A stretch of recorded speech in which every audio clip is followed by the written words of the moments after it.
viral, and people are beginning to follow, chat him up, send him, open his profiles, get to know him. He's making rounds on the internet. So that was what he thought. But at the end of the day, he had to still come out and make it all clear that if he was even a gay, he would be very hot. He would look very, very handsome. The fact that he even embraced this whole thing is even funny. But nonetheless, let's move forward. According to Grammy-nominated Afrobeat icon Femi Kuti, legendary drummer Tony Allen wasn't involved in creating the sound with his late father and Afrobeat pioneer Fela Anikulapo Kuti. In a recent interview, Femi Kuti tagged the claim that Tony Allen asserted Fela in creating Afrobeats as the biggest lie ever told against his father. Recalling how he saw his father structure the drums and sounds of Afrobeats both as a child and a teenager, Femi Kuti shares that Fela's creative process involves assembling the drummers, percussionist, rhythm, tenor, and bass, guitarist, and they play for about a week before he calls on the singer and other additional instruments. Femi Kuti has previously disputed this claim in the past after he was forced to reply on American journalist in 2027 who claimed Tony Allen who co-created Afrobeats. In the interview, Femi Kuti stated that there is no credible source that quotes Fela Kuti crediting the creation of Afrobeat to Tony Allen. Femi Kuti also shared that Fela was a good sound engineer who assisted Tony Allen in putting together his composition. During this time with Fela, Tony Allen was a part of over 30 albums released by the legendary Afrobeats icon, who is regarded among the most distinguished musicians and personalities from Africa. And the truth is this: no matter how Afrobeat must have evolved and changed, and technology has changed it to a little, they added a little spice to it, Afrobeat still originated from Fela Kuti, whether we like it or yes. And this whole statement and speculation that sparked Femi to come up and make it very clear that no, it is not what it is, stating that Tony Allen was part of people that created Afrobeat. In fact, we even know who created Afrobeat. We know who started Afrobeat. It's Fela Kuti. This is not even something to discuss. It's not saying that he was not part of it. He was part of it, but it's not like Tony Allen is not a good drummer. There is a difference between you're a good drummer and somebody wants you to play his song like this.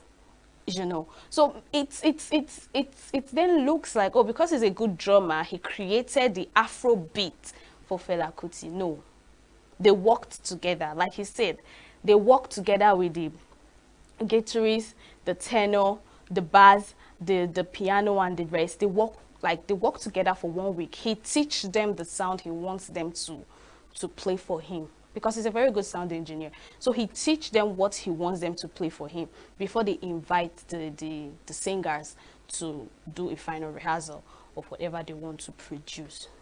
He still did not say, he still agrees that the 30 albums they have, Tony Allen was part of it. But let's remove the fact that he was part of the people that created. In fact, it's as if they were now pushing Afrobeat. Like if they call Fela Kuti or people that created Afrobeat, they call Tony Allen as people that co-created it. So he wants to remove that line. It's more like telling you that he was taught on how to create Afrobeat, and not that he co-created it, like he has an idea of it before. So let's move with this. Let's sync with this, and let's agree with this to avoid more issues in future. Let's move forward. So this particular story has been making rounds on social media, especially TikTok and Instagram. So Ghanaian Ministers of Communication, Digital Technology and Innovation, Sam George, and the Chief Executive Officer of the country's National Film Authority, Kafiu Danku, have assured Nigerian actress and filmmaker Bimbo Ademoye of resolving the issue she raised about copyright violations against her movies in Ghana. The actress had weeks ago taken to Instagram to call out Ghanaian TV stations for showing her movies without authorization. Amplifying her complaint in a follow-up post on April 22nd, 2025, she tagged both Kafi Tanko and Sam George, asking them to intervene. Sam George and Kafiu Danko have both now taken to the comment section of Ademoye's post to respond to her. On Sam George's part, he told the actress he would raise her complaints with his colleague ministers, while also assuring her that the Ghanaian government is committed to protecting intellectual properties. Kafiu Danko also is in the comment section of the same post told the actress that she is working alongside her management to put an end to the unauthorized broadcast of her movie in Ghana. Ademoye's new release, Broken Hallelujah, has received rave views on social media. Now, you know, Bimbo is not the only actress or producer complaining about this. Love in Every Word had the same complaint. I don't know if it's a tradition of any movie that is making rounds on YouTube or on internet. They tend to put it on their TV station. And what broke my heart is the fact that someone came on TikTok to comment on that video, you know, making it sound like she's slamming Nigerians for not putting up some producers' YouTube movies on TV stations. You know, I don't know I don't know what could have prompted her to say that, but the fact is, you people collected someone's movie unauthorized and you're playing it in your TV stations. However you feel like you're growing Nollywood, it has nothing to do with the producer nor the director.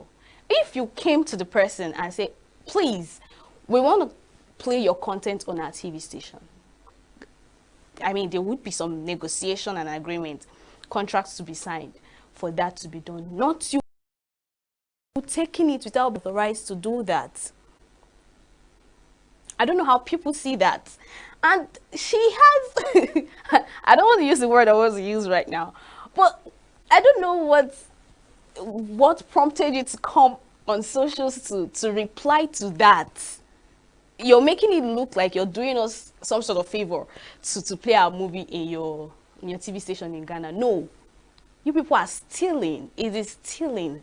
It is stealing to take people's content without telling them, and you're putting it up on TV stations, and you're telling us that Nigerians do not do much in uploading these movies on entertainment programs like that. So you people doing it, we should be thanking you. No, of course we should thank you if maybe there was a contract signed or there was a negotiation or we authorized you to do that, not when you do that without telling us.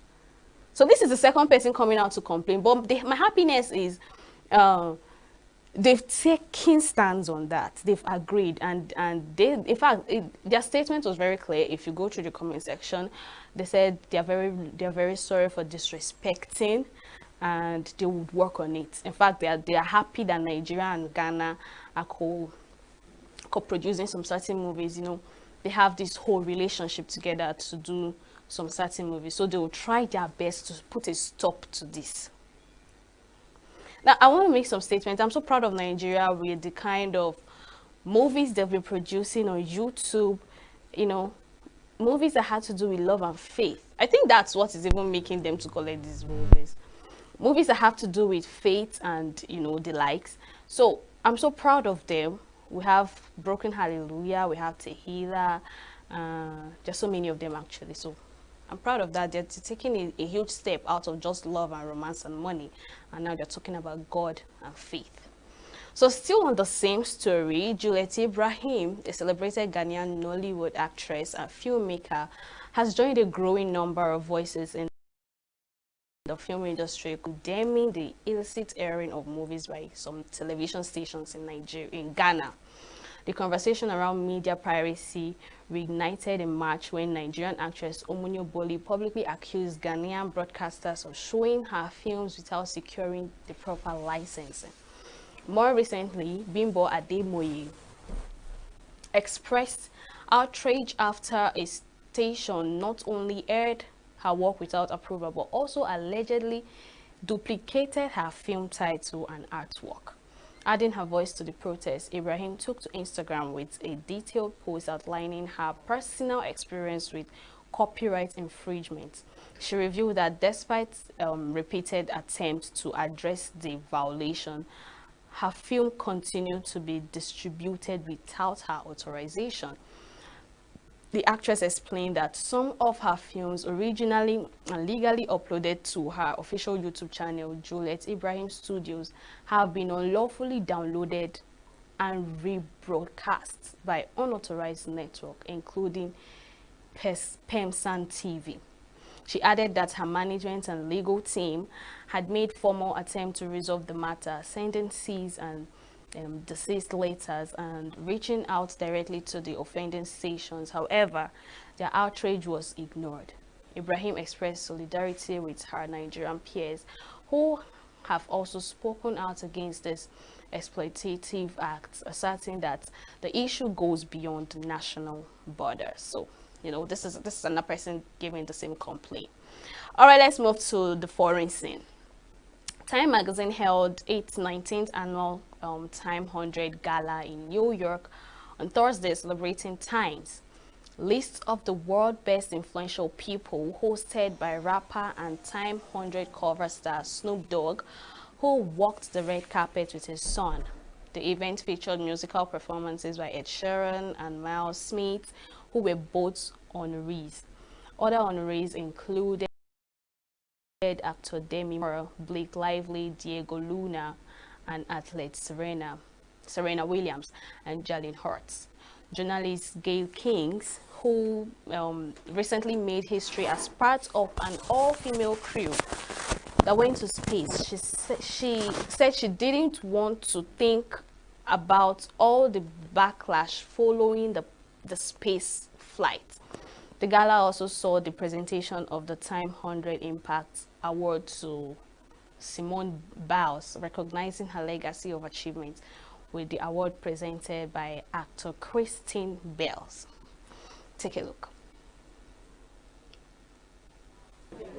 It is definitely a pinch me moment. I am just, my heart is so full of gratitude right now. Sunset Boulevard has just changed my life, this entire experience. I'm able to share my gifts finally with the world in a way that I've never been before. This is a lot. You know, as a Japanese-born actor, and you know, after 60 years acting, this kind of things happen.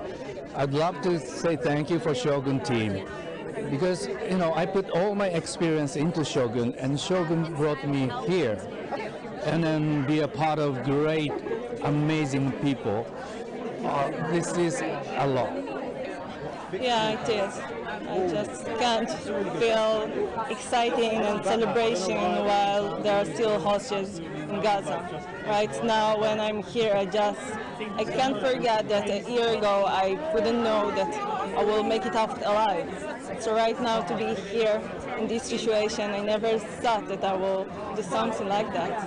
I mean, I just hope that, you know, people follow their dreams, and it doesn't matter how old you are or what's happened to you in your life, you can achieve anything you set your mind to. And maybe I'm just really stubborn, but I never give up on things that I want to achieve. You know, the truth is it wasn't easy, but I just refused to be deterred, you know, and yeah, it's true, like, there's not been a black winner of the Best Play for Tony since I was 2.5 years old. But I feel like I love the theater. I've been doing the theater since I was young. I teach it, you know. I feel like it's mine as much as anybody's, so I'm not going to be very self-conscious about my role in it. You know, I feel like I've earned what I've earned. I don't even know what to think about the backlash. I don't even dwell on that. I look at what we did and how we did it. I feel so proud of us. I think it was brave. And this is the thing that's most important to me. I know the difference it made for young women, for women, for girls and women, and even boys of all ages. You should see the people, honestly, just coming in here that stopped me on the street and saying, because of you, because of what you did, I want to do that. They're not saying I'm going to do that, but they're saying I want to think of something that I can do. I thought it was great. The backlash made me kind of sad. I think it's nice when lots of people now can go to space, and even people who were terrified of doing so, and it's now become something that is safe, and I think it's going to open up to a lot more people in the world, so I think that's great. Well, the U.S. and Australia are, you know, have the closest alliance, and we've worked together, the Biden administration, Andrew Forrest, investing here in North America, bringing green jobs here through the IRA and other programs. So it's really the future, and now we're just rolling back to the past. It means a lot to me. I moved to Los Angeles from Japan like almost 3 decades ago. Then, you know, here in New York, I played Madison Square Garden before Carnegie Hall. But this kind of recognition means a lot to me. Like, you know, I think because of my fans' constant support. So, I mean, I don't know how to thank my fans. Honestly, it's mind-blowing, and you know, for me, it's been a bit of a battle to get to grips with it, but in a way that I'm super proud of the work that I've been in, but also so privileged that so early in my career I've been able to get here, and it's such a privilege and a blessing to be able to be here.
Welcome to Global News on Signature TV. I am Ngozika Mba.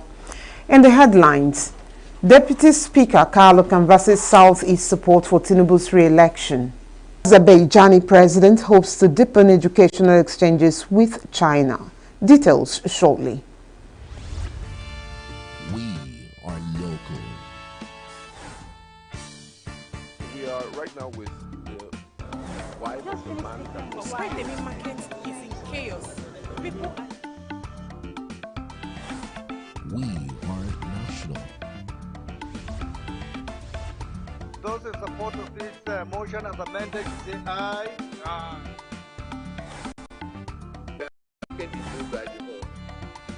We are international. Israeli airstrikes. Donald Trump left us the worst unemployment.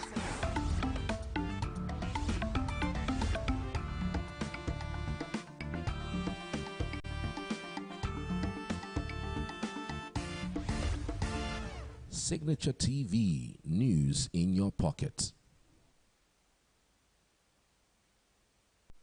Deputy Speaker of House of Representatives Benjamin Kalu has urged people of Southeast geopolitical zone to support President Bola Tinubu's re-election by voting massively for him in 2027. Kalu stated this in a statement issued by Special Advisor on Press Affairs Udora Orizu after hosting the Tinubu Mandate Support Group, Abia Branch, and Club 17 initiative on Saturday.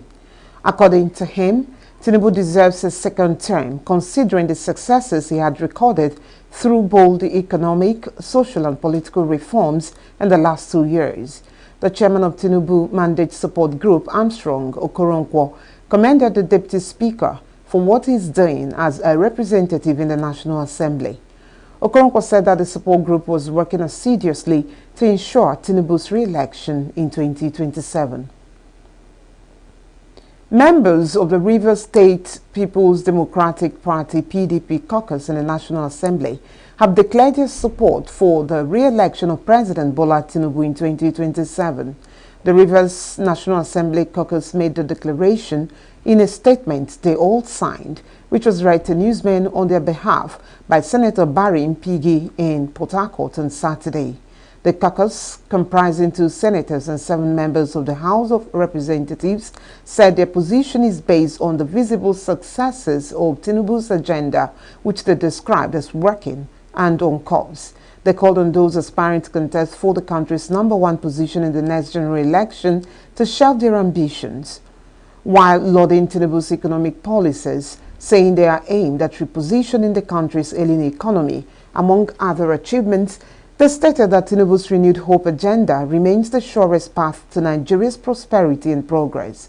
The 9 Rivers Caucus members are Barry Mpigi, Allwell Onyeso, Dumnamene Deko, Solomon Bob, Felix Nweke, Kelechi Nwogu, Cyril Hart, Victor Buzo, and Blessing Amadi. The federal government is set to inaugurate the National Agribusiness Policy Mechanism to strengthen agricultural productivity, stabilize food prices, and drive economic growth. The policy is part of broader initiatives aimed at transforming the country's agricultural sector through data-driven policies and public-private partnerships.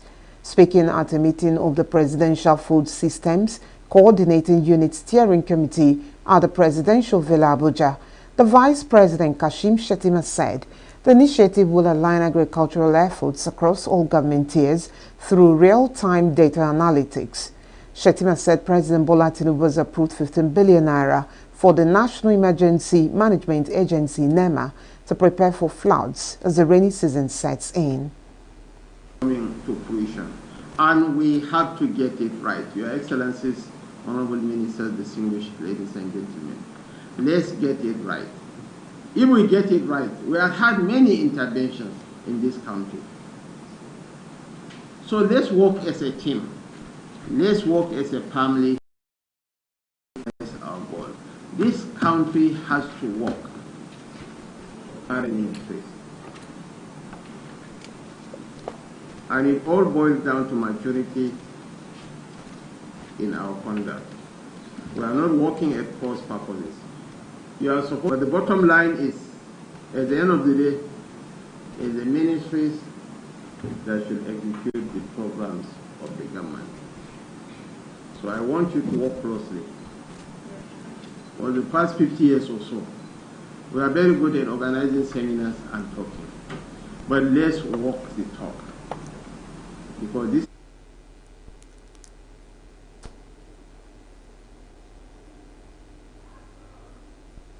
The technical assistant to the President on Agriculture, Marian Moon, explained that the Agric initiative would address challenges of high food inflation and agricultural yields, which is said is 60% behind global average.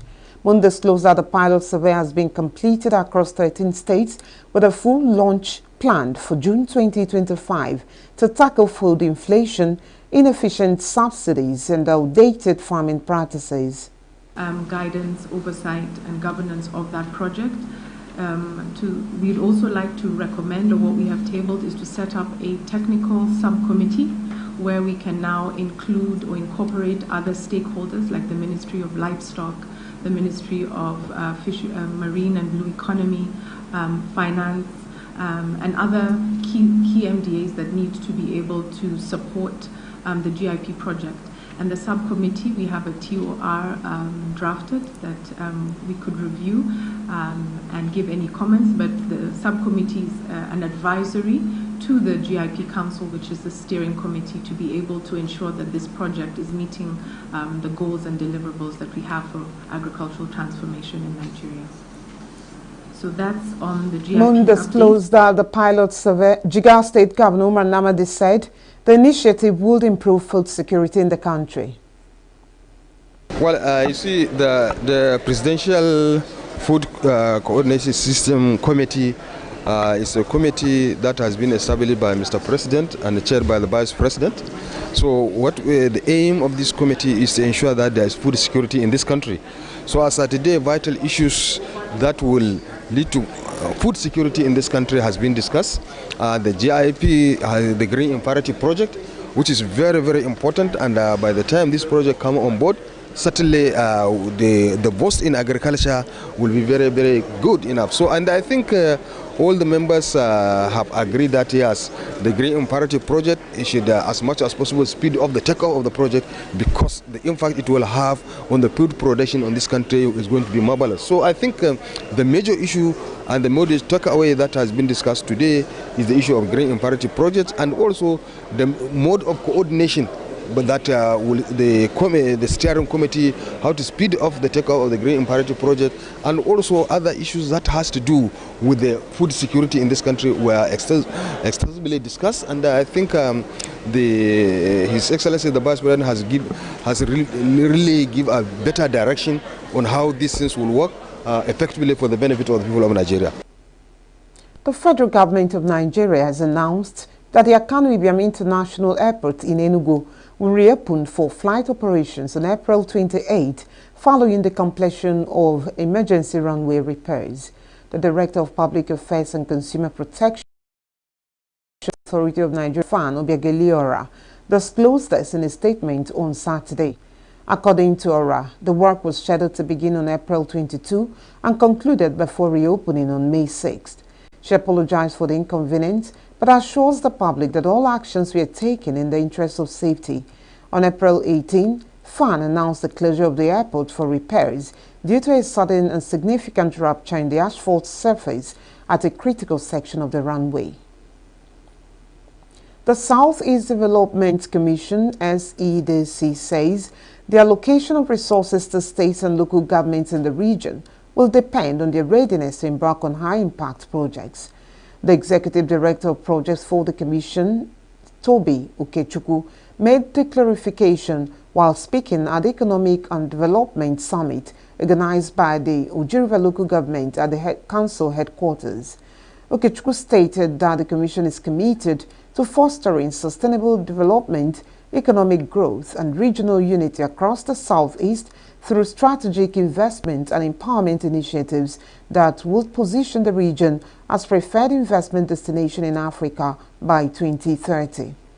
By the time we create an enabling environment, you find out it is not a particular tribe only that is interested in rearing cow. So I believe strongly that when we have an opportunity like that, we should think about what to do with it. Then, concrete opportunities that are ahead, and that is essentially why you asked me to come. And these are the things we can interface with Ojiriba in. Tap the Priority Project Fund. SCDC has allocation available to each state for high impact projects. This money is not allocated based on size. It is allocated based on readiness. Are we ready? If there is a road linking us to Oka, if there is a market that can be upgraded, if there is a community project with strong return on investment, bring it forward through the state. Let us move from aspiration to application. Urban planning and diaspora capital. We are working to build master plans that attract diaspora investment, and the Ojiriba fits that profile. But to be eligible, there needs to be a vision, there needs to be a structure, there needs to be a clear land use strategy and political will to implement. If you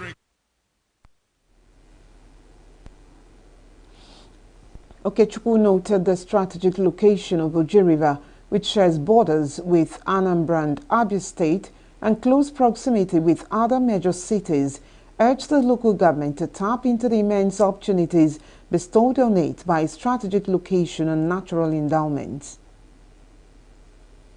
By the time we create an enabling environment, you find out it is not a particular tribe only that is interested in rearing cow. So I believe strongly that when we have an opportunity like that, we should think about what to do with it. Speaking at the event, the Chief Executive Officer of the ENUGU State Electricity Regulatory Commission, Chijioke Okonkwo, highlighted the need for supportive policies that would unlock the rich natural and infrastructure potentials in Ojiriba. Okonkwo said the Commission will establish a robust regulatory framework that would encourage private investment, respect community ownership, and ensure affordable access to electricity for all. While we expect that main power will soon be a household name in Enugu State, we expect that it won't be business as usual anymore in delivering electricity services to our people.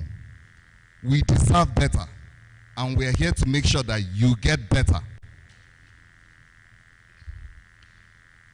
Oji is not just a place of natural beauty or cultural heritage. It is strategically located or positioned to lead the energy transition in Enugu State. The local government used to host the first power plant in the southeast region of Nigeria, which is the Oji Thermal Power Plant.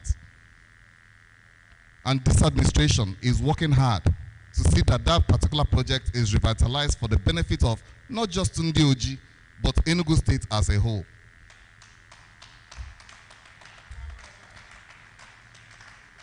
Let us also reflect on the hydrocarbon legacy of Oji River, coal fields, and amazingly, the gas field that has still till date not been exploited. The huge potentials that lies in our hydro potentials from Oji water bodies and the natural presence of run of water or river flow creates an opportunity for hydropower generation. We can develop from PICO, which is 5 megawatts or slightly more, to as much as 15 megawatts from run of water or from the water bodies you have in Oji. The Enugu State Governor Peter Mbah has assured of the safety and security of core members and other residents of the state at all times. Governor Mbah gave the assurance at the swearing-in of the 2025 Batch A Stream 1 members of the National Youth Service Corps posted to Enugu State. Signaturetv correspondent Chinemeremi Kebunam has the report. The swearing-in ceremony of the 1071 Batch A Stream 1 sets marked the beginning of the Corps members' one-year compulsory service in their fatherland.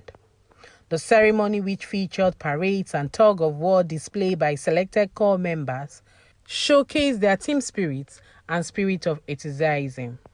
Governor Mbah, who was represented by the Commissioner for Environment, Professor Sam Ugu, emphasized his administration's commitment to ensuring the well-being of corps members, particularly in the area of security.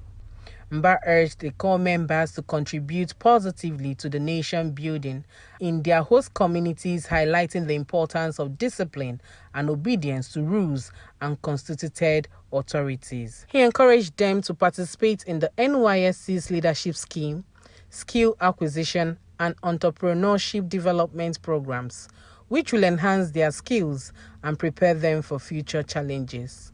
In ENUGU State, we are committed to supporting NYSC and sustaining its gains. We are looking at renovating the orientation camp and providing essential infrastructure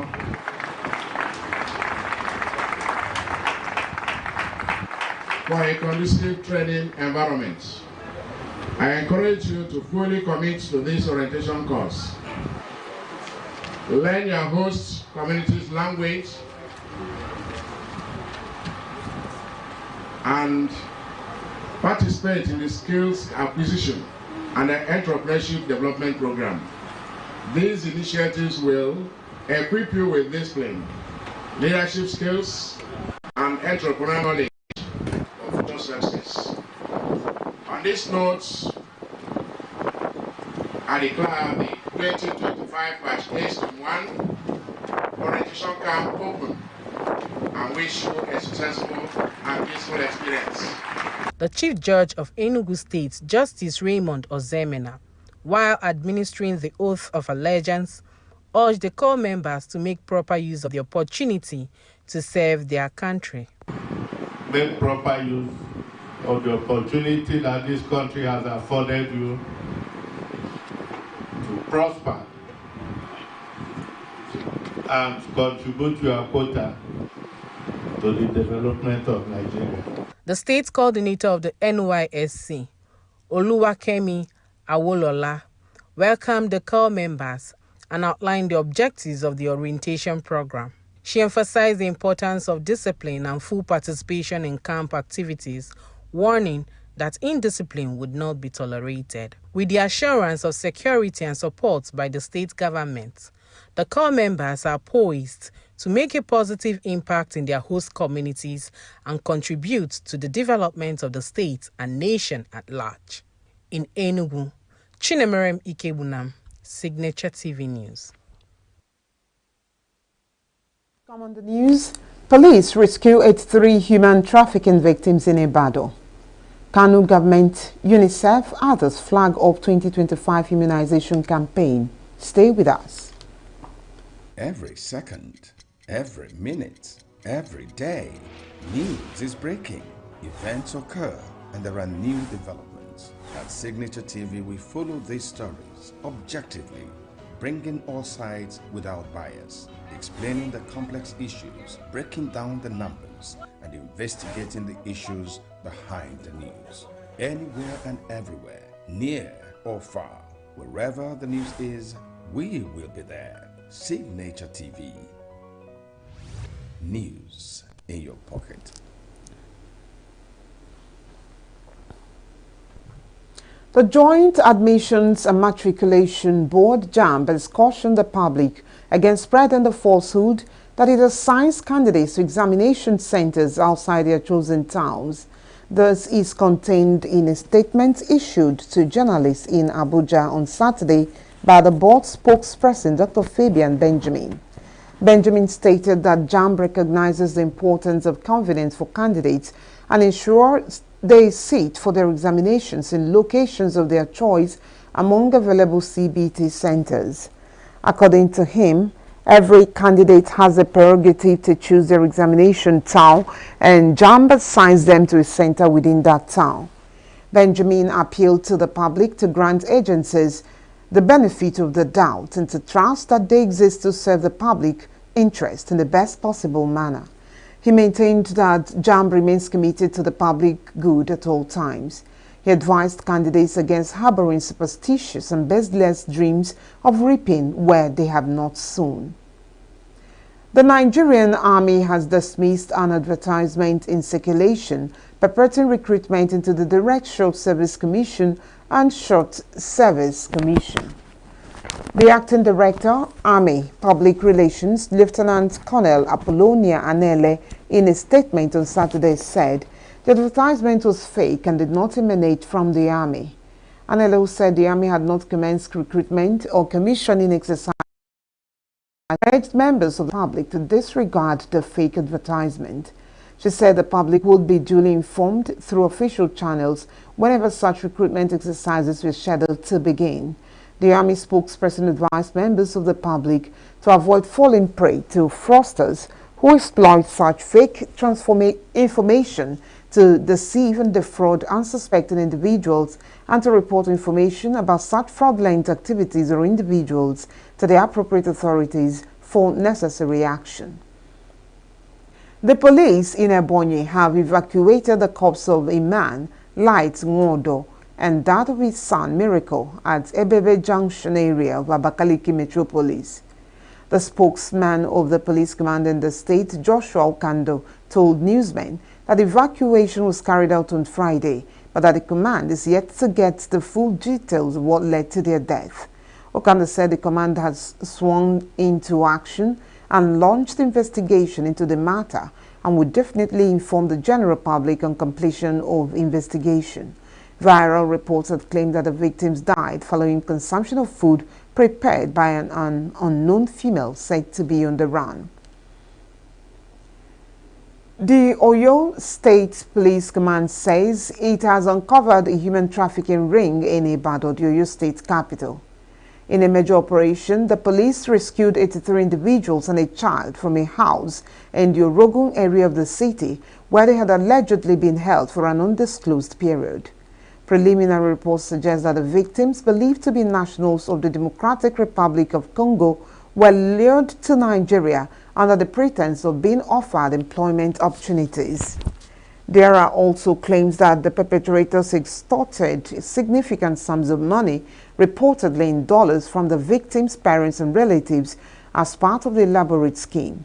The rescued individuals are currently at the police headquarters in Eleyele, Ibadan, where authorities are conducting further investigations to ascertain the full details of the case. The Inspector General of Police, Kayode Mwetoku, has launched the Nigeria Police Force School Protection Squad in Edo State following rising insecurity in schools. Represented by AAG Salman Garba Dogo, Mwetoku said the squad is a rapid response and preventive unit trained to work with schools, assess threats, and handle emergencies. He called on students, educators, and families to partner with the police to keep schools safe. Edo State Governor Monde Okpebolo, represented by the Deputy Governor Dennis Idahosa, pledged the state's support, noting that education is a foundation for the future. National Coordinator of the School Protection Squad and a Commissioner of Police, Abayomi Shogunle, described the initiative as a community peace strategy to protect schools and build trust. He noted that over 65 officers in Edo have been trained and that a 24-hour call center set up to handle school-related emergencies. The messaging platform WhatsApp says it will appeal the ruling of the Competition and Consumer Protection Tribunal ruling in favor of the Federal Competition and Consumer Protection Commission, FCCPC.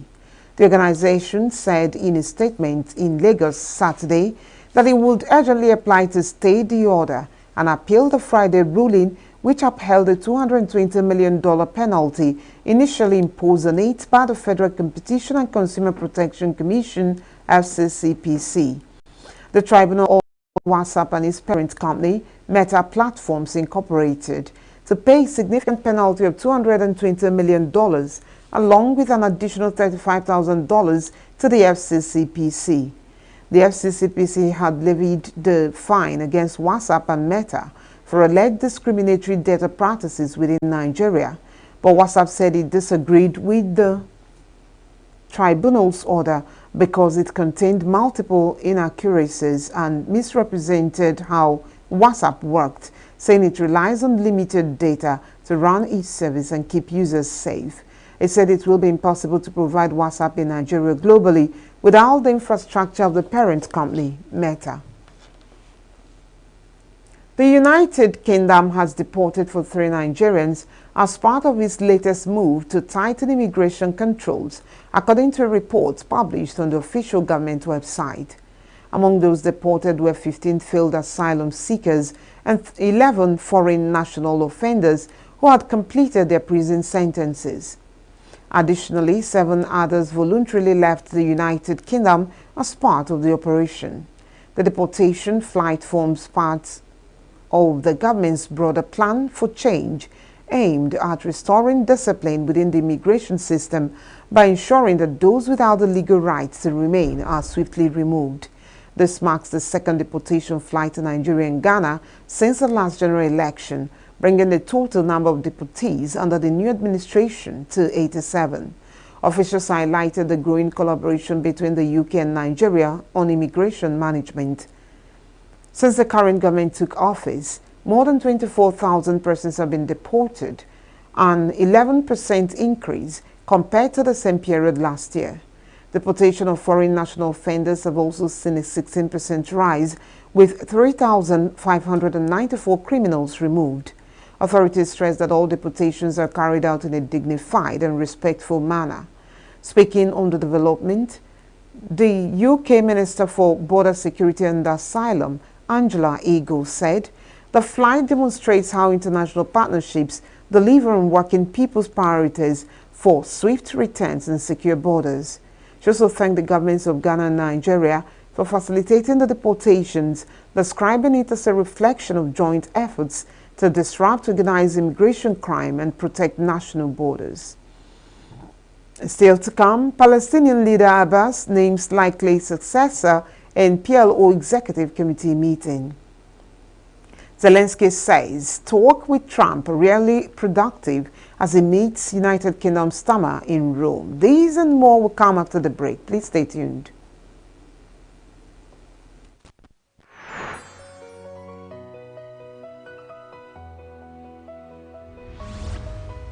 Signaturetv, news in your pocket.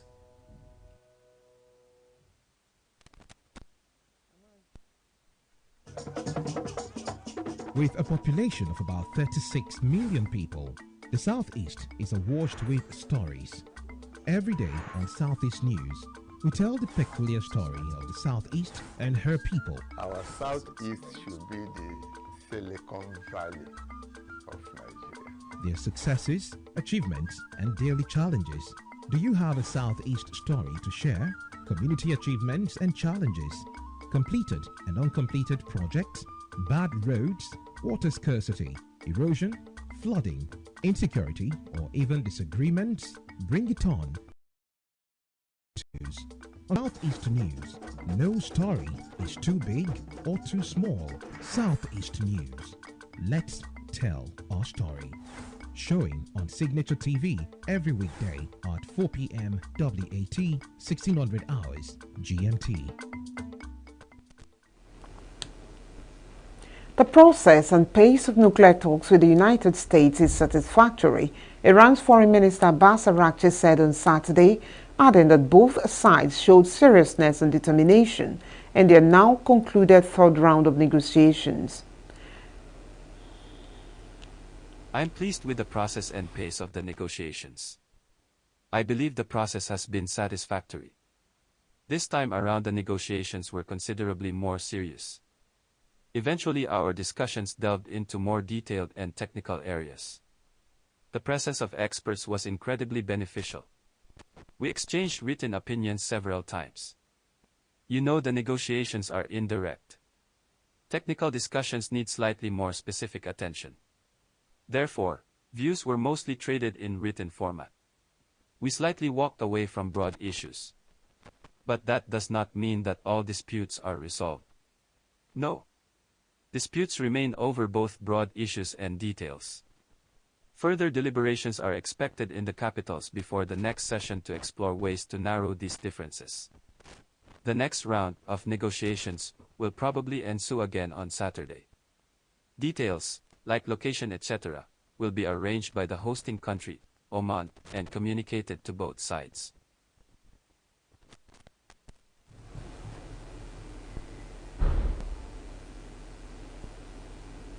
Iraqi and United States President Donald Trump's Middle East envoy Steve Witkoff held the third round of the talks in Muscat through Omani mediators for around 6 hours, a week after a second round in Rome that both sides described as constructive.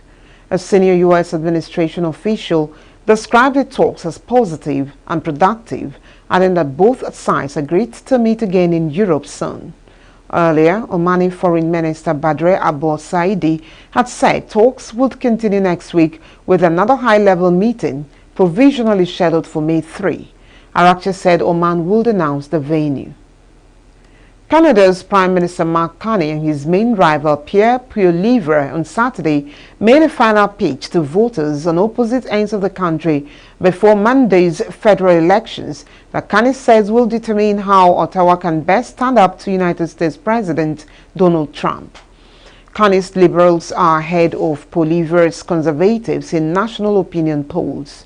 The New Democratic Party led by Jagmeet Singh is in a distant third place, while the separatist bloc Québécois, which only campaigns in the predominantly French-speaking province of Quebec, is in fourth. Carney launched the race last month, calling for a strong mandate to deal with Trump's tariffs and his stated desire to turn Canada into the 51st U.S. state. The ruling Liberals had a healthy lead, but polls showed the advantage gradually shrinking in recent days as Trump kept silent on Canada and voters' focus appeared to shift back towards concerns about high living costs. But Trump re-emerged as a factor in Canada's election campaign earlier in the week after he declared the United States did not need Canadian-made autos and said he might increase tariffs on vehicles imported from Canada. We can win this election with your help. You've all given so much, but my hockey analogy again. We are down to 2 minutes in Game 7 of the Stanley Cup. We need to leave everything on the ice. So a few more door knocks, a few more phone calls, a few more conversations, a few more conversions. We want everyone possible to support us, regardless of which party they supported in the past. The country's coming together. We can win. We're voting for change because we love this country and we want every single person to have the promise of Canada, that anyone who works hard can have a great life in a beautiful, affordable home on a safe street under our proud flag. That's the change we need. Yes, That's the Arafat. we offer. Now let's vote to bring it home.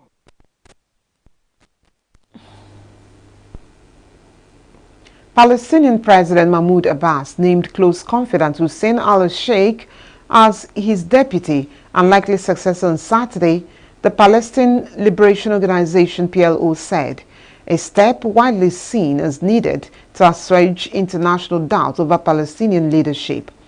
Abbas, 89, has headed the PLO and the Palestinian Authority PA since the death of veteran leader Yasser Arafat in 2004, but he had for years resisted internal reforms, including the naming of a successor. Sheikh, born in 1960, is a veteran of Fatah, the main PLO faction, which was founded by Arafat and is now headed by Abbas. He is widely viewed as a pragmatist with very close ties to Israel. He was named PLO vice president after the organization's executive committee approved his nomination by Abbas, the PLO said in a statement. Ukrainian President Volodymyr Zelensky said his talks earlier in the day with United States President Donald Trump in the Vatican's Basilica was really productive as he met with British Prime Minister Keir Starmer in Rome on Saturday.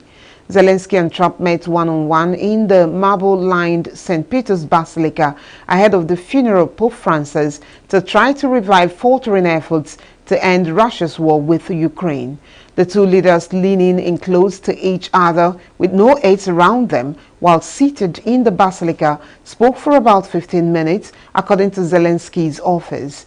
Starmer and Zelensky toured a garden during a meeting later in the day, during which they agreed to work intensively to maintain the positive momentum in peace talks to end the war with Russia. Really productive meeting. I don't want to go to a lot of details, if it's possible, because the questions, very sensitive questions on, of course, totally it's about how to bring peace closer and how was resulted positive Paris and London, and we want to continue such meetings to bring peace to Ukraine. Okay, let's move on. European Commission President Ursula von der Leyen met with Ukraine's President Volodymyr Zelensky in Rome on Saturday. In a post on the social media platform X, von der Leyen stated that the two discussed protecting the lives of Ukrainians, restoring security, and a ceasefire. She also noted that a 17th EU sanction package targeting key sectors of Russia's economy was discussed. Zelensky also met his French counterpart Emmanuel Macron. Macron said after a very positive exchange with Ukrainian leader Volodymyr Zelensky that Ukraine was ready for an unconditional ceasefire and that the so-called coalition of the willing, led by France and Britain, would continue working on achieving that, as well as a lasting peace in Ukraine. Many other world leaders attended the funeral, including Javier Milei, president of France's native Argentina, Brazilian President Luiz Inácio Lula da Silva, and UK Prime Minister Keir Starmer. Russia's FSB security service said on Saturday it had detained a suspect over the killing of a senior Russian military officer on Friday by a car bomb. The Kremlin blamed Ukraine for killing the 59-year-old Yaroslav Moskalik, deputy head of the main operations directorate of the General Staff of the Russian Armed Forces. There was no official comment from Kiev on Moskalik's death. The FSB named the suspect as Ignat Kuzin, saying he was an agent of the Ukrainian Special Services. Moskalik was killed in the town of Balashika, east of Moscow, hours before U.S. President Donald Trump's envoy Steve Witkoff met President Vladimir Putin in Moscow. Families of Israeli hostages delivered their weekly press on Saturday, demanding the end of the war and the return of the hostages held in Gaza, claiming that the public were being deceived by Israeli Prime Minister Benjamin Netanyahu. Recently, Netanyahu announced his decision to escalate military operations in Gaza, saying that Hamas had rejected a proposed temporary truce earlier this week. Instead, the militant group demanded a broader agreement to end the war in exchange for the hostages' release.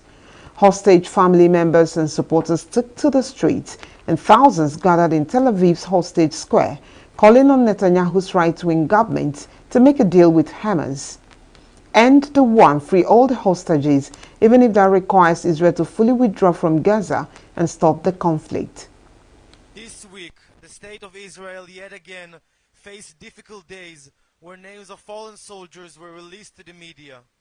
Our hearts are crushed with pain.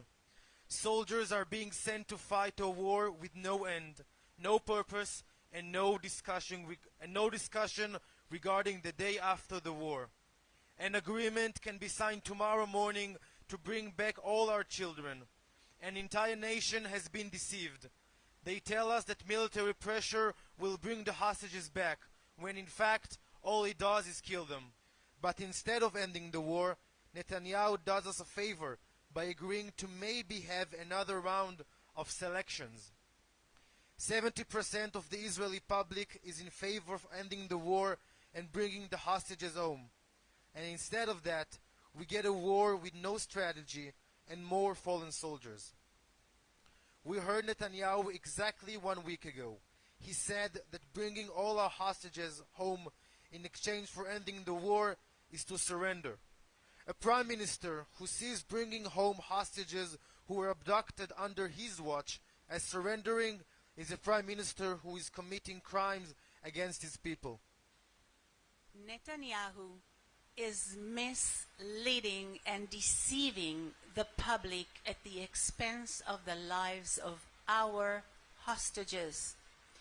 We must take to the streets and demand that the war be ended and that all the hostages be returned in one step. If Netanyahu refuses, we should reconsider to take action to topple him in order to save the hostages. The entire nation feels as though it is experiencing a second Holocaust. And instead of doing everything possible to bring all our hostages home, Netanyahu is occupied with removing the director of the Shin Bet and the state attorney general. Never again is here and now. Israel restarted the offensive in March after effectively abandoning a ceasefire in place since January. The campaign will continue, it says, until the remaining 59 hostages are freed and Hamas is stamped out of Gaza. A national Kurdish conference decided on Saturday to form a delegation whose mission is to negotiate federalism in Syria with the Damascus government. An official in the National Kurdish Council, Suleiman Oso, said federalism would lead to a stronger Syria in the future. Speaking at the conference on Saturday, commander of the Syrian Kurdish-led forces, Mazloum Abdi, confirmed the importance of unity of Syrian soil and said Kurds will negotiate with the government to obtain their rights. The demand for federal rulers gathered momentum as alarm spread through Syria's minorities over last month's mass killings of Alawites, while Kurdish groups have accused interim President Ahmed al-Sharaa and his Islamist group of setting the wrong course for the new Syria and monopolizing power. Rival Syrian Kurdish parties, including the dominant faction in the Kurdish-run northeast, agreed on a common political vision including federalism last month, Kurdish sources said. They have yet to officially unveil it. Kurdish-led groups took control of roughly a quarter of Syrian territory during the 14-year civil war. The Kurdish-led Syrian Democratic Forces, backed by the United States, last month signed a deal with Damascus on merging Kurdish-led governing bodies and security forces with the central government. While committed to that deal, Kurdish officials have objected to the way Syria's governing Islamists are shaping the transition from Bashar al-Assad's rule, saying they are failing to respect Syria's diversity despite promises of inclusivity. President of Azerbaijan, Ilham Aliyev, expresses hope to deepen educational exchanges with China as his government and the Chinese side are considering jointly founding a university in Azerbaijan. At the invitation of President Xi Jinping, Aliyev paid a visit to China from April 22 to 24. Xi held talks with Aliyev in Beijing on Wednesday when the two leaders announced the establishment of a comprehensive strategic partnership between the two countries. In an exclusive interview with China media group CMG, Aliyev said he discussed educational cooperation with Xi and hoped that the two sides would carry out more student exchanges, especially in the fields of technology and artificial intelligence. How important it is for Azerbaijani or other people traveling via Azerbaijan? Definitely, we want more Azerbaijanis to come to visit China, to come to study, to work. We discussed actually today also our cooperation in the area of education. We have more than 100 students from both countries studying in our countries. That's too, but it is too few. It is too few, yeah. I'm sure their number should grow, especially taking into account the potential in technological development, especially in artificial intelligence, and we want to be in line with the global trend. I think there is a great opportunity to have higher number of students from Azerbaijan coming here, and also I think it will be a good idea to think about Chinese Azerbaijani University in Azerbaijan. So we are now in the phase of evaluation of this opportunity.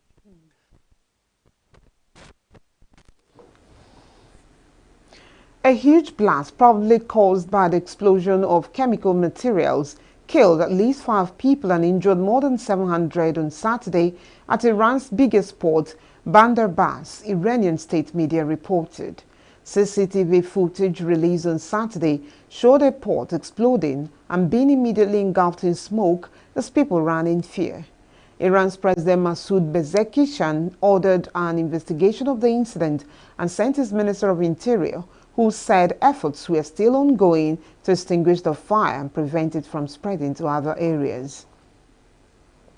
People in India, Nepal and Australia took to the streets on Saturday to protest following the deadly militant attack in Indian-administered Kashmir earlier this week. The killing of a Nepali citizen, Sudeep Nupon, in Tuesday's attack sparked protests in front of the Pakistan High Commission in Kathmandu. A protester called on the Nepali government to take action in response to the incident. In New Delhi, workers of the ruling Bharatiya Janata Party BJP demonstrated in front of the Pakistan High Commission in the city. Delhi BJP President Virendra Sachdeva was among the protesters and said the Indian government will definitely respond to the attack. Protests also took place in Siliguri, West Bengal and Melbourne, Australia. The militant attack has triggered outrage and grief in India, along with calls for action against neighbor Pakistan, whom New Delhi accuses of funding and encouraging militant activity in Kashmir, a region both nations claim and have fought 2 wars over. India and Pakistan unleashed a raft of measures against each other, with Pakistan closing its airspace to Indian airlines and India suspending the 1916 Indus Waters Treaty that regulates water sharing from the Indus River and its tributaries.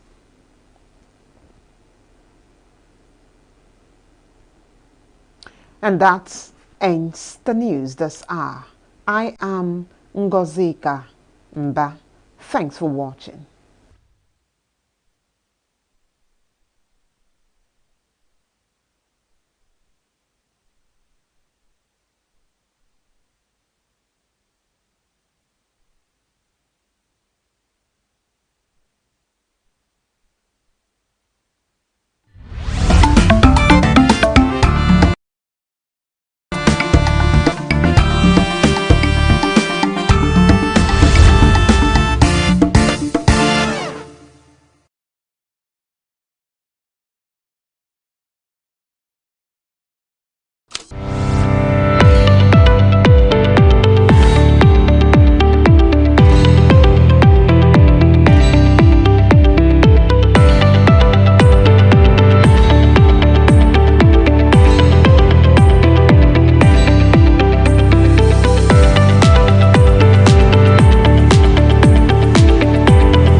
And make sure to tell somebody to tell somebody. Not forgetting that we're also live on SLT on channel 265. And you can also download Signature TV app on your Google Play Store. Welcome to our newspaper headlines and review. First up, on Sunday Tribune. Well, activities for Pa Ayo Adebanjo's burial begin Wednesday with Day of Tributes in Lagos. Buhari's government borrowed $400 billion to stabilize Naira against dollar, says Senator Adeola. On killings, 50 communities in 5 Benue local government areas lost 2 herdsmen. Coming from SEMA on page 2 with rider Emir tasks security agencies to focus on those giving intel to bandits in Plateau and others. Iwo has no right over disputed area, coming from Olubadan. Remain steadfast, Adeleke urges Osun PDP members. No candidate posted outside chosen examination center, coming from JAM. And Wike orders crack down on quack doctors and illegal hospitals in FCT. Finally, on the Sunday Tribune, Okmaleke, 16 African cardinals to join others to appoint new pope, with rider Pope buried in underground tomb as world leaders bid him farewell. Politicians should emulate late Pope, coming from Bishop Badejo. Next up, Sunday Punch. Revealed terror roots behind Nigeria's rising bloodbath. And Nabs, yes, 40 impersonators aspirants decry exam resumption time. Still on Sunday Punch, on the Damas on 2027, Tinubu's counter-attack scatters opposition on page 3 of the Sunday Punch, with riders parties allege inducements, blackmail amid defection gale, and how Tinubu turned tide against opponents. My twins must not bring another SS child to the world, coming from a sickle cell patient. Police rescue 84 trafficked Congolese in Oyo. Rivalry among musicians brings out the best in them, coming from ace broadcaster Adeyanju. As world leaders unite as Pope Francis is buried. And finally, on the Sunday Punch, states face allocation cuts as agency demands 100 billion naira monthly. Over to the Sunday Times. Promotion controversy rocks Nigerian police force as officers lament juniors get elevated over seniors. Director General of NAPTIP orders sexual allegations probe against MFM GO Olukoya. NAS roof leakages. Construction COI debunks media reports. Gunmen attack pro-Wike mega rally in Bayelsa. Dangers I faced mobilizing against ex-president Jonathan, coming from Amechi. And then federal government receives 231 trafficked Nigerian youths rescued from Ghana. Still on Sunday Times, Emir identifies those behind Plateau killing, and Wike orders crack down on quackery in FCT hospitals. Next up, The Guardian. World IP Day 2025, Intellectual Property and Music, a Living Partnership. Boundary dispute ignites killing, violence among Osun Oyo communities. And below the mast, Tinubu, world leaders bid Pope Francis farewell today, on page 2 of The Guardian.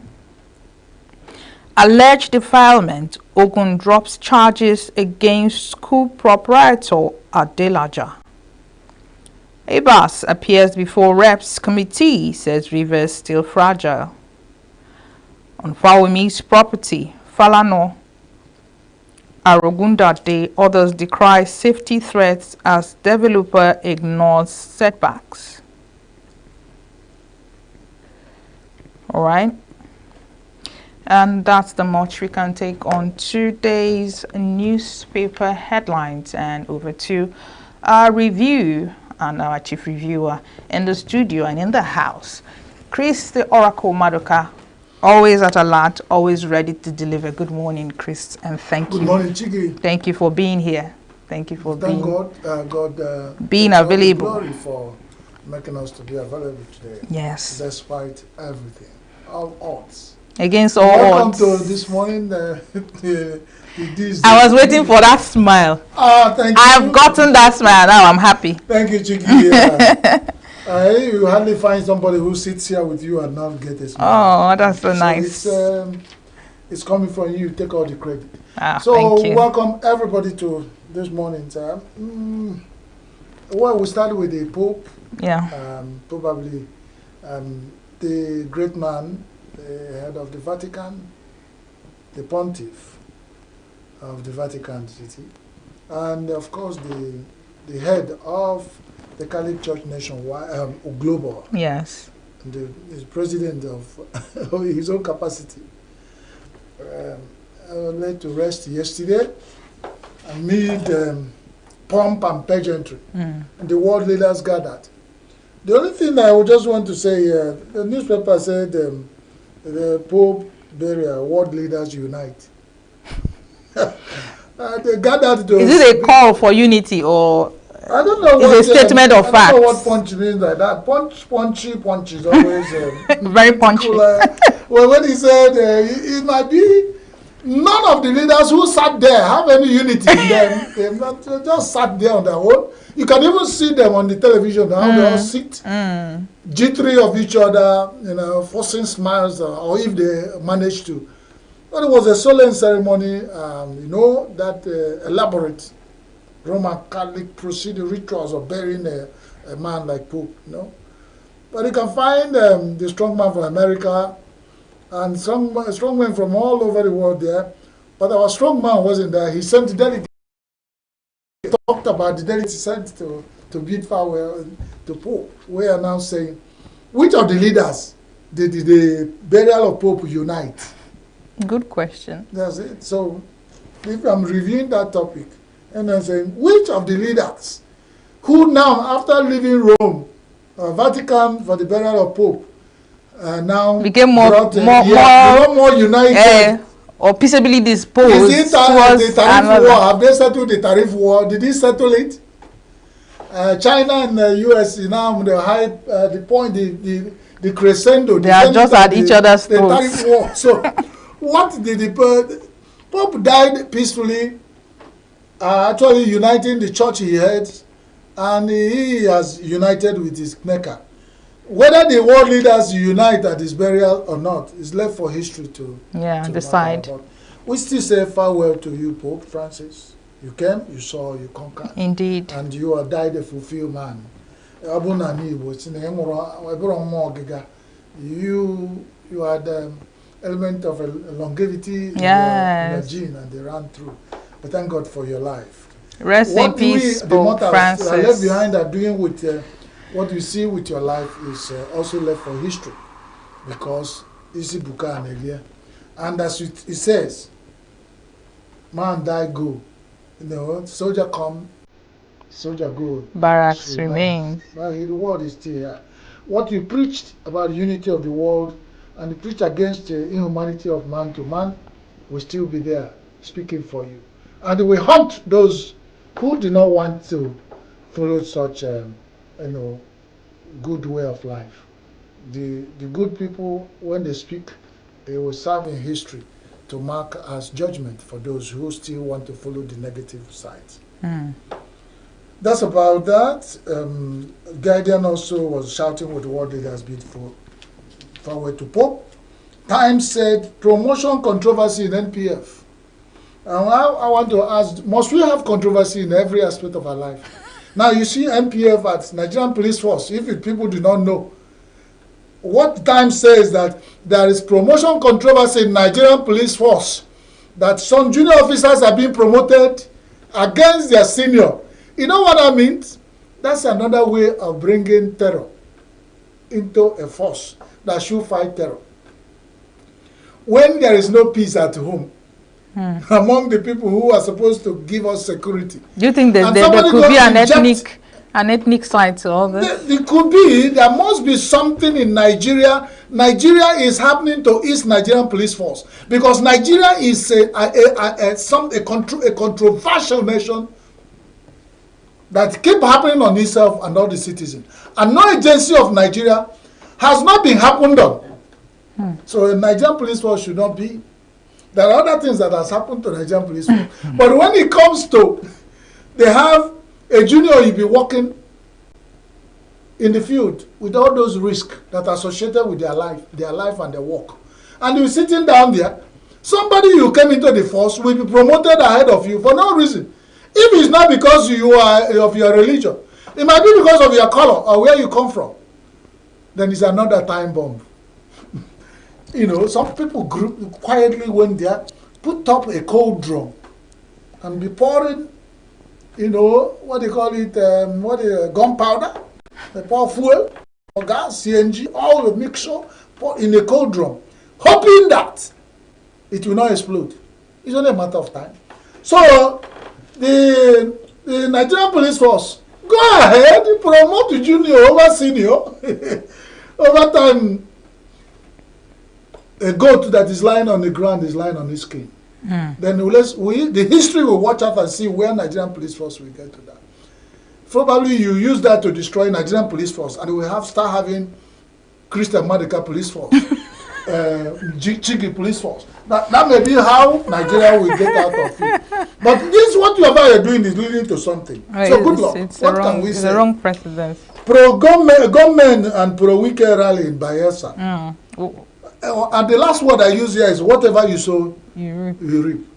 We have had here strong man like Mwike, who they say is people that are for him, that their rally were disrupted. What's that? There's this adage. What's that adage about? You said about the strong man. The strong man is from the house of a coward. That you always sit to point at the house of the strong man. They say what is enough for the wise. Yeah, when you come there, you say, children, you see that bush. Once upon a time. Once upon a time, there's a strong man that lives there. You can't even pass in front of that house. He will chop you alive.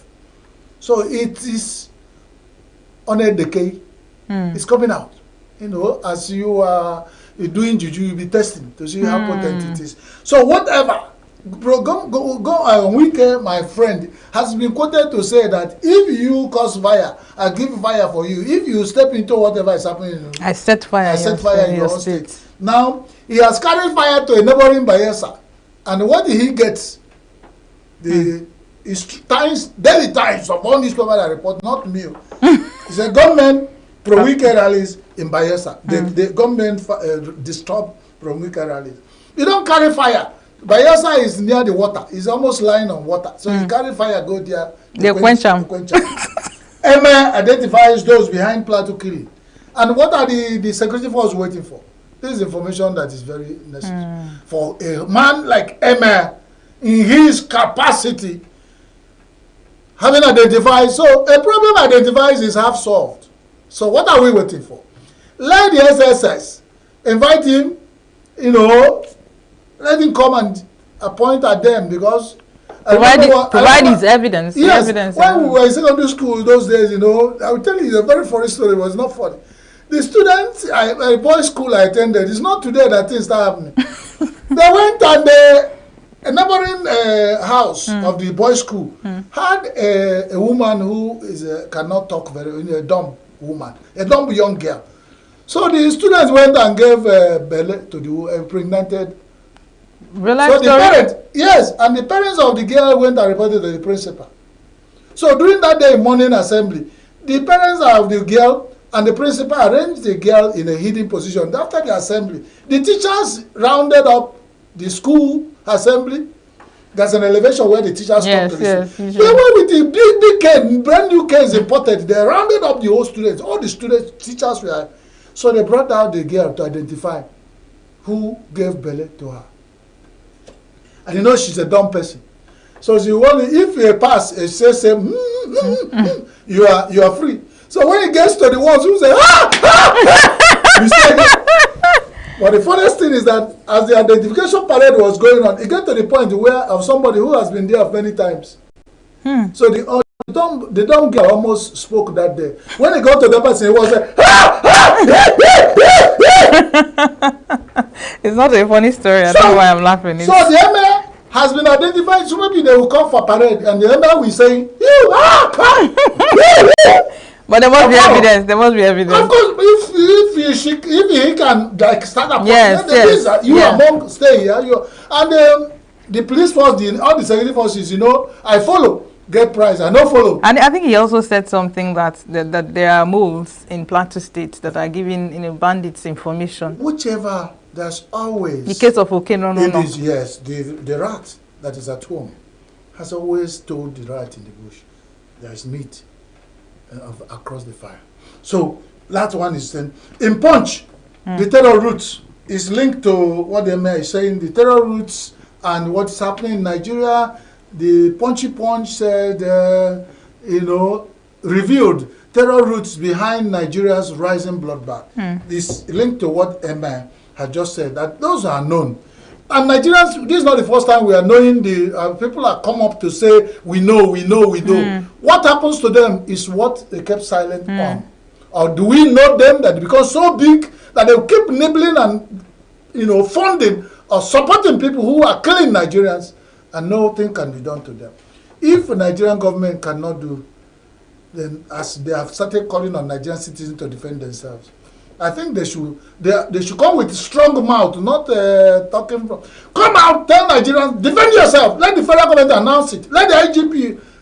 Since the there was a northern leader we discussed with that but last it's not week. a government. It's just a northern leader is a non-government actor. Agent. Yeah. Let the government of Nigeria come out and say we're overwhelmed because there's something that's linked. 50 communities in 5 Benue local governments lost to herdsmen, and it's coming from government agency, state SEMA. Emergency Management Agency, SEMA. 50 communities. That is what SEMA, government agency report. From every indication is minus plus because I'm sure he might be 1 or 2 ahead of this number. But as when we are working with 50. Do you know how many people? You know what that means? Lost to herdsmen. Now we say Nigerian government is sharing its territory with herdsmen, and we all kept quiet. Because if you say you lose it to a country, you say our territory. Nigerian army will know who they are fighting for. If you go to war in the front, defending your territory, you are fighting a country trying to take your. This is herdsmen. Is it that when Nigeria will go to war to defend our territory, the herdsmen are here taking over our territory and they are winning? The question will be answered by the security forces. Now, $400 billion were borrowed to stabilize dollar.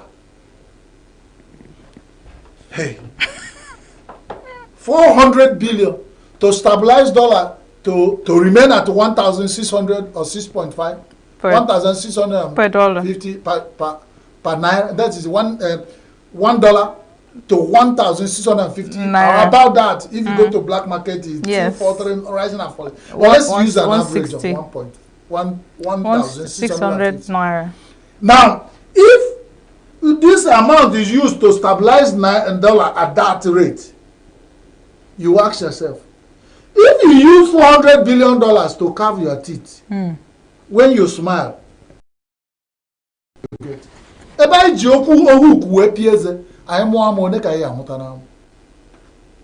somebody will convince, I'm not an economist, I am just a poor man, talking. Probably that's the only thing. If you call for this mouth, they say if you know where your problems are, just hold your mouth there. Like one of you who believe in Pentecostal miracles. I hold my mouth. But those who know economics should convince Nigerians that we use $400 billion to stabilize naira. At 1,615 naira. It's preposterous. I can't manage. Yeah. Because if you borrow this amount and stabilize it, came down to probably 200 naira to $1. Hey, if you're telling me, I will now see Obi has gone to army and is returning with the boot, where we can see signs that he went to, even if it's NYSC, he came back with his boot. But with this, is it that we have squirrel in our bags and we went to sow seeds? I don't know if we have put $400 billion in building our economy, building industries, employing people. Why we would borrow it? If we borrow it to build industries here and we have something to sell, we will have something to sell to replace. Now we use it to stabilize dollar. Where are we going to get the money to pay $400 billion back? I don't. That's why I'm saying some of these things are beyond me. But at the point they're operating from, let it be that the view is clearer. Because that's our assumption. That from the point these decisions are being taken, that the view is clearer. If there's a mistake and the view is not clearer, and they didn't want to get a clear view and taking this kind of decision, means we are heading for doom. You know? And then in Jambo keep popping up in all the newspapers. Jambo. 40 impersonators arrested over there. The parents are accusing that there were changes in the timetable of exams, and some candidates were posted out of their states. Some candidates were posted outside their locations they requested for. And JAMB is insisting nobody was posted out. The head of JAMB is saying none of those things hold power. So it's our word against his own. But I think maybe they didn't work well. Whether those impersonators are there is that those people who do not have Godfather. Because the way I see Nigerian students, none of them go to read anything again. Almost half of them have impersonators sitting for them. Did the JAMB do selective so you're saying there are more? Nigerian educational system, when it comes to JAMB, has degenerated. All our young people are gone. They call themselves Gen Z. They ping on their phones. They don't read their books. Incidentally, they are the people who are most blessed because you can pass JAMB by still ping. Because everything you need to pass your JAMB is there on the AI. But they don't go there. They just go for so many useless things and they go to get impersonators. Some of those people who are paid impersonators to go sit for exam for them are holding phones their parents bought for them that are more than the salary of their parents. But they can't use it to pass JAMB. They will use it to look for girlfriends. But then on a good note, he said, Opaleke, 16 African cardinals to join others to appoint new pope. Is it to appoint a black pope to appoint European or white pope? When will we have black pope among these 17 African cardinals? Good question. They're eligible to. Last time it was Cardinal Francis Arinze. That one, I was in Abuja and we were doing we even went to his village to do documentary preparing for African pope, black African pope. He failed. Will God at this time visit us with? Or is it that our sins or our color has made it impossible for us to be pope? Or is has the Vatican politics? And as they sit in conclave, there's what they call the house. When they sit there to elect, I hope that the Holy Spirit will touch their hearts and they elect one of the cardinals from Africa. Because we say let our dog go fighting with a neighbor's dog.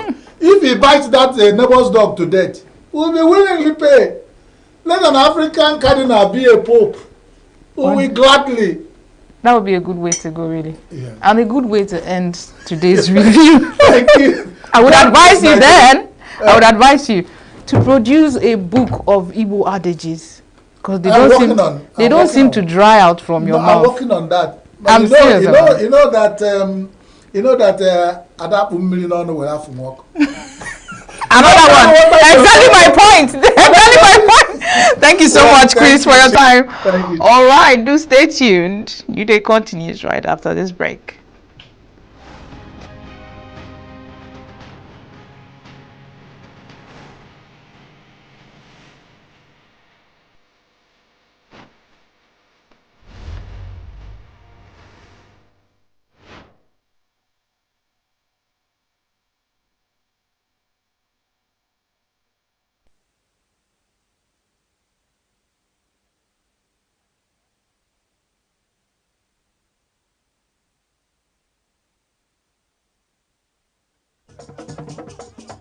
With a population of about 36 million people, the Southeast is awash with stories.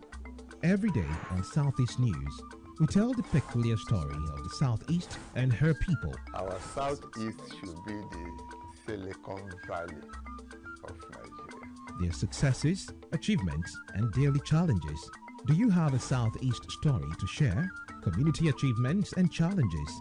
Completed and uncompleted projects. Bad roads, water scarcity, erosion, flooding, insecurity, or even disagreements? Bring it on to Southeast News. On Southeast News, no story is too big or too small. Southeast News. Let's tell our story. Showing on Signaturetv every weekday at 4 p.m. WAT, 1600 hours GMT.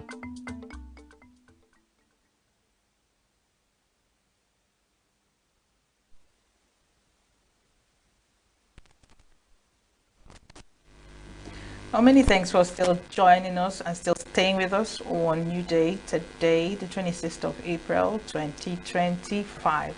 Well, we promise to keep you informed and inspired. Speaking of which, we're discussing the church and leadership perspectives, and our guest is Reverend Chimobi Aniwene. He's a cleric and a leadership expert. Good morning, Reverend, and thank you for joining us this morning. Thank you, and God bless you. God bless you. God bless you. God bless us all. All right, so let's just get into the topic for discussion, the church and leadership. How would you define leadership? Because there's been a lot of definitions of leadership. Some will say leadership is influence, some will say leadership is discipline, giving people direction. But perspective, what exactly is leadership? Well, like you rightly say, we have different views of leadership. Even in church, many churches have their own different views. But as an individual, I see leadership as an attitude for positive impact. Leadership is not position. It's more than position. Leadership is not having an opportunity to occupy an office. Because there are people who are in offices, but they are not the leaders. Like what is happening in Nigeria. We have just, well, let me not go there anywhere. We are dealing with the church. We've come to Nigeria. We have people who occupy position, but there are people leading behind. So leadership is an attitude for positive impact. So it's not necessarily occupying a seat and be known by people. You might not be known, yet you are the one driving the vehicle. But then, okay, let me just take this from this perspective. There was a time in the Bible when Peter, the apostle, asked Jesus and said, we have been going with you, you've been leading us and things like that. What do we get in return? I'm paraphrasing. He asked, what do we get? When Jesus now said, you get your reward here on earth and beyond. Now my question to you now is, what is the payment to lead from behind? When the people that are leading us in positions, they are positional leaders, they are the ones that are having a field day. So what will be the reward of trying to be a real leader leading from the backside when you don't get any form of reward at the end of the day? You see, it depends on what you see reward as. We have the physical reward, those who applaud you. We have the spiritual reward at the same time. Take for instance, before the birth of Jesus Christ, there was Anna who interceded for decades. Prophetess Anna. In the Bible. She was there. People were looking at the physical appearance of Jesus Christ, but there was somebody who actually led behind to the birth of Messiah. So when we are looking out for influence or fame or general applaud, then they are looking at the person at the center. But when you want to look at God's reward, God is not looking at somebody who is at the picture. God is looking at somebody who is the main source. So while somebody will be there leading, God is also looking at the same person that is leading behind. There was this great man of God, I think that was John G. Lake, if I'm not mistaken, who actually was leading, either John or Charles Finney. At a point, he was praying and saying to God, how do you rate my work? God said, well, there is a widow in your church that have 80% of your reward, you merely have 20%. The widow is the one leading. You are just the one driving the vehicle. So my reward goes to the widow and not to you. So in church leadership or Bible perspective, God is not actually looking at the person at the picture. God is looking at the person that is doing the job. So even when man will not recognize you, there is a God that will put you at the front. So you don't need to be at the picture before you can get reward, as long as Bible is concerned. Yeah. I still want to go back to this question. No problem. Because you would agree that our youth actually are looking to those things that we call physical remunerations and things like that. How do you think this particular stand of the Lord looking at the spiritual and not the physical, how has it actually paid us? How has it kept our youth in line, trying to seek the way of the Lord and not going the other way, doing yahoo yahoo and well, 419 in our local parlance, you know? So how has this actually motivated the youth to, continue in the path of the Lord? Now, I think you are getting it wrong from my own idea. Okay. When I say that leadership is an attitude and the leader can lead behind, doesn't mean that the leader cannot lead before the people. Please, no. Just give us the balance. Let me balance it. When I talk about attitude, when you go to animal kingdom, lion is not the strongest. Lion is not the biggest. But lion is seen to be the leader. So what makes lion the leader? You can't compare the strength of lion with the strength of a buffalo. You cannot compare the size of a lion with the size of elephant. But lion is the leader. What makes lion the leader? The attitude. The daring nature. Ability to coordinate others. They work as team. And they move. So when I talk about leadership in the idea of attitude, I'm talking in the direction of one who is not necessarily projecting himself, but one who is out for positive impact. So the person can lead from behind and he can lead at the picture. That is where I am going to. So talking about leaders and the youth, you see, one of our major problems in this society or in this nation called Nigeria is that our youth have not actually risen to their real responsibility. We are just talking. That is why little thing, when we go to Facebook and talk, give it 1 week, everything will fizzle out. Because there is no action to match it. And that is because we don't have youth leaders. Who can you come up to say now, my sister, that is a youth leader in Nigeria? Everybody is a leader in his own department. And that is where we are getting it wrong. So if the youth must benefit and get it right, the youth would have to come up to take the center stage. There is a team I am leading. We call them ENUGU Innovative Youths. It is a non-partisan program where we bring youths together to let them to understand. See, they have been telling you are the leaders of tomorrow, leaders of tomorrow. When will the tomorrow come? Because I see in Nigeria, if you must become important in Nigeria, one of the things you have to do is to grow old. Once you get to 70, then you start life. And that's an error. All right. Okay, so there's this model in the Bible where there's a king and there's a priest. Always. Even with all the priests, the kings rather, of Judah, kings of Jerusalem. That is when they practice state religion. I understand, yes. Yes, they always had the kingship and the priesthood. But we know that when Christ now came, kingship and priesthood was now merged into, the individual, which we represent. Now, my question is, how has the church influenced leadership, in contemporary times, where a king does not move or do anything without the advice or prayers from, his priest? What has that relationship? How is it, currently in contemporary times? Okay. Like you rightly said, you are talking about contemporary time, but you started the journey from the Old Testament when Israel was running a state religion. When there is a state religion, The king has a stake in the church, the priest has his place in the church, and then the prophet has his own place in the church. Okay. The king presides over the affairs of the people.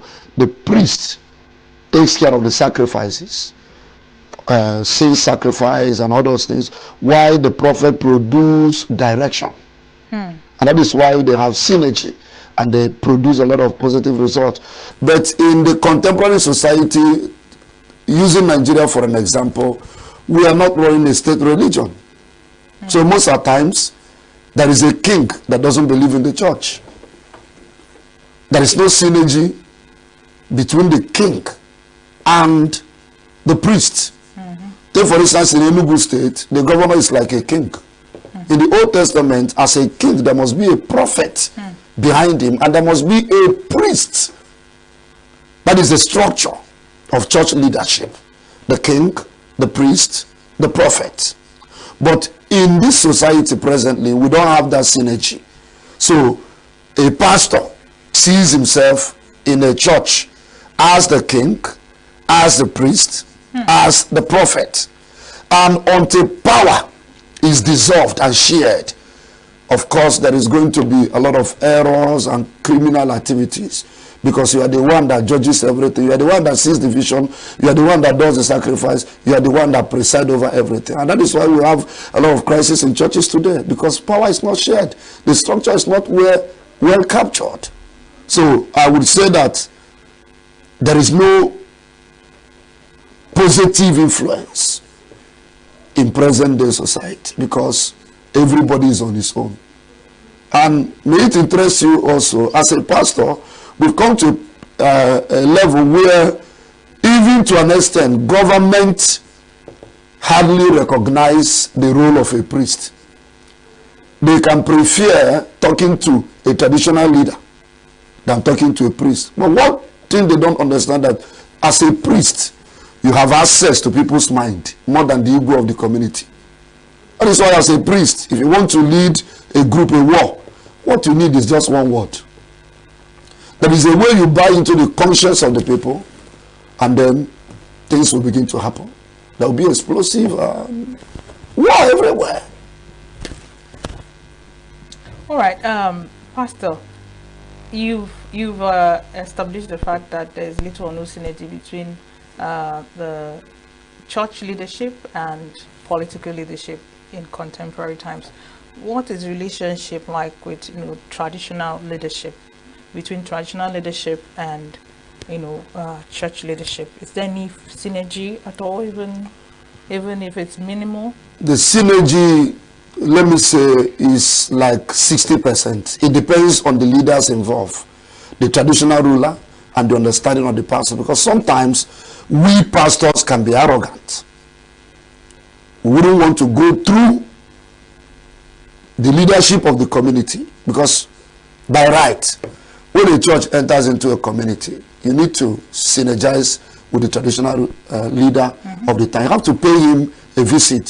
So we are here for so peoples and so thing and so thing. And then the Igbo will now give you an open hand, open relationship, and the both of you begin to work. It is good in some places. In some places, it is something else because of religious misunderstanding. Those who believe in the traditional way of doing things and those who believe in the Christian way of doing things. So because of that, if the Igbo is the traditionalist, there is no way some of them will want to interface or relate with the church. And when the pastor is not diplomatic in his approach, he will also be brutal, condemning them and cursing them and all those things. And when such thing comes out, then of course there will be anarchy, there will be no relationship. All right, just in 2 minutes, could you just tell us what your organization is all about? What's your mandate, the innovative organization you spoke about? I remember, before the innovative, I'm a pastor of a church and the general overseer of Redemption Church worldwide here in ENUGU. We are people that believe in Jesus Christ, the death of Christ, the resurrection of Christ, and then we believe in godly leadership. Then, as the spiritual director of ENUGU Innovative Youth, we are a people that have understanding of bringing the youth together to interface with the government, query them, question them in one or two activities and then encourage them to bring the youth in the system at the same time. All right, talking about, thank you so much, by the way. Talking about church leadership, we'll be taking you straight to the Vatican for the burial of Pope Francis. You would recall the Pope passed away in his home in the Vatican on Easter Monday, the 21st of April, 2025. To stay with us. Thank you for staying here with us. So we're continuing on our discussion on church leadership and diverse perspectives. So, Pastor, in a church has its own hierarchy, church has its own system whereupon it stands and it functions. Can you give us an oversight of what that structure looks like? Well, if you come, it depends on the church. You know, we have the Orthodox Church, we have the Pentecostal Church. Okay. In the Orthodox Church, let me use Methodist Church for example, because I have Methodist background. We have in Nigeria, Methodist Church, Nigeria. We have the prelate, we have the secretary of the conference, we have archbishops, we have bishops, we have lay leaders from the conference level, which is the national level, down to the local level. That's the structure there. Okay. Because the prelate controls the affair of the church. But if you come to Pentecostal churches where we have general overseers, we have general superintendents, and then we have general overseers. When you talk about general overseers, the difference is that general overseer is actually the founder of the church. Okay. The founder. Okay. The person on whom God founded the church. Whereas when you talk about the general superintendent, you are talking about an elective position of a leader of the church who actually may not be the founder. The leadership has tenure. When the tenure elapses, there is another election. But in the case of a general overseer, his position is life. It's life. Unlike the general superintendent and unlike in the Methodist, because a prelate has a tenure, an age. When he reaches a particular age, he's meant to retire and step aside for another one to come. Okay, so but in Pentecostal churches, the general overseers in most places is life. Even when the man is 100 years, so long as he's breathing, he still controls the affairs of the church. Now looking at the Orthodox, leadership hierarchy and arrangement, and that of the Pentecostal, right? How has this arrangement, leadership structure, affected the politics of the church? Because someone would say, if you want to see politics, come to the church. I mean, it's everywhere. Of course. How has these different arrangements affected the politics of the church and by extension the faith of the people? Well, if I start from the Orthodox background have an understanding that no one owns this church. It is our church. It is the church of the people, by the people, for the people. But in the Pentecostal church, it is assumed that the general overseer and his family members are the owners of the church, which is an error. It is not so in most churches. Like in some Pentecostal churches, we have board of trustees.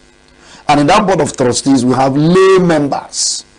In Pentecostal churches? Yes, in Pentecostal churches. These are the governing body that decide the policy of the church. Just like that body, an organization that has board of governors. Yes. That body can remove the GO. General overseer? Of course, yes. Can remove the general overseer if he move outside the proceedings or the procedures of the church.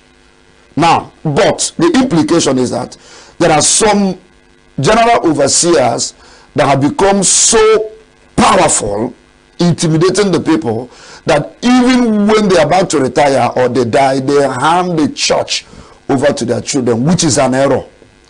You don't hand the church over to your child, especially when the child is not called into the ministry. Because if you hand over to the child that have no understanding of the ministry, then they turn the ministry into a business ground, and they start extorting from people. We have some general overseers who have become so big that they are not accountable to anybody in the church. We have some general overseers who are the sole signatory of the church account. They are the only one that sign the check, withdraw money, and all that, which is error. That is why Catholic Church as an institution, despite the many years they have stayed, have beat too many records. Because there is something I love about the Catholic Church. They have unbeatable structure. When I mean unbeatable, I mean unbeatable. But there are some Pentecostal churches that are also emulating that process, where the pastor will tell the child, see, this is not our business.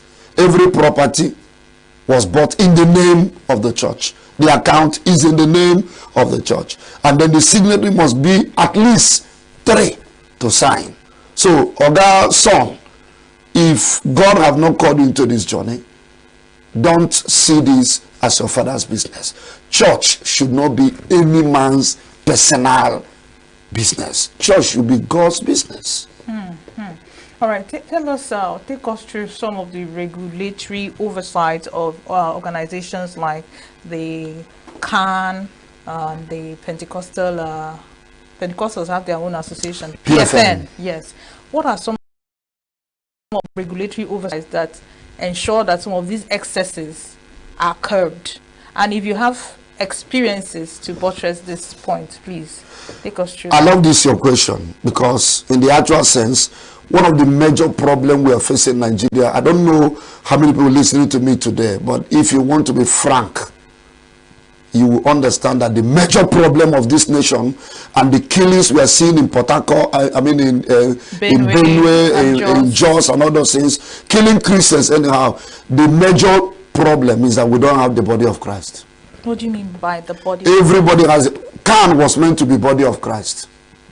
When you talk about the body of Christ, you are talking about an institution or a process whereby leaders of different churches gather together to form a body where they regulate, where they checkmate the activities. But we have these fraudsters everywhere, especially in the Pentecostal world, where somebody just wake up and become a pastor, siphoning people, duping people, raping people, selling olive oil 10,000, pouring it in people's. In fact, there was one we called the other day, said he was doing vagina deliverance. Which one is the vagina deliverance? That a man was caught stark naked with a woman, and he said, you are doing vagina. This error is going on because the body is not checking them. What most leaders at that leadership position desire is that brown envelope. Once you sow a seed that is good, your sins are forgiven.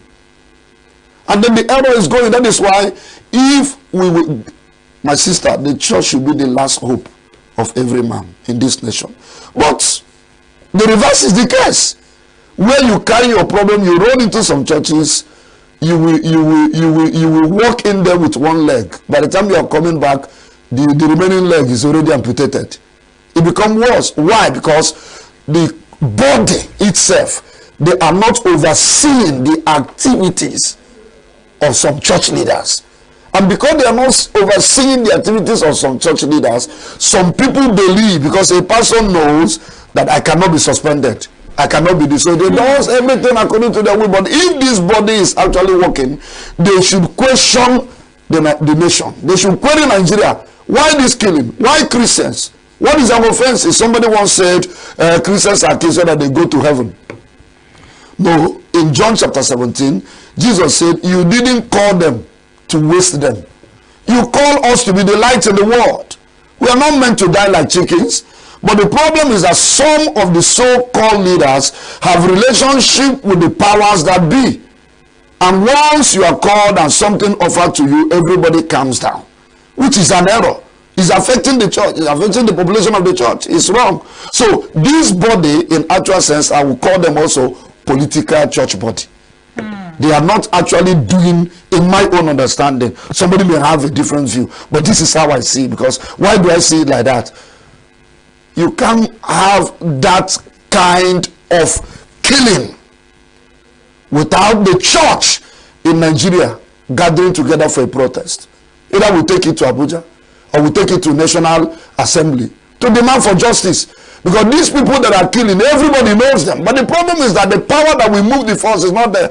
And when the young men like us, they say it's youthful exuberance. Which one is youthful exuberance that I watch you kill my parents? I watch you kill my members? My sister, the worst day of every genuine pastor is when he loses a member in that ugly way. If the pastor will not eat for a week. Because we are meant to be shepherds. And as a shepherd, we should have the smell of the sheep.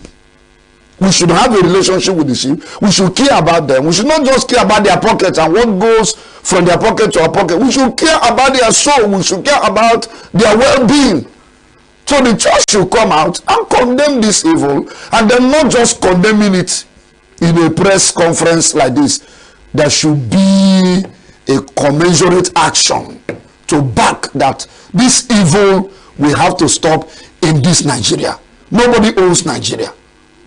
No particular religious group owns Nigeria. We own Nigeria together. And somebody should not be killing, and they know the houses of all these killers.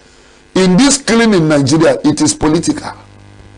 And unfortunately, some church leaders, because your members are not directly involved, your church members are not directly involved, because they are not directly involved, to hell with anybody. But if there is that synergy, and they can, and PFN, they are doing their job, when something happens to a particular church, everybody comes out.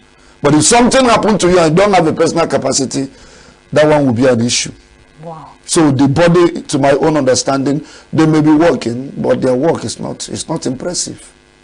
All right, you know, when we started this interview, you spoke about people leading from the back, side, and then you spoke about positional leaders. So from what you just explained, it seems as though most church leaders are positional leaders. What can we do to encourage and empower? Because I believe that there are leaders who are not positional leaders in the church.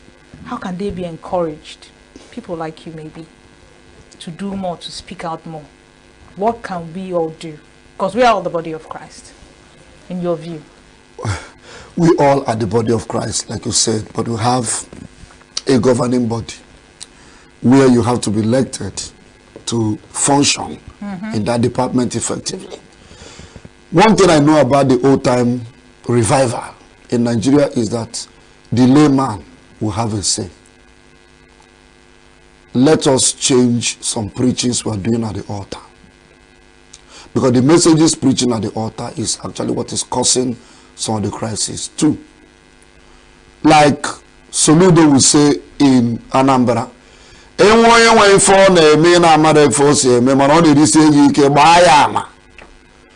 the church body give us the same marching order.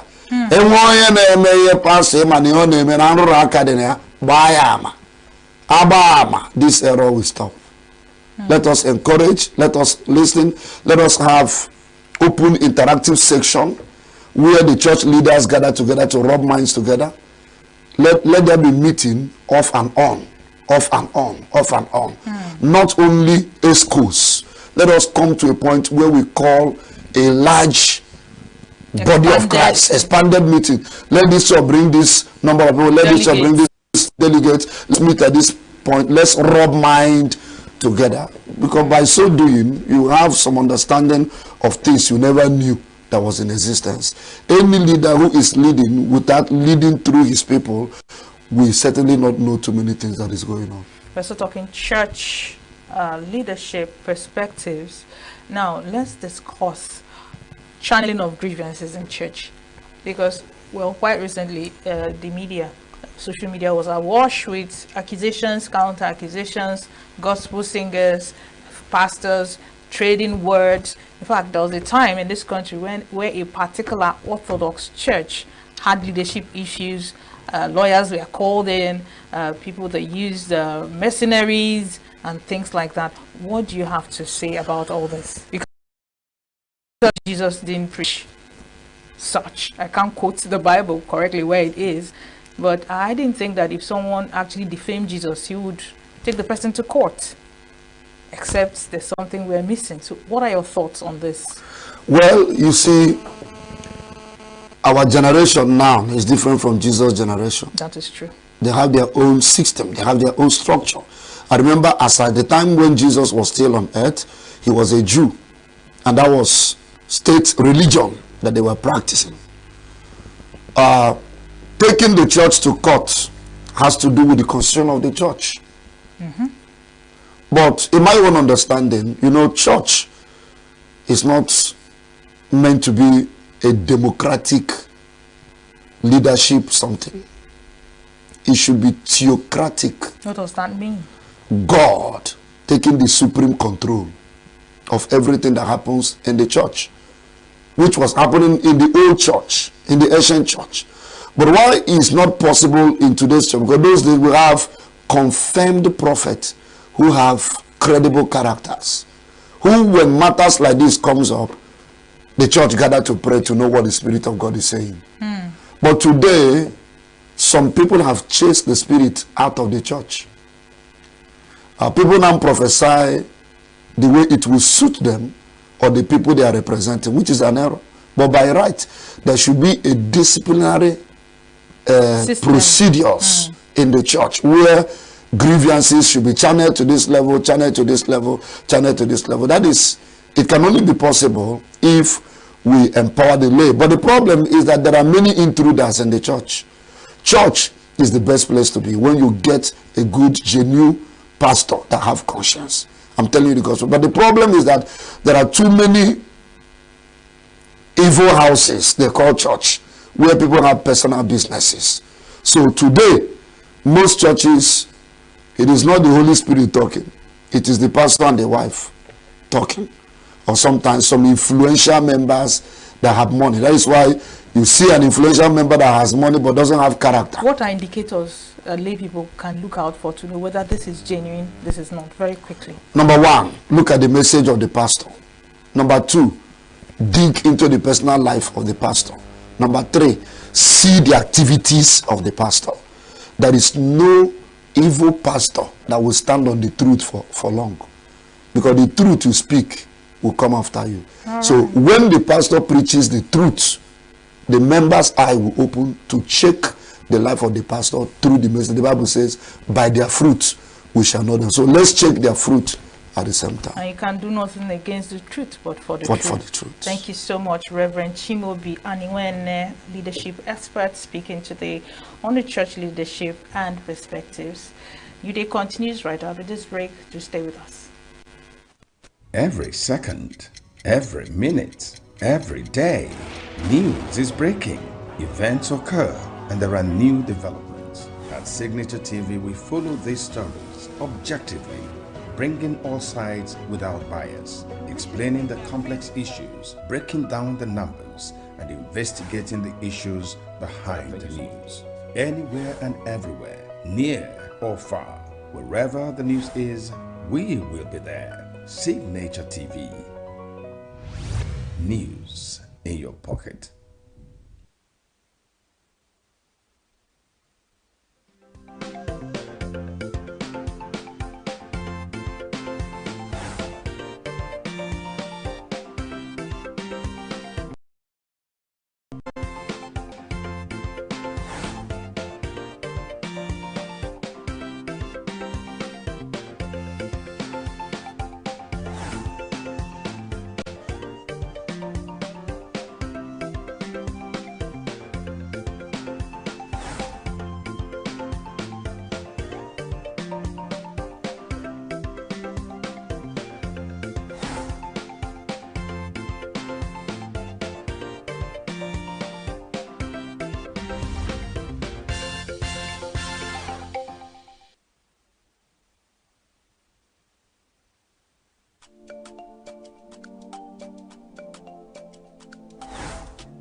Signature TV. News in your pocket.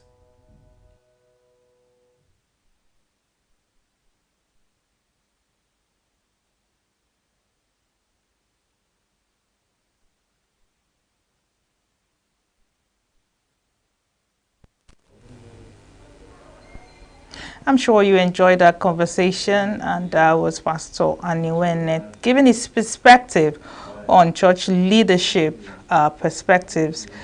And we also had an interesting conversation around welfare of inmates in Nigerian correctional service centers, healthcare, needs, their educational needs, those on trial needs, those who are waiting trial for years. And then it's quite packed, and you do want to listen to this. So take a listen.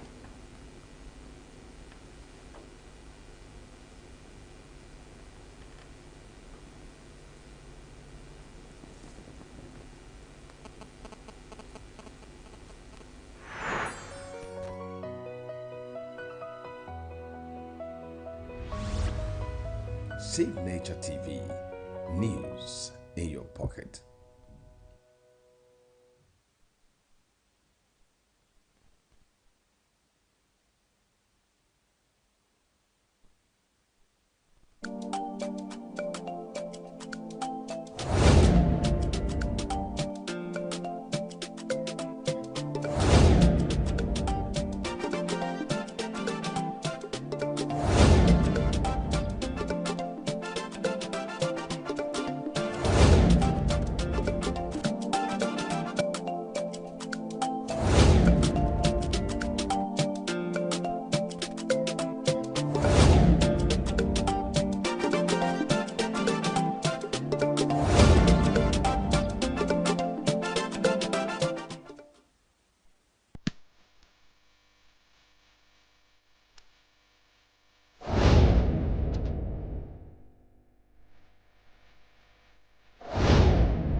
Well, thanks for staying with us. And in the studio, we have another clergyman to discuss welfare of inmates in Nigeria's correctional service centers. He's Reverend Francis Ago, a priest and a humanitarian. He also runs a prison's welfare ministry. Good morning, Reverend Francis. Good morning, my sister. It's a pleasure to have you this morning. All right, so yours is a very peculiar ministry, if I may. Yeah. What led to your interest in prison ministry? What was the push? What was the motivation for you? When I was an undergraduate, I was part of Amnesty International student chapter. That was back Amnesty International? Yes, student chapter. That was back in 1970 in Okaden. Okay. So I was part of the student union movement. During the time of Peter Joffo as the VC of UNIZIC, I've had issues to come in contact with him when it concerns issues of students, their welfare. Well, I didn't know I'm going to be a priest anyway, because I wasn't born in a Christian family. My parents were heathens. It is in record. But I don't want to bother with all these histories about it anyway. So, but at some point, when I get into the prison, the priesthood ministry, get into the church with some convictions or some prophecies from my mother, what happens during my birth, or whatever. I continue to see myself as an activist for humanity, as a servant to humanity. Then after my ordination in ENUGU River, I was ordained in 2011, a priest of the Church of American Communion. Then I saw the consent of the bishop to assist me now to go into the prison ministry as part of what I like doing. Then I was able now to see the inmates, look at them, get to their records, what brought them to the prisons. Some of them need mediation. Some of them were just minor issues, family matters. We get into it. I think from now 2011 till now, I've lived about many in charges at River prisons. This one will come and stay like 2-3 years, go on transfer, and that person will come and they will still get me involved. So I've been part of it. Yes. All right, so given your experience, let's still talk about just Oju River before we move over to you know other parts of ENUGU and the work that you have been doing to see how you can spread this initiative. All right. What are some of the experiences you say are the most unfortunate? Okay. For example, is it with the feeding? Good. Or is it with the judicial process? Somebody will be in a waiting trial for years unearned. And we do hear about some corrupt issues that go on you know, behind the scene. Okay. Can you just tell us about some of these things? Now, the issue of their rights. Because prisoners do have rights. Yes, of course. It is in the Constitution. I'm not a lawyer, right? But I go to those things if which I can open my systems and then tell you where it is enshrined in the Constitution. They have rights. They are inmates. So many of them were not yet even prisoners because they have not even been convicted by the law. That is the issue now. So many of them were just there awaiting trial. And once one has not been tried, convicted by the law, you are not a prisoner. So I see that place around for many of them. So those things are the things that challenge me. And when you look at what they are passing through, that somebody who has a little issue that could have mediated outside even the police, outside the court, is being abandoned in the prisons. It becomes a thing of don't worry. So you know, do you know that I have a case that I handled? A young man from ENUGU was kept in the prisons at Oju River, for example. The people of ENUGU from his own home community did the funeral ceremony without knowing that their brother is in the prisons. There was no way they could send there was no way they could trace where he is, the information. I'm even saying the prison authority could no, look at it this way. The police will arrest those ones, maybe the way they do their own things, not following the judicial way of even identifying where they come from, and they will put them under the police custody. And they will stay there for a little while, and sometimes the police authority will now fed up with that person staying, and then they will bond him to the prisons. Can you tell us some of the rights of prisoners that are being, you know, infringed upon? Now, the rights of the prisoners that are being infringed upon is that their welfare should be catered for. You mean their feeding? Yes, of course. The language of rationing is what they are using in their feeding. Tell us about rationing. Rationing in the whereby maybe the kind of food you eat from your house. Maybe this morning you have access to a plate of rice, for example, and that plate of rice, after eating it, you will get satisfied of that plate. But I want to tell you that a plate of rice you eat in your house this morning is meant for 3 square meters of an inmate in the prisons. That even your last child in your home will not even accept a single meal of an inmate. You're talking about a full-grown. Yes, of course. And you look at it now as I speak with you. I have it in my record. I'm having a problem that 4 of the inmates at Oju River prisons now are getting blind. Why? Malnutrition is causing a whole thing. If that person did not feel very well, it will bring some other troubles into the system. And health-wise, the caring system of their health system is at 0 level. I want to tell you this. I have used my NGO because of the interest of the bishop in the ministry I'm running. I went on to do what I call God's Great Charity Foundation, which is online, not registered under government, to search for help from people. And when they give me those money, what I do is to now look for doctors. Because of the wife I'm married to is a nurse. So what I now use is to use my wife and some of her friends to go for free medical outreach in the prisons. Okay, let me now shock you again. The right of the prisons in Oju River is meant for 80 inmates. The structure, yes, the capacity, the structure. But today we have 140 something inmates. And that's why they are no more using the bunk, these lying bunks. They are lying on the ground. You begin to see those things. Psychologically, it affects them. Mentally, it affects them. Spiritually, it affects them.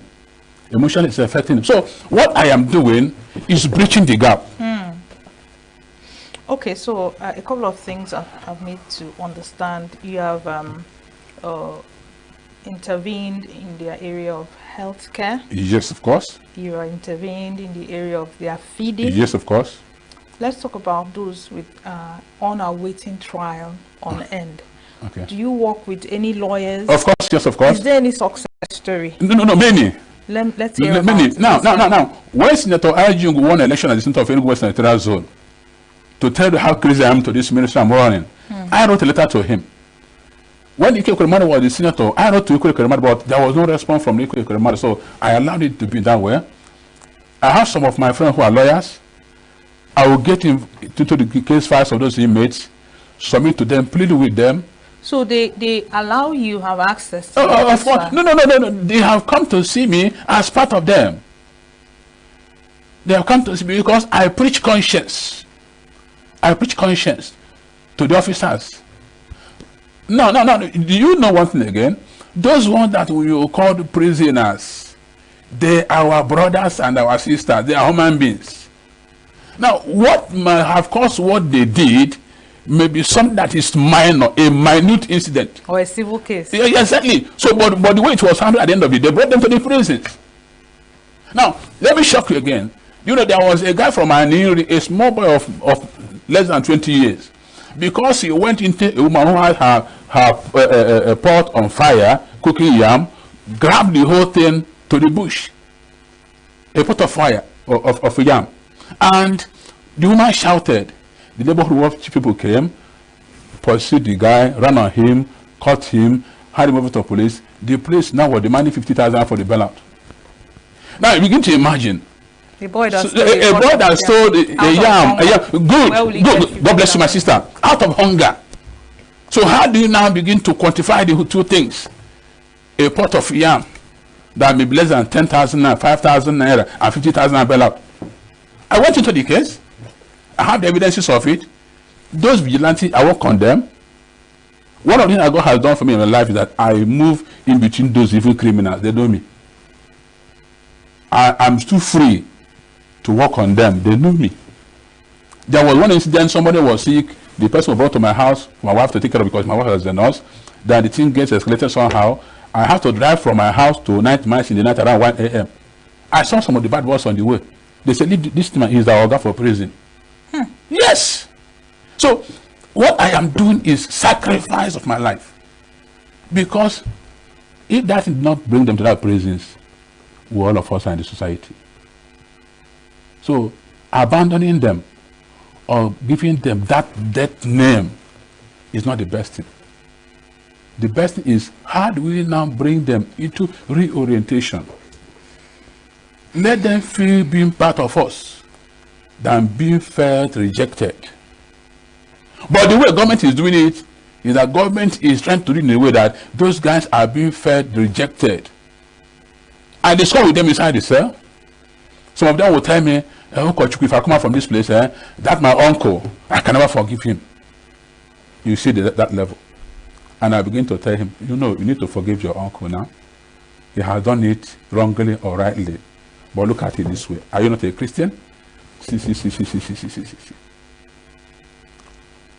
And we work on them. Work on them. So I have access to them. They know me.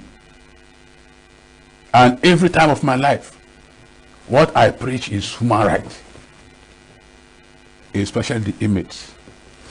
All right. In Western climes, prisons are referred to as correctional centers, where an inmate can even go in and come out as a graduate. Yes. Now, needless to say, this is not obtainable in Nigeria. It is. What are in this area? Have you tried to intervene, and what has the experience been for you? Now, I have, in Signaturetv, for example, where I'm operating from, the local government chairman has been able to come in with some teachers that he's not paying, assisting with some stipends to come in to teach those who want to take first school living who are in the prison. That's what is going on. It's going on in the Signaturetv prisons. And we are looking at how do we now improve this, because you see one thing, my sister, any person who is a criminal is extra intelligent. crime is a thing of intellectual ability. No novice will go into crime because criminality has to go with brain exercise. Has to go to brain exercise. That is it. It's a brain exercise. So government should even do more to bring. Yes, we're listening. Government should do more to look at what these people are made up of. The stuffs. Talking about government. Yes. There's been in the news cases of judicial reforms. Okay. Have you been actively involved in any of those reforms? I think one of them was to cut down the length of our waiting trial inmates to make sure that the trial, is expedited. Yes, of Tell course. us, have you been involved in any of Good. those? No. I still want to be using Ojiriva as Case study. a case study, right? Please, yes. No. Ojiriva, when they started the issue of this kidnapping and whatever, the magistrate and the judges in Ojiriva, they ran away, come up to ENUGU. And Ojiriva prisons harbors the inmate from Aniri, Ogu, Ojiriva, Iziaga, and part of Udi. And if you come to Ojiriva prisons, 70% of the inmates are from Aniri and Ogu area. Now, the magistrate who is handling that of Ogwanini at Ndiabo, he now relocated to ENUGU. You now begin to look at this in this way. Transportation, logistics to move them to ENUGU. Logistics to move them to Ndiabo. If I go through my phone and my records, I will show you many a times I've on my own approached the magistrate, the judges, trying to discuss with them. Then we will come down to the prisons and look at the case files and pinpoint some cases and say, no, these ones can still be, given amnesty, looking at the content of their crime, not necessarily abandoning them here. And I wouldn't know about. There's one magistrate and a lawyer, a young guy who have been very passionate in what I'm doing. He will just look into those things and say, okay, Reverend, I'll give you a date. Can you bring this image to those? I say yes. Then what I will do, I will go back through the prison authorities, the correctional center authorities, through the parents or family members of those guys, then through my friends, will organize transport systems for them, for them to come to ENUGU. And many has gone through that way.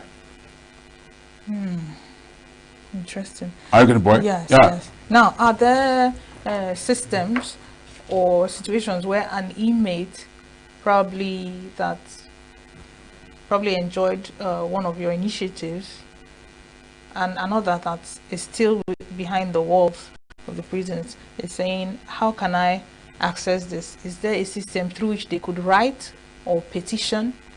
I know that the Ministry of Justice, they have state prosecutors that probably work via, pro bono services. Yes. Now, how can an inmate say to himself, I think I have a chance? Can I write to the Ministry of Justice? Okay. Or can I write to your organization? Good. Or maybe a relative? Can they, because from all you have been saying, it seems as if you're the one going actively to search out case files, to search out inmates.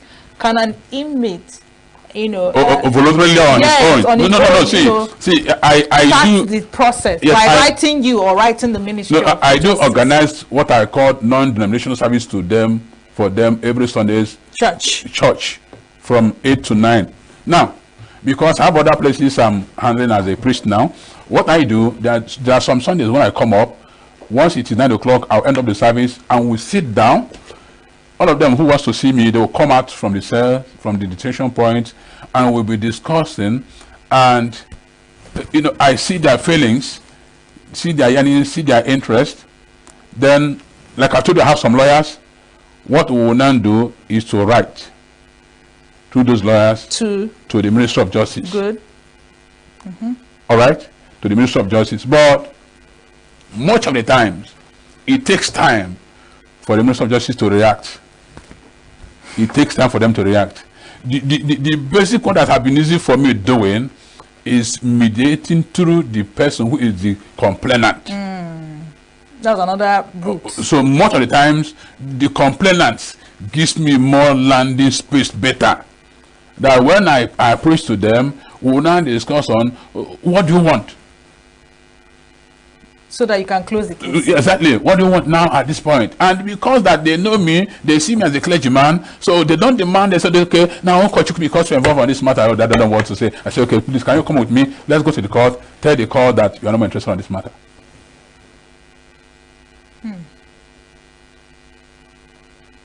All right. Okay, let's talk about a very controversial issue. All right.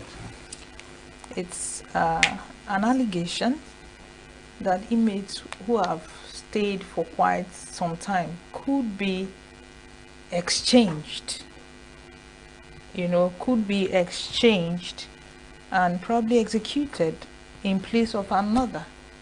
Now, how true is this allegation? Well, I don't have any information on that, sincerely. I don't know. I don't know. Okay. I don't know. Okay, so you remember the case, it made the news quite recently, some domestic staff of the wife of former President Ebele Jonathan, okay, that they have been in prison ever since. When Jonathan left yes, office, yes. Yeah. that they've been in prison. Okay. Because the wife accused them of stealing her jewelry. Yeah. You understand? Okay. Now, if you had this kind of issue, okay, right, about some inmates, how would you go about it? Now the issue now is I'm sorry to cut you short. Knowing that the individual involved now is a very powerful, political, person. Okay. So how would you go about it? Well, I'm even trying to say something this way. That Jonathan and the wife were no more in power. Yes. So why is she now going to resurrect a thing that she should even forgo? I don't think she actually did. I think it was the issue came from another quarter. Okay. Somebody that raised an alarm. Okay. Saying these domestic staff of Patience Jonathan has been in prison ever since they left office. Okay. So I don't think she was the one. Okay. Now. If consciously or unconsciously she's not aware, all right, then and I have access to her, one of the things I would do is to let her get involved and informed of those things, because in as much her name is at stake. Her name is at stake. I went to a lawyer. He was the director of what did they do that? There was a program that the federal government did. That man happens to be the man in charge of ENUGU state, and he did very well. Some boys went into his house, burgled his house, took off his television, whatever, and those guys were brought into the prisons. When I came around and saw those guys, and they told me, I now used my phone and called the man and said, "Thank you for imprisoning these boys in the prison, but what you have done is wrong, sir." That Shoppy, the man who was in charge of Shoppy, one by the Chicago, he's from my area. We're from the same community. I said, "This guy that you abandoned here, we are going to be here to be roasted." And he said, "What do you want of me?" I said, "Please come and release these boys, because if they have learned how to burgle your house, they are here to learn how to uproot your house." They have done that one because they feel they are a rich man now, so they can take something out of your house and you can forgo it. Now you don't want to forget. You are giving them a chance to learn a skill of coming back. But are you saying people should just be forgiven? When No, my sister. See. No, you look at the reformation system, not just forgiving like that, but the conditions. Okay, did you know that now we call it correctional centers? I don't want to mention any prisons now or any correctional center now, but do you know that you don't have any single pin to learn skill in some of these correctional centers? No single pin. Now, when an inmate will be brought into the correctional center, then take the little what they take, sleeps off, wakes up, and the day continue running. And the day continue running. He might spend 5-6 years. Maybe when he went there, he had no handwork. Skill. Now he's out again, no handwork. And older. And older.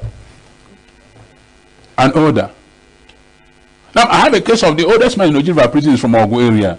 One of the cousins I contacted now asked me that what he required for me to do is to ask the man to give the order to sell one of his land so they can use it to pursue his case. But I said, no, I'm not interested. So what I'm not doing that the man who is behind the man's incarceration in the prison, so I've gotten his consent. We're just drafting a letter to send to the court for the man to go. So, Reverend, what's the way forward? When people commit criminal activities... No, the way forward that... What's the way forward? Yes, we must have to bridge it in between. My friend, Reverend, you interviewed before me. Yes. I had heard him say something. If it is scriptural, the prophets and the leaders works in communion, in conformity. Some of our leaders has abandoned their duty. The family system is failing below 0%. Now let's go back to the status quo. Let's look around our family values. Where have we lost it to? Do the parents have time to go for their children again? A child of 6 years with his phone online. The father and the mother are just on their own. The housemaid is now in charge. What is the impact of the parents, the life of that child? He goes with that direction. So, the solution is going back to the family value, work on it, psyche reorientation. But Reverend, that's a long-term intervention. I mean, in the immediate. No. If you should talk about the immediate now, it's very. How do we handle? Then those whom we call our political leaders must come from the point that they should come down as servants. Because somebody who has only O-level result drives jeeps and runs around and blasts everybody and embarrasses anybody around him because he's a common counselor. How do you get to be a counselor? What do you know? You see the moral value of it? So in the interim, if we want to handle it, let us now begin to look at the capacity of individuals to go in different positions of leadership with the interest of service to the people. All right, Reverend, tell us about the expansion of your foundation, because prior to the interview we were having a talk and you said that the need has a reason for you to move beyond Oji River to other parts of Enugu and possibly other parts of Nigeria. Is there a framework to that, or you just move as the Holy Spirit instructs? Well, the framework of it that, thank God today we have prison chaplaincy as an organization, which I later come to know about it. And I contacted the leader in Enugu State, all right, and we've been talking. And you know, internet has made things easy. I've been trying to also connect some other interested persons in some other states who are into the prison chaplaincy, so that we can now know how to form a synergy to work with a common frame idea of this is our priority, this is our interest. Then I know, for example, being an Anglican priest from Ojibwa Diocese, my bishop has given me, I told you, my bishop has given me almost 100% free hand to run the prison ministry. And Ogu Anglican Diocese, for example, I've contacted the bishop of Ogu Anglican Diocese, whom he has also delegated a priest to work with me, so that I can now, because I told them that most of the people, like I told you, from this Oji prison that are there are from Ogu and near areas. So we need to go down to the grassroots to liaise with the Igwes, the security agencies, and others, so that what can we do on the background Because once he gets out of the community, goes into the place, goes to the court, the next thing is to prison. Work with a female inmate. What has the experience been for you? Well, is it just male inmates? And I've not much worked. In ENUGU prisons, I've come in contact with some female inmates, and what brought me to them was a case of connecting through their family members. Their family members who now knew me as a mediator. Reached out to so they knew me as a mediator. They now come to me, discussing with me the plight they are feeling about their wars in the prisons, and I came in there. They are females, and we look at their cases. And like I told you, most of the times I use the complainant at the center point, because if the complainant agrees with me, then the lawyers and the magistrates are just walk over. But if the complainants are not in agreement with what we are doing, you may try to move on. And when the magistrate or the lawyers and the judges ask the complainant, what is your view? I said, no, let this case continue. The case continues. Okay. So there's no personal work with a female inmate? No, not at all. Not yet? Not at all for now. Okay. For now. But there's plans to expand? No, of course. It is for humanity. My assignment is for humanity. All right. You did mention the rights of the inmates. Yes. Right? Do they have a right to vote? No, not necessarily right to vote. The country constitution section 1999 Constitution of Nigeria give them the right to fair hearing, right to live in the normal life, right not to be victimized. Because like I told you before, if you look at Indonesian history, I watch it through the net that in Indonesia, they use even the image to develop the agricultural sector. But where do you have our own here? Nowhere. Once you are an inmate, you are into that organized war. We'll call it a world after the war. So once you are into that world, like in ENUGU, for example, here, before you can have access to an inmate in ENUGU here, it used to be a trouble something. A lot of processes and protocols for you to get. But these are the persons who were there. People has to come for them. People need to come for them. They are not there to be abandoned. All right. Are there any? Your ministry is quite a lot.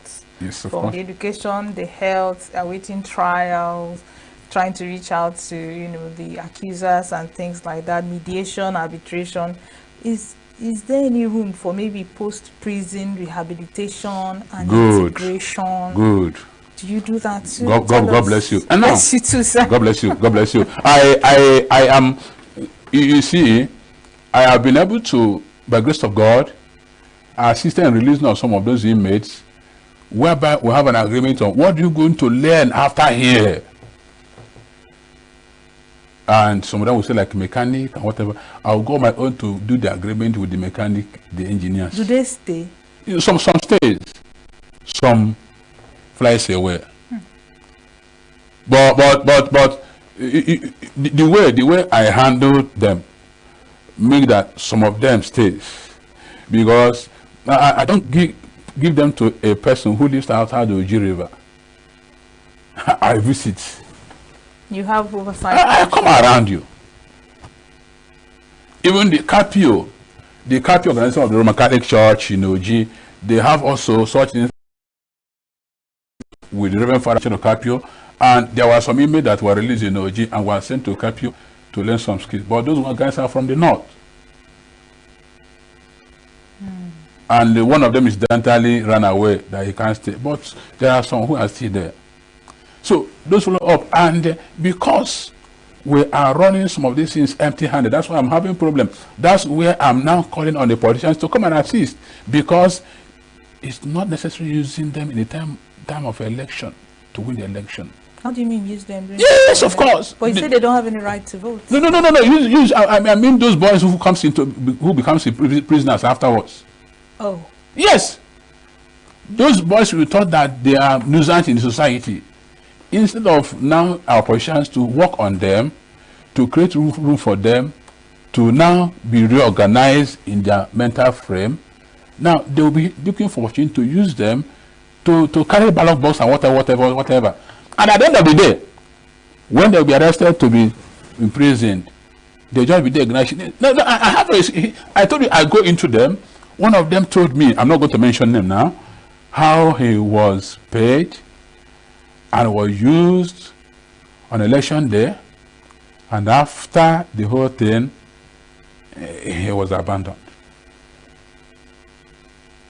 The way I tell about going back to the family value now, societal value, because we must have to treat these things from there. So that if a child is being trained properly, he may not be a talk to anybody. If a child is being followed up very well, nobody can convince him to go into those evil ideas. Absolutely, and that's a great way to end this interview. Train up a child in the way the child should go. That when they get old, they will not pass from it. The Bible said it. It will in the book of Proverbs, all right? Thank you. Yes, train a child in the way they should grow. Much. God bless you. We've been talking about welfare of inmates in Nigerian correctional service centers, and Reverend Francis Ago has been so gracious and so insightful. Thank you so much. God bless you, my sister. God bless you. God bless. All right, New Day continues right after this break. Do stay with us.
By the time we create an enabling environment, you find out it is not a particular tribe only that is interested in rearing cow.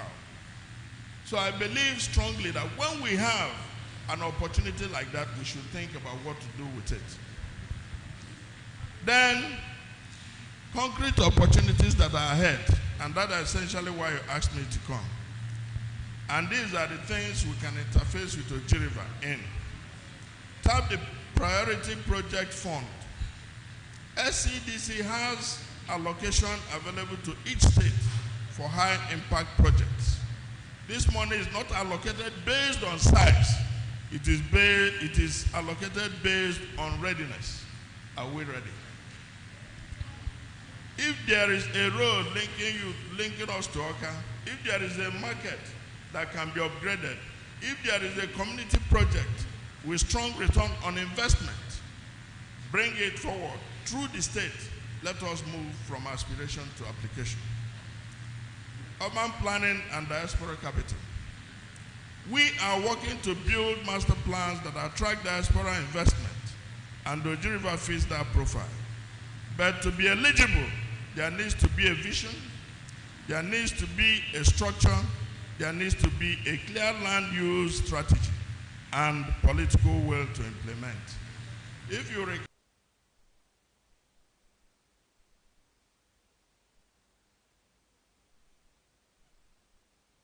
While we expect that main power will soon be a household name in Enugu State, we expect that it won't be business as usual anymore in delivering electricity services to our people. We deserve better, and we are here to make sure that you get better. Oji is not just a place of natural beauty or cultural heritage. It is strategically located or positioned to lead the energy transition in Enugu State. The local government used to host the first power plant in the southeast region of Nigeria, which is the Oji Thermal Power Plant. And this administration is working hard to see that that particular project is revitalized for the benefit of not just Ndi Oji, but Enugu State as a whole.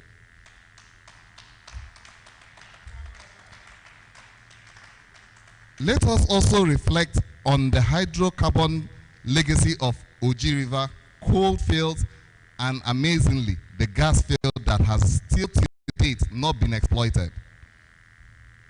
The huge potentials that lies in our hydro potentials from Oji water bodies and the natural presence of run of water or river flow creates an opportunity for hydropower generation. We can develop from PICO, which is 5 megawatts or slightly more, to as much as 15 megawatts from run of water or from the water bodies you have in Oji.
Registration is essential to control certain things.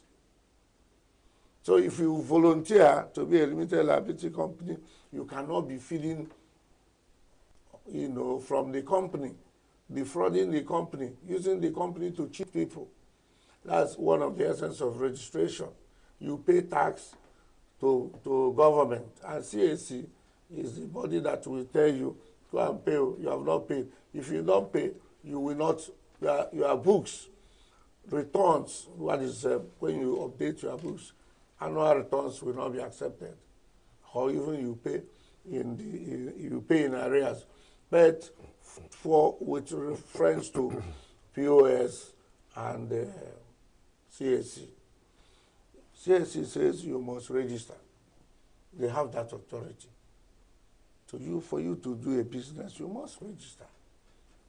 So it is not that they are fighting. They can't fight because that one is performing his duty. If you are negligent, if you refuse to obey or respect him, it doesn't mean you are fighting. So what I'm saying is that if CAC says you should register, you register. Then there are some that will pay what they call income tax. There are people who pay these other aspects of tax, that is company tax. I'm CEO and co. Doesn't elevate my status so that to the federal government. So I'll be paying to CAC. I'm supposed to pay to the Board of internal revenue as an individual. Then, if they say the state now approves a token for all these people who are doing petty trading, then it's their law.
I don't eat it because of so many harms.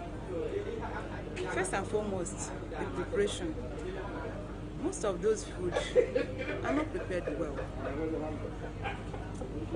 Let's say 70% of the people selling food on the road do not take some precautions into the preparation, even into the selling, the servicing, the way they serve the food. In the preparation, cut and join, a lot of cut and join. They go to the market, buy things. I was a victim of, in fact, I saw one woman who sells food, asked the seller of vegetables to cut all the vegetables at the market without washing them. And then she would take it home, inside the soup. Even if the soup, she may say it's half done, no, even vegetable soup, half done. Don't know the organisms inside it. And she will serve all this food outside. And people will buy and eat. Tomorrow they'll tell us about this, that, and we all label it typhoid. Typhoid has really suffered. So all go that all this food, including food poisoning, they will go back to typhoid. And people keep drinking, taking a lot of drugs. And then the servicing or the serving of the food. Do I tell you that most of the plates used in serving these foods are reused, maybe not washed, or even just clean with tissue or something, even if it's clean tissue, just to serve food. Why are these things happening? People only want quick money. Money is their own reason. They want to get money. I don't think they care about the health of the humans. I heard one of my colleagues saying that the tomatoes used to prepare the food was rotten. The food she ate, at the point of eating the food, in fact, she couldn't continue because the tomato was not cooked. They hurry to bring out food to sell. Their aim is to make money. Even those peeling fruits on the road, You see all these fruits packaged. Please, before, I didn't say don't buy it, but before you buy, make sure it's washed. Some people don't even wash the the fruits, including vegetables, or they use dirty water from the gutter, water from any source, and they will use it to wash the fruits. Some don't even wash it. All their concern is to make money, and we are all buying. After which we end up in the hospital. Cholera is there, as this is one of the consequences. Diarrhea, and these are causes of food poisoning, or they are from consequences of food poisoning. Then the worst of it all is that most of these people who sell this food, they don't want waste. They don't want to lose their money. The next day, if they did not finish the stock they have, the next day they continue. They don't even care about our health. It pains me. One of my cousins died in December. What happened? After eating food served at Lagos, says purging, vomiting. Today she's no more. What caused the problem? She ate food served by the vendor on the road. Then there are so many people who want to make money quick. They add a lot of things. People say they add water from cups. Some people say they wash something, put it inside. Please, before we eat outside, let us verify the source of the food, because 70 to 80% of the food served by these vendors on the road are not healthy, and a lot of consequences that I've said, starting from gastrointestinal problems and so many others, and then mortality. If you come to the hospital where I work, a lot of food poisoning, E. coli, a lot of problems, including children. So we should be careful when we want to buy food from outside. Roadside food, if anybody can help it, please avoid it. The reason is this: look at the environment, the dust in the environment itself. Most times this roadside food is not cooked in a good environment. The preparation process is poor, and the people preparing it are not educated enough to handle food. They don't wash hands well. You know, the commonest disease we have in Nigeria after malaria, which is typhoid fever, it is a fecal-oral disease. In other words, the anal parts where we put out what we have eaten, where we defecate, that's where it comes from, and it goes into the mouth. What do I mean? Somebody goes to eat herself, she defecates, then she cleans. After cleaning, how do we wash our hands? These roadside food vendors, how do they wash their hands? Do they use soap? No, they simply put their hand in water and just do and bring out, and they use that same hand and prepare the food. And this food, you take it now, put it in your mouth, and the organism begins to, that is the chain. So you see, typhoid fever is multiplying. We are processing it because people who are not well informed are preparing food for us. And where do we meet most of these people? At the roadside. I'm not talking about the dust that gets into the food. Yes, have you seen suya in the open place? Your vehicle is passing, you splash dust. Inside that dust, you have people who have spat out their phlegm, their cough, any kind of cough. I don't want to mention the tuberculosis and all that, which, although tuberculosis, you can just, by inhaling it from the food, you can have that. So it is not advisable as much as possible. They don't cover the food well. You see akara, only few people put their akara in a glass case.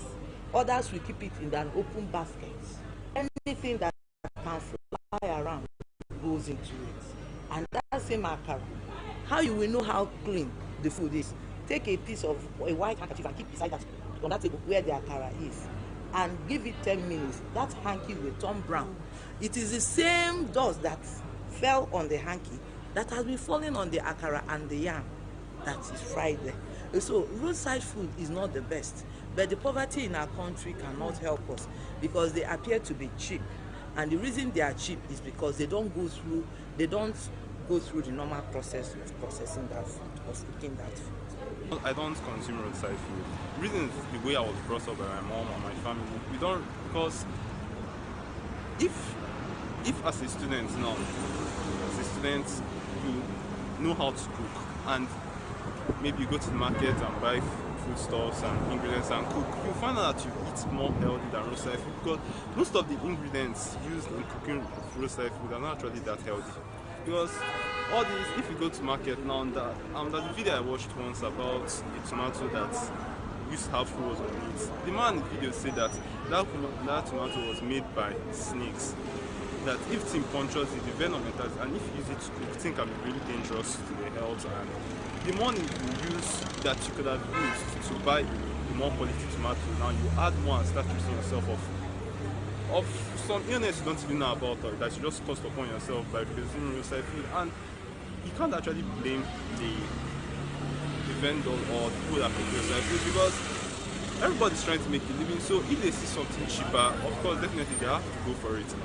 And that everybody's trying to make a living. I won't say what they're doing is right, but the country is just getting hard by every day across the price. So everybody's trying to make a living and survive. So I just believe that the ingredients used in cooking of roadside food, or preparing roadside, I feel that they're not, should I say, they're not quality products. So you can just, you don't know, and the environment in which they cooked, the environment and everything, you don't know whether it's clean and everything. So you, the consumer of roadside food, can be really very dangerous to the health. My name is Rose, and I sell akara.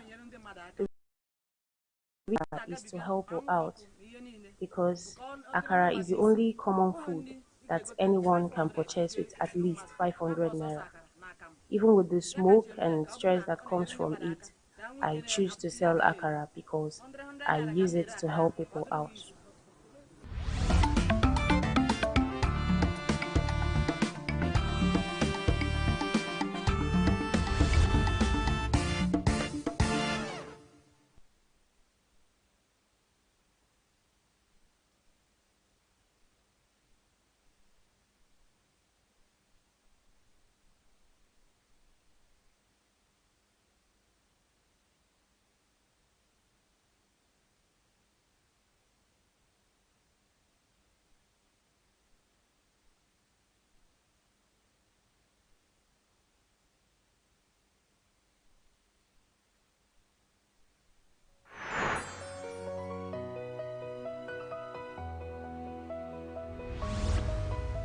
Signaturetv, news in your pocket.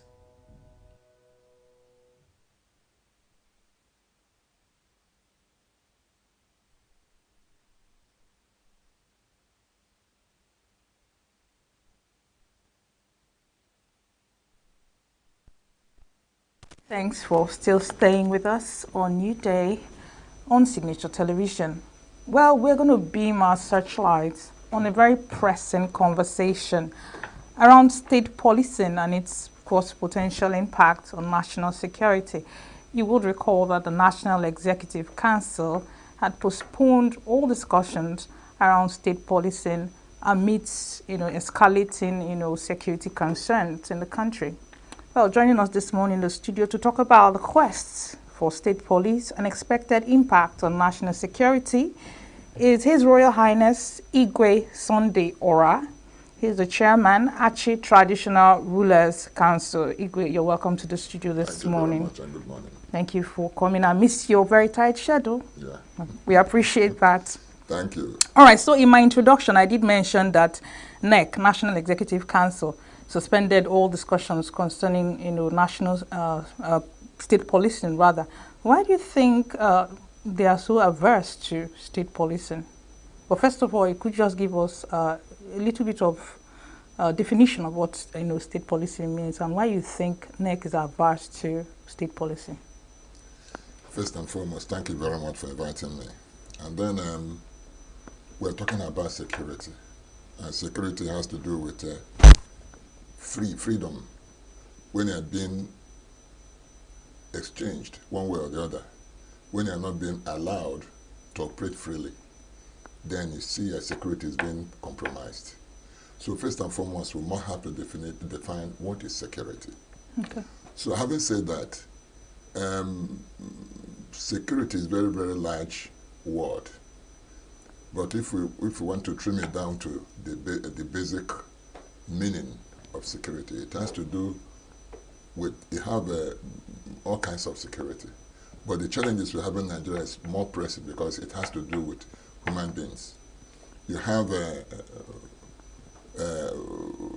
production security, you have oil security, you have all kinds of security. So now that if you look at what is happening in Nigeria today, all over the country, our security is being compromised, and it's giving us a lot of worries. This issue of state policing, I think, is something they have to go back again and see how they can rectify it and make it to be a law. It will help this country a whole lot. One, if police security is introduced, you know what that means. Every official or every member of the security team is known in the locality. It's not like employing somebody from somewhere into a place. For instance, I'm from Adu, and if somebody is working for me as a security and is from Adu, he knows the terrain very well. You see, he can't be guessing where to go or where not to go. And again, if we have state police, we traditional rulers will benefit more, because now that we don't have any kind of security at all, if we are allowed to operate as when due, or the way we're supposed to operate as traditional rulers, we won't be having all this problem we have today. Because we are traditional rulers, we all come from one community or the other, and these criminals, they are from one place or the other, either within the community or they are coming from somewhere. But if we are involved in security architecture of a state or a local government, you'll discover that whenever there is any new entrant, we must identify the person. We must know this person is not from here. What is his mission? If somebody is coming to rent a property, we must investigate who is this person. What is he going to use the property for? You see, security now demands close monitoring, close surveillance, close cooperation, both with the police and if the state police is established. You see, with them too, we'll be able to manage all the lapses we're experiencing today. But because we handed ourselves over to Nigerian police or army, and they cannot be everywhere, every time. Sure. But if you're talking of community, you see that like the neighborhood, they're always there. They do a lot of work, even though they're not properly paid. Neighborhood watch. Neighborhood watch. Okay. They're doing a lot of work. So my take on this is, let them do whatever they can do to pass that bill, this state policy bill. It will help a lot. But can you throw more light as to why they are delaying? Because you did say something. You said that if state policing is established, it is going to benefit the traditional leaders. More. But how then do you think it will benefit the political leaders? Because maybe they don't see the benefits in state policing for them as political office holders. So how do you, explain that? Maybe they don't see any benefits for them at that level, and that is the reason why they are delaying. I don't know. I'm just trying to find out why they are actually, dragging, their feet on this one. Fine. Thank you very much. What I feel is this. Everything in Nigeria is now being politicized. Politics has taken the main ingredient of this nation. Whatever you talk about, politics must be there. But if we are free to operate or air our view or our views, this issue of monopoly should be erased completely, because the politicians are afraid that if state police is established, maybe one party or the other is in the government, they will use those individuals to hurt them, or maybe they will influence whatever, especially when there are people within the neighborhood. They can influence the the elections and all that. They are not thinking about us, about the people. If only they can think beyond their personal interest, we are going to benefit from it. Security is all about me and you. That you are made whatever you are today, and then you have no security. You have not made anything. If you come to ENUGU State today, we are enjoying the little we are enjoying today because of the governor that is here. Proactive governor. Even in security? In everything. Did you listen to a conversation with the sitting senator, House of Rep, I'm thinking Senator Kezia? He's a senator. He was insisting that Enugu State government, Okezia, he was insisting that Enugu State government wasn't doing much in terms of security, citing what is happening in Uzuwani, most of the communities. You know, do you think there's he's right in his submissions, or he's not getting it right? Because you just alluded to the fact that Enugu State government is doing well in terms of security. So can you maybe give us indicators that will show that Enugu State government is doing well in security? Thank you very much. You see, he has the right of his views. He is expressing his personal view. But we are the citizens of this state. And maybe he lives more in Abuja, and whatever that happens in Uzowan and all that, he may feel that the government is not doing enough. Remember that we only have a governor of the state, for instance, and we claim he's the chief secretary of this state. Yes. But in the real sense, he's not. How do you mean? No, there's orders he cannot give, and they carry it out. He has a limited control over the commissioner of police in the state. Based off of the fact that it's not state-owned or under the state's but it's true. Framework. Yeah, of course. That is left to our governor. He will do whatever it takes to clean up all these miscreants that is bothering everybody here and there. You can see investment in vehicles and all that, and they're empowering a lot of little security outfits to be on ground, buying drones, making sure that he establish drone centers that can monitor each local government. And then he has his own internal security that is not known. They are very private to the government. They operate all over. The one that give the information, intelligent information, where something is going wrong or where something is happening, before you know it, they will nip it. That is what is called security. If our governor is allowed to operate freely, my dear, you will not see anything like all these killings and what have you. But because he is limited, to me, to my own understanding, I've not discussed this with him, but I know based on what is happening in other states. Take, for example, in Benue. One stops the Benue governor giving a marching order for the soldiers or police to go there and clean up these people. But he can't do it. Look at Zamfara. He cannot do it. But what we are pleading for is they should get us involved, especially the traditional rulers. And then let us have the teeth to bite, especially when it comes to security. How do we bite? By giving the government the necessary information. When we see something going wrong in our community, we call. Give us a hotline. We will always call and say, look at what is happening here. Give us the opportunity to interact with all the local government and their security outfits. This will help us a lot. All right. Check this. Okay, fine. Keep on. No, please. Please, I thought you were done. Coming to our honorable distinguished senator. Yes. His views. Uzowani is really giving us a lot of concern, each and every one of us. Because if it's happening in Uzowani, the same thing could happen in Achi, or Nigeria, like it did happen recently. It did. And we lost lives. We didn't find it funny. We never see it coming. But if things are put in the right perspective, we won't be having that kind of stress. Government should get the traditional rulers involved in their security architecture. Whatever they are planning, they need to get the traditional rulers involved. So we can capture intelligence at the grassroots. Yes, we can capture intelligence at the grassroots and then get the government to know what they don't seem to know. They need to call us from time to time to give advice.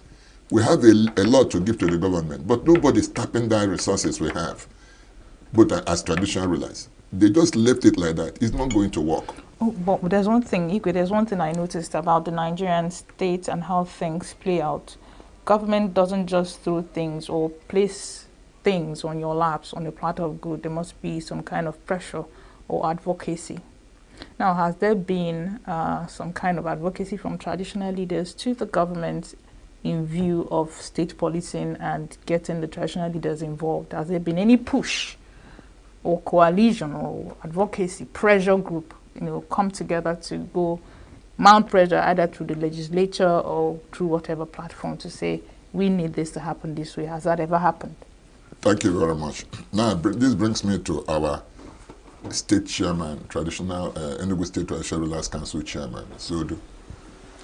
He's a young man that has devoted himself to make sure that security in our communities are intact. He has contributed a lot. He has pushed a lot. Like this bill, I think it has passed the first reading that has to do with traditional rulers. He is part of that team that is pushing. So that traditional rulers will have a space in the government setup. We don't have any space at all. We don't have any credible position through which we can be able to talk to the government. But now they are doing everything possible to say that this bill possibly will be passed. And that will give us a very strong voice to talk to the government and for them to get us involved in running both at federal and state level and local government level and then community level. That is what is happening now. All right. So they're establishing that pressure group and they're doing very well. Okay, that's great. There's a question I want to ask you. It's a spin-off, but it's not strictly under our conversation, but I'll still ask that question later. Okay. Now, what do you think are some legal and legislative framework that will establish, state policing? Okay.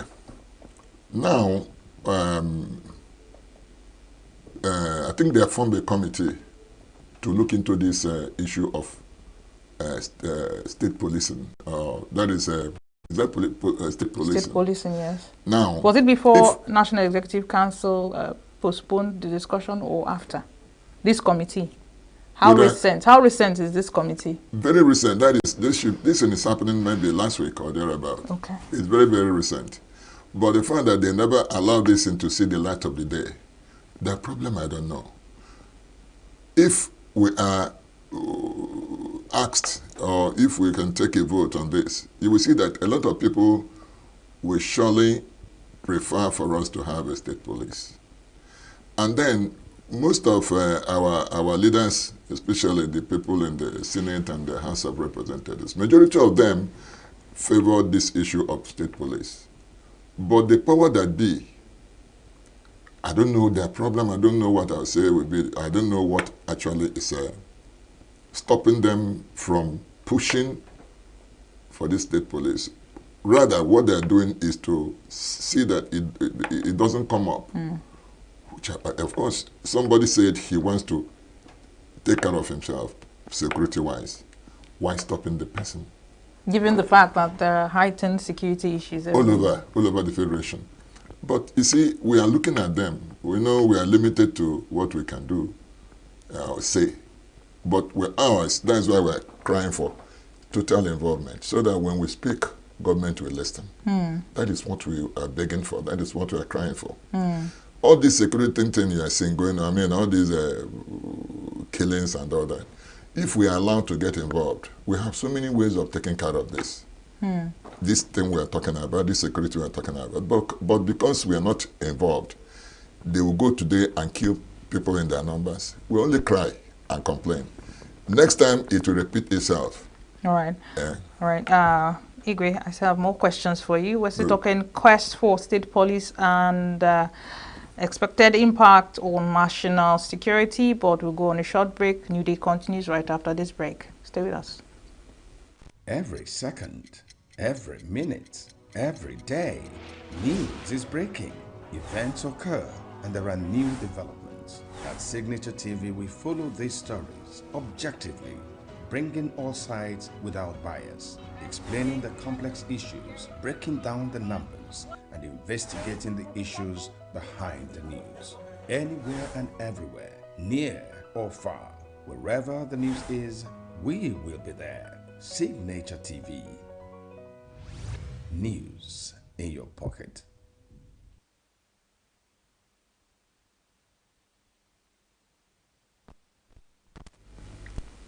Welcome back.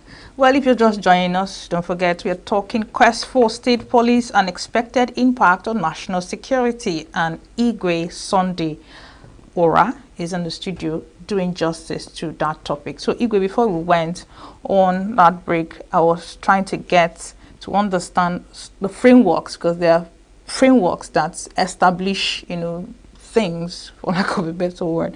So what is the legal framework for establishing a state police, arrangement? What was the legal framework? Was the legislative framework? And then possibly, what does the Constitution say about security if whatever you have on ground is not really protecting the people? Can you go to court and seek for redress, to maybe spoil the legislators to do? There must be a way around, having this established. So what are your thoughts? This issue of legal framework, I think it has to do with all the state assemblies passing a law. All state assemblies? Assemblies. So there must be some kind of lobbying to get them on board? Definitely. There must be. If we want to get this done, getting the state assemblies involved will help a whole lot. For instance, this time they had this issue of, I think it has to do with the Population Commission. And then all the state assemblies were asked to go back home and deliberate on this and come up with their own recommendations. Yes, conditions and what have you. And they did a very good work on that. Like the state police, I would equally like the federal government to refer them back to the state assemblies so that they will come out with their own ideas. How? Because each state, the security architecture or whatever that's happening is peculiar to them. Yes. What is happening in ENUGU state is not what is happening in Zamfara.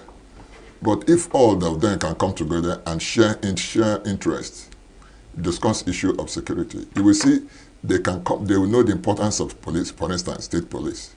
They will be in position to have a very strong force as a front, to push either in the National Assembly or through the government. And again, I want you to understand that for going to seek a redress in the court may not work.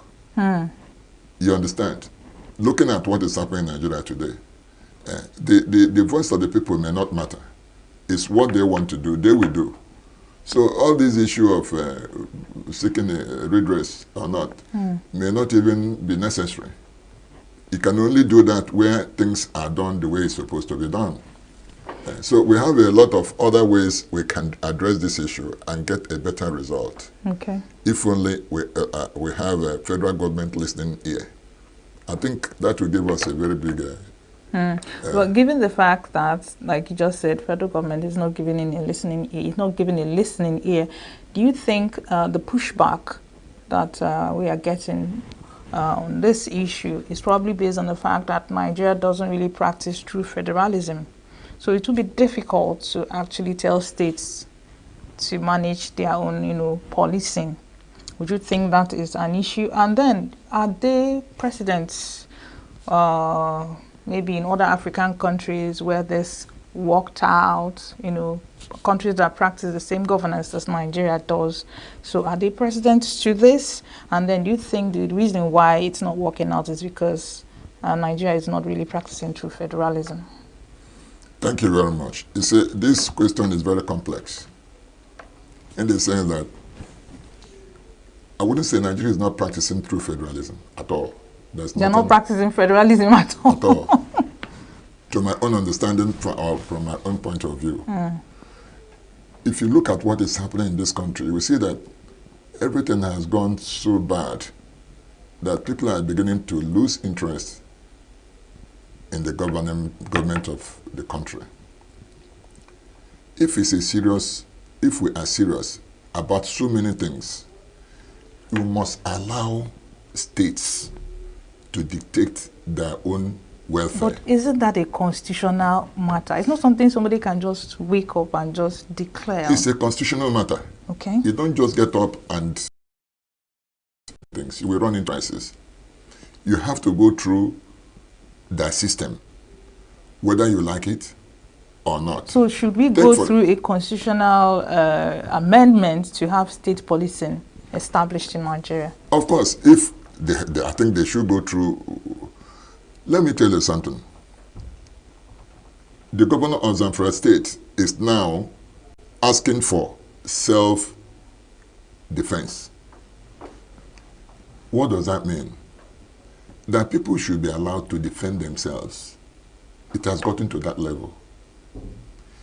The federal government said, no, you don't have right to defend yourself. Take for instance, I read that was sometime last week. Somebody was sentenced to death for fighting an invader who wanted to kill him. And it ended up dealing with that fellow. He was sentenced to death for defending himself. Was it under Sharia law? I wouldn't know what law that brought that one, but any law it is it fair? It's not fair. That somebody, you see, that is why we are having all this mess all over the places. These people will come to your farm and uproot your cassavas and destroy your farm. Rape and kill. And rape and kill our people, and nobody seems to be talking. And they will do it and go. It's not done anywhere. You are just provoking people unnecessarily. Won't stop the government from enacting a law that nobody, under no circumstance, should go into the people's farm and destroy their crops. This food scarcity you are talking about today is because of this invasion. If the people are allowed to go to their farm and do their normal farming, you have food all over the places. But today, people are scared of going to their farm because of the situation we find ourselves.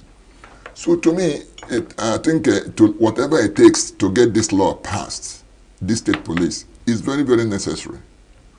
We don't have to wait until we're finished here before we start talking about something that will give us a kind of security.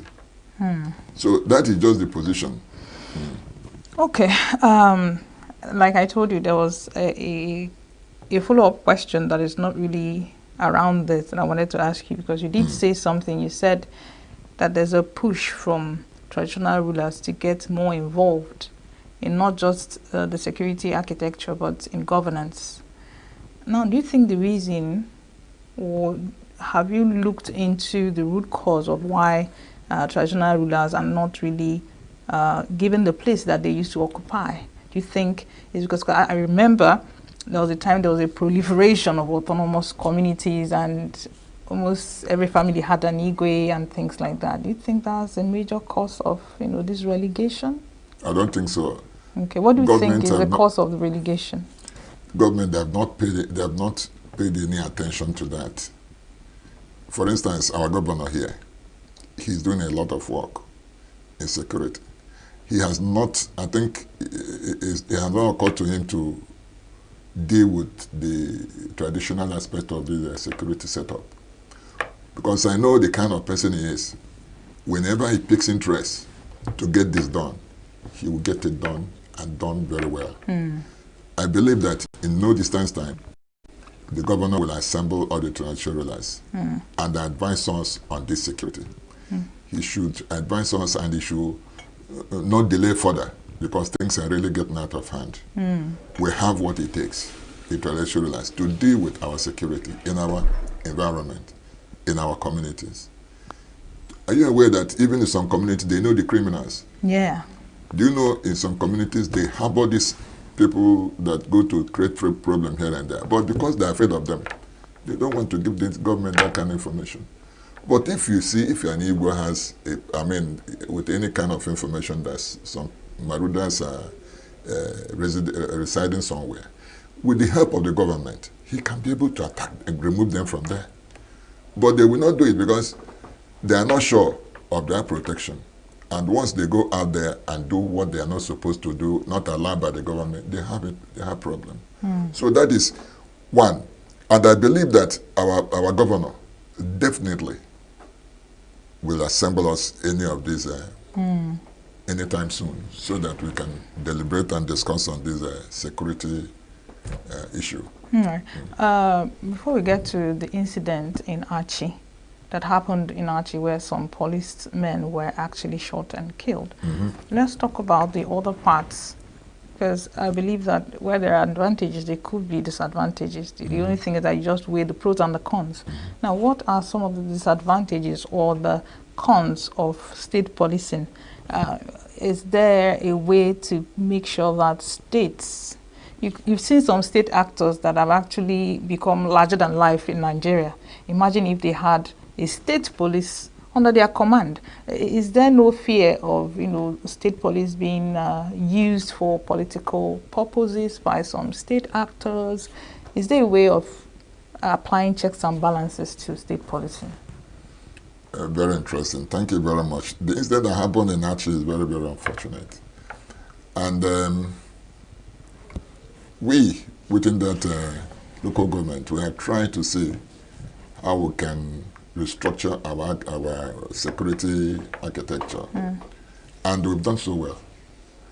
What I discovered and what I feel that really happened in that incident is because these people, they came unannounced, unexpected. When you say these people, have they been identified? No. The people that did what they did. Yes. You can't say whether it's this or that. I don't want to mention anybody. But it happened and it has happened.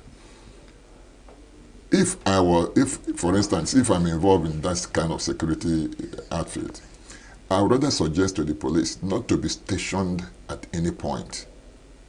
It has happened severally. Because when they know you are at point A, they are prepared to attack you at point A. But if you are moving, you can intermittently stop vehicles and do your check and move. They will be more careful. But the situation where you are always there and they know you are there, they'll get themselves prepared. You are not prepared to face them. You are not expecting them. But if the government can provide vehicles that can be moving them, not to be stationed at a place, but can be moving them along the road, and they have a good communication system that you can talk to each other, either with walkie-talkie or what have you. Talk to each other very regularly. You see, when something happens here, you then inform the people ahead of you. This is what is happening. This car, red car, and all that. See, stop them and be very careful. You know, that kind of thing. When they know that this kind of setup is in place, you see, they'll be very, very careful. You understand what I'm saying? To me, I would really advise that, establishing a checkpoint at a particular point is not the best for our mobile security. Mobile checkpoint should be the best for us now. All right, Igwe, hold that thought because I have a follow-up question. We'll go on another break, still talking quest for state police and expected impact on national security. Just stay with us. Thank you. We are local. We are right now with the wife of the man that was Why the main market is in chaos. People. We are national. Those in support of this motion as amended, say aye. Aye. we have taken this road by default. We are international. Israeli airstrikes. Donald Trump left us the worst unemployment.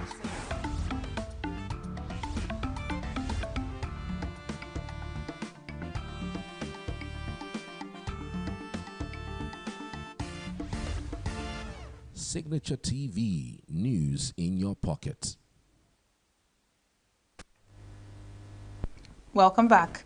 We're still talking state policing and expected impact on national security. Very interesting conversation with Igwe Sunday Ora. Igwe, you did mention that the security framework in your locality or your community is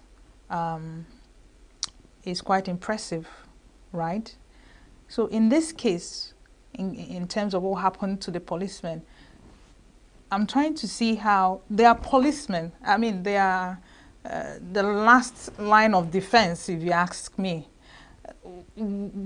Is there a synergy in security where local vigilante or groups protect the police? Because what would they have done in this case to make the outcome different? I'm trying to see how I can I can frame the question, because if your local vigilante is top-notch, that is good, is good, but it is for the community and not to protect the police. So, but is there a synergy? Was there something that would have, turned out differently, if the local vigilantes were more empowered? Thank you very much. Let me put it this way. In Oju River, for instance, the police in Oju River are doing so well. They are very, very effective. But it won't take because of one incident and judge the entire system. It's not done that way. They always have an interactive section with the local vigilantes very often. Very, very often. What happened in Achi could have happened anywhere. What I'm trying to say here is we need to put a lot of things in place so that we can check this kind of ugly incident. The police, if the vigilante is properly arranged, if they are empowered, police to be on road most times. You see, along that Oju River and Achi Road, there used to be a spot these kidnappers operate. What did they do?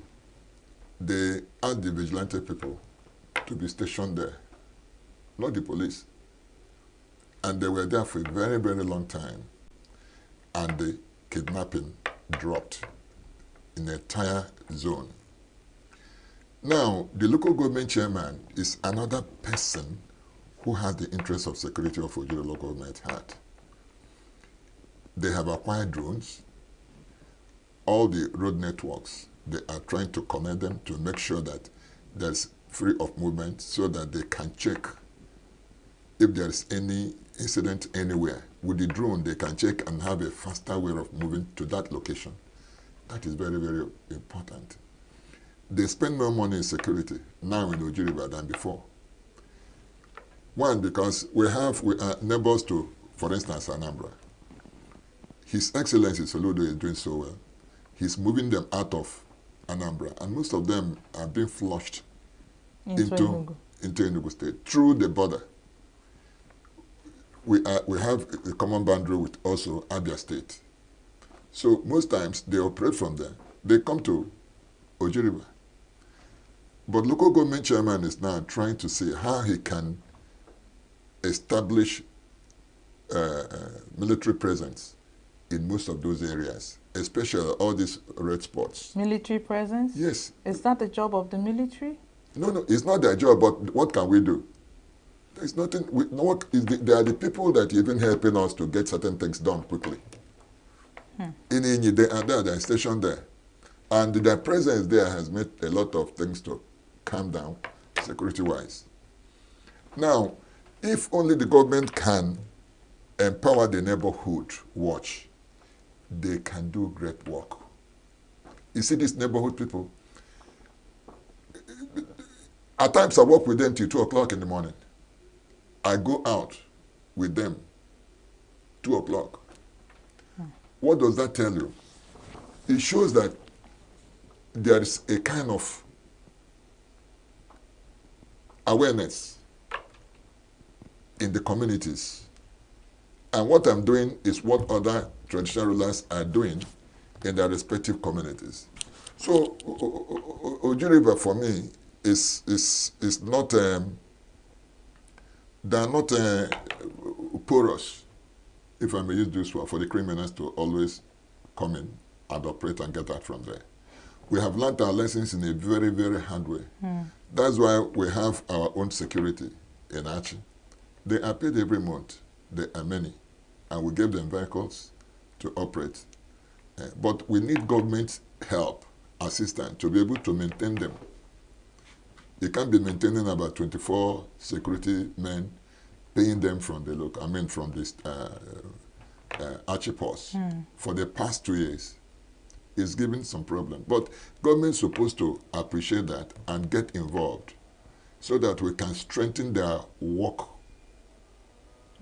arrangement. And it can be sustainable too. And it can be sustained. Well, has there been any updates as to the incidents with the slim policemen? Has there been any development? Not to my knowledge. Okay. I don't think there's any. Though I have to. All right. Okay. Sorry about that. No, it's all right. The past administration had this forest guards instituted to curb insecurity.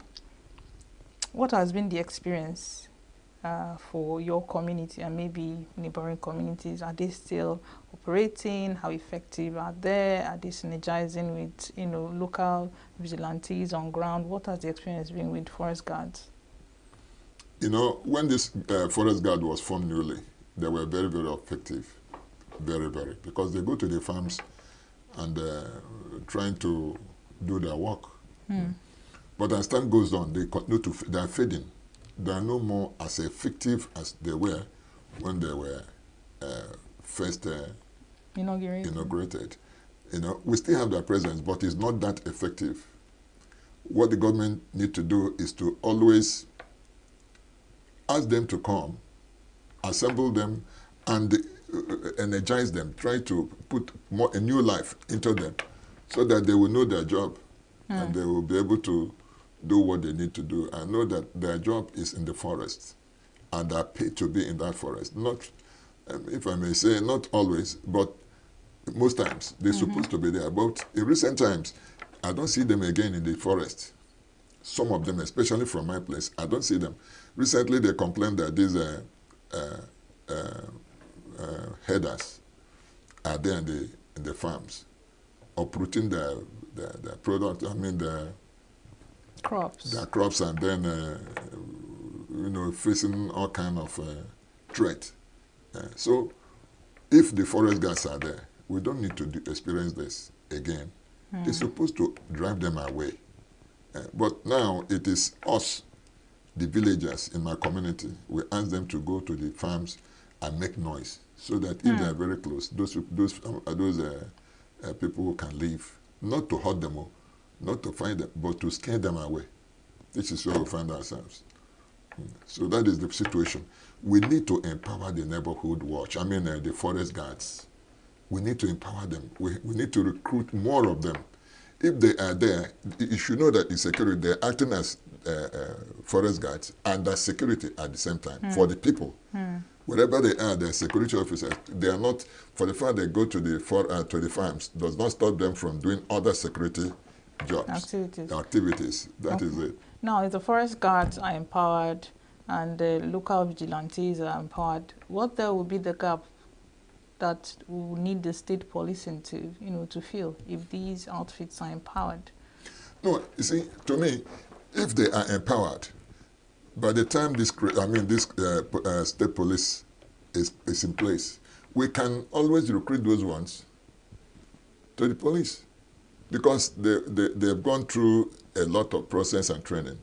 So they understand what security is all about. It's just a little touch to what they have learned already. We make them, credible to be police, whether state police or whatever. So they go to Oji River. They go for training most times on regular basis at Oji River. So they know what security is all about. So it will be easier for the state to convert their position to state police instead of recruiting new no entrance. All right.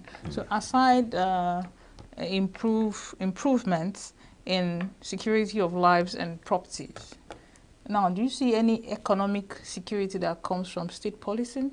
Because you did mention different kinds of security. All right, there's financial security, economic security, security of lives and properties. So aside security of lives, properties, what other gains can the state or even the national gain from establishing state policing? Fine. What I feel the state or the federal government will gain from this, when you employ people that are within the a space, for instance, within a local government or within the state, they are aware of the environment. For you to, what the politicians are scared of is converting them to be a kind of opposition, one way or the other, because they will be influenced either by the governor or by whoever to work for them. But it doesn't work that way. Like I said, security is everybody's business. There is no how. If it happens, you never can say when and where. Or who. Or who. So if we must disabuse our mind for trying to, be liberal when it comes to security, let us not think that it's only me. If it doesn't work, this man will take my position because he has state police. You're not thinking of your relations, your father, your mother, your brothers, your siblings, because they're exposed to the same risk. If we do get it right, all of us will be happy and will be free and will be safe. But if we continue to push for individual interests, we are going to fail completely. It's just what is delaying this state police. Because they are not sure whether the governors or the state or whatever will hijack the state police and use them as thugs against them, against their opponents and what have you. That is one of the major reasons why I feel they are delaying this state police issue. My advice is, security is everybody's business. It's not tied down to any particular individual or community or state. It's not true. Try to understand this. If those people are operating somewhere up north, they can move and go to any other place to operate. Then what do you put in place? What is in place for you to be able to challenge them when they appear here? We have to think ahead of time. That's right. Thank you so much, Igwe. And this is a good place to end the interview because security, you said, is everybody's business. That's right. All right. Thank you so much for joining us. This has been a great conversation with His Royal Highness Igwe Sunday Ora, talking about the quest for state police and expected impact on national security. Thank you so much, sir. You're welcome. Thank you. All right. That's the much we can take for the show today. I've been your host. It's been an interesting ride. Chigichi Agorom is my name. From everyone, from all of us at Signature TV, ENUGU station, it is goodbye for now.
Hi guys, I bring you gracious greetings in the name of our Lord Jesus Christ. I believe you all are doing great today. With great joy, I welcome you to the show, and it promises to be a great one. My name is Victor Chief Judge. You are welcome. Let's just raise a song of worship to God for all the things that He has done for us. It's a simple song. You will join us. Hosanna, lifted I, Hosanna,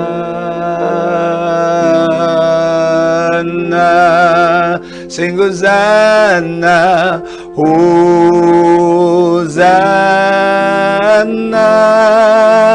in the highest.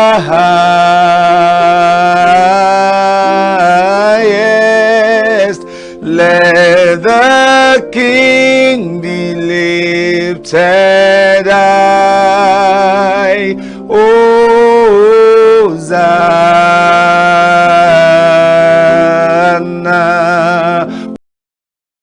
One more time. Hosanna, Hosanna, Hosanna in the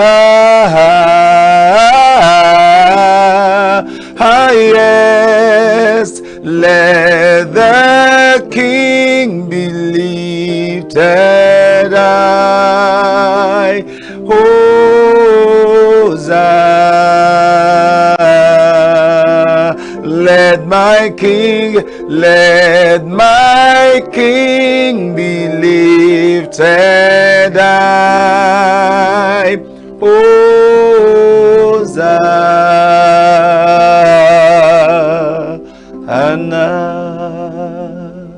He said, let the King be lifted high for all the things that He has done for us. We are so grateful. We are so grateful.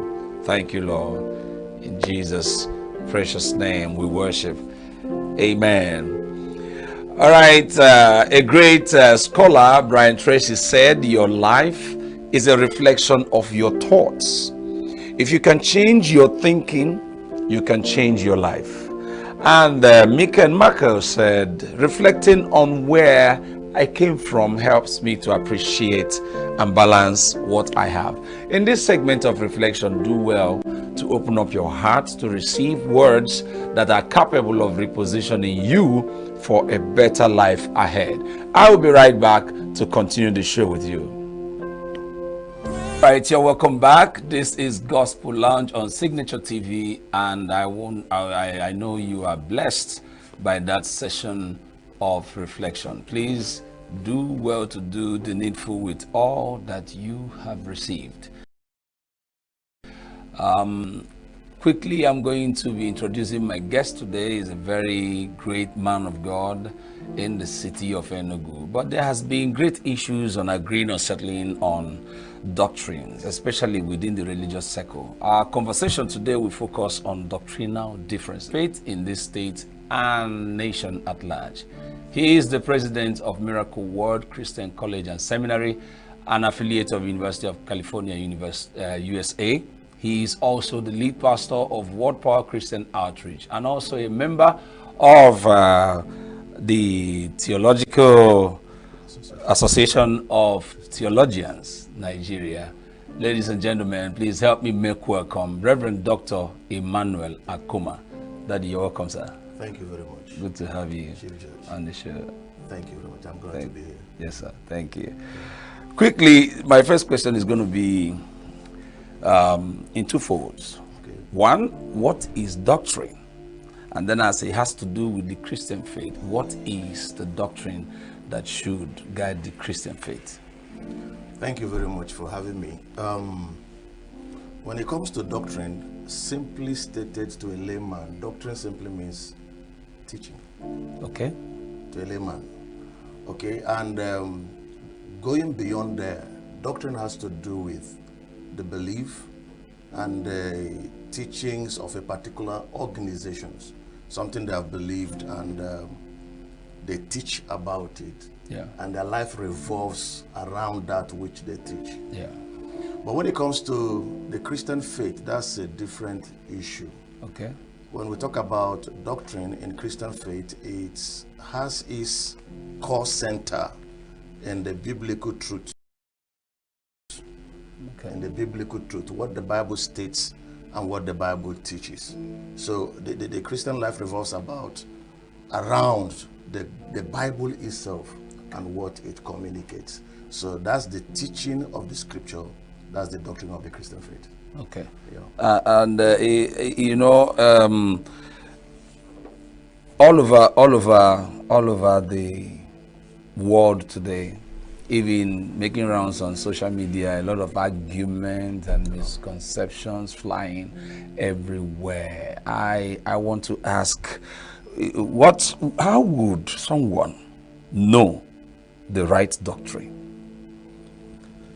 Yeah, definitely it depends on where you belong.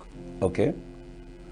If you are a Christian who is definitely versed with the principles and teachings of scriptures, you've sat under great teachers, you've studied yourselves on what the teachings of the Christian faith is all about, you'll be able to ascertain if a teaching is really biblical or not. Okay. People who are outside the faith, it will be very difficult for them to understand what you are talking about because they are not within the context of the Christian faith. Okay. And then, of course, in the Christian faith, there are parameters for dictating what doctrine is right or wrong. And if you are not familiar with them, to somebody outside the faith, it would be a contention for the person because you don't know how it happens.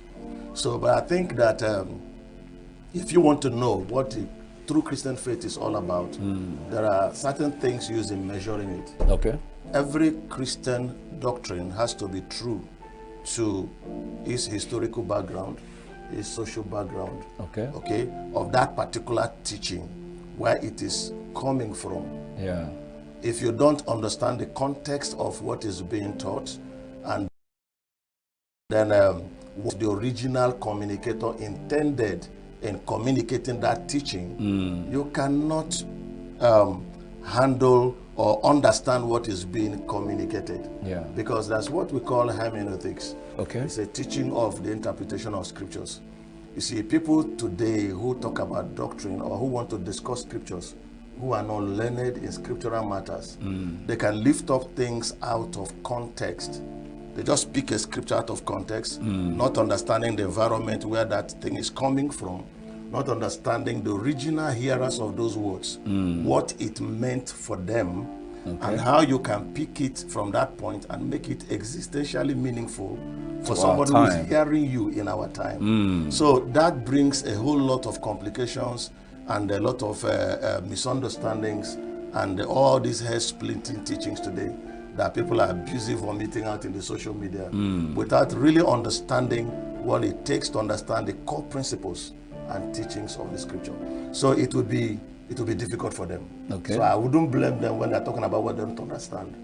If you want to do that, then come into school and come. Okay, that's the practices that guide what they do within their organization, just to maintain law and order within their system. Just like their own culture. Definitely. These are man-made teachings in order to guide what they do within the system. But if it has to do with the Christian teaching, in 2 Timothy 3:16, Apostle Paul was speaking. He said that all scripture is given by the inspiration of God. That's right. And they are profitable for teaching.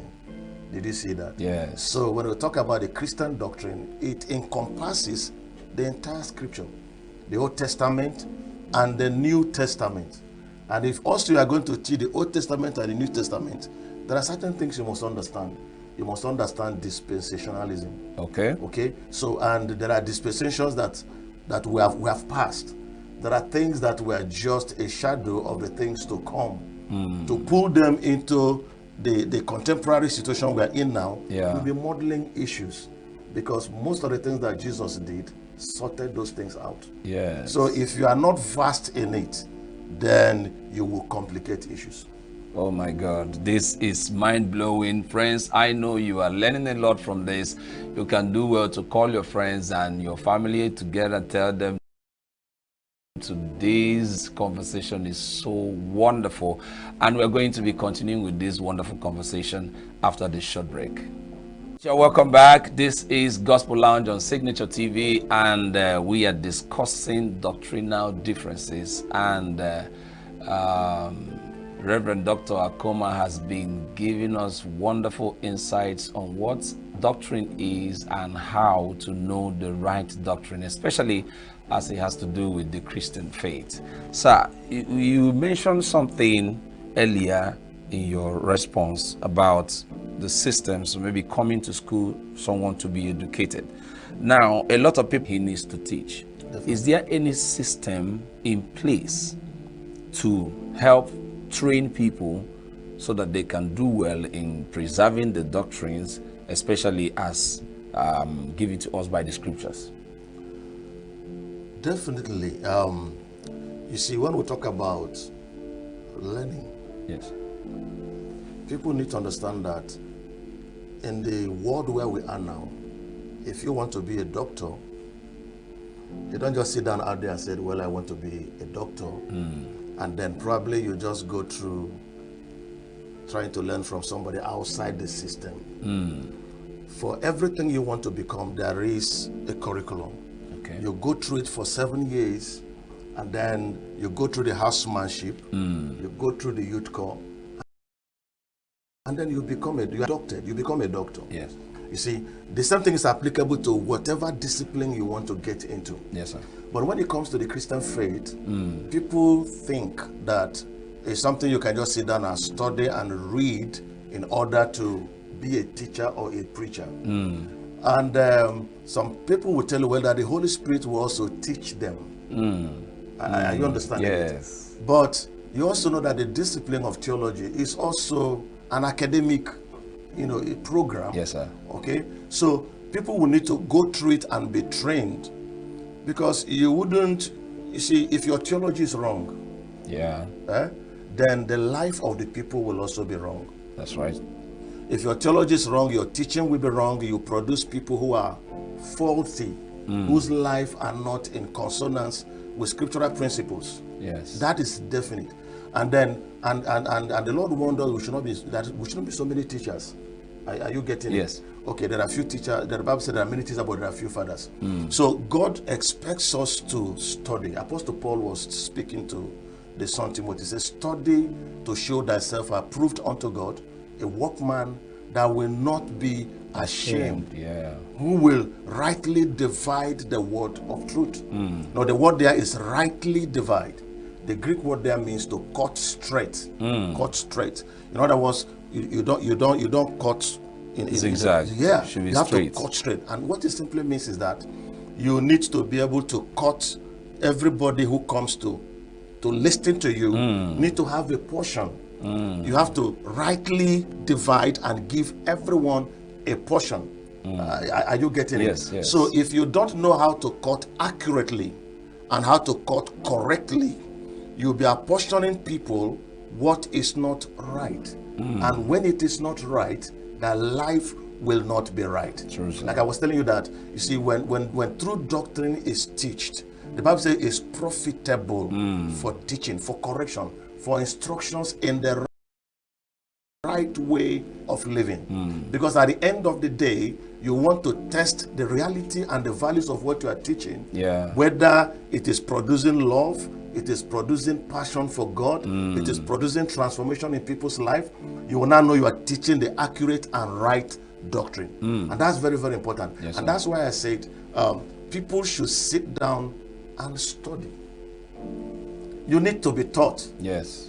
Okay, so, and that's why I talked about institutions that are set and structured for such a program and such a teaching. People should not bypass it and believe the Spirit of God will teach them everything. The Spirit of God is going to use what you have learned in order to teach others. Okay. So when you don't know it, there is no way he's going to give it to you.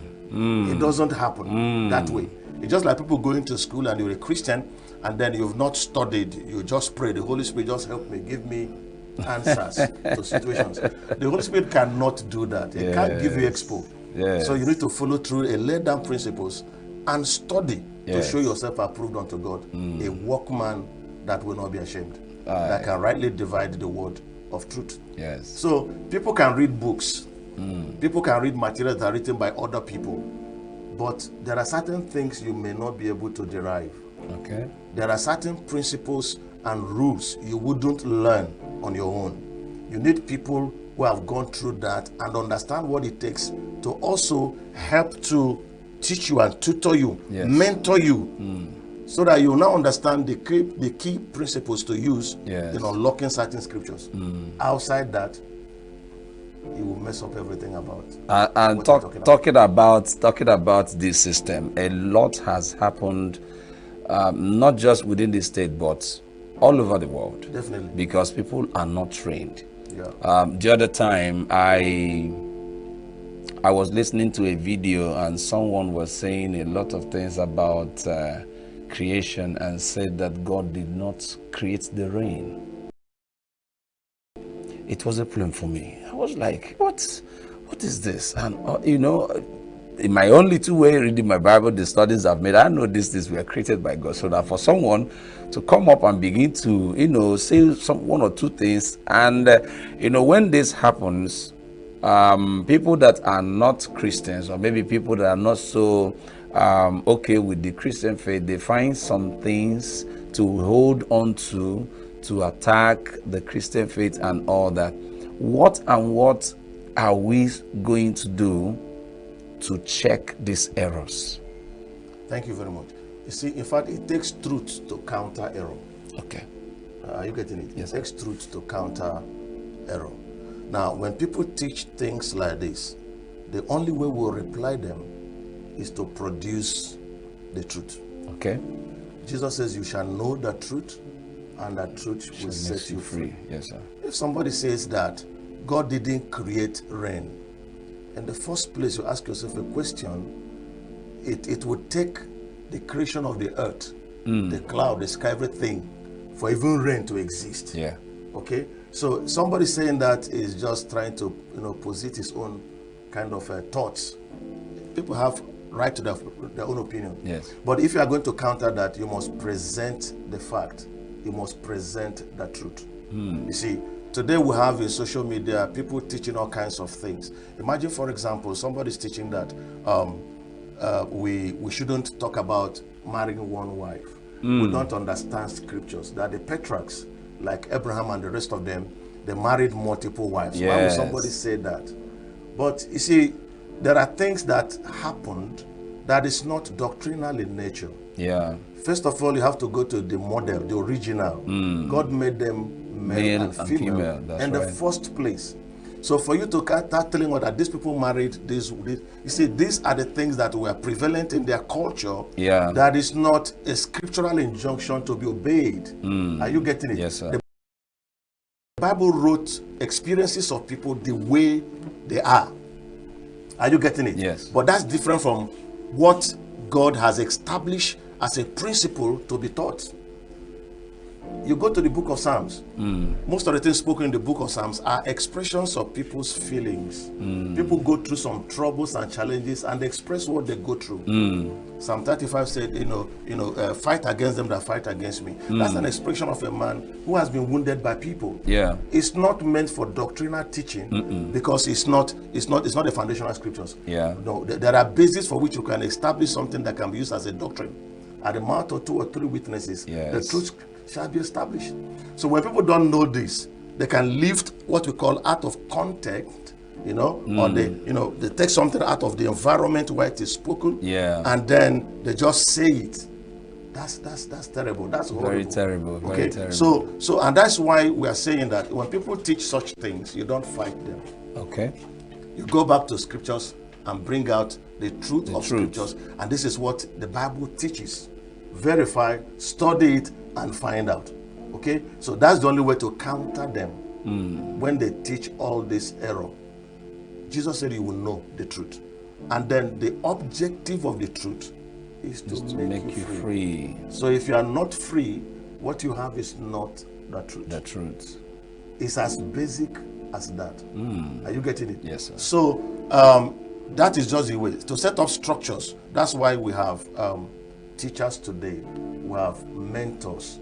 If you go back to the early church fathers, that's what we call orthodox doctrine. Yes, sir. So these are the doctrines that were taught by the early fathers of faith, that are scripturally based. Okay, but there are heterodox doctrines that is out of scriptures. People teach, what they think the scripture is saying. Okay, it's either you are speaking your words into scripture, or you are taking scriptures.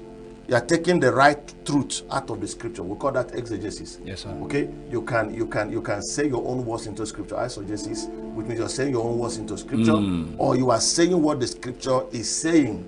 You can be on these two sides. So when people who are learned enough in scriptures, who are theologians indeed, I don't just mean theologians who just go and read theology or read religious studies without a personal transformation, just teaching it for either for money. No, that's what I'm talking about. I'm talking about people who have experienced Christ. Because the Bible says the natural man cannot understand the things of the spirit. That's right. Because they are spiritually discerned. So when you are born again and transformed, if you delve into scriptural things, the revelation comes through the author of the book, which is the Holy Spirit. Are you getting it? Yes. So when it's people who are not transformed, teaching religious studies, trying to just use their mind to interpret scriptures, they can't go. There'll be so much errors there. So much error, yeah, that's true. Wow, this is so wonderful, friends. My head is spinning here. Honestly, I'm going to make this a continued conversation because there's a lot to pick from this. Because you see, doctrine as a word is so vast. The next time we're going to be talking about it, we'll pick one thing about the Christian faith and then deal with it and other things that people have taught to bring out some corrections, the truth, just like our guests have said. I want to call you to action right now. The doctrine we are talking about now is very, very vast, and I would like you to open up yourself to learn. Just like he said, you need to bring yourself to a place where you will be taught. It is what you have that you will give. When you are taught well, you will learn, and when your theology is wrong, then the lives that you are talking to will also have issues. There will be a lot of errors everywhere. So do well to open up yourself and learn. Submit yourself to training. You can go back, and if you want to enter a Bible school, go there, learn, so that you can know the truth for yourself. Just like our guest has repeatedly said, Jesus said you will know the truth, and the truth will make you free. The core or the significance of what we are discussing is life transformation. Life transformation. When your doctrine is not right, it's going to affect a lot of things. Sir, thank you so much for being on the show today. Thank you very much. From all of us here at Signature TV, we wish you all the best. Thank you so much. Thank you so much, sir. Thank you. My friends, thank you very much for being there, and we'll see you right after this short break. I don't know how many of you who have watched that very interesting film biography on Oscar Romero titled Romero. So the film opens with Romero being made the Archbishop of San Salvador. And he begins having so many rich friends from the ruling oligarchs. And that changed Romero. And we see a scene where later in that film, one of Romero's rich friends comes and asks him to baptize her child, her baby. Romero is delighted. She suggests that a Sunday in December will be a very nice day. to do the baptism. And Romero says, wonderful, that's a very popular time. There will be a lot of people coming to be baptized. Then the woman tells Romero that she was hoping to have a private baptism. And Romero replies, no, we don't do that anymore. So the woman says, you mean you want to baptize my child with a bunch of Indians? The Archbishop nodded, yes. The woman in anger left with these words, you have deserted us. I don't know about you, but how many times have you thought of yourself as different or better than others? How many times have you felt that you are superior to other people? And that other people, especially the poor, the sick, the migrants, the prisoners, and all those that society rejects do not belong? How many people, how many of God's children are dying in our world today because they live in abject poverty and in polluted slums where kids dance on human wastes and play in rising garbage dumps? And how many of God's children are hanging on the cross today, hanging on to bare existence because of our socio-economic and political policies? Even in our churches, how have we interpreted the words of Jesus in today's gospel? I am the way, the truth, and the life. We have sometimes interpreted this to mean that salvation is only for Catholics, or salvation is only for Christians, and the rest of God's creation are damned, or they don't matter. Now we find in the readings today an answer and a way of life of the early church that I think we can walk into, I think we can embrace. Now there were two questions that the two disciples of Jesus asked in the gospel today. One, Thomas said to Jesus, we do not know where you are going, so how can we know the way? And Philip says to Jesus, Master, show us the Father, and we will be satisfied. Those questions people are asking of us today. They're asking us for the way. They're asking churches, Christians, where is the way to the future for humanity today in this wounded and broken world of so much suffering, so much pain, so much anguish, so much emptiness, so much anger, especially since COVID? People are asking, how can we find abundant life? How can we find the light? And what is the truth? The answer, I believe, was given today in the gospel, in the first reading. And that's the answer the churches today and Christians should give to the world. The world that is searching for God can find it in churches that embody the practice we find in the first reading, in the Acts of the Apostles. We hear that the Hellenists had complained that their widows were being neglected. So the first thing we understand is that the early church was a listening church. A church where people can bring their pains and lamentations to the leaders, and they will not only listen to them, they will not only hear them, but they will heed. That is, they will respond. It's not enough to listen. It is important that you respond adequately. So they responded by being bold to create a new ministry, the diaconate. So the early church, with little means, were responding to the needs of their times by creating ministries like what we have in the first reading today of the diaconate, in order to attend to the needs of some members of the community, in order to bring love concretely into the lives of some members of the community who felt marginalized and who were suffering. In our churches today, are we bold enough to respond to the needs, to the cries and brokenness and wounds of our times? I think that that is the challenge of the gospel for us. Yes, Jesus says to us in the gospel, do not let your hearts be troubled. But there are so many people whose hearts are troubled looking at the way the world is today. There are many people whose hearts are troubled because they feel marginalized. They feel that their voices are not being heard.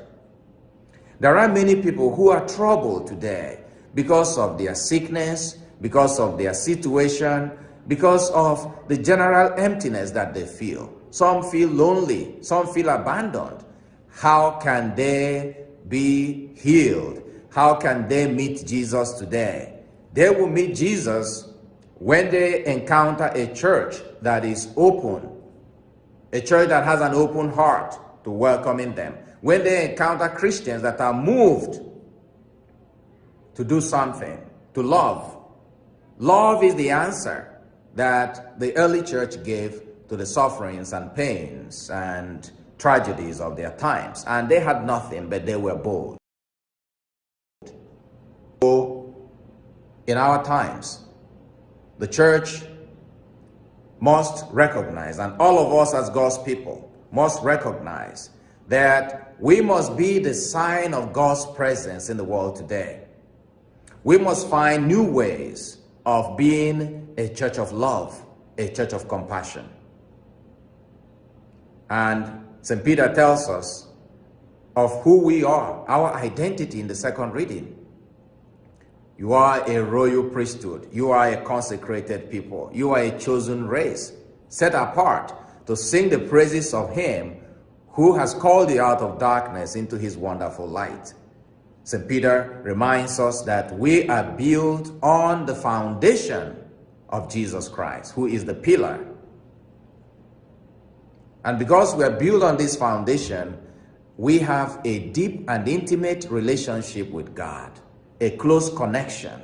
And this relationship we have, we do not have it exclusively. It is a relationship that we share with all God's people. So let us go forth and embody this love that the early church showed. Let us go forth and be the sign of the presence of Jesus in the life of our communities. For the world today can only believe when they come to see in a church or in Christians those signs that they saw in Jesus. And that is the sign of self-sacrificing love, the sign of an inclusive love, the sign of the sacrificial love that goes out to meet those who are lost, to bring them home. Let us go forth and build better relationships that reflect to the world something greater than the ordinary in our communities.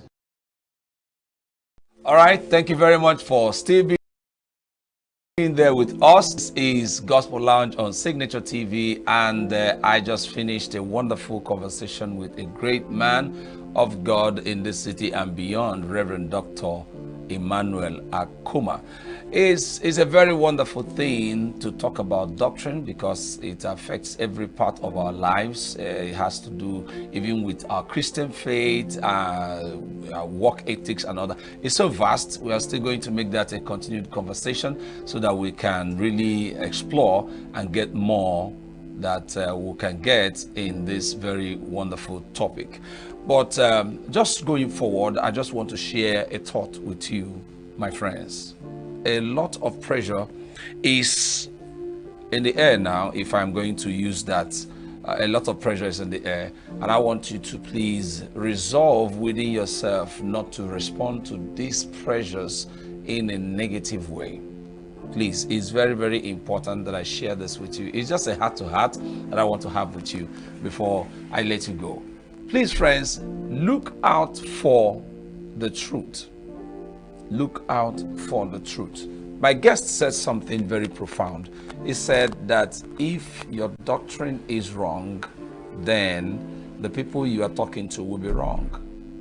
Very, very important to note. Be careful what you learn. Be careful where you learn it from. Romans chapter 12 verse 2 said, do not be conformed to the patterns of this world. There are a lot of things a lot of people learn that is not so good. Be careful where you learn them. If that thing is not going to add value to human life, please do not go for it. If it is not going to add value to your life, do not go for it.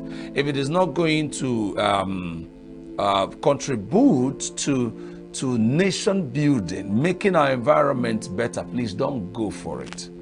Don't go for it. Paul said to the Philippian church in chapter 4 and verse 6, he said, finally, my brethren, whatsoever things are true, whatsoever things are lovely, whatsoever things are just, whatsoever things are of good report, think on these things. This is exactly what you should give your strength to, whether you're a Christian or you're a Muslim, no matter what you represent, wherever you are working and wherever you are serving. Make sure that what you are engaged in is something that will add value to one, yourself, to the person that is right beside you, your family, the society, and the nation at large. It's very, very important that we do this. I want to believe that our conversation today will do a great work in your life. And I know that you're going to write us quickly using all the social media handles on the screen to give us a feedback. Let's know how well to serve you better. So I would like just to call you to action with these few words. Doctrine is wonderful. How do we get to this? You need to have a very free and open mind to learn. All right, be open to learn, unlearn the ones that are not okay. Let it go. The ones that are okay, maintain it. All right, it's very, very important. Very, very important. That which is not okay, do not go for it. Because you see, doctrinal differences have caused great damage to the Christian fold, creating unhealthy results. All right. However, we can resolve these things or get a balance. And to do this, you must have a combination of humility, respect, and a willingness to engage in constructive dialogue. All right? And the next thing I want to tell you is that this is achievable when we lovingly establish a foundation of mutual respect. Are you with me? Just relax yourself. Like you heard my guest say, everybody has their own opinion. Learn, read, study, so that you can get a perfect understanding of what we're talking about. And above all, submit to the leadership and the revelation of the Holy Spirit, which inspired the Bible and the word that we are teaching. It is a very wonderful thing to be with you in this very show today. I am so excited, and I want to thank you so much for your support and being with us. Please use all the social media handles right there on your screen to reach out to us. I want to appreciate you for being there with us. Until I come your way next time, my name is Victor Chief Judge. Shalom.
I think it's a good step. Number one, the older people grow, the more experience they have. Am I right? And the more you dwell on a particular profession, the more expertise or skillful you become. So even 65 is okay, but if we can have people of 70 years that can still be brought back into service that are active, I think is a good one. Because abroad, you know, they employ old people that are skillful and are specialized in some field. So 65 is nice, but it could be better. I don't see anything wrong about it, because with my perception of that profession, doctor, I believe it's an experienced profession. Okay, so if I walk up to any of the hospital, could be private hospital, could be general hospital, and I felt the doctor attending to me is of age, I feel there should be an experience in him. Okay, because it's something that he has done for several years, practiced for several years. With that, I'll be able to have confidence in them. Like now, I had a fracture on my leg. So when I walk up to, when I was amending my leg, and the younger doctor were coming around, but I wasn't having the confidence. But when the surgeon came in, I saw it's an elderly. I said, oh, for such an elderly person to be in this field, we operate my leg with, you know, experience. And I had a very good confidence about that. So I think that is a good one. It's a good idea, because based on the unemployment I have, we have more youth that are finishing their NYSC, there is no job, lack of employment, and the rest of it. If they increase the doctors, I am not going against it fully, but the thing is they need to look at the other generation that is coming. So if they increase their retirement age, what provision the government made for the upcoming doctor that is coming?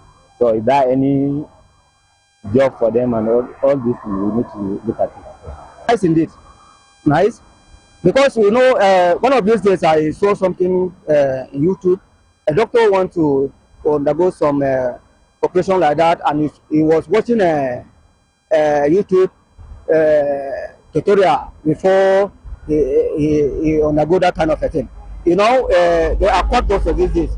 But if we can use that old brain, and if they have that that old knowledge that they can treat and get it right, I think it's better. It's better like that. I like it that way. You get me right? Yeah, it's okay. I'm supporting that. Very, very support. I have that full confidence that those old men will do better than the younger ones, because they are no longer studying. How can you go on YouTube before you undergo a process like that? So I'm in support of that. Pa Emmanuel Ani, an 80-year-old man from Umuatuboma in Akebugu, ENUGU South local government area, has a story that resonates with many. Our first encounter with Pa Emmanuel was at the now defunct Heritage Bank, a retired civil servant who served at the Nigerian Population Commission, NPC, in Enugu. Emmanuel still receives a meager monthly pension of 18,000 naira. My pensioner, I come to them, but no anybody answer me. Huh? And then be old man. Huh? You no good. And so I come. He say make I go back. Tomorrow I come. Where the money where they take on come? To understand the challenges Pa Ani and others like him face as pensioners, Signature TV visited his hometown, Umuatuboma.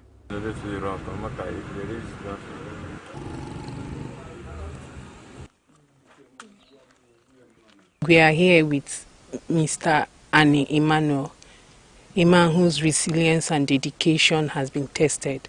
Aramorono, National Population, NPC. I worked with National Population Commission NPC in Enugu. I started earning 18,000 naira only as pension after I was forcefully retired. I only worked for 15 years instead of 35. The money I'm being paid does not sustain me. I have 5 children. The money can hardly sustain us. In a country like Nigeria, where social security is absent and a man's children have become their insurance in facing the vagaries of retirement and old age, Pa Ani's story is really a sad one. Having lost some of his children and the surviving ones still struggling with their careers, he faces the dual challenges of old age and being the sole breadwinner for his family. My children are not around to take care of me, and my immediate siblings are busy fending for themselves. My wife died 2 years after I buried my daughter.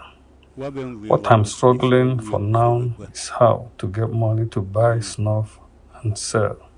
A development expert and lecturer at the Institute of Development Studies in University of Nigeria, ENUGU campus, Ben Nwosu picked holes with the treatment of Nigerian workers, arguing that the plight of pensioners is an invitation to corruption for those in service. People collect finances, buy properties, invest for the rainy day, because the government is making that rainy day, or the pension fund management system is making that rainy day a fearsome one with the way the pension fund of the country is being managed. You want to guarantee that at least when you finish service, no landlord will come and harass you for house rent. And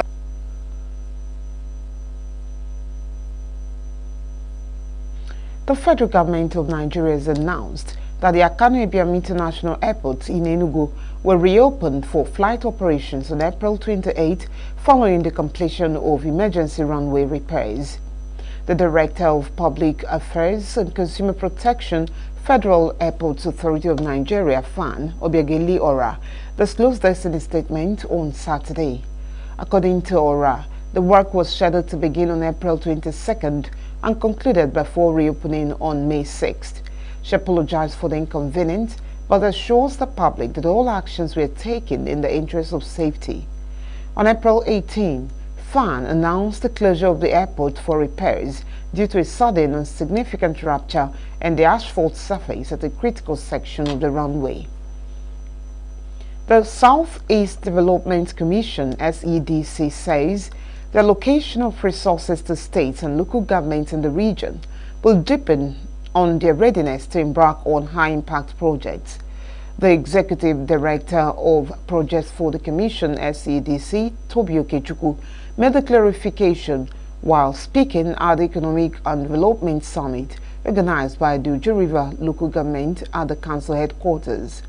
Okechukwu stated that the Commission is committed to fostering sustainable development, economic growth and regional unity across the Southeast through strategic investment and empowerment initiatives that would position the region as preferred investment destination in Africa by 2030. By the time we create an enabling environment, you find out it is not a particular tribe only that is interested in rearing cow. So I believe strongly that when we have an opportunity like that, we should think about what to do with it. Then, concrete opportunities that are ahead, and that is essentially why you asked me to come. And these are the things we can interface with Uju River in. Tap the Priority Project Fund. SEDC has allocation available to each state for high impact projects. This money is not allocated based on size. It is allocated based on readiness. Are we ready? If there is a road linking us to Oka, if there is a market that can be upgraded, strong return on investment, bring it forward through the state. Let us move from aspiration to application. Urban planning and diaspora capital. We are working to build master plans that attract diaspora investment, and the Uju River fits that profile. But to be eligible, there needs to be a vision, there needs to be a structure, there needs to be a clear land use strategy and political will to implement.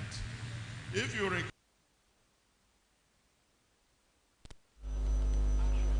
Okechukwu, who noted the strategic location of Oji River, which shares borders with Anambra and Abia states and close proximity with other major cities, urged the local government to tap into the immense opportunities bestowed on it by its strategic location and natural endowments. Speaking at the event, the Chief Executive Officer of the ENUGU State Electricity Regulatory Commission, Chijioke Okonkwo, highlighted the need for supportive policies that would unlock the rich natural and infrastructure potentials in Oji River. Okonkwo said the Commission will establish a robust regulatory framework that would encourage private investment, respect community ownership, and ensure affordable access to electricity for all. While we expect that main power will soon be a household name in Enugu State, we expect that it won't be business as usual anymore in delivering electricity services to our people. We deserve better, and we are here to make sure that you get better.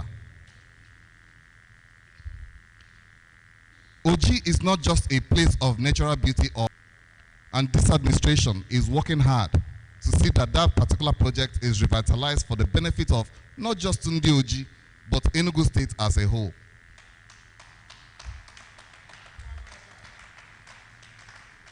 Let us also reflect on the hydrocarbon legacy of Oji River, coal fields, and amazingly, the gas field that has still till date not been exploited.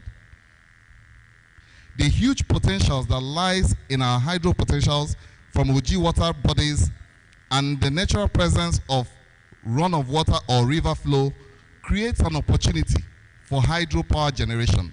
We can develop from PICO, which is 5 megawatts or slightly more, to as much as 15 megawatts from run of water or from the water bodies you have in Oji. The Enugu State Governor, Peter Amba, has assured of the safety and security of corps members and other residents of the state at all times. Governor Amba gave the assurance at the swearing-in of the 2025 Batch A Stream 1 members of the National Youth Service Corps posted to Enugu State. Signaturetv correspondent Chinemere Mikebunam has the report. The swearing-in ceremony of the 1071 Batch A Stream 1 sets marked the beginning of the corps members' one-year compulsory service in their fatherland. The ceremony, which featured parades and tug-of-war display by selected corps members, showcased their team spirit and spirit of enthusiasm.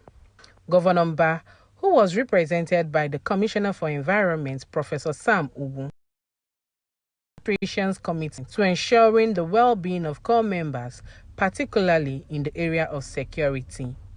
Mba urged the corps members to contribute positively to the nation building in their host communities, highlighting the importance of discipline and obedience to rules and constituted authorities. He encouraged them to participate in the NYSC's leadership scheme, skill acquisition, and entrepreneurship development programs, which will enhance their skills and prepare them for future challenges.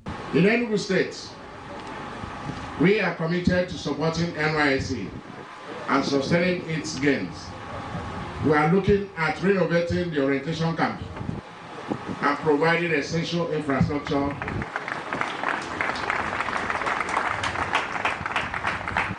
for a conducive training environment. I encourage you to fully commit to this orientation course. Learn your host community's language and participate in the skills acquisition and the entrepreneurship development program. These initiatives will equip you with discipline, leadership skills, and entrepreneurial knowledge for future success. On this note, I declare the 2025 Batch A Stream 1 orientation camp open and wish you a successful and peaceful experience. The Chief Judge of Enugu State, Justice Raymond Ozemena, while administering the oath of allegiance, urged the corps members to make proper use of the opportunity to serve their country. Make proper use of the opportunity that this country has afforded you to prosper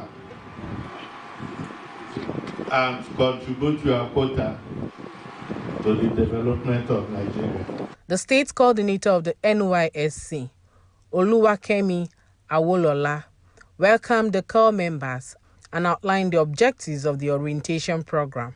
She emphasized the importance of discipline and full participation in camp activities, warning that indiscipline would not be tolerated. With the assurance of security and support by the state government, the corps members are poised to make a positive impact in their host communities and contribute to the development of the state and nation at large. In ENUGU, Chinemerem Ikebunam, Signature TV News.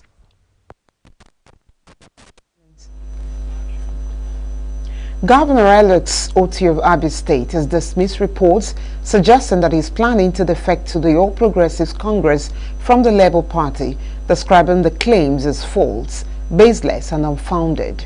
A statement issued on Saturday by Special Advisor on Media and Publicity, Ferdinand Ekoma, the governor clarified that he neither held any meeting with Governor Hope Uzodinma of Imo State nor discussed plans to join the APC.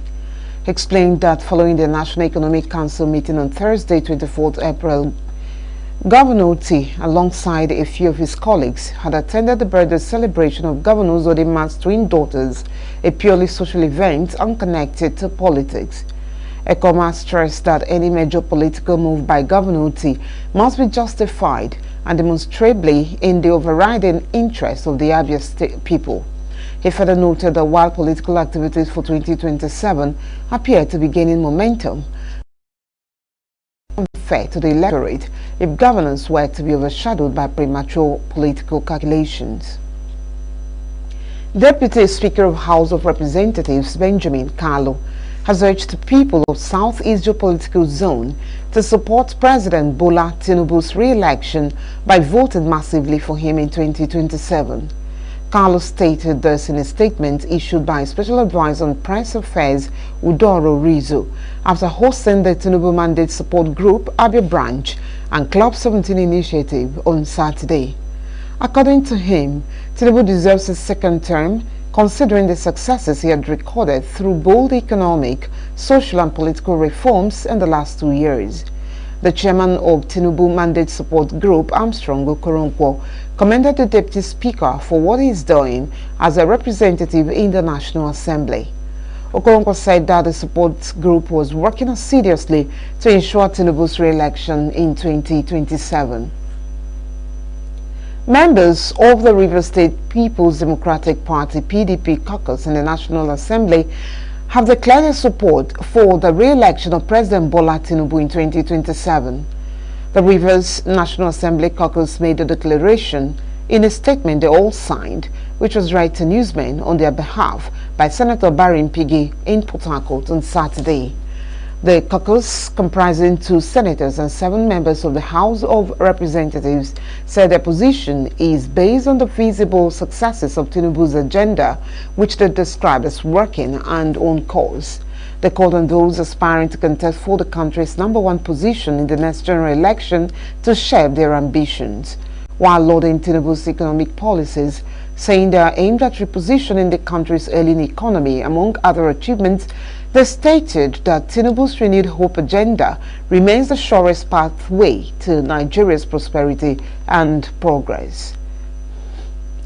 The federal government is set to inaugurate the National Agribusiness Policy Mechanism to strengthen agricultural productivity, stabilize food prices, and drive economic growth. The policy is part of broader initiatives aimed at transforming the country's agricultural sector through data-driven policies and public-private partnerships. Speaking at a meeting of the Presidential Food Systems Coordinating Unit Steering Committee at the Presidential Villa Abuja, the Vice President Kashim Shettima said the initiative will align agricultural efforts across all government tiers through real-time data analytics. Shettima said President Bola Tinubu has approved 15 billion naira for the National Emergency Management Agency (NEMA) to prepare for floods as the rainy season sets in. To fruition, and we have to get it right. Your Excellencies, Honorable Ministers, distinguished ladies and gentlemen, let's get it right. If we get it right, we have had many interventions in this country. So let's work as a team. Let's work as a family to actualize our goal. This country has to work. Current ministries. And it all boils down to maturity in our conduct. We are not working at cross purposes. You are supposed, but the bottom line is, at the end of the day, is the ministries that should execute the programs of the government. So I want you to work closely. For the past 50 years or so, we are better and talking, but let's walk the talk, because this is a great. The technical assistant to the President on Agriculture, Marian Moon, explained that agric initiatives will address challenges of high food inflation and agricultural yields, which is said is 60% behind global average. Moon disclosed that the pilot survey has been completed across 13 states with a full launch planned for June 2025 to tackle food inflation, inefficient subsidies, and outdated farming practices. Guidance, oversight, and governance of that project. We'd also like to recommend, or what we have tabled is to set up a technical subcommittee where we can now include or incorporate other stakeholders like the Ministry of Livestock, the Ministry of Marine and Blue Economy, Finance, and other key MDAs that need to be able to support the GIP project. And the subcommittee, we have a TOR drafted that we could review and give any comments, but the subcommittee is an advisory to the GIP Council, which is the steering committee, to be able to ensure that this project is meeting the goals and deliverables that we have for agricultural transformation in Nigeria. So that's on the GIP updates. So then I'd like... Jigawa State Governor Umar Namadi said the initiative would improve food security in the country. Well, you see, the Presidential Food Coordination System Committee is a committee that has been established by Mr. President and chaired by the Vice President. So the aim of this committee is to ensure that there is food security in this country. So as at today, vital issues that will lead to food security in this country has been discussed. The GIP, the Green Imperative Project, which is very, very important, and by the time this project comes on board, certainly the boost in agriculture will be very, very good enough. So, and I think all the members have agreed that yes, the Green Imperative Project should, as much as possible, speed up the takeoff of the project, because the impact it will have on the food production in this country is going to be marvelous. So I think the major issue and the major takeaway that has been discussed today is the issue of Green Imperative Projects, and also the mode of coordination, but that will the steering committee, how to speed up the takeoff of the Green Imperative Project, and also other issues that has to do with the food security in this country were extensively discussed. And I think His Excellency the Vice President has really give a better direction on how these things will work effectively for the benefit of the people of Nigeria. Up ahead, JAMB denies posting candidates outside chosen examination towns. NEMET predicts 3-day thunderstorms and haziness across Nigeria. Stay with us. Every second, every minute, every day, news is breaking. Events occur and there are new developments. At Signaturetv, we follow these stories objectively, bringing all sides without bias, explaining the complex issues, breaking down the numbers, and investigating the issues behind the news. Anywhere and everywhere, near or far, wherever the news is, we will be there. Signaturetv. News in your pocket. The Joint Admissions and Matriculation Board, JAMB, has cautioned the public against spreading the falsehood that it assigns candidates to examination centers outside their chosen towns. This is contained in a statement issued to journalists in Abuja on Saturday by the board spokesperson, Dr. Fabian Benjamin. Benjamin stated that JAMB recognizes the importance of confidence for candidates and ensure they sit for their examinations in locations of their choice among available CBT centers. According to him, every candidate has a prerogative to choose their examination town, and JAMB assigns them to a center within that town.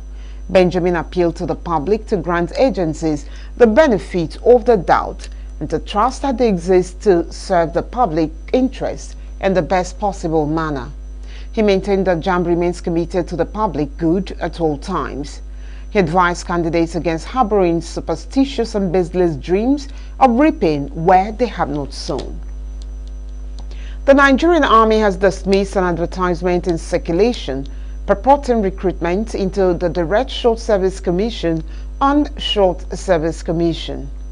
The Acting Director, Army Public Relations, Lieutenant Colonel Apollonia Anele, in a statement on Saturday said the advertisement was fake and did not emanate from the Army. Anele, who said the Army had not commenced recruitment or commissioning exercise for the year, urged members of the public to disregard the fake advertisement.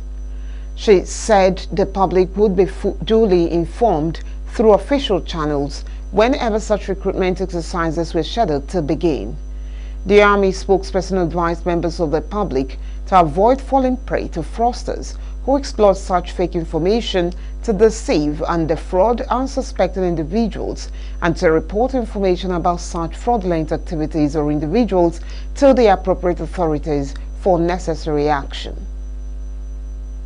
The messaging platform WhatsApp says it will appeal the ruling of the Competition and Consumer Protection Tribunal ruling in favor of the Federal Competition and Consumer Protection Commission, FCCPC. The organization said in a statement in Lagos on Saturday that it would urgently apply to stay the order and appeal the Friday ruling, which upheld the $220 million penalty initially imposed on it by the Federal Competition and Consumer Protection Commission, FCCPC. The tribunal ordered WhatsApp and its parent company, Meta Platforms Incorporated, to pay a significant penalty of $220 million, along with an additional $35,000 to the FCCPC. The FCCPC had levied the fine against WhatsApp and Meta for alleged discriminatory data practices within Nigeria. But WhatsApp said it disagreed with the tribunal's order because it contained multiple inaccuracies and misrepresented how WhatsApp worked, saying it relies on limited data to run each service and keep users safe. It said it will be impossible to provide WhatsApp in Nigeria globally without the infrastructure of the parent company, Meta. The government of Zamfara State is set to start the administration of measles, rubella vaccine across the state by October 2025. The Zamfara State Governor's wife, Hajia Huriya Lawal, spoke while flagging off the sensitization campaign for the vaccination drive in Guzo on Saturday. Lawal said the new vaccine was designed to prevent measles and rubella among children between 9 months and 15 years. According to phase, the vaccines will be administered to children of ages 9 to 15, and the subsequent immunizations will cover children from 9 months to 5 years of age. In his remarks, a pediatric consultant with the Department of Pediatrics, Federal Medical Center Guzo, Dr. Ibrahim Hano, described measles and rubella as killer diseases among children. According to him, measles and rubella cause blindness, glaucoma, brain disorder, and heart diseases among children if not immunized.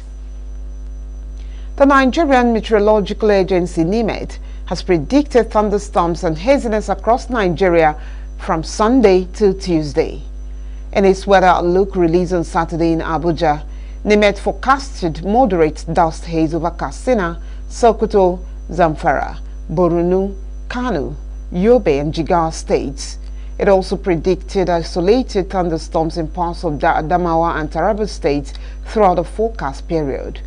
In the south, NIMET predicted morning thunderstorms in Bayelsa, Cross River, Akwa Ibom, Rivers, and Edo states, with thunderstorms expected later in the day over several southern states. On Tuesday, NIMET forecasted sunny skies with patches of clouds in the north, with morning thunderstorms in parts of the Adamawa State and Taraba State. NIMET urged the public to take adequate precautions, as strong winds might precede the rains in areas with expected thunderstorms. It also advised people in the north to be cautious, as dust particles could be suspended in the air. And still to come, Palestinian leader Abbas names likely successor in PLO Executive Committee meeting. Djokovic hints at Madrid farewell after crashing out in second round. These and more come after the break. Please stay tuned. We are local. We are right now with the wife of the man that was... Why the main market is in chaos. People... We are national. Those in support of this motion as amended, say aye. Aye. We have taken this move by default. We are international. Israeli airstrikes. Donald Trump left us the worst unemployment.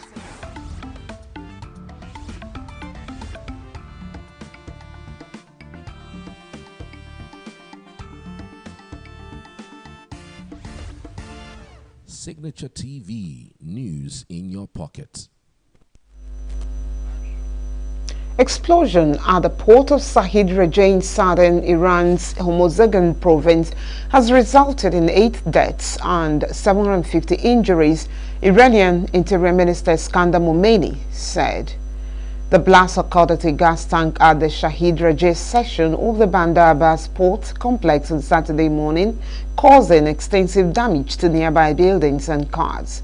According to report, as the fire spread to other containers, an additional explosion occurred at around 21 local time, but it was less intense than the initial blast.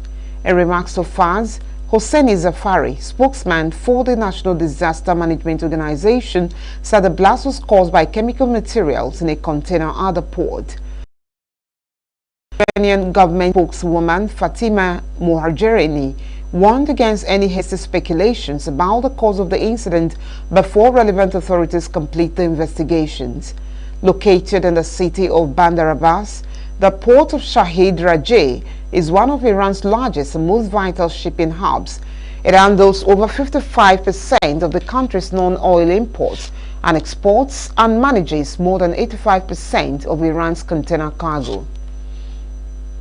The process and pace of nuclear talks with the United States is satisfactory, Iran's Foreign Minister Abbas Araghchi said on Saturday, adding that both sides showed seriousness and determination in their now concluded third round of negotiations. I am pleased with the process and pace of the negotiations. I believe the process has been satisfactory. This time around the negotiations were considerably more serious. Eventually our discussions delved into more detailed and technical areas. The presence of experts was incredibly beneficial. We exchanged written opinions several times. You know, the negotiations are indirect. Technical discussions need slightly more specific attention. Therefore, views were mostly traded in written format. We slightly walked away from broad issues. But that does not mean that all disputes are resolved. No. Disputes remain over both broad issues and details. Further deliberations are expected in the capitals before the next session to explore ways to narrow these differences. The next round of negotiations will probably ensue again on Saturday. Details, like location etc., will be arranged by the hosting country, Oman, and communicated to both sides. Araghchi and U.S. President Donald Trump's Middle East envoy Steve Witkoff held a third round of the talks in Muscat through Omani mediators for around 6 hours, a week after a second round in Rome that both sides described as constructive. A senior U.S. administration official described the talks as positive and productive, adding that both sides agreed to meet again in Europe soon. Earlier, Omani Foreign Minister Badre Abu Saidi had said talks would continue next week with another high-level meeting provisionally scheduled for May 3. Arakche said Oman would announce the venue. Palestinian President Mahmoud Abbas named close confidant Hussein al-Shaikh as his deputy and likely successor on Saturday, the Palestine Liberation Organization said, a step widely seen as needed to assuage international doubts over Palestinian leadership. Abbas, 89, has headed the Palestine Liberation Organization (PLO) and the Palestinian Authority (PA) since the death of veteran leader Yasser Arafat in 2004, but he had 4 years resisted internal reforms, including the naming of a successor. Sheikh, born in 1960, is a veteran of Fatah, the main PLO faction which was founded by Arafat and is now headed by Abbas. He is widely viewed as a pragmatist with very close ties to Israel. He was named PLO vice president after the organization's executive committee approved his nomination by Abbas, the PLO said in a statement.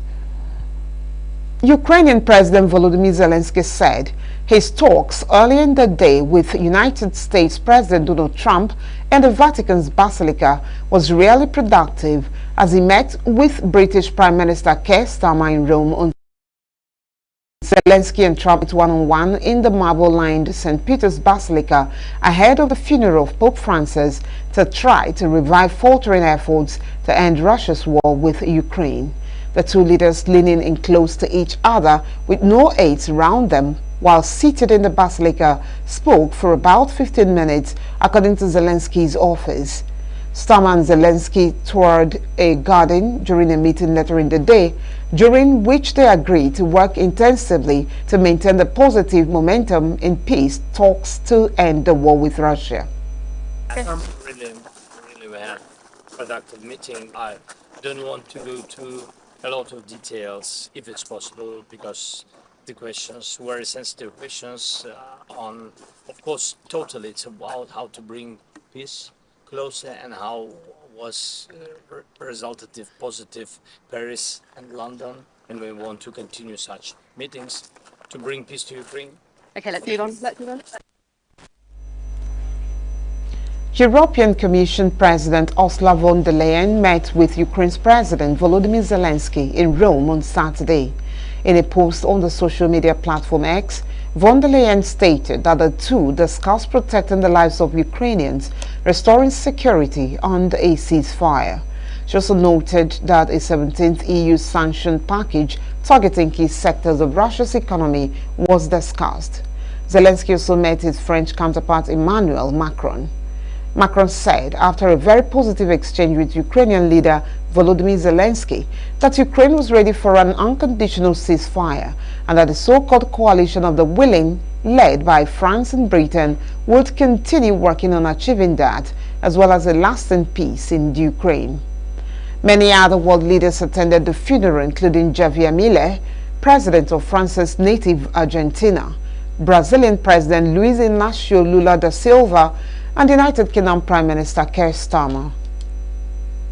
Russia's FSB security service said on Saturday it had detained a suspect over the killing of a senior Russian military officer on Friday by a car bomb.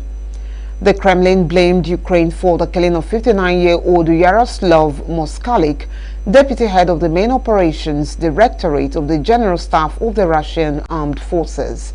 There's no official comment from Kyiv on Moskalik's death. The FSB named the suspect as Ignat Kuzin, saying he was an agent of the Ukrainian Special Forces. Moskalik was killed in the town of Balashika, east of Moscow, hours before U.S. President Donald Trump's envoy Steve Witkoff met President Vladimir Putin in Moscow. Families of Israeli hostages delivered their weekly press on Saturday demanded the end of the war and the return of the hostages held in Gaza, claiming that the public were being deceived by Israeli Prime Minister Benjamin Netanyahu. Recently, Netanyahu announced his decision to escalate military operations in Gaza, saying that Hamas had rejected a proposed temporary truce earlier this week. Instead, the militant group demanded a broader agreement to end the war in exchange for the hostages' release.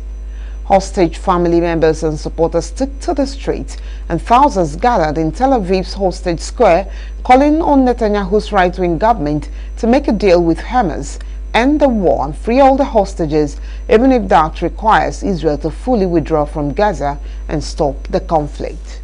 This week, the state of Israel yet again faced the names of fallen soldiers were released to the media.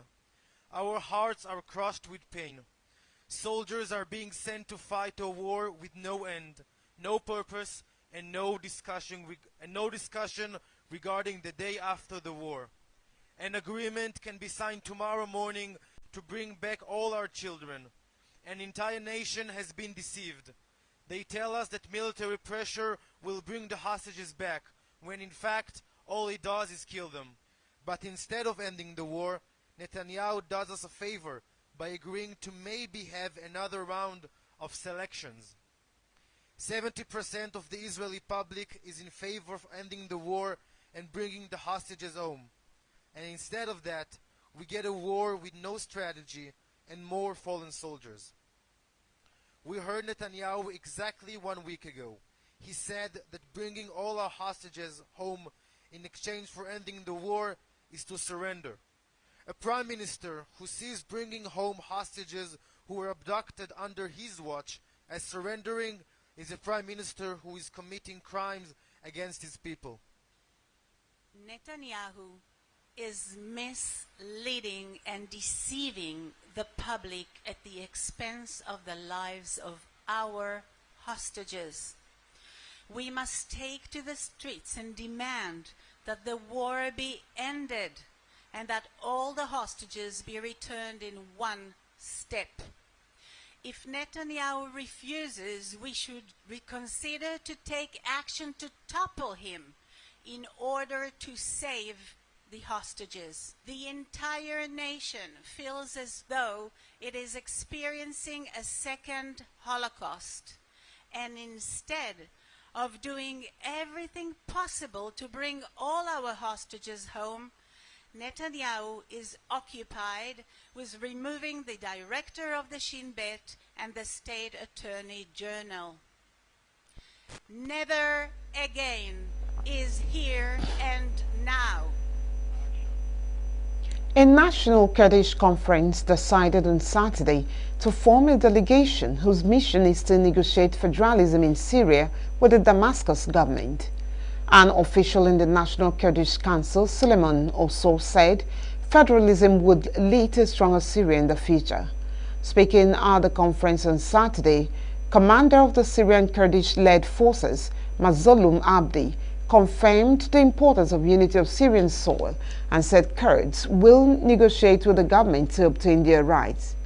The demand for federal rule has gathered momentum as alarm spread through Syria's minorities over last month's mass killings of Alawites, while Kurdish groups have accused interim President Ahmed al-Sharaa and his Islamist group of setting the wrong course for the new Syria and monopolizing power.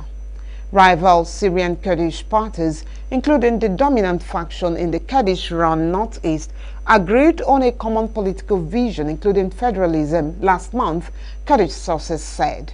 They have yet to officially unveil it. Kurdish-led groups took control of roughly a quarter of Syrian territory during the 14-year civil war. The Kurdish-led Syrian Democratic Forces, backed by the United States, last month signed a deal with Damascus on merging Kurdish-led governing bodies and security forces with the central government. While committed to that deal, Kurdish officials have objected to the way Syria's governing Islamists are shaping Bashar al-Assad's rule, saying they are failing to respect Syria's diversity despite promises of inclusivity. President of Azerbaijan, Ilham Aliyev, expresses hope to deepen educational exchanges with China, as his government and the Chinese side are considering jointly founding a university in Azerbaijan. At the invitation of President Xi Jinping, Aliyev paid a visit to China from April 22 to 24. Xi held talks with Aliyev in Beijing on Wednesday when the two leaders announced the establishment of a comprehensive strategic partnership between the two countries. In an interview with China Media Group, Aliyev said he discussed educational cooperation with Xi and hoped that the two sides would carry out more student exchanges, especially in the fields of technology and artificial intelligence. How important it is for Azerbaijani or other people traveling via Azerbaijan? Definitely, we want more Azerbaijanis to come to visit China, to come to study, to work. We discussed actually today also our cooperation in the area of education.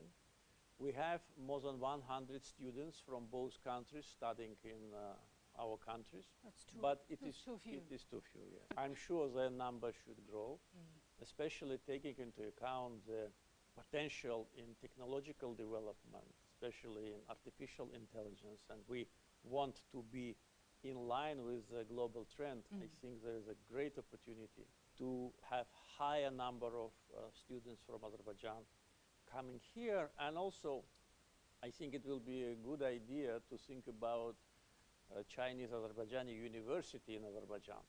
So we are now in the phase of evaluation of this opportunity.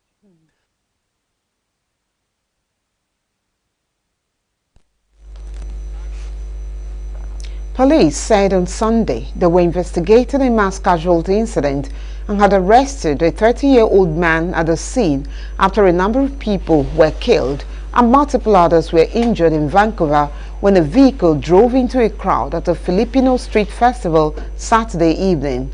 At a midnight press conference, police said that the suspect was known to them but did not elaborate. The man was initially taken into custody by people at the scene.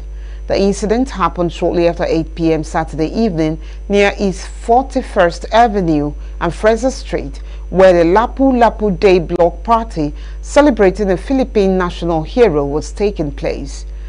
Canadian Prime Minister Mark Carney said on X he's devastated to hear about the horrific event at the Lapu Lapu Festival in Vancouver. Jagmeet Singh, leader of Canada's New Democratic Party, was among the attendees at the event, but left minutes before the vehicle arrived. People in India, Nepal and Australia took to the streets on Saturday to protest following the deadly militant attack in Indian-administered Kashmir earlier this week. The killing of a Nepali citizen, Sudeep Nupani, in Tuesday's attack sparked protests in front of the Pakistan High Commission in Kathmandu. An unnamed protester called on the Nepali government to take action in response to the incident. In New Delhi, workers of the ruling Bharatiya Janata Party BJP demonstrated in front of the Pakistan High Commission in the city. Delhi BJP President Virendra Sachdeva was among the protesters and definitely responded to the attack. Protests also took place in Siliguri, West Bengal and Melbourne, Australia. The militant attack has triggered outrage and grief in India, along with calls for action against neighbor Pakistan, whom New Delhi accuses of funding and encouraging militant activity in Kashmir, a region both nations claim and have fought 2 wars over. India and Pakistan unleashed a raft of measures against each other, with Pakistan closing its airspace to Indian airlines and India suspending the 1960 Indus Waters Treaty that regulates water sharing from the Indus River and its tributaries. Moroccan Fouzi Legja was elected first vice president of the Confederation of African Football (CAF) at an executive committee meeting in Accra on Saturday. His selection will be widely welcomed in the continent as the 54-year-old boasts a successful record in Morocco, especially in creating football infrastructure. Legja previously served as a CAF vice president from 2017 but was not re-elected 4 years later. He combines his football duties with a senior role in the Moroccan civil service. Many African officials believe the Royal Moroccan Football Federation president could be an eventual successor to current CAF president Patrice Motsepe from South Africa.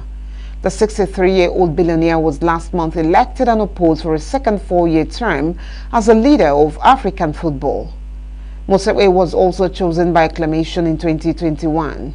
4 other new vice presidents were chosen: Ghanaian Kurt Okrako, Gabonese Pierre-Alain Mungwengue, Congolese Bestin de Tabala, and Mozambican Faisal Sidat.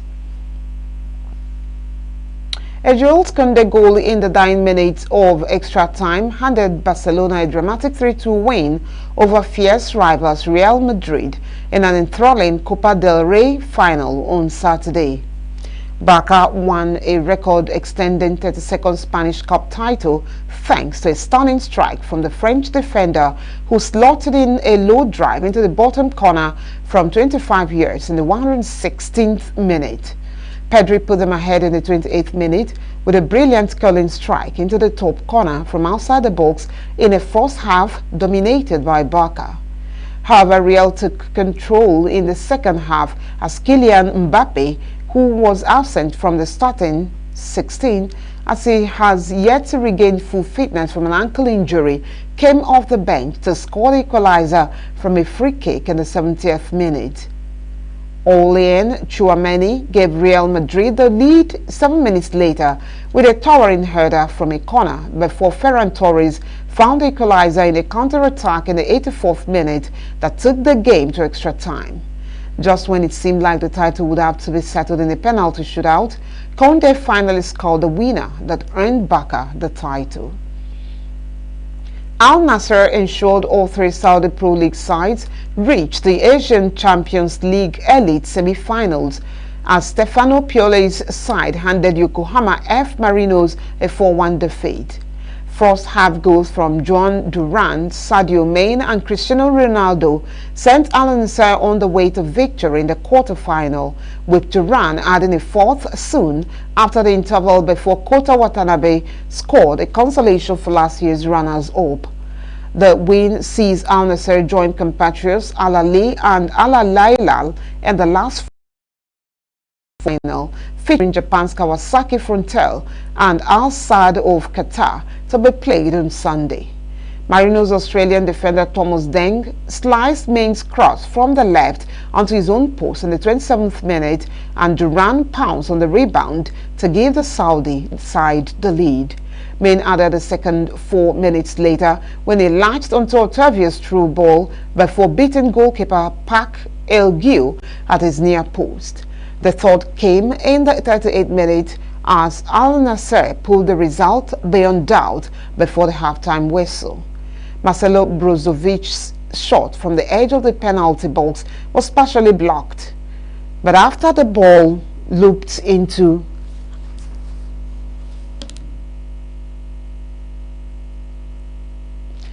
the area, Park's failure to punch clear resulted in Ronaldo volleying home. Durant capitalized on another defensive error to score his second 4 minutes after the restart, but 4 minutes later, Marinos pulled one back when Watanabe completed an intricate move with an assured finish from Anderson Lopez's layoff. The Japanese side's dwindling hopes were extinguished with 17 minutes remaining when Watanabe picked up a second booking for a desperate challenge on Ayman Yahya as the Saudi midfielder galloped through the center circle. Al Hilal will face Al Ahly on Tuesday, while Al Nassr will take on either Kawasaki Frontale or Al Sadd on Wednesday. The final will be played on May 3.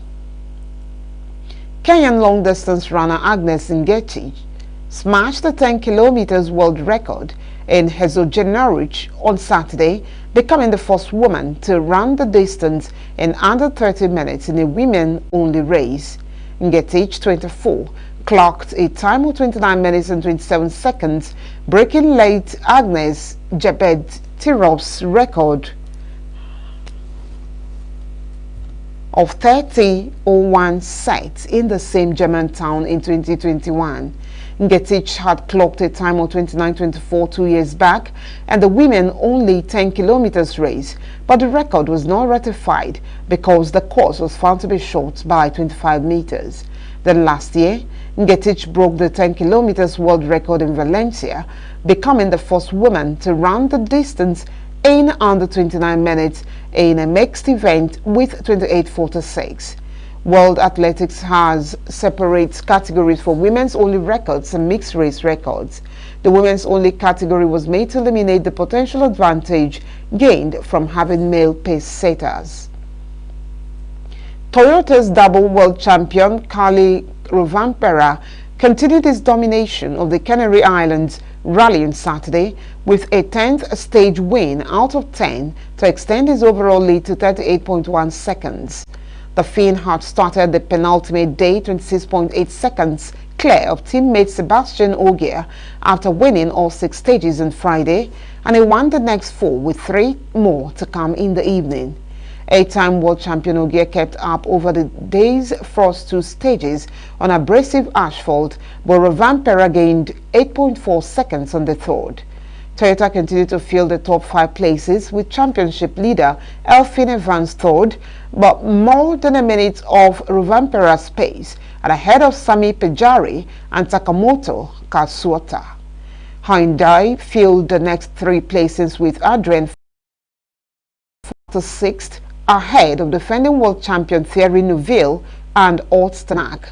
The rally on the Spanish islands of the coast of Morocco is making its world championship debut as round 4 of the season and finishes on Sunday.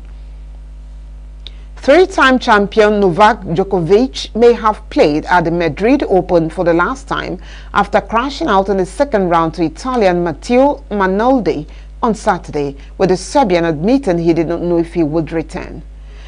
Analdi beat 4th seed Djokovic 6-3, 6-4 to reach the 3rd round. The results condemned the 37-year-old, who received a bye in the opening round, to his 3rd consecutive defeat. Djokovic, who has been chasing a 100th tour level title, was handed a shock defeat in the Miami Open final in late March before his second round Monte Carlo exit earlier this month. All 3 defeats came in stretch sets. Djokovic, who made his Madrid debut in 2006 and won the tournament in 2011, 2016 and 2019, was looking for his first win on clay since defeating Carlos Alcaraz to win gold at the Paris Olympics. Djokovic won 3 out of the 4 major titles in 2023, but has not been able to reproduce that kind of form since being shut out of the game's biggest tournaments last year, as Jannik Sinner and Carlos Alcaraz each took measures. And that ends the news. My name is Ngozika Mba. Thanks for watching.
Thank God it's Friday, and welcome to E-Vibes, the entertainment show on Signature TV. This is the entertainment hour, and I've got it all covered for you. I have interesting stories, and of course, I have a guest for us today whom we'll be having a conversation with. You know, I don't want to let the cat out of the bag. Signaturetv recounted his initial reaction to hearing the rumor that he was gay. His response highlights the unexpected nature of the rumor and his ability to find humor in the situation. While addressing the rumor, Signaturetv expressed his support for the LGBTQ+ community. His comments emphasized respect and acceptance while also asserting his own identity. Signaturetv made it clear that if the rumor were true, he would openly embrace it.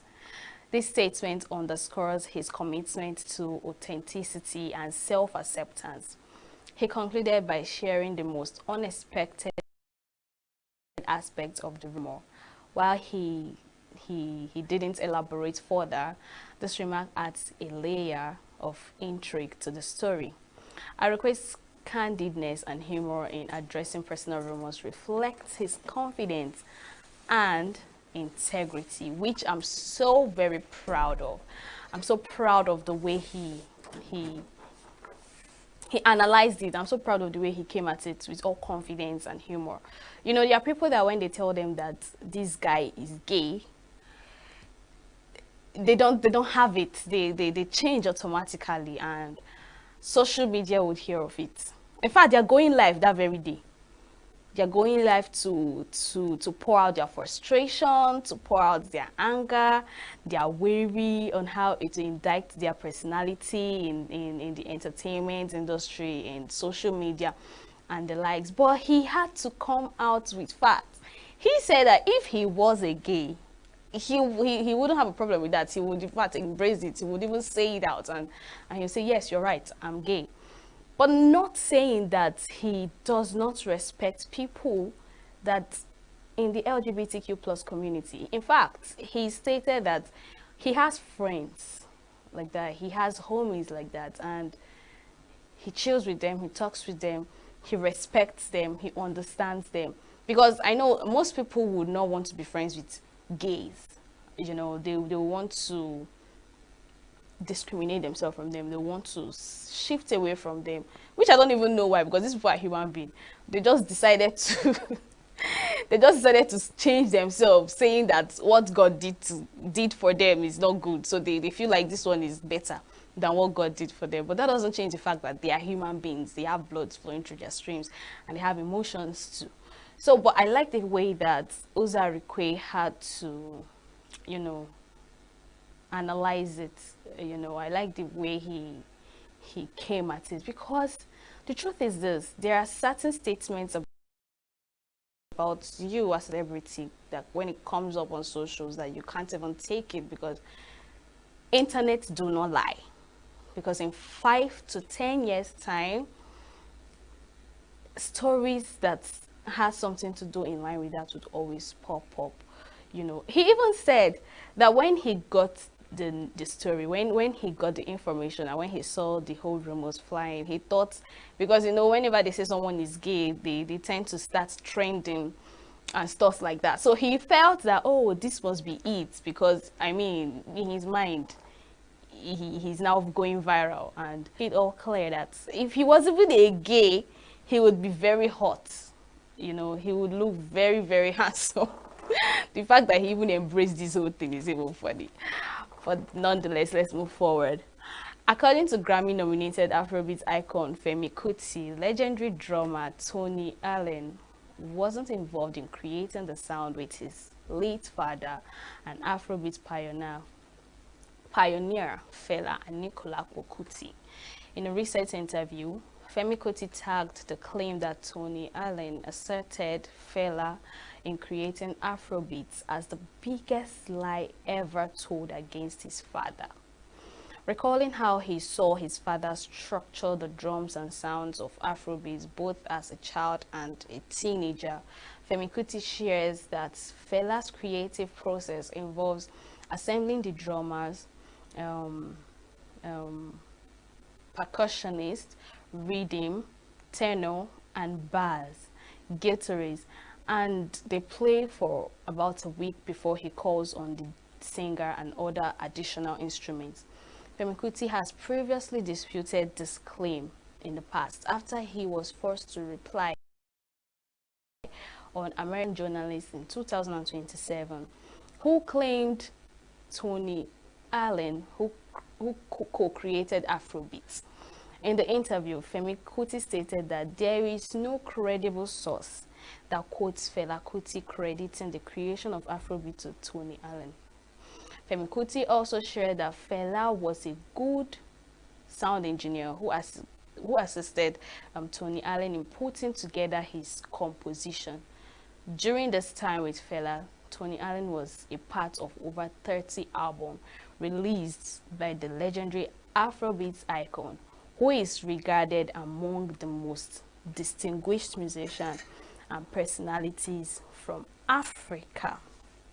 And the truth is this: no matter how Afrobeat must have evolved and changed, and technology has changed it to a little, they added a little spice to it, Afrobeat still originated from Fela Kuti, whether we like it or yes. And this whole statement and speculation that sparked Femi to come up and make it very clear that no, it is not what it is, stating that Tony Allen was part of people that created Afrobeat. In fact, we even know who created Afrobeat. We know who started Afrobeat. It's Fela Kuti. This is not even something to discuss, It's not saying that he was not part of it. He was part of it. But it's not like Tony Allen is not a good drummer. There is a difference between you're a good drummer and somebody wants you to play his song like this.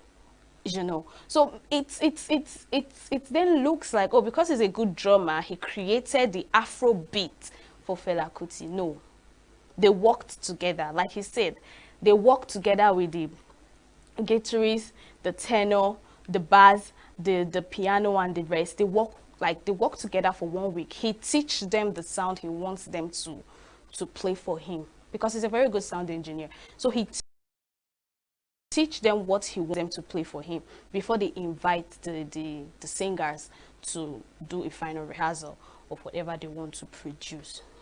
He still did not say, he still agrees that the 30 albums they have, Tony Allen was part of it. But let's remove the fact that he was part of the people that created. In fact, it's as if they were now pushing Afrobeat. Like if they call Fela Kuti or people that created Afrobeat, they call Tony Allen as people that co-created it. So he wants to remove that line. It's more like telling you that he was taught on how to create Afrobeat, and not that he co-created it, like he has an idea of it before.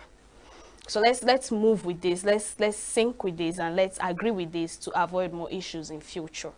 Let's move forward. So this particular story has been making rounds on social media, especially TikTok and Instagram. So Ghanaian Ministers of Communication, Digital Technology and Innovation, Sam George, and the Chief Executive Officer of the country's National Film Authority, Kafil Danku, have assured Nigerian actress and filmmaker Bimbo Ademoye of resolving the issue she raised about copyright violations against her movies in Ghana.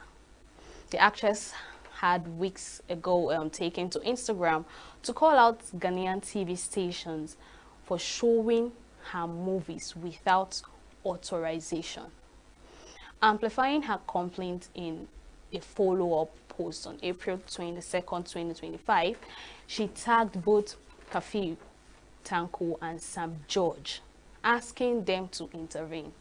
Sam George and Kafil Danko have both now taken to the comment section of Ademoye's post to respond to her.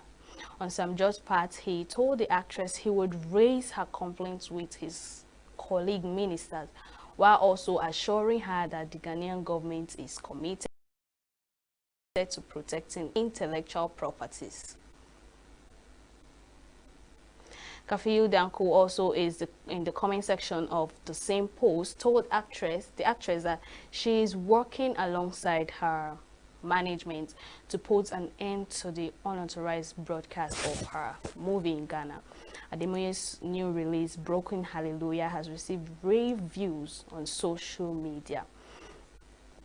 Now, you know, Bimbo is not the only actress or producer complaining about this. Love in Every Word had the same complaint. I don't know if it's a tradition of any movie that is making rounds on YouTube or on internet. They tend to put it on their TV station.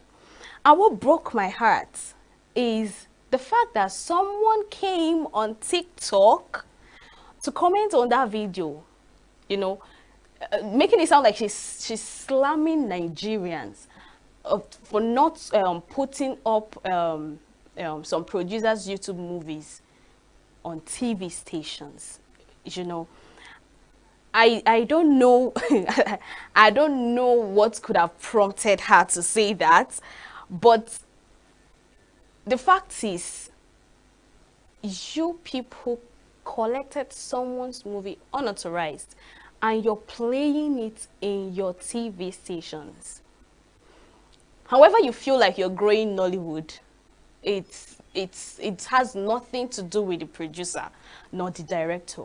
If you came to the person and say, please, we want to play your content on our TV station, I mean, there would be some negotiation and agreement, contracts to be signed for that to be done. Not you taking it without being authorized to do that. I don't know how people see that. And she has, I don't want to use the word I want to use right now, but I don't know what prompted you to come on socials to reply to that. You're making it look like you're doing us some sort of favor to play our movie in your TV station in Ghana. No, you people are stealing. It is stealing. It is stealing to take people's content without telling them, and you're putting it up on TV stations, and you're telling us that Nigerians do not do much in uploading these movies on entertainment programs like that. So you people doing it, we should be thanking you. No, of course we should thank you if maybe there was a contract signed or there was a negotiation or we authorized you to do that, not when you do that without telling us.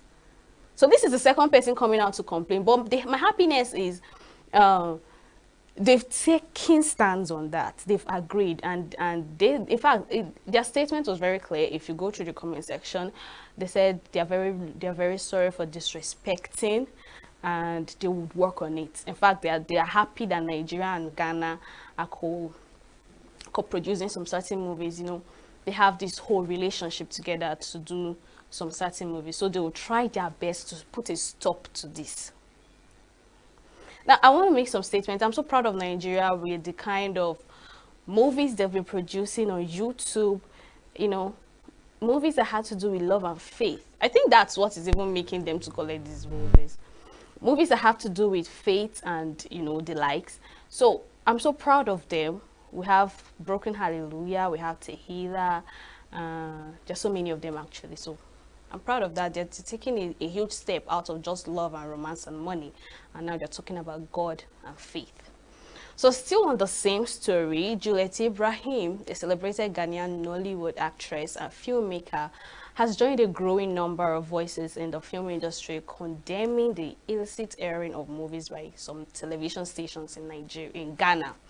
The conversation around media piracy reignited in March when Nigerian actress Omunyo publicly accused Ghanaian broadcasters of showing her films without securing the proper licensing.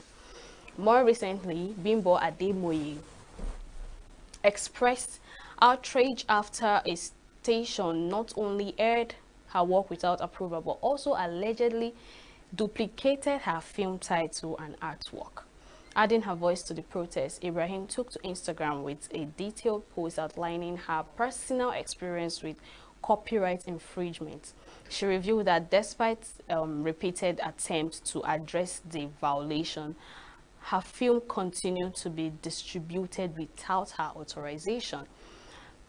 The actress explained that some of her films originally and legally uploaded to her official YouTube channel, Juliet Ibrahim Studios, have been unlawfully downloaded and rebroadcast by unauthorized network, including PEMSAN TV.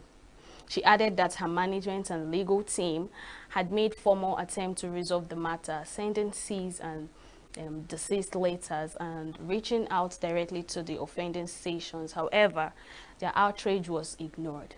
Ibrahim expressed solidarity with her Nigerian peers who have also spoken out against this exploitative act, asserting that the issue goes beyond national borders. So, you know, this is another person giving the same complaint. All right, let's move to the foreign scene. Time magazine held its 19th annual Time 100 Gala in New York on Thursday, celebrating Times. List of the world's best influential people, hosted by rapper and Time 100 cover star Snoop Dogg, who walked the red carpet with his son. The event featured musical performances by Ed Sheeran and Miles Smith, who were both honorees. Other honorees included actor Demi Moore, Blake Lively, Diego Luna, and athlete Serena Williams and Jalen Hurts. Journalist Gayle Kings, who recently made history as part of an all-male crew that went to space. She said she didn't want to think about all the backlash following the space flight. The gala also saw the presentation of the Time 100 Impact Award to Simone Biles, recognizing her legacy of achievement, with the award presented by actor Christine Bales. Take a look. It is definitely a pinch me moment. I am just, my heart is so full of gratitude right now. Sunset Boulevard has just changed my life, this entire experience. I'm able to share my gifts finally with the world in a way that I've never been before. This is a lot. You know, as a Japanese-born actor, and you know, after 60 years acting, this kind of things happen. I'd love to say thank you for Shogun team, because you know, I put all my experience into Shogun, and Shogun brought me here, and then be a part of great, amazing people. This is a lot. Yeah, it is. I just can't feel exciting and celebration while there are still hostages in Gaza. Right now, when I'm here, I can't forget that a year ago I wouldn't know that I will make it out alive. So right now, to be here in this situation, I never thought that I will do something like that. I mean, I just hope that, you know, people follow their dreams, and it doesn't matter how old you are or what's happened to you in your life, you can achieve anything you set your mind to. And maybe I'm just really stubborn, but I never give up on things that I want to achieve. You know, the truth is it wasn't easy, but I just refused to be deterred, you know, and yeah, it's true, like, there's not been a black winner of the Best Play for Tony since I was 2.5 years old, but I feel like I love the theater. I've been doing the theater since I was young. I teach it, you know, I feel like it's mine as much as anybody's, so I'm not going to be very self-conscious about my role in it, you know, I feel like I've earned what I've earned. I don't even know what to think about the backlash. I don't even dwell on that. I look at what we did and how we did it. I feel so proud of us. I think it was brave. And this is the thing that's most important to me. I know the difference it made for young women, for women, for girls and women, and even boys of all ages. You should see the people, honestly, just coming in here that stopped me on the street and saying, because of you, because of what you did, I want to do that. They're not saying I'm going to do that, but they're saying I want to think of something that I can do. I thought it was great. The backlash made me kind of sad, I think it's nice when lots of people now can go to space, and even people who were terrified of doing so, and it's now become something that is safe, and I think it's going to open up to a lot more people in the world, so I think that's great. Well, the U.S. and Australia are, have the closest alliance, and we've worked together, the Biden administration, Andrew Forrest, investing here in North America, bringing green jobs here through the IRA and other programs. So it's really the future, and now we're just rolling back to the past. It means a lot to me. I moved to Los Angeles from Japan like almost 3 decades ago. Then, here in New York, I played Madison Square Garden before Carnegie Hall. But this kind of recognition means a lot to me. I think because of my fans' constant support. So, I don't know how to thank my fans. Honestly, it's mind-blowing, and for me, it's been a bit of a battle to get to grips with it, but in a way that I'm super proud of the work that I've been put in, but also so privileged that so early in my career I've been able to get here, and it's such a privilege and a blessing to be able to be here.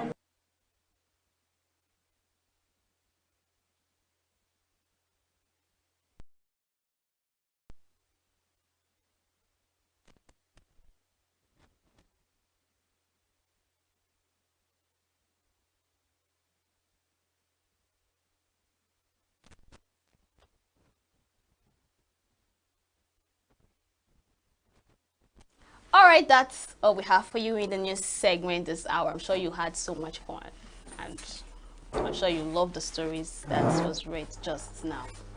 So go on a very short break, and when I return, I'll review my guests to you. So stay tuned.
Welcome back. You're still watching E-Vibes, the entertainment show on Signature TV. This is our conversation segment.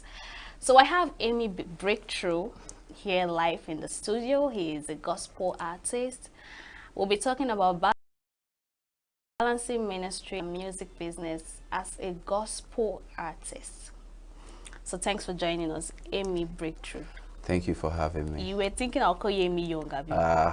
I told you I will change it for you. I like your shoe, by the way. Thank you very much. Thank you very much. It's nice being here. Oh, it's a pleasure. Yeah. You know, when you performed at Osophia's 70th birthday, okay, you really got my interest. Okay. Even though the DJ was trying to spoil your steez. But how did you get over that, dude? At some point, I had to sing it for him because DJ play it now, because he was just staring at me and I was like, it's time.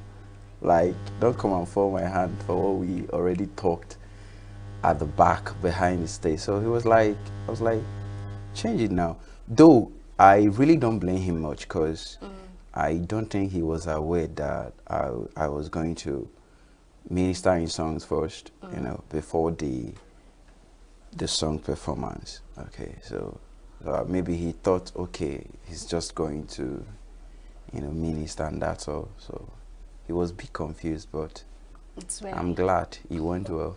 Yeah, yeah, he went well. Yeah. So let's talk about you here. Let's first of all talk about you. How did your journey into gospel music begin, and how did you recognize it as both a ministry and a career?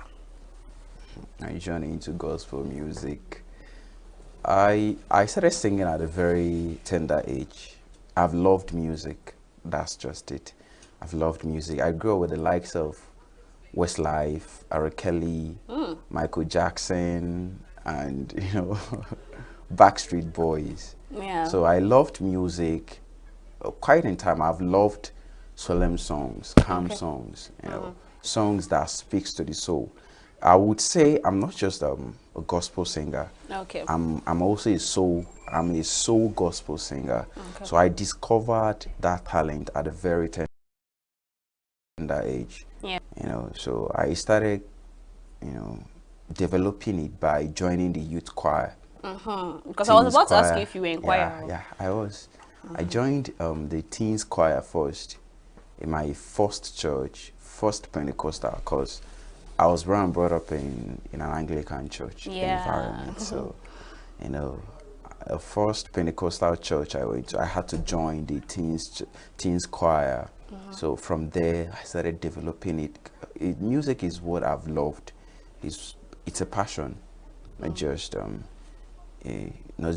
what I want to make a career out of. And balancing music and ministry, you know, God would really give you what you would use to serve him with. You know, that your talent, coming to a church, getting a department, entering a department where you render that service. It's very important because I think many people don't know that it's in the place of service that you'd master your art. Yeah. You understand? So music, the ministry is there, the music career is there. When I'm coming out as an artist, I'm coming out as an artist. When I'm coming out to minister, I'm coming to minister. So I would say the church is the primary place of, you know, assignment, just like PPA. You grab. So that's where everything began. Yeah. All right. So what does ministry mean to you personally, and how does it shape the kind of music you create? Because I tend to see ministration as coming to the pulpit to, you know, say something, something that has to in relation to God. Okay. Right, that's ministration. Yeah, that's ministry. That's ministry, right? So how has it shaping your music and how you create it? Okay, ministry is very important. I think everyone walking the face of this planet has a ministry. You know, forget that create ministry. When you are serving the people and, you know, when you are doing the things that you ought to be doing, that is ministry. Okay. Okay, so I could simply say this is your ministry because you are serving the audience, your listeners. So that is ministry to me. When you are doing the things that you ought to be doing diligently, when you are serving God and you are serving humanity, let's just say you're a doctor. Yeah. Okay, and you are in a department in the church, maybe health department in church. Okay, and you are there and people are coming, you are reaching out to people, you are counseling them, you are telling them do this, do that, do this. That is ministry for you. So I've been able to balance ministry very well because this is what I'm doing. Music is what I'm doing. So entering the choir department and singing, reaching out to people, reaching out to souls when you sing, leading people to worship, that is ministry. Now, aside that, giving alms to people, it's also part of ministry. And going for evangelism, it's also part of ministry. So ministry is not limited to one particular thing. It's versatile. Everything we do every day is ministry. Okay, yes. I want to digress a little bit from the topic. So there was this time, that was sometime last month, when it came as a buzz on social media. That was Pastor Femi Lawrence. So he was complaining about gospel artists. How do I put this word? Charging money. Exactly. You saw it, right? Yeah. Charging money, charging millions. And I think it's because a gospel artist charged him about 10 million naira for his convention or so. So, Timmy Dakolo had to come up on social to debunk, not really debunk, but, make a statement about it. So what do you say about that? Would you say that gospel artists are beginning to digress a little bit? They are forgetting that they are doing the work of God, and now they are adding money to it, or is it a bad thing for them to charge money? Okay, before I get into that question, I would say if you are a core ministry person, you should have something else that you are doing that gives you money. That's aside, but the ministry, the industry, it requires lots of money. You don't go to the studio and you sing "Great is your mercy" and they record and give you have to pay. There must be an exchange. It's very expensive. I must tell you. By the grace of God, I own a recording studio, a music studio. So when you come to the studio, a production is about 100,000 naira upwards. So you don't expect that money to fall from the sky. These guys have actually mastered their art. First of all, music is an art. We have to understand music. Music is an art. Even before, music is more like a vehicle that conveys a positive spirit or a negative spirit, depending. Now, because music is an art, these guys, they've mastered their art. They pay heavily for vocal trainings. They pay heavily to learn the guitar. They pay heavily to learn the piano. They pay heavily to brand those shirts you see them wearing just for choreography on the screen. And you don't really expect them, those that charge, you don't expect them to come freely. There should be logistics. And like find them something. These guys, they have their bassist, they have their lead guitarist, they have their drummer, they have their BGVs. And you don't expect them to tell them, God bless you, after administration. It doesn't work like that. And that was what Timmy Dakwe was trying to explain. I urge clergy persons to also consider these things, because most of these clergy persons, their mentorship has prices on it, and it's not entirely free. So there should be balance. These things. Thank you very much. Welcome. All right, let's come back home. So how do you differentiate between your calling as a minister and your role as a professional in music industry? I would really say that question is a very dicey one. It's simple though, in the sense that something like a church setting. Yeah.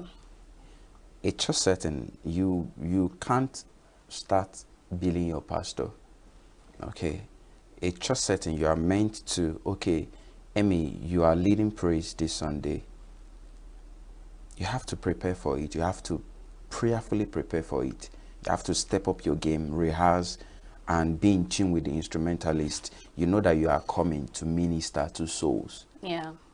Okay, you are coming to minister. People are coming to church with lots of problems, lots of baggages, burdens, and you are not just coming to entertain. That is ministry. To souls. Yeah, you are coming to lift burdens. So you really can't lead people into a place you haven't been, and that is your secret place. That is ministry. You have to pray, you have to tarry, you have to wait on God. That song, that particular song that, you know, God is going to be dwelling on, God is going to be breathing his spirit on to uplift souls. That is ministry. But when it comes to becoming an artist, coming to form, just like we did at the Art Sophia, that doesn't mean that you have to step down your game. You have to touch it up also. So you mix it to ministry and professionalism. Yeah, you have to be professional in everything you are putting out. You have to be professional. So you are stepping it up. You know that, okay, this is a mixture. This is a mixed audience. Yeah. These guys, most of them are not Christians. Most of them are unbelievers. And it's not a Christian program. It's not a Pentecost event. So you have to keep it straight. Go straight to the point. Deliver what you are there to deliver and leave. So that's just it. So have you ever felt tension between staying true to your ministry and meeting the demands of music? Every day. Sometimes. How did you handle it? Sometimes you just bump into social media and you say, this person is dedicating a car, a gospel minister, or this person is hosting a big event, and you're like, wow, I thought these guys, we started together. God, what is happening? And sometimes are they mounting pressure on you? Not really. Sometimes you wonder, God, when? Yeah. God, when am I going to?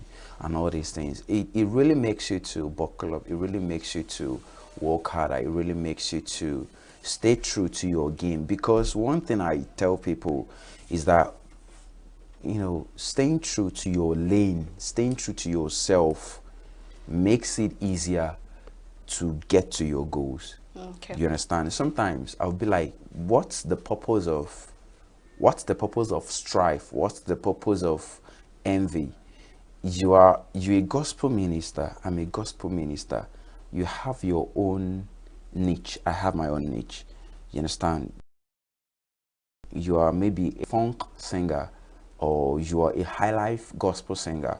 I'm a soul singer. So the sky is so big for everybody. So, you know, it just makes you to stay true, step up your game, and that's just it. All right, so we would like you to do a little performance for us right now, because you came with your guitar, and your guitar cannot go home without doing anything. A small ministration. Anyone, concerts, whatever. You have to just perform. Okay, I actually dropped the song. I released the song titled "The Blood" few days back, but before then I dropped the song Mirabelle.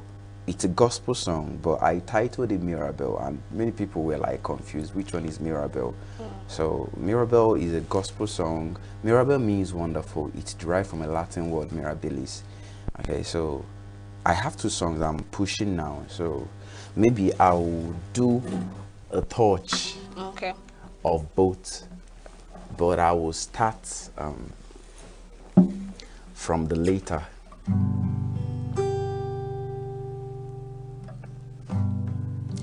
If it wasn't for the blood for me. I never should have made it. If it wasn't for the blood on the cross, I could have lost in sin. But thank you for your blood for me. Thank you for your death on the cross. Thank you for the blood for me. Thank you for the death on the cross. Only more no Salamunjo. Only more no Salamunjo. Thank you for your blood for me. Thank you for your death on the cross. 'Cause I did talk your love will get the power to make good, to make pure, and to heal. With you see mountain of you talk, you're the one.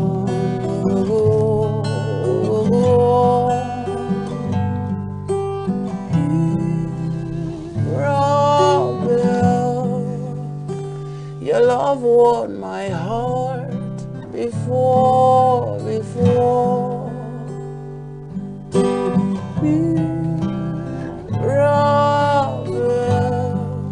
Can you whisper love in my ears again? Thank you. Why are you trying to make me emotional? Why are you trying to make me emotional? So how did you come up with the inspiration of this particular song right now? Oh, is it Mirabelle or the blood? Both of them. Okay. I was actually studying Isaiah chapter 9 verse 6, where the Bible recorded that the government shall be upon his shoulders and his name shall be called Wonderful. But before then, I simply had the name. Someone just called Mirabelle in the studio. So I was like, Mirabelle? What does Mirabelle even mean? And the guy said, I don't know. I was like, I'm just going to find out the meaning of this name, because that day I've been hearing Mirabelle, but I just understand that when something wants to happen, it's like every circumstances just works. I don't know how it works out, but you know, so I said I'm just going to find the meaning of this name. So I went on searching. Mirabelle is derived from the Latin word mirabilis, which means wonderful. It also means lovely, something that is lovely. So I was like, okay, Isaiah chapter 9 verse 6 say his name shall be called Wonderful. So that means his name is Mirabelle. So I was like, I'm just going to title this song Mirabelle, and I'm going to title it because people are going to be, you know, surprised at the name. They will be like, okay, is this a secular song? Is this? So it's going to make them want to listen to the song. So I just titled the song Mirabelle. And we did the video at ENUGU. The video is out on YouTube. It's everywhere. And this particular song, The Blood, I was just thinking, I said, this is Easter period. What am I thankful for? And I'm like, I'm thankful for the finished works of Christ on the cross. So why not write a song about it? I actually did the song. I wrote the song in 45 minutes. And I produced it the following day. Had to call my members, my BGVs, and we did the background vocals of it, and the song is out. Great. So let's come back to our question. Okay. What are some common misconceptions people have about gospel artists when it comes to earning a living through their music? Without at any what? Earning a living through their music. Earning a living. Yeah. Okay. I think that question, everyone has the right to their opinion. That's what I believe. What's your own opinion? My opinion is that give a flower to someone that it's due. You understand? Someone that has paid the price. Yeah. Give him his or her flowers. Okay? And there are circumstances, or there are settings where you will invite a gospel minister. Okay? You invite a gospel minister, and after the event you'd hear things like, we'll get back to you, and we'll get back to you. Going to 5 years, they've not gotten back to you, and you didn't trek to the event. Yeah. Okay? And the same people that told you would get back to you, they would host someone like Nathaniel Bassey, Pastor Nathaniel Bassey, and they've sent his logistics even before he accepted to come. They've booked a hotel room, okay, and they've packaged his honorarium for him. That same people that say we'll get back to you. Now, I think it's a question of, is this see finish or something like that? It looked down or something. It looked down on someone. But gospel ministers, they are human beings also, and that is what they are doing. Just like I said, trying to strike a balance. I said a gospel minister should have something he's doing. Okay, but what if the person doesn't have? What if the person is sold out to what he or she is doing? Okay, there should be a place of honor. Okay, even if you don't call it payment in quote, there should be a place of honor. Be able to honor the person, so that even when you invite that person again, the person can willingly show up. Because there are places I will be invited to tomorrow that I can't want honor. to go. You understand? So because of same reason. That's just it. Okay. So I've had so much fun with Me this too. conversation. You have so much inside you. Let me speak like a pastor right now. Prophesy. So yes, prophesy, prophesy me. But I love what you're doing, and you have a knowledge of it. Thank you. You have a whole lot to bring out from your belly. Yeah. What's that Bible verse? Out of the belly. Out of my belly shall flow the rivers of living water. So, you have to go there and prosper, make the word vast, and make the word hear about you. I had so much fun, and I enjoyed you playing this guitar. Maybe some other time we'll invite you again. Do you mind? Sure. All right. So thanks for coming, Amy Breakthrough. God bless you. Thank you for having me. All right. So this is where we draw the curtain. The show has come to an end. Join us same time next week. Don't forget to always tune in on your SLTV channel 265 to always watch us. And if you can't, you can always watch us on YouTube. Don't forget to subscribe, and don't forget to follow us on all our social media platforms. Thanks for watching. I remain your baby girl, Queenette Mokunta. Enjoy your weekend and the rest of your day.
I think it's a good step. Number one, the older people grow, the more experience they have. Am I right? And the more you dwell on a particular profession, the more expertise or skillful you become. So even 65 is okay, but if we can have people of 70 years that can still be brought back into service that are active, I think is a good one. Because abroad, you know, they employ old people that are skillful and are specialized in some field. So 65 is nice, but it could be better. I don't see anything wrong about it because with my perception of that profession, doctor, I believe it's an experienced profession. Okay, so if I walk up to any of the hospital, could be private hospital, could be general hospital, and I felt the doctor attending to me is of age, I feel there should be an experience in him. Okay, because it's something that he has done for several years, practiced for several years. With that, I'll be able to have confidence in them. Like now, I had a fracture on my leg.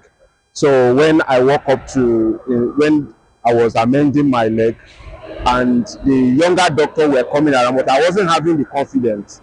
But when the surgeon came in, I saw it's an elderly. I said, oh, for such an elderly person to be in this field, he would operate my leg with, you know, experience. And I had a very good confidence about that. So I think that is a good one. It's a good idea because based on the unemployment I have, we have more youth that finishing their NYSC, there's no job, lack of employment, and the rest of it. If they increase the doctors, I am not going against it fully, but the thing is they need to look at the other generation that is coming. So if they increase their retirement age, what provision the government made for the upcoming doctor that is coming? So is there any job for them and all this we need to look at it. Nice indeed. Nice. Because you know, one of these days I saw something in YouTube. A doctor wants to undergo some operation like that, and he was watching a YouTube tutorial before he undergo that kind of a thing. You know, they are quite good for these days. But if we can use that old brain, and if they have that that old knowledge that they can treat and get it right, I think it's better. It's better like that. I like it that way. Is that me right? Yes, okay. I'm supporting that. Very, very support. I have that full confidence that these old men will do better than the younger ones because they are no longer studying. How can you go on YouTube before you undergo a process like that? So I'm in support of that. Pa Emmanuel Ani, an 80-year-old man from Umuatuboma in Akebugu, Enugu South local government area, has a story that resonates with many. Our first encounter with Pa Emmanuel was at the now defunct Heritage Bank, a retired civil servant who served at the Nigerian Population Commission, NPC, in Enugu. Emmanuel still receives a meager monthly pension of 18,000 naira. My pensioner, I come to them, but no anybody answer me. Huh? And then be old man. Huh? You know good. And so I come. He say make I go back. Tomorrow I come. Where the money where they come? To understand the challenges Pa Ani and others like him face as pensioners, Signaturetv visited his hometown, Umuatuboma.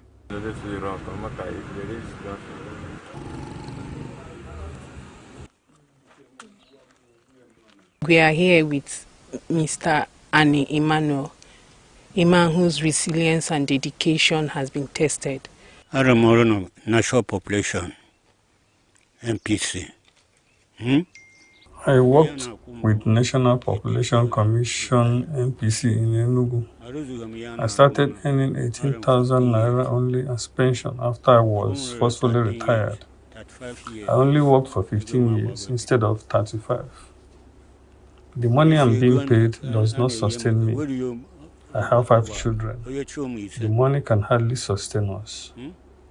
In a country like Nigeria, where social security is absent and a man's children have become their insurance in facing the vagaries of retirement and old age, Pa Ani's story is really a sad one.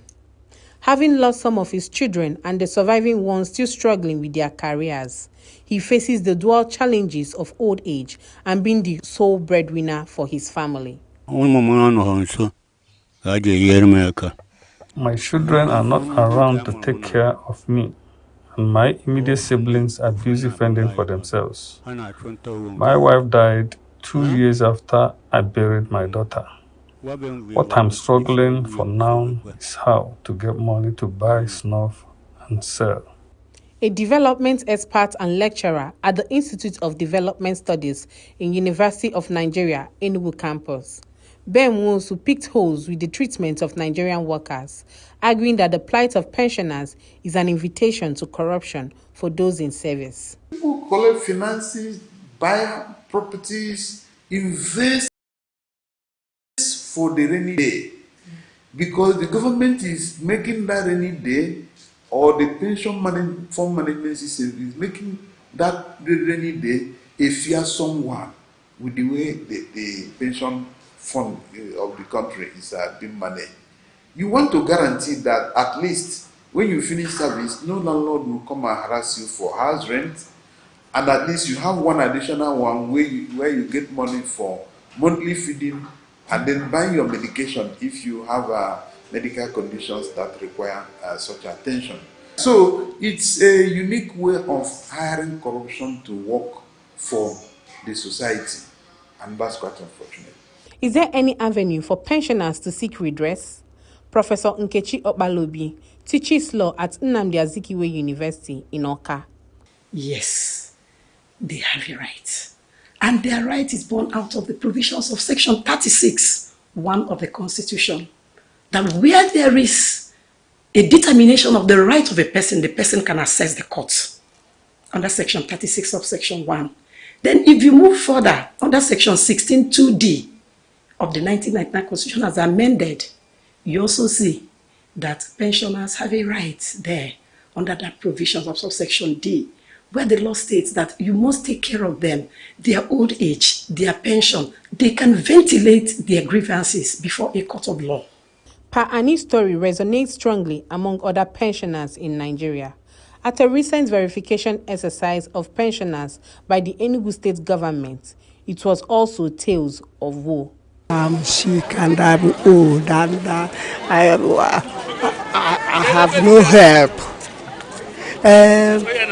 For many years, I've been unable to do this. This, I want help. My problem.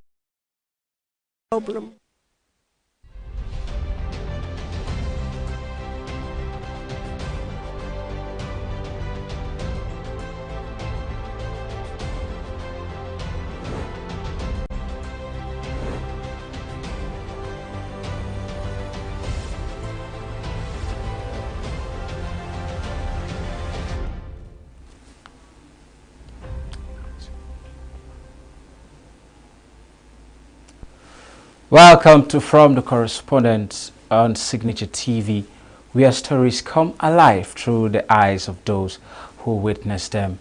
Stories that matter told by those who know them best. I am Emmanuel Tewasi. Join us for a journey that informs, inspires and challenges our view of the world and the journalism profession. Today on From the Correspondent, we will explore Oji River's bold new chapter that ignites hope and opportunity for investment at the landmark economic summit. We also look at the reassurance by the ENUGU State Governor Peter Mba to core members of their safety amidst growing concerns at the swearing-in ceremony of the 2025 Batch A Stream 1 orientation course ongoing in Ogun local government area. Then we head to Abuja, where council workers have taken to the street striking for a fair minimum wage and the implementation of the 70,000 minimum wage and what it means for Nigeria's capital. Lastly, we will return to Abia State to celebrate love and tradition at the traditional marriage of Amaka Iwoman Nana and Oji Ogbonaya Oji Jr., a union that brought high-profile individuals together in a colorful display of culture. The program continues after the break. Stay with us. We are local. We are right now with the wife of the man that was... Why the main market is in chaos. People... We are national. Those in support of this motion as amended, say aye. Aye. We have taken the vote by default. We are international. Israeli airstrikes. Donald Trump left us the worst unemployment.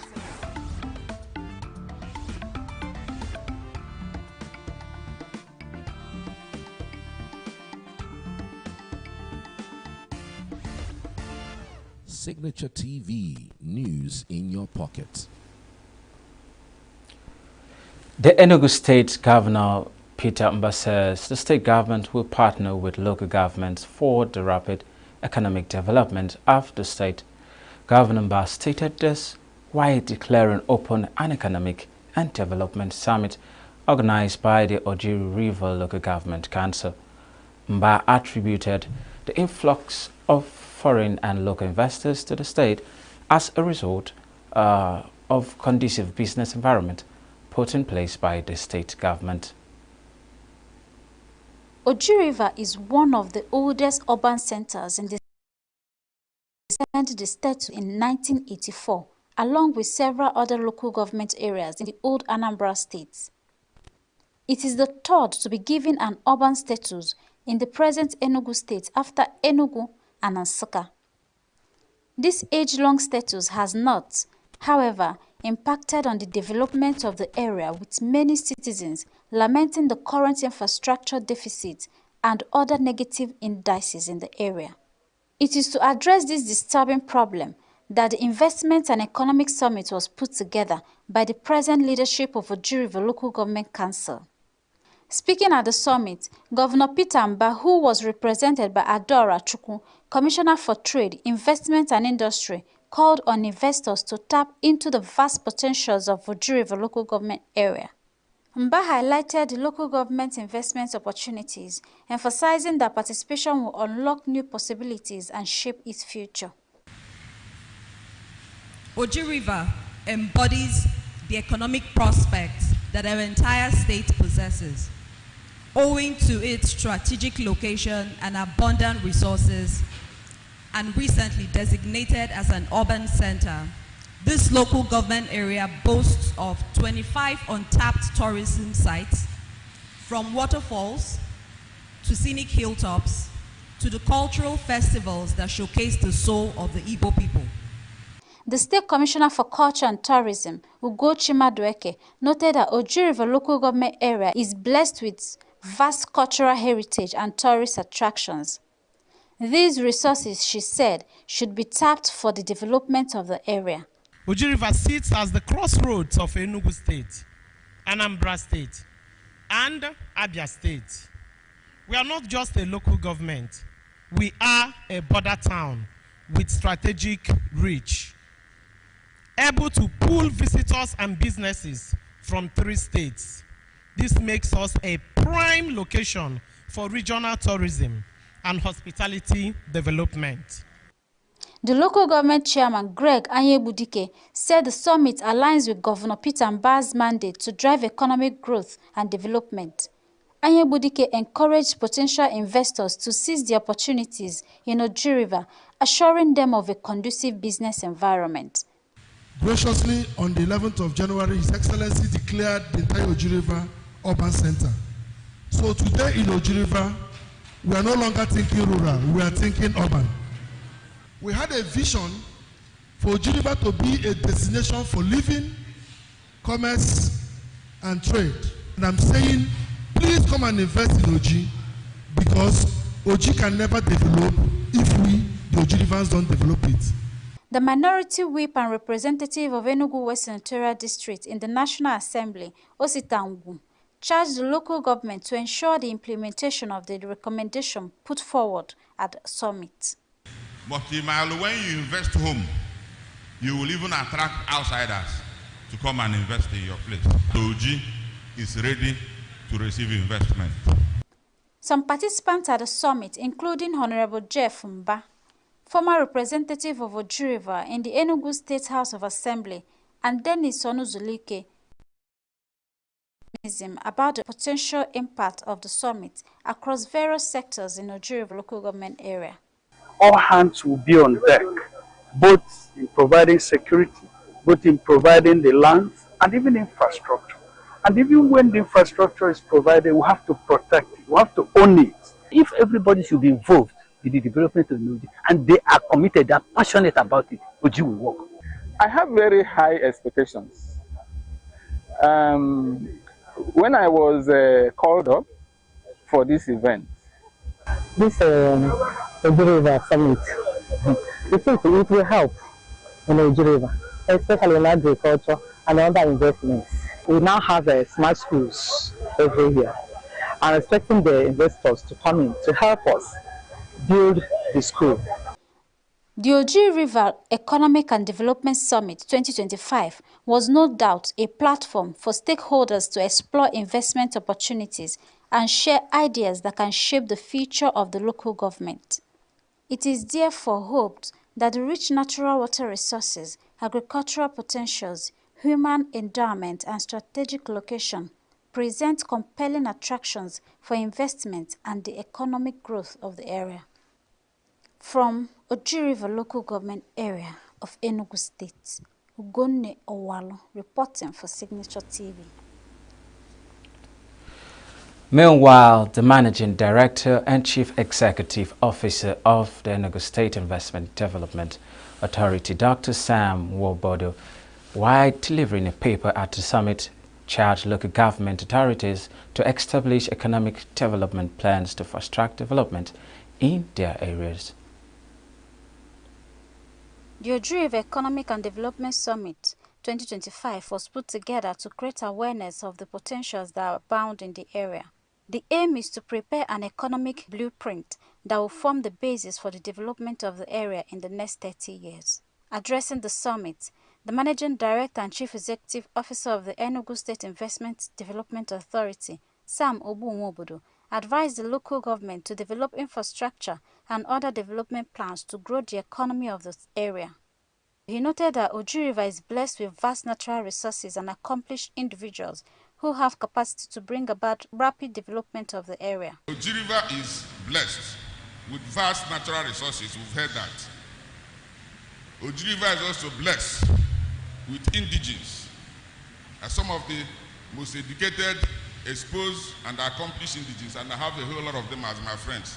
Abalanze, you know them, and I know them. You're here. So you have what it takes to attract investment.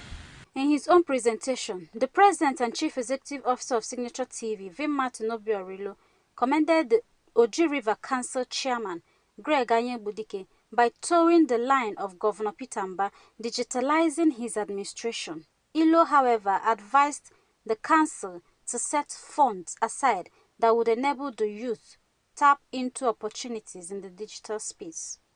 The ICT infrastructure development, the National Identity Management System, and of course, the and data skills development. These are things that are available. So how are we as a local government going to leverage? The local government must put away some funds that will be targeted specifically on these initiatives that the federal government has put in place and the state government. In his own presentation, an investment banker, Dr. Magnus Chukwuekeze, identified lack of easy access to land, insecurity and poor electricity as challenges that must be addressed to grow the economy of the area. Chukwuekeze told the council to establish a local government investment office to articulate and engage with investors to explore the potentials in the area. So first is that we need to set up a local government investment promotion office with a website, database, and resource center. And we need to ensure that we have community-driven security, organize vigilante groups with intelligence networks. And we need to fund them, to empower them to do the needful. We have to engage local investors first, because they are our most dependable partners. We have to engage local investors first. Our people should begin to think of building estates and building hotels. If you have 3 businesses outside Oji River, you can bring one down here. We need to simplify land acquisition and partnership with the state government. Thank God we are now urban area. The member for Ogu, Aniri and Oji River constituency in the National Assembly, Anayo Onwebu, regretted that Oji River has remained stagnant since the arrival of the missionaries to the area in the 1930s to date. He urged the people of the area to think home and bring back part of their resources to invest in the area. We are in dire need to move forward. I want to thank you, the chairman, for articulating this summit. All the money you have in this world, the day you leave, it will become old and stale stories if you don't convert them into legacies that will outlive us. My speech is going to be very short and simple.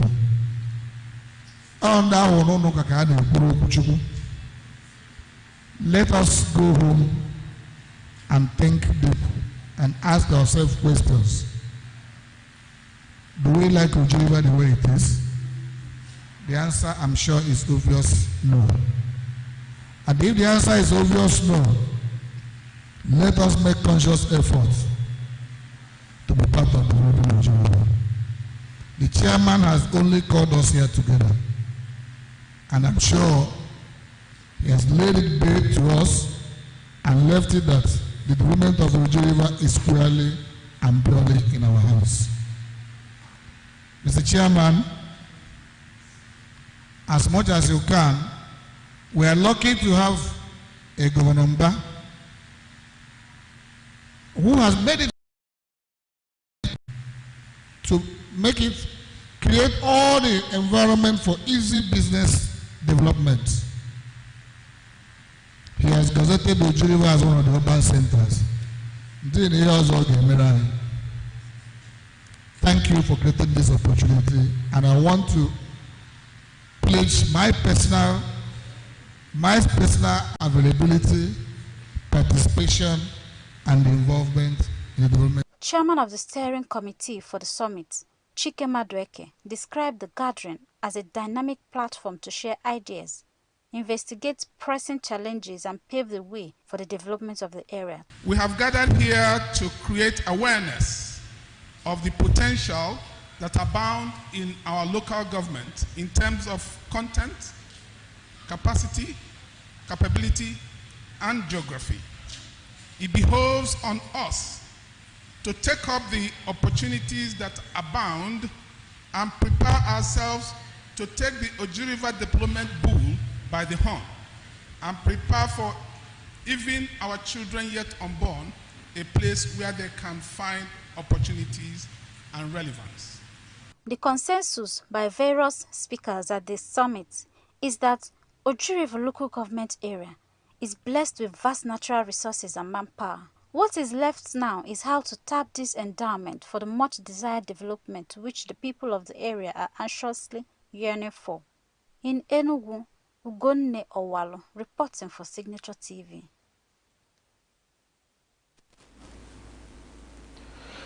Meanwhile, the ENUGU State Governor Peter Mbah has assured of safety and security of corps members and other residents of the state.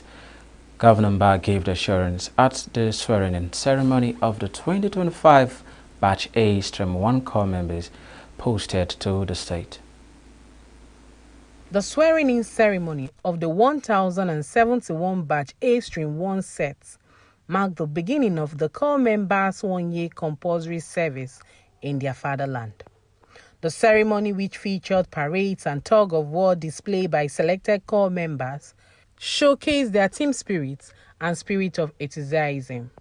Governor Mba, who was represented by the Commissioner for Environment, Professor Sam Ugu, emphasized his administration's commitment to ensuring the well-being of corps members, particularly in the area of security.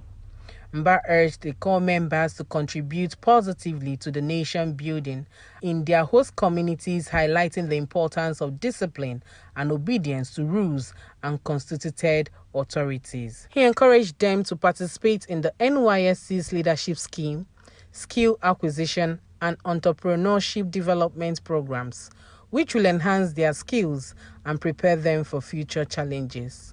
In ENUGU State, we are committed to supporting NYSC and sustaining its gains. We are looking at renovating the orientation camp and providing essential infrastructure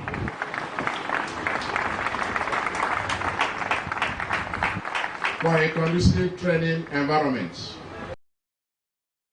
To fully commit to this orientation course, learn your host community's language and participate in the skills acquisition and the entrepreneurship development program. These initiatives will equip you with discipline, leadership skills, and entrepreneurial knowledge for future success. On this note, I declare the 2025-1 orientation camp open and wish you a successful and peaceful experience. The Chief Judge of Enugu State, Justice Raymond Ozemena, while administering the oath of allegiance, urged the corps members to make proper use of the opportunity to serve their country. Make proper use of the opportunity that this country has afforded you to prosper and contribute your quota to the development of Nigeria. The state coordinator of the NYSC, Oluwakemi Awolola, welcomed the corps members and outlined the objectives of the orientation program. She emphasized the importance of discipline and full participation in camp activities, warning that indiscipline would not be tolerated. With the assurance of security and support by the state government, the corps members are poised to make a positive impact in their host communities and contribute to the development of the state and nation at large. In Enugu, Chinemerem Ikebunam, Signature TV News.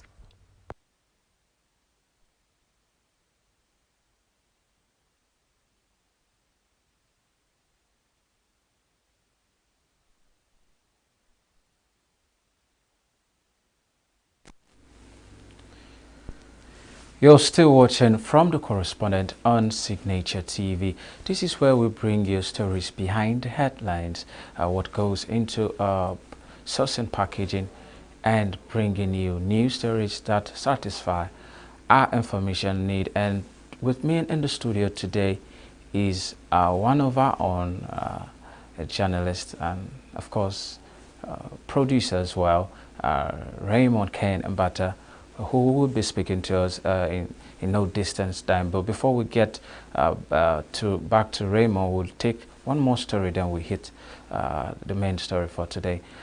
The delay in the implementation of the new national minimum wage is beginning to attract reactions from Nigerian workers to express their frustration over the delay. The workers of the Abuja Area Council embarked on an industrial action to drive home their demands for the payment of the 70,000 minimum wage.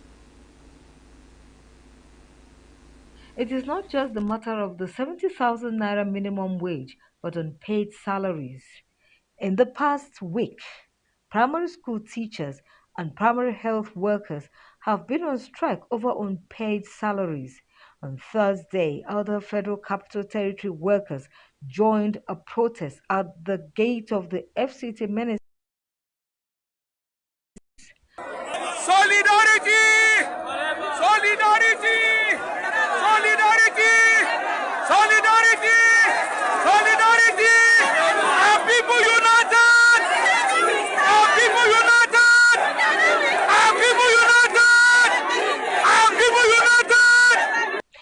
reaction to the protest, the FCT minister issued a statement in which he accused the area council chairman of lacking conscience for failing to pay the salaries even after his office had released funds to that effect. The minister's statement, which appealed to the striking workers for some patience while the issues are resolved, also summoned the 6 area council chairmen to a meeting to understand why salaries of council workers was yet to be paid. However, the case of striking FCT workers has exposed the refusal of the states and the FCT to obey the Supreme Court ruling. Instead of funds meant for area councils released to them, the FCT seizes it and releases funds at the pleasure of the minister. If you are talking about minimum wage, you are talking about increasing your wage bill. Okay? So the people that we can hold to account for now is state governments and federal government. Because if the local government are yet to access their funding, how do they now sit with their workforce and say, okay, we want to implement minimum wage of 70,000 or 72,000, for instance, in some cases? So the local government is handicapped.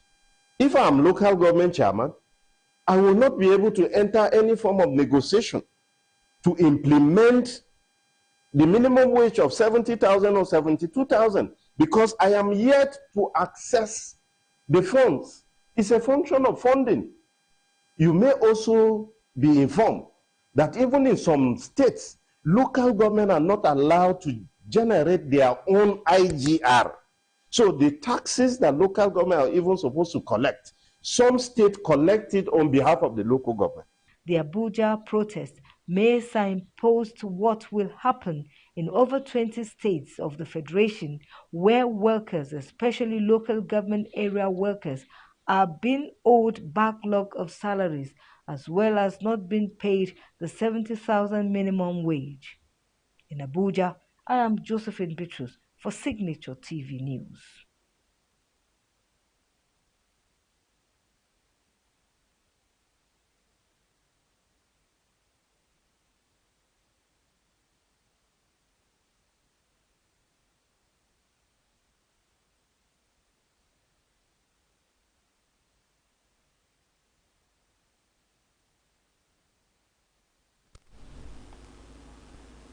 You're still watching From the Correspondent, and with me in the studio is our correspondent, Raymond Ken Abata. It's a pleasure having you on the show once again, Raymond. Good to be with you on the show too. All right, so Raymond, you've done a couple of stories. You've been on the field for some time now. Your last journey was to Arochukwu. Sometime the other story was on Southeast stakeholders lending their voices on the fate of the region in the 2027 elections. Exactly. So from the bits and pieces, what have been your discovery so far, especially as regards the election, then before we get to the Arochukwu journey?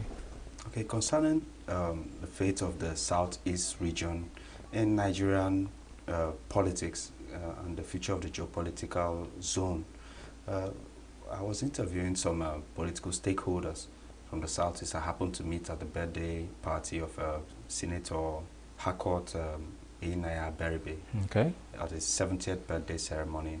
And as an aside from the birthday party, I took that opportunity to ask, although some of them were very, very consistent with let's keep with the spirit of the time.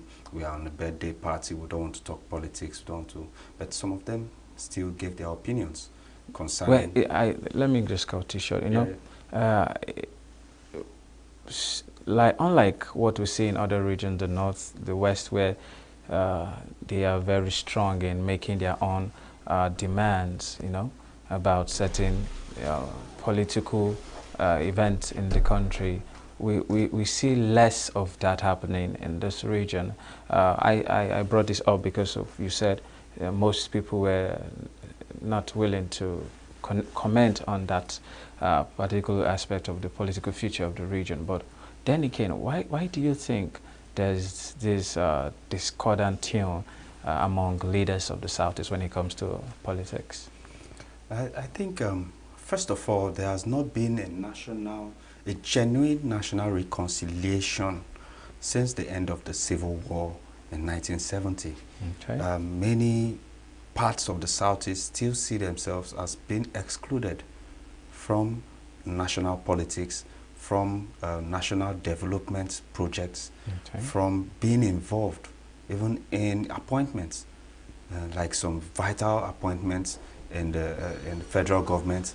Some people in the Southeast see themselves as being excluded intentionally from participating in the national project. And secondly, I also think that the elections of 2023 brought a bad taste to a lot of people in the Southeast because of the loss of the candidate of the Labour Party, Okay. Peter Obi, at the polls, even when they seemed allegedly that the votes were garnered towards him and wanted him to win. Well, the FCT minister claims Peter Obi was or is a social media candidate. Do you think he made some sense to what he said? Because a lot of people came out to vote, but a lot of irregularities occurred during the election. Most people lost their lives, you know. But this comment at this time and the political tsunami happening across board, we saw what happened in Delta just last week. An entire government all of a sudden just decamped to the ruling party. Are you concerned that we may not have opposition in the forthcoming election? I think Nigerian politics is a very, very dicey topic. Okay. Nigerian politics is not emotional. Nigerian politics is discussed behind the curtains and not actually in the ballot boxes. Okay. So I think even right from the election that brought in per se MKO Abiola, it was disputed, and just recently, after 20-something years, the leader of the junta then, Ibrahim Baramosi Babangida, came out and said that he really won the election. But why wasn't it possible for him to be announced to be the leader and the president as at then? And if you extrapolate that and juxtapose it with what is happening presently, why wasn't Peter Obi announced? I mean, I will have to tell you that there are intricacies in Nigerian politics that we, as the laymen, as the voters and the populace, will not be able to understand. So I think the FCT minister is entitled to his opinion because maybe he has information that we might not have as voters, that he has maybe. And I think also that Peter Obi is not connected with the stakeholders per se, the cabal that runs the system in Nigeria. I don't have good information on that, but Peter Obi has done a lot of advocacy visits across board in the north, the west. He has been everywhere talking about connection. Don't you think he has done enough of background work that would maybe give him a chance of winning in the 2027? But before you answer that, let's look at the report on the traditional wedding of Dr. Ogbonnaya Orji that took place at Arochoke in Abia State Local Government. Then we get back to the discussion segment. Stay with us. Let's look at that report.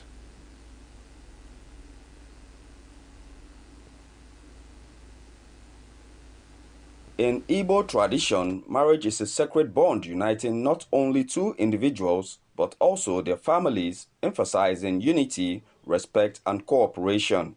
Central to the traditional marriage customs of Arochukwu is the Ibummayukwu, a ceremony involving the bride price negotiations and the offering of drinks from the groom's family to the bride's kindred.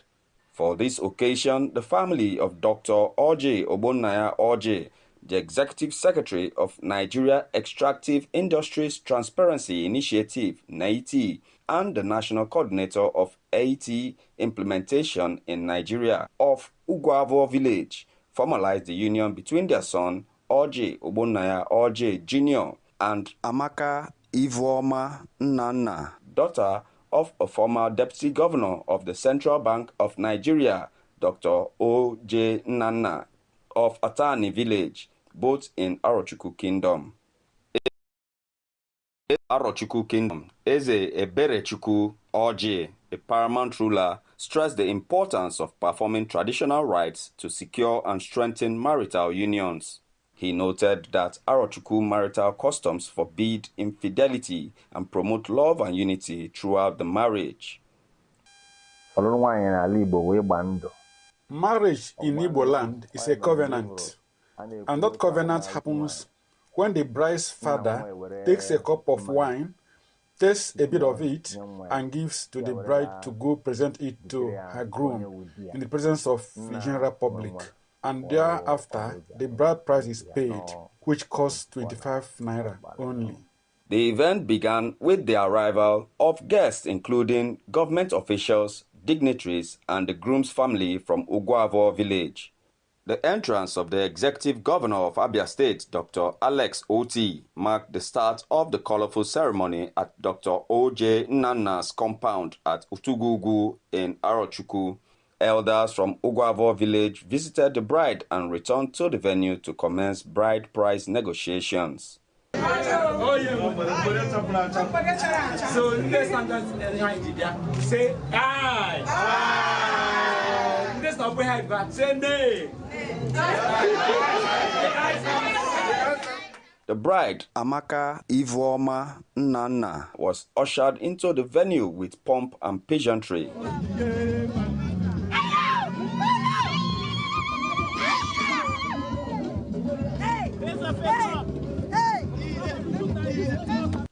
In line with Arochukwu tradition, Amaka presented a cup of wine to her groom, Orji Jr., who had playfully hidden among the guests. After a spirited search, she found him and led him to receive blessings from her parents, Dr. and Mrs. O.J. Nnanna.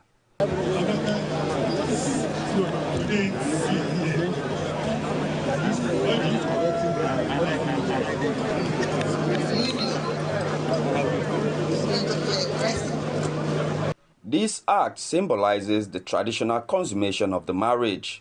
The couple then took to the dance floor, accompanied by choice music, while guests enjoyed drinks and refreshments. The governor, Dr. Alex Oti, congratulated both families and wished the couple a happy and fruitful marriage. He revealed his familial ties to both the Nnanna and Orji families and attested to the couple's admirable character. I want to congratulate the two families. I want to say thank you for bringing up wonderful children. I know them. They're very happy to marry together. And I pray that God will bless all their efforts. I have no doubt that in the next 9 months we will come back again to celebrate the birth of a set of twins. And after that, we will come again, maybe after 2 years, to celebrate the birth of a set of triplets. House of Representatives Ugo Chinyere Ikenga spoke of the ancient revered tradition of the Aro and reminded the couple of their prestigious lineage while wishing them well. First of all, looking at my Oga that made me come here, I don't need to tell the son that his father succeeded because he worked hard and he has a stable home. And the most important thing why I came here is that I'm attracted to the rich tradition of the Aro people. From ancient civilization to today, something I have read over and over. So I like to associate with Aro people because of their dedication, their loyalty, their family spirit, and so on and so forth. And this is a marriage that's happened in Aro. They were born in Aro, raised, and are marrying in Aro. So I wanted to be part of that success story. And I don't need to remind them that Aro people are known for greatness. So that marriage should be an example of that Aro tradition that they should continue to project. So I can only but wish them well in what they are doing. The groom's parents, Dr. and Dr. Mrs. Oje Obonaya Oje, expressed joy at the successful completion of the traditional rites and wished the couple a happy, healthy and fruitful marriage. It's an honor and privilege for me that I'm alive and well, and my wife picking strong. I'm here today to see our son getting married. I mean, I can't ask for more. This is something I wish to every parent who has toiled, paid school fees, and got to a certain level where the child can begin to fend for his or herself. So we are bringing him fully into manhood today here in Arochukwu Kingdom. And the marriage is being consummated according to Aro culture and tradition. We're Aro, and the marriage must be made in Aro. That's why we're here. I wish they will live in peace. I wish my son should work hard and provide. I wish the wife should submit, support, and then also care, because women care. We build, but women care, they care. Without a woman, it won't be possible. So we need them to work together and then fear God. And above all, we wish God Almighty to bless them with children, boys, girls, and how many that they can be able to train. I feel so elated, so happy. I'm thankful to God for making today a reality in our life. My prayer for them is that their marriage will be a blessing. Children will surround their table. They will see their children's children. Some guests wish the couples a happy married life. And I wish Audrey and Amaka nothing but the best happy married life, the joy, the love that they enjoy in their relationship currently will be sustained. The grace of God will continue to guide them and protect them, and they will live a very long, healthy, and happy life. I wish them good luck, happy married life, I wish them success. As Amaka and Oje embark on their marital journey, may they find strength in love, wisdom in compromise, and joy in the shared moments that make life's adventure unforgettable. Raymond Ken Mbata, reporting for Signature TV. All right, welcome back. You're still watching From the Correspondent on Signature TV. That was indeed a colorful event, display of culture and tradition. Also went this journey, which I think lasted for about 2 days. You know, you can just share your experience on this journey and why you were in Arochukwu. Okay, our journey started from ENUGU here, definitely, and when we got to Bende, we passed through Umahia, getting to Bende, then we got to this bridge. There's this bridge that is very infamous for slave trading as at then. Okay. It's at the junction, and from that junction you take your right to Arochukwu. Yeah, so there was this story that the man that the bridge was named after. I don't want to give out all the details now because there's a special report coming concerning it. So you have to, they have to keep their eyes peeled on Signature TV to make sure that that report will be seen by them. So the long and short of that bridge story was that the man was dealing on slave trading on that bridge and didn't even know when he sold his relative to slavery on that bridge. But more of that information will come later. So we did a little cover on the bridge and the rivers and the construction that was still going on there. Then we headed straight to Arochukwu. It was like an hour journey from that bridge to Arochukwu. And by the time we got to Arochukwu, we headed straight to the groom's family. The groom's father was hosting a sit-out for his friends. Most of them came from Abuja. Most of them came from different parts of Nigeria also, and some even from outside the country. And he had to welcome them and make them feel at home. And we were trying to cover some interviews then, and he was like, no, relax, relax. Tomorrow is the big day. Tomorrow is the big day. Just relax and enjoy yourself for now. We are not well dressed. We don't have all our pomp and pageantry coming in. So please, please, please, don't embarrass my friends. Just let them be. Tomorrow you get the full coverage, and we accepted that. And after then, we went to the bride's family also that same day. That was on Saturday last week. And we also saw the bride's mom was hosting her own friends also. And we did a little cover of it, which will come out from the documentary that will be coming out very soon. All right. This event was a traditional marriage. Yes. I understand that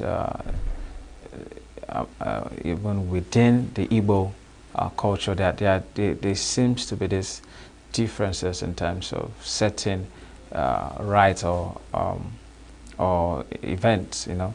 So I don't know, from what you saw and your understanding of traditional marriage of the region or Igbo culture, as the case may be, what are those similarities or differences you notice, or some of the key things that caught your attention? The Arochukwu are very proud, and they have a culture that extends centuries, and they still uphold it. One of the things I discovered, first of all, was the cultural setting and the traditional background. Okay. The Arochukwus, I think they have about 18 villages, and none of them are autonomous per se. But there are no autonomous communities, and that all the communities are loyal to the Eze-Aro, who is Eze Berechukwu Oji, Eze-Aro of Arochukwu Kingdom. And also, we found out that their bride price, I have to make this mention to you as an unmarried man just like me, that their bride price is 25 naira. Oh, okay. Yes. So it was more of, the bride price was more of a symbolic gesture, but that the sharing of the drinks and negotiation of bride price, which is called Ibu Mayoku, was the main issue that stood out for our culture. So they were like, we are different from other people because our bride price is not the main issue, but that a traditional marriage is a union between not just two people, but also their lineages and their family traditions and villages. And per se, this traditional marriage was between two Arochukwu people that were coming together in Arochukwu also. Okay, well, most people argue or say that you made mention of 25 naira, yes, which is quite surprising to me, because from what is known outside is states like Imo State, their bride price has been said to be on the high side. Yes. I don't know if you're aware of that, but having for me, this is the first time I'm hearing that bride price is actually going for 25 naira, you know, in this access. There are some, from my side, I think you can collect 20 naira, you know, and at times it's coins depending on what the father wants. But this issue of differences in bride price, because those from Imo State, as we know, it always seems to be on the high side. What do you think have influenced this disparity in culture of getting married? I think, first of all, there has been a disconnect between the cultural traditional practices from way before to the present regime of trying to adapt to economic realities and economic challenges. Okay. Most traditional marriages tend to be more of a bargain, more of a financial transaction, which is not in tune and in line with cultural practices. Because most cultural practices, just as you said in your own places, 5 naira short of Arochukwu, 25 naira. But when you get to all those places, you still see that their marriages last longer. Their marriages are more substantial. Their marriages are anchored deeper, because the groom doesn't seem like he's being fleeced. The groom doesn't seem like he's buying a property. You get the point. And the bride also has this courage. She has this meaning in her that I wasn't sold, I was given to my love. You get the point. So, well, yes. this is a whole topic on it. So my friend will be getting married from Imo around November or so, and we've already gotten the list, and I bet you the list is heavy. Wow. Let me just leave it at that, you know. So these are some of the things. But well, let's go to Arochukwu. You stay there for 3 days. Yes. The day of the main event, precisely. How did it go? Because I understand that it was a bit tough for you in that environment, but you managed to get things together, particularly maybe in conducting some of the interviews. And can you just share that experience with us? The first challenges we had was even Arachuku people and some stakeholders in Arachuku land also gave us the hint that the road to Arachuku is always very, very difficult. Okay. So while getting there, we saw some patches of the road that was filled with just gravel, and it gave our tires some challenge. So when we arrived there, we were trying to fix our tires first of all. Then after trying to fix our tires, we had to now go to some landmarks to get video shots of some landmarks. Okay. And also we saw a statue of Alva Nikoku, and I didn't know that Alva Nikoku was from Arachuku. So that was a very big eye-opener. I'm also going to do a special report on that. And another challenge we had was the bride's family. First of all, there's this tradition that the bride does not show herself to any other person until the groom's family come to see her. So we didn't have access to the bride at all. You get the point. So it was very frustrating for a reporter not to have that information. Yeah. And also, because high-powered personalities and very important personalities were there in the person of even the governor of Abia State, Governor Alex Oti, who is an indigene of Arachuku also. It also made it very difficult for us to get close to any VIPs to get exclusive interviews from. Although Ezaro of Arachuku, not credit to him, Eze Berechukwu Oji gave us an exclusive interview in his palace. Okay. And yes, but it was very short, although. But there were not just us, there was other TV stations there too that had the same issues. And also we are not, we did not have access to as much comfort in terms of food and water as much as we would want, because reporting and getting video coverages is a very tasking job. It takes a lot from you. You hardly sit down. You move from place to place to make sure you get the right shots. And after that, one tends to be famished. But we weren't attended to as pressmen that we were covering this event. But the groom's family found a way to cover it up. Well, we see this a lot in events. I saw a post online where somebody said, be God, now food you they share. So the people in charge of refreshment, most of the times they are like that. So, before I forget, the question I wanted to ask is, most of the time with my recent experience at Achi or River, where we had an incident that claimed the lives of some police officers, I experienced this similar, more or less, when it becomes, let me not say when it becomes critical. Most often, the security agencies tend to treat media personnel as though there's something we are dragging with them, or there's this quarrel between the media and the security. I don't know why. What's your take on this? Why do you think this thing? Looking at what happened at Arachuku, we also experienced that a whole lot. In fact, even down to the governor's security entourage, they didn't make it easy, even both for I, the reporter, and also for the cameraman, Chinagora Mobona. It was very, he had to even shout his way into getting some shots of the governor, per se, and we were shoved and pushed. There are a lot of dignitaries there, so there are a lot of security there. I think there should be a sit-down with the media and security agents concerning coverage of events, because without we covering these events, the public wouldn't get to know about this event. So I think it's an anomaly, because they have their jobs to do and we have ours to do as well. So I think it is due for us to have a sit down and have an agreement and discussion over this matter concerning access to very important personalities and coverage of events.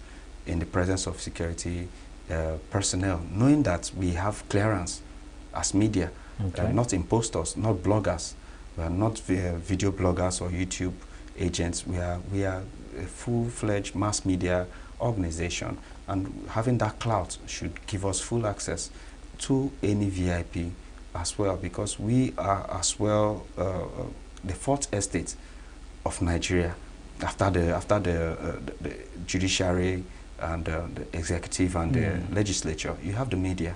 So I don't think we should be denied access to our representatives and every other very important personality. So I like the fact that you brought it up. It's long overdue for that discussion to take place. Well, I think enough of the serious talk and media, this media that, you know, you went to a new environment. I don't know if you've been there before, but Arochukwu, from what you've said, seems to be a community with rich cultural heritage and other customs and the tradition that may be interesting. What were those things you noticed? You know, you made mention of a statue you saw and some other things. If you talk about Arochukwu, what is the first thing that anyone should think of when you call Arochukwu? Arochukwu is very renowned as a bastion of culture and tradition that spans centuries, and it was in display even in the traditional marriage that we went to. And in the community itself, they carry themselves with dignity. They tend to see that there is no crime that can be committed in Arochukwu. There's this place that someone told me about. They call it Obinkita, which literally means the heart of a dog. That's very, very severe punishment occurs in that very Obinkita have committed heinous crimes. So they don't believe that criminal elements can survive in Arochukwu. You get the point. And also, they also made mention that the civil war did not come to Arochukwu. Although I'm not supposed to be releasing this information because it's supposed to come in my next report. You know, but definitely, for the time being, we also understood that they have a very hilly terrain. Yes, very nice valleys, very rich in agricultural. The soil is very rich in agricultural value, and they are very, very astute farmers. And also, the NDDC did some fantastic work there that I learned about.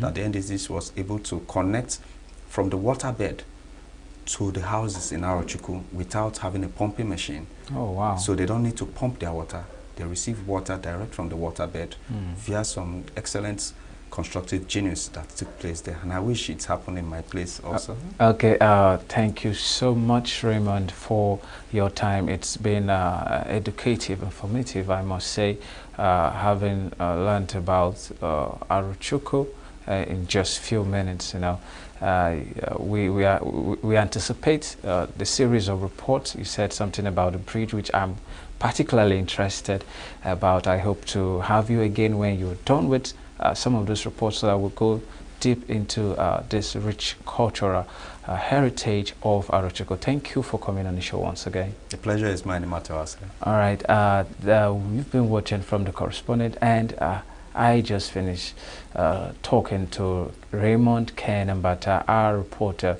who was at Arochukwu to cover the traditional marriage of the children of the former deputy governor of the central bank, Dr. O.J. Nana, and Dr. Oji Obonaya Oji, the son of the executive secretary of the Nigeria Extractive Industry Transparency Initiative, NETE. Because of time, we'll have to call it a day on the show, and from me to you, it's goodbye. See you next week, and have a nice week ahead.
Hello and welcome to Inside Health. This is a health show on Signature Television where we discuss important conversations surrounding health, topics that affect our daily lives. Well, I'm your host, Dr. Chigi Chiagaram, and today we'll be discussing an interesting topic captioned roadside food choices and, of course, the healthcare implications of those food choices on the common person, the common man. Well, we have an expert in the house, but we're going to take a short break, and when we get back, I'm going to introduce my guest to you, so do stay with us. Every second, every minute, every day, news is breaking, events occur, and there are new developments. At Signature TV, we follow these stories objectively, bringing all sides without bias, explaining the complex issues, breaking down the numbers, and investigating the issues behind the news. Anywhere and everywhere, near or far, wherever the news is, we will be there. Signature TV. News in your pocket.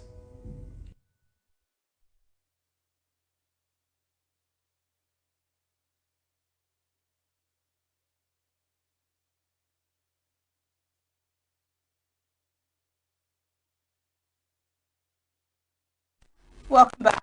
And this is still Inside Health on Signature Television, and thank you for joining us. Don't forget, we are discussing roadside food choices and the harmful danger to public health. And with me to discuss this in the studio is an expert, public health professional.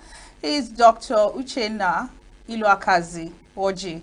He is a Chief Medical Officer, Family Medicine Department, ASU Teaching Hospital.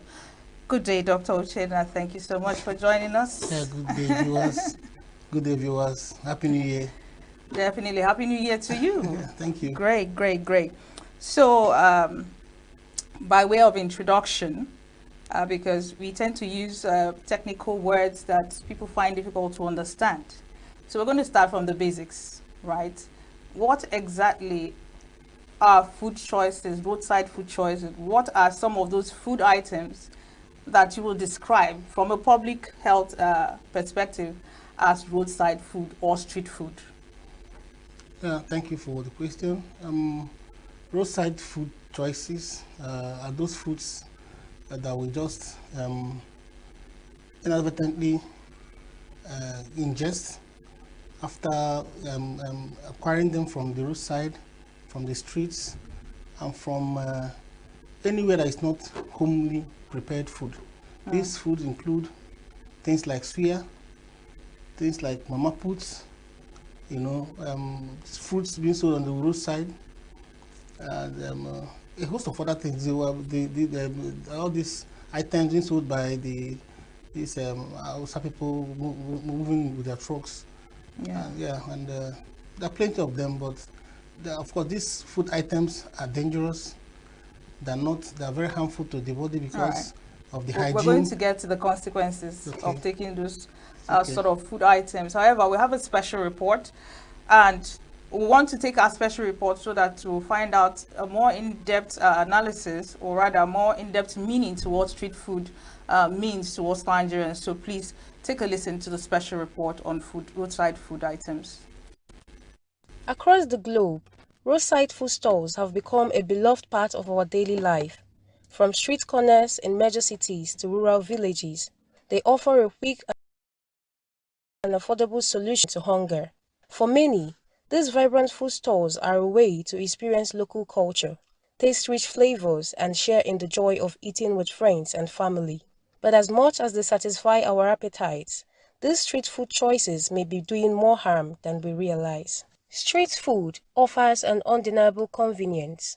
It's quick, cheap, and often bursting with flavor. Whether it's a hot bowl of noodles, crispy fried snacks, or a sweet dessert, these foods are designed to tempt the taste buds. But behind that rush of flavor and satisfaction lies a much bigger question. Are these meals truly nourishing in our bodies, or are they slowly undermining our health? One of the greatest concerns with roadside food is its nutritional quality. Many of the offerings are high in calories, unhealthy fats, and excessive amounts of sugar and salt. Fried foods, for instance, are often prepared using cheap oils, which can become unhealthy after being reused multiple times. The result: foods that are calorie-dense but nutrient-poor, leading to long-term health risks such as weight gain, high blood pressure, and increased cholesterol levels. Portion sizes at many food stalls can also be misleading. While they may look like a good deal, they are often larger than what the body needs in a single sitting. This leads to overeating, and over time, this can contribute to obesity and many other diseases linked to it, like diabetes and heart diseases. While the food may be flavorful, its preparation can sometimes raise serious health concerns. Many roadside vendors operate in conditions that lack the basic hygiene practices required for safe food handling. Without proper sanitation, food can become contaminated with harmful bacteria, viruses, and parasites.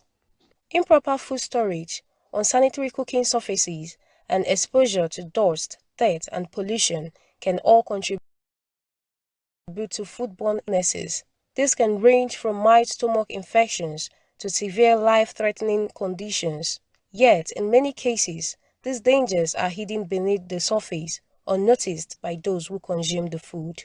In an effort to make food more visually appealing and extend its shelf life, some roadside food vendors may resort to using artificial colorings, preservatives, and flavor enhancers. While these ingredients may make the food look more vibrant or taste more intense, their long-term effects on health are cause for concern. Consuming excessive amounts of artificial additives can lead to a range of issues, from headaches and digestive problems to allergic reactions. Over time, these substances may also contribute to the development of chronic conditions like asthma, high blood pressure, and even certain types of cancer. While the immediate effects of roadside food may not be apparent, the damage caused by years of poor dietary choices can be substantial. The combination of high-fat foods, excessive sugar, and inadequate nutrition can lead to serious health problems down the road. Chronic conditions like obesity, heart disease, and type 2 diabetes are now more prevalent than ever, and their roots can often be traced back to the foods we eat. Many of these illnesses take years or even decades to develop, but by then, the damage is often irreversible. Fortunately, there is hope. Across the world, a growing number of vendors are recognizing the need for healthier alternatives. By offering foods made with fresh ingredients, avoiding excessive oils, and providing balanced meals, they are helping consumers make better choices while still enjoying the convenience and taste of street food. Health-conscious vendors are proving that street food doesn't have to be unhealthy. With a little creativity, street food can be both delicious and nutritious, helping to break the cycle of poor eating habits and improve overall health. As consumers, we hold the power to make better choices. By demanding high standards of food safety, supporting healthier food options, and being mindful of our nutritional needs, we can help shape the future of street food. Roadside food will always be a part of our cultural fabric, but it is up to us to ensure that these choices don't come at the cost of our health. The path to a healthier future begins with the decisions we make today. And that was a special report on roadside food choices. I mean, Dr. Oji, there's a common thing that you will agree with me kept, coming up from the special report. You could see the environment where the food was being prepared, where people were sitting, the cutleries, the plates. What are your thoughts in terms of the environment? Because when you were describing what roadside food was, you explained that it's being sold out there, the fact that it's sold within the environment, and we could see it from, the report. Is there any other thing you want to add to the definition of roadside food, that is outside of what we saw from the special report? Well, from what I understand, apart from the hygienic aspect of roadside foods, we also think of the components, the ingredients. Good. And because I saw someone pouring something from a bottle. Yeah, that might be just a plastic bottle. These kind of these oils that get congealed. Those oils are not hygienic for the environment, for the person, because most of those oils contain a lot of cholesterol. You say, and you don't, when you eat outside the home, you don't control the ingredients. You don't control the sugar content. You don't control the salt content. You don't control even the spicing. You know, unlike when you cook it at home, you don't also control. Home is a more controlled environment than. Yes. Apart from the hygienic aspect of it, the component of the food also matters a lot in roadside. Yes. Right. Choices. And one thing people should understand is that when you eat at home, you control what you eat. But when you eat outside, most of the time, the environment where you eat and the people around control what you eat. Wow. Most people don't eat. If you're eating at home, you find that most people don't even eat 2-3 pieces of meat. One. But when you come outside, you know, they will even serve you without you knowing. Your place is filled with a lot of meats that contain a lot of cholesterol, and you will be forced to finish it most of the time. So it's not always a controlled environment. Yes. So when you eat at home and eat hygienically, it's far more better than when you eat outside the home. Apart from the health aspect, the hygienic aspect of it. All right, brilliant. But then we're going to go to find out what people think about roadside food. You are the expert.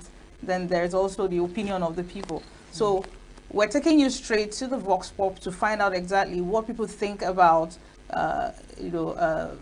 patronizing roadside food vendors. Please take a listen to this. I don't eat it because of so many harms. First and foremost, the preparation. Most of those foods are not prepared well. Let's say 70% of the people selling food on the road do not take some precautions into the preparation, even into the selling, the servicing, the way they serve the food. In the preparation, cut and join, a lot of cut and join. They go to the market, buy things. I was a victim of, in fact, I saw one woman who sells food ask the seller of vegetables to cut all the vegetables at the market without washing them. And then she will take it home inside the soup. Even if the soup, she may say it's half done, no, even vegetable soup, half done. Don't know the organisms inside it. And she will serve all this food outside. And people will buy and eat. Tomorrow they'll tell us about stomach pain, this, that, and we all label it typhoid. Typhoid has really suffered. So all go that all this food, including food poisoning, they will go back to typhoid. And people keep drinking, taking a lot of drugs. And then the servicing or the serving of the food. Do I tell you that most of the plates used in serving these foods are reused, maybe not washed, or even just clean with tissue or something, even if it's clean tissue, just to serve food. Why are these things happening? People only want quick money. Money is their own reason. They want to get money.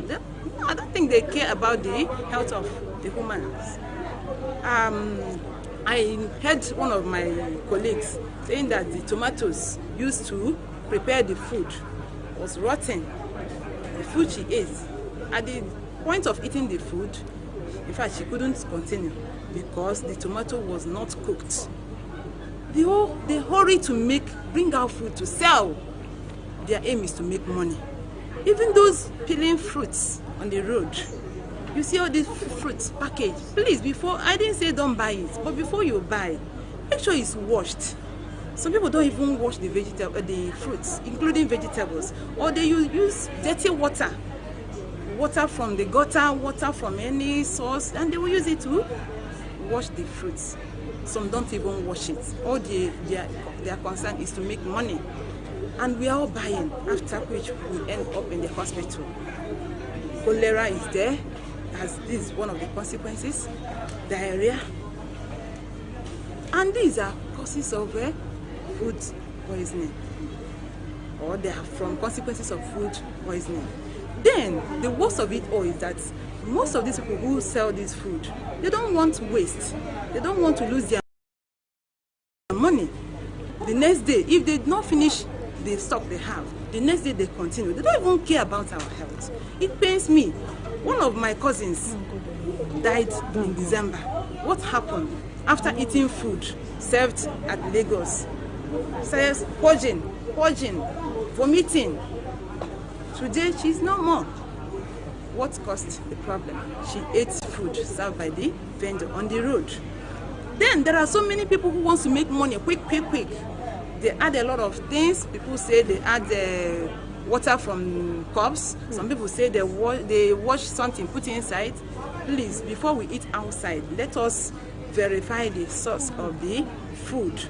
Because after malaria, which is typhoid fever, it is a fecal-oral disease. In other words, it comes from the anal parts, where we put out what we have eaten, where we defecate. That's where it comes from, and it goes into the mouth. What do I mean? Somebody goes to eat herself, she defecates, then she cleans.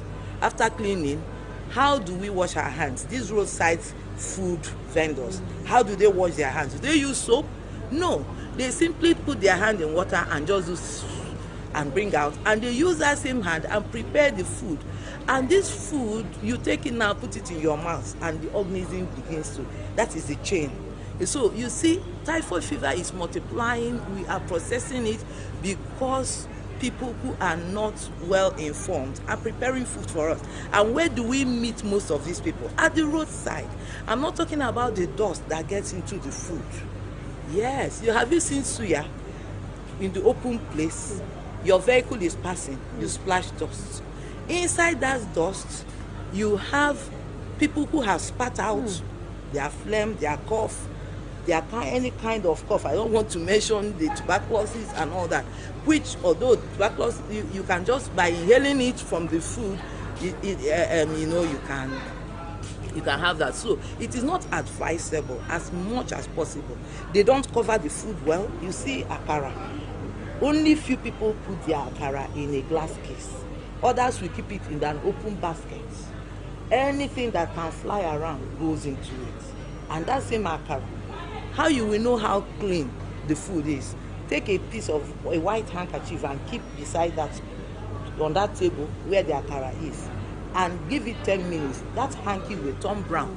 It is the same dust that fell on the hanky that has been falling on the akara and the yam that is fried there. So roadside food is not the best, but the poverty in our country cannot help us because they appear to be cheap. And the reason they are cheap is because they don't go through the normal process of processing that food, of cooking that food. I don't consume roadside food. The reason is the way I was brought up by my mom and my family. We don't, because if as a student now, you know how to cook, and maybe you go to the market and buy foodstuffs and ingredients and cook, you find out that you eat more healthy than roadside food, because most of the ingredients used in cooking roadside food are not actually that healthy. Because all these, if you go to market now, there's a video I watched once about a tomato that used to have holes on it. The man in the video said that tomato was made by snakes. That if Tim punctures it, the venom enters, and if you use it to cook, it can be really dangerous to the health. And the money you use that you could have used to buy the more quality tomato, now you add more and start using yourself of some illness you don't even know about, or that you just cost upon yourself by consuming roadside food. And you can't actually blame the vendor or the people that cook roadside food, because everybody's trying to make a living. So if they see something cheaper, of course, definitely they have to go for it. And that everybody's trying to make a living. I won't say what they're doing is right, but the country is just getting hard by every day about it. So everybody's trying to make a living and survive. So I just believe that the ingredients used in cooking of roadside food, I feel that they're not, they're not quality products. So you can just, you don't know, and the environment in which they cook, the environment and everything, you don't know whether it's clean and everything. So you consume of roadside food can be really very dangerous to the health. My name is Rose Onwa, and I sell akara. The reason why I sell akara is to help people out, because akara is the only common food that anyone can purchase with at least 500 naira. Even with the smoke and stress that comes from it, I choose to sell akara because I use it to help people out.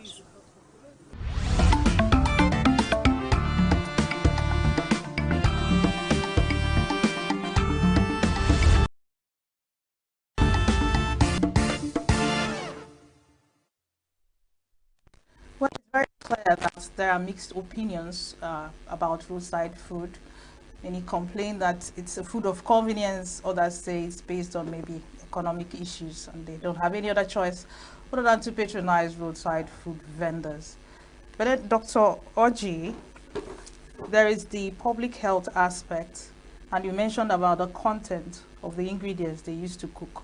But then there's also the infectious, disease aspect of, eating roadside food. Can you tell us a little bit about that?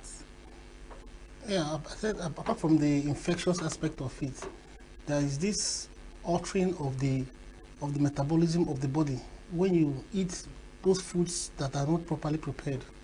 If we understand that we have high incidence of these chronic diseases now, we have high incidence of diabetes, high incidence of hypertension, high incidence of cancer of all sorts. So you're saying there are food choices that can cause cancer? Yes, there are food choices. These food are prepared with a lot of chemicals that you don't know. People that eat Indomie anyhow, on the roadside, you don't know how it's being prepared, you don't know the contents of the preservatives that are being used.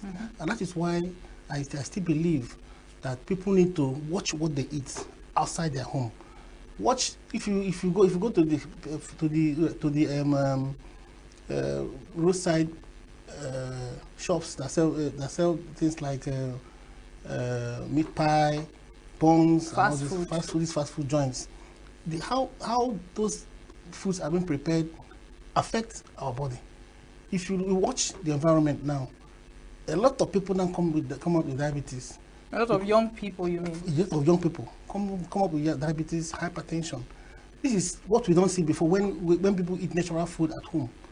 But now that people eat outside the home, apart from the fact that it is very dangerous by the infectious aspect of it, by changing the body system, it's also very, very, very bad.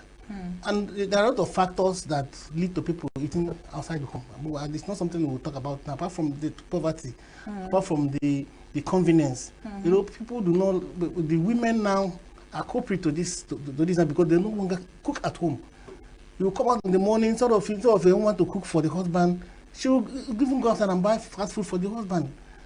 So men no longer eat at home because their wives don't cook for them. Even though the wives they're not cooks truly, but at least in the olden days, our mothers and our fathers did very well when the mothers cook for them and even pets them, eat it. Oh, this is by the way, that in the olden days, women were not expected to work as much as they do now. No, cooking should be, though not absolute function of the wife, but more relatively. Let us not go into it.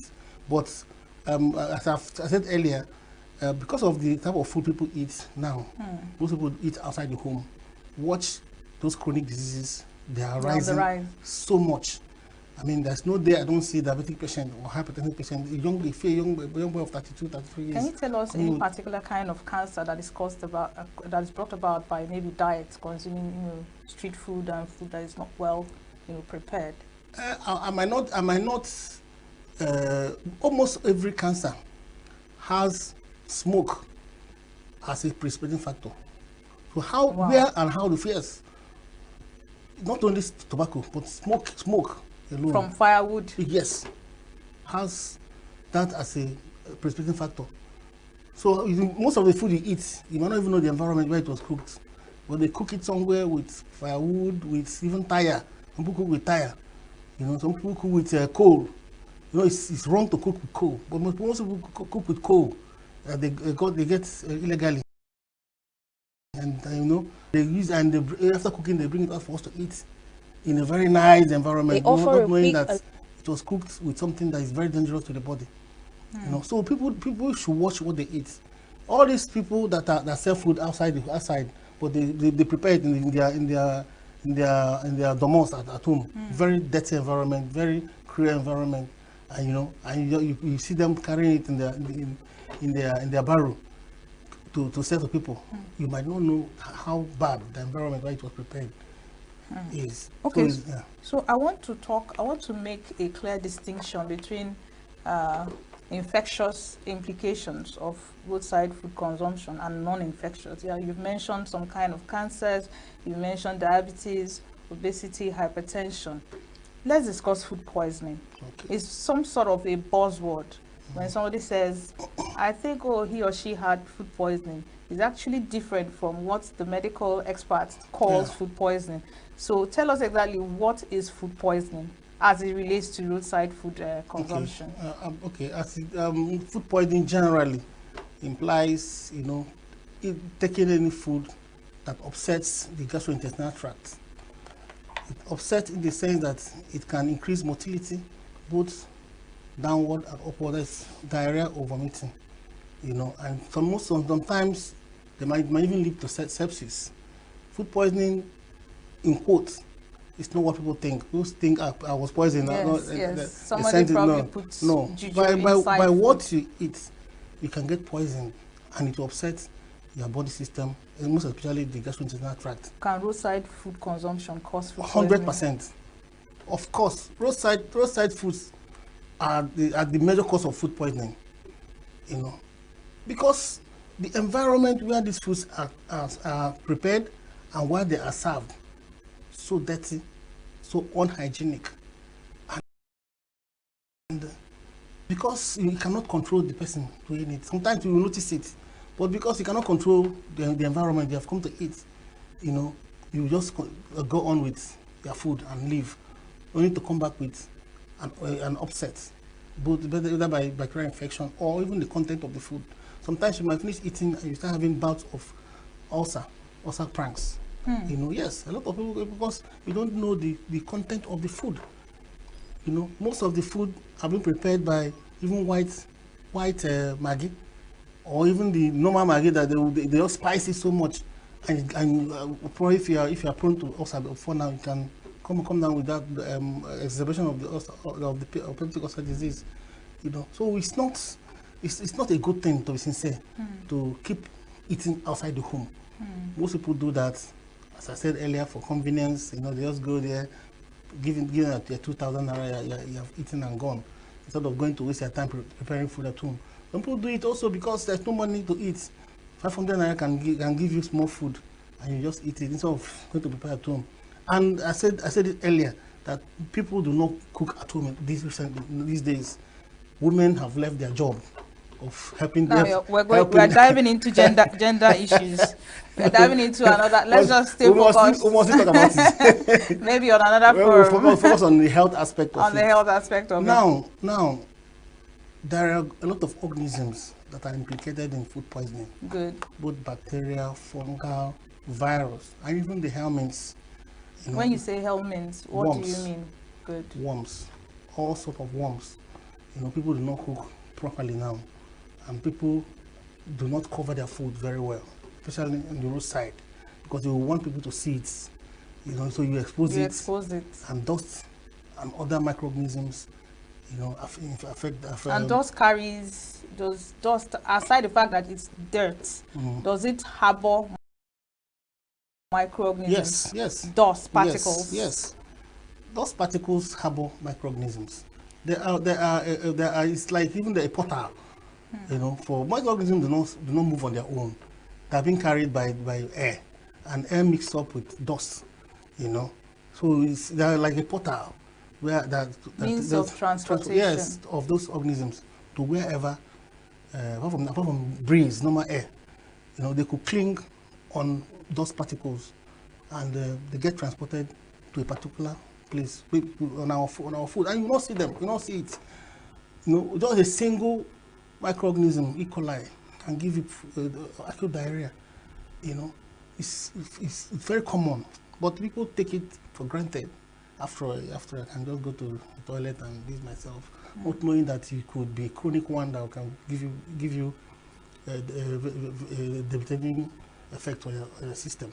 All right. So before we get to an overview of some of the infectious, outcomes or consequences of roadside food? Like you just mentioned acute diarrhea, and I'm sure there are others. Yeah. Let's still talk about food poisoning. How can someone know that it's as if, oh, I am experiencing food poisoning?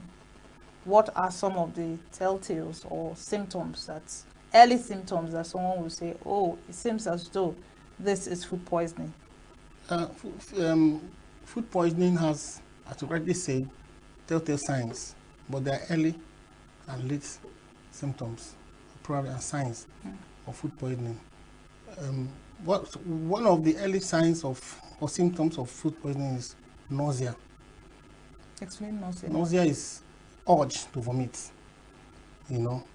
then vomiting on its own, then abdominal upset, abdominal pain, mostly at the upper part, the epigastric part, Then you could also have cramps or cramps in the abdomen, as when the tightness of the abdomen, then it will lead to diarrhea. That's frequent passage of stool that is loose. The key word there is that it is watery or it is loose, and it is also frequent. It's not when you pass it once that it's food poisoning. You keep passing loose stools, And when you pass loose stools, of course, and you're vomiting, you'll be tired. There will be weakness of the body, easy tiredness.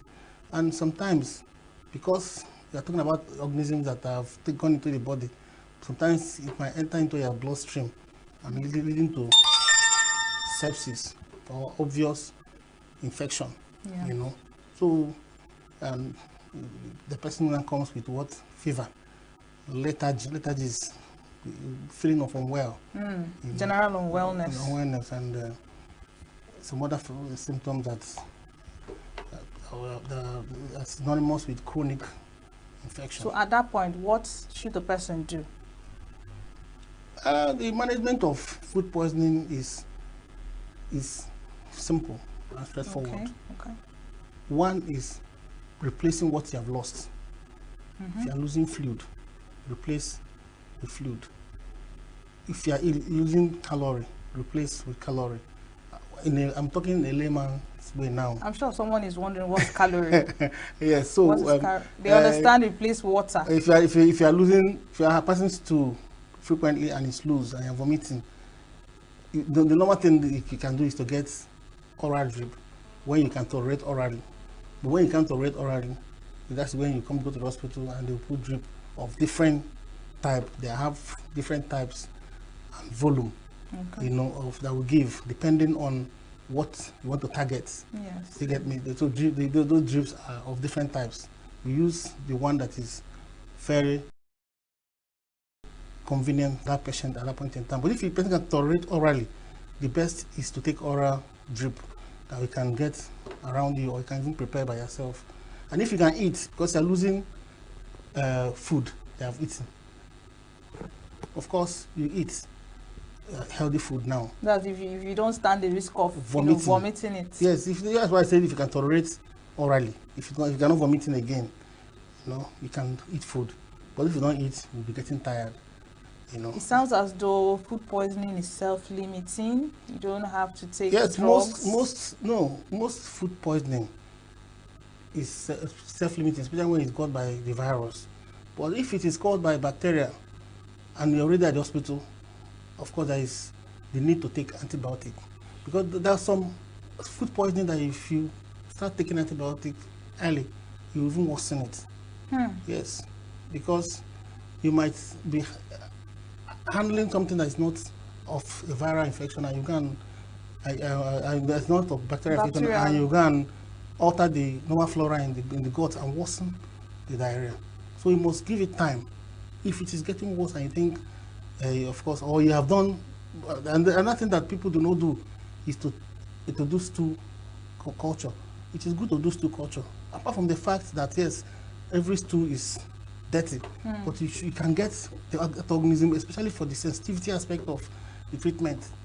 So I think it apart from the rehydration aspect of it, you can also treat with antibiotic, but it is not an absolute indication. Yes. Okay, so while you were describing food poisoning, you mentioned loose stool. or what we call watery stool, Mm-hmm. frequent watery stool. What about blood tinged stool? Or somebody can come and say, okay, so I was stooling, the stool was loose, and then there was blood. Is this still part of food poisoning? It's still part of food poisoning, but what caused the you know, this day now we talk about cholera. The cholera it's an endemic disease. Can it be caused from roadside food consumption? Of course, Vibrio cholera can be gotten from eating food that is infected outside. It's possible. Of course, how else do you get cholera if not from infected food and water? That is it. Yes, it's possible, very, very possible, and that is why people should be very careful what they eat. You know, we had outbreak of cholera some time ago at Owo, and of course the public health department of the Ministry of Health dealt with it well, and both by awareness and the treatment of the patients, because it's a very virulent organism that can lead to death. So if you see any patient that comes with loose stool and is bloody, it is a reportable case. You have to report to the ministry or to the appropriate authority, because some other person might be having that kind of problem, and this person only present. And so if you go back to the environment, you find that a lot of people are also having such problems. So it's it's a case that you should report to the appropriate authority. It could be cholera, it could be any other thing. But what we are interested in this environment now, places where we have very bad hygiene, is cholera. All right, so let's follow this thing. We have been following it systematically. We've talked about the non-infectious disease conditions, the diabetes, hypertension, and cancer and stuff. We've also mentioned the infectious aspect. You've mentioned acute diarrhea, cholera. What other infectious diseases can be gotten by eating roadside food? Yeah, I told you, apart from the bacteria, virus, and the fungi, that you could also get infected with worms, helminths, and it is very common in children and growing adults. You know, because sometimes you might see a patient that will come to you with wondering what's causing anemia in this patient, loss of blood, not knowing that this patient has high infection of worms in him, particularly hookworm. You know, and these are things you could get from poorly cooked foods, vegetables. You know, because we tell ourselves that you don't cook vegetables well, I just cook it small, or so just that the ingredients will be retained. But there's some truth in that. Yeah, there's some truth, but unfortunately we do not wash the vegetables well. How do we even get water to wash it well in this our environment where we have no water? So water is an issue.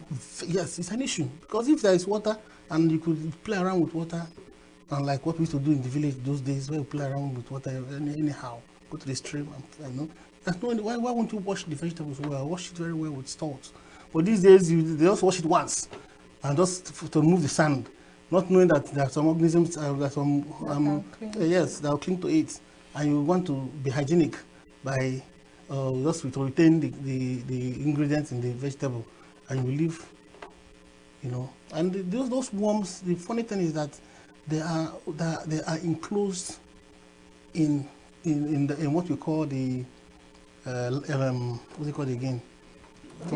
Casings. What's that? There's a name for it. I just forgot it now. So most of the time, if you cook it, if you undercook it, it will not get to it, and at the end of the day, you come out with large load of worms in you. So it's very common to get infected with worms, helminths, by eating in the roadside, especially in very unhealthy environments. Very unhealthy environments. See people eating where there is gutter, where flies can even perch on stool somewhere. And you know, my chief then used to tell us that anybody that gets diagnosed of typhoid fever has eaten stool. You know, I was going to talk about that, but you know, we were told that salmonella, which is the cause of typhoid fever, is usually transmitted through water. No, not only water. It's not only water. It can be transmitted even from your hand. When you touch stool or you clean yourself, you don't clean well. If you're infected with salmonella, you can transmit another person. So you're saying that typhoid fever presents because somebody has actually ingested stool? Stool, yes, stool, in the sense that it is coming directly from what you have passed in stool. That is the means of transmission of salmonella and that cause of typhoid fever, which is salmonella. You get me? It is purely from fecal oral, direct. There's no other means. You don't get transmitted through what? Blood. You don't get transmitted through vomitus. But it's only when you have passed salmonella in your stool and somebody gets to eat a food infected by that salmonella. So it's fecal oral means of transmission of salmonella, yes, that infection. So it's very common. And if you can remember the typhoid Mary, that's the story of typhoid Mary, a woman that had typhoid and she was selling food to people and she ran to the toilet, couldn't clean herself well, got infected and started getting people. So it's a common story that we were told those days. But then you will agree with me that not all roadside food vendors are unhygienic and dirty. Would you want to, is there any means of identification of I was those that are going not? to get to that. You know, we mentioned people who sell very close to the road, that the dust will have the ability to, rest on the food. Those who sell on top of sewage and gutters. But is there maybe some signs that you could see and say, oh, maybe this vendor is at least a bit hygienic and understands? This is why I told you where the food is produced or is cooked is different from where the food is sold. Do you get me? Most people cook in a very bad environment and they come and present it in a very good environment as if they cooked it there. Most people cook at those ghettos at Obiago. Yeah. If you come there, you won't be able to. Sorry, I mentioned the place. All right. No.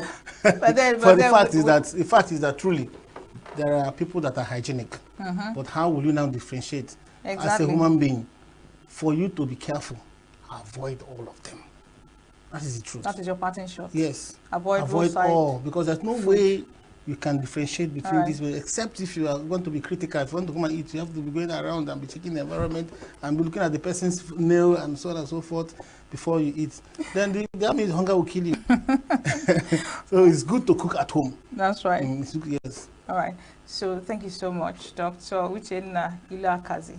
Yeah, Oji. I hope I got that pronunciation correctly. Iloakazi. I love that name so much. Some other time we'll have time to, dissect your name and understand the true meaning. No, I'm the only person that gets that name in the entire world. Thank you so much for your expert insight into the subject matter. Thank you so much for joining us today.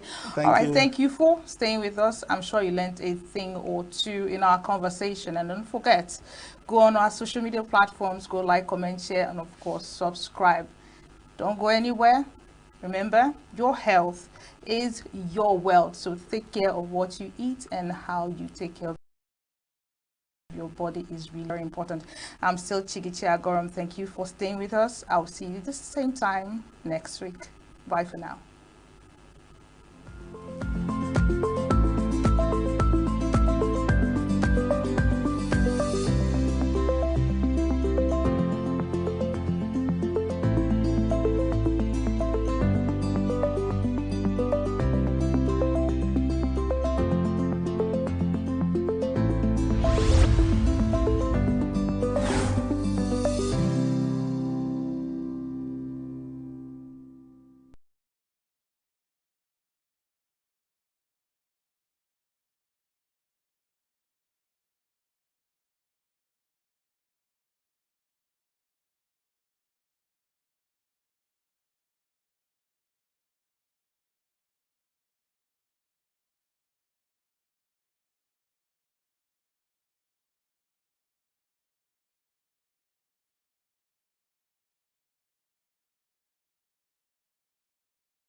This is Gender Perspectives on Signature TV. Thank you for joining me on another episode of thought-provoking conversations concerning gender in society. Well, I am Uchenna Chimdi Oluoha, and I'll start this conversation with a question.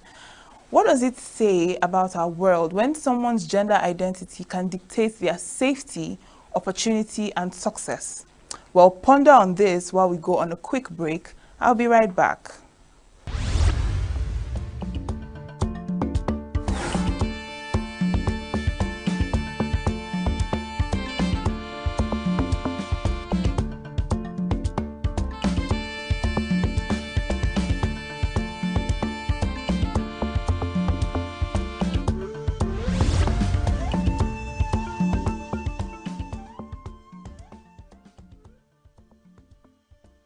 Welcome back to the program. This is Gender Perspective on Signature TV. And I hope you pondered on the question I asked before we went on a break, because it leads us to our topic today, which is on sexism and gender discrimination. Now, what is this sexism? This refers to prejudice or discrimination based on a person's gender, and it often manifests through beliefs or behaviors that suggest one gender is inferior or superior to another. While gender discrimination is the unfair or unequal treatment of individuals based on their gender identity or expression. And this includes denying opportunities, imposing different standards, or even enabling harassment. Before we go further, let's look at what our background report has for us. Sexism and gender discrimination continue to pose serious challenges to achieving social equity and justice across the globe. These issues are deeply embedded in cultural, institutional, and systemic frameworks that have evolved over centuries, resulting in unequal treatment of individuals based on their gender identity or sex.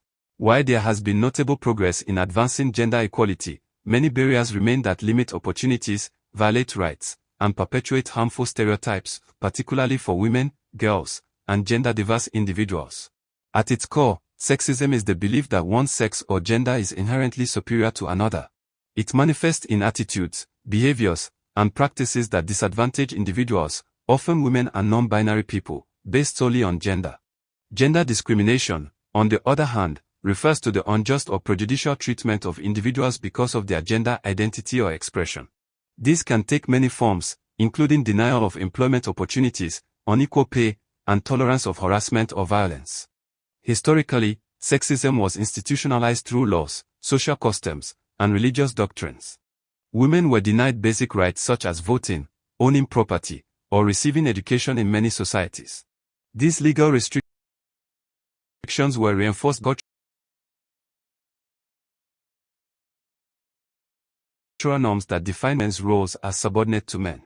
Although many of these laws have since been overturned, the underlying biases continue to influence societal structures. In the contemporary world, sexism and gender discrimination are particularly evident in the workplace. Despite increased female participation in the labor force, significant wage gaps persist. Moreover, women and gender-diverse individuals are underrepresented in leadership roles and in male-dominated fields such as science, technology, engineering, and finance. Beyond pay and representation, harassment remains a serious issue, with many individuals facing gender-based bullying and inappropriate behavior that is often overlooked or inadequately addressed. The educational sector is another area where gender-based inequality is evident. In various regions, girls still face barriers to accessing quality education due to poverty, traditional gender roles, or early marriage. Even in more developed educational systems, gender biases in teaching materials and teacher expectations can hinder girls' academic and professional ambitions. Non-binary and transgender students often encounter discrimination or a lack of support, which affects both their academic performance and mental health. Healthcare systems also reflect systemic gender disparities. Historically, medical research has prioritized male physiology, leading to inadequate understanding of women's health issues and treatments that may not account for gender differences. Transgender and non-binary individuals frequently report being denied care or facing discrimination from healthcare providers, further exacerbating health disparities. Furthermore, legal and political systems do not always provide adequate protection or representation. Although many countries have enacted laws prohibiting gender discrimination, enforcement remains inconsistent. Women are still significantly underrepresented in politics, and gender-based violence often goes underreported and inadequately prosecuted. Structural barriers and societal stigmas continue to silence victims and shield perpetrators. Several key factors contribute to the persistence of sexism and gender discrimination. Cultural norms and traditional gender roles remain powerful forces in shaping behavior and expectations. Media portrayals often reinforce stereotypes, while institutional bias in workplaces, schools, and legal systems can create environments that marginalize women and gender minorities. Moreover, a lack of accountability, both legally and socially, allows discriminatory behavior to persist with little consequence. Despite these challenges, there have been meaningful efforts to address gender inequality. Legal reforms promoting equal pay, anti-discrimination protections, and parental leave policies are increasingly common. Grassroots movements and non-governmental organizations have played vital roles in raising awareness and advocating for gender-sensitive education. In the corporate world, many companies are adopting diversity, equity, and inclusion initiatives to create more inclusive work environments. On a global level, the United Nations has committed to achieving gender equality through Sustainable Development Goal 5, which aims to empower all women and girls by 2030. Sexism and gender discrimination are deeply rooted issues that continue to affect individuals across all aspects of life. While significant strides have been made toward achieving equality, the journey is far from complete. Addressing these challenges requires continued advocacy, education, policy reform, and cultural change. Only through collective and sustained effort can we hope to create a more equitable and inclusive society for people of all genders.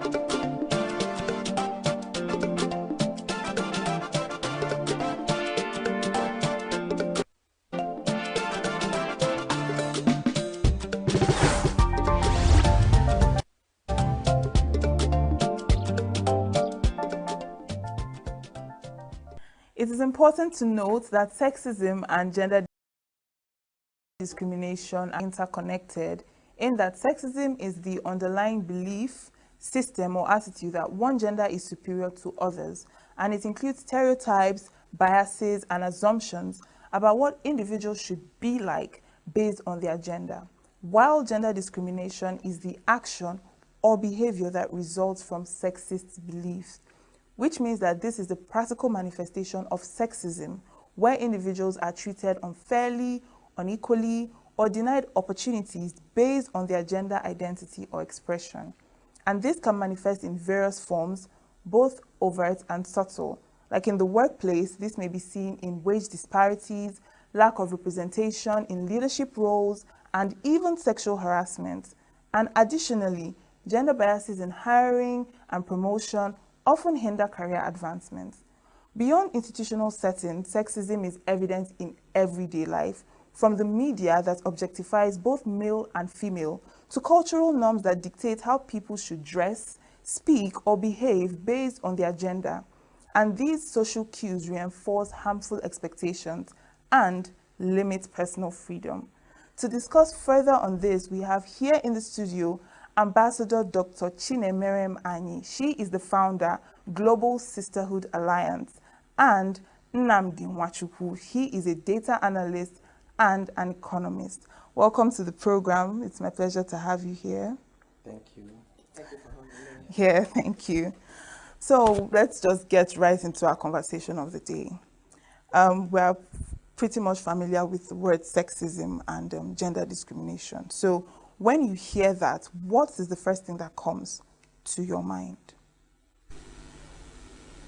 Well, when I hear sexism and gender discrimination, sometimes one could say they're interrelated, but there's still a distinct line. While sexism is the feeling of, we might want to call it superiority complex, where one feels he is more superior to another, maybe another gender. A gender thinks he's more superior to another gender. Then gender discrimination is about the action. I think why sexism is a feeling of belief, it now feeds an action which becomes gender discrimination. And that the action is a way of maybe edging somebody out of an opportunity, a job, or stopping somebody, which is basically based on the person's gender. Yeah, I think I quite agree with her. You know, when you hear the word sexism, it's all about a belief system. When you have this belief system that a particular sex is more superior to the other, or a particular gender is more superior to the other, okay? So, and it's actually a mindset, a belief system, a mental paradigm, like they say. But if it now manifests, its manifestation can be captured in things like gender discrimination and even gender inequality. These are the 2-3 step manifestations of such a negative belief system, I could say, because the word sexism carries a negative connotation. Because once you encounter that word, or once you engulfed with that kind of mindset, it simply means that you already believe in your mind that there is actually an equality between the two gender we have. Yes.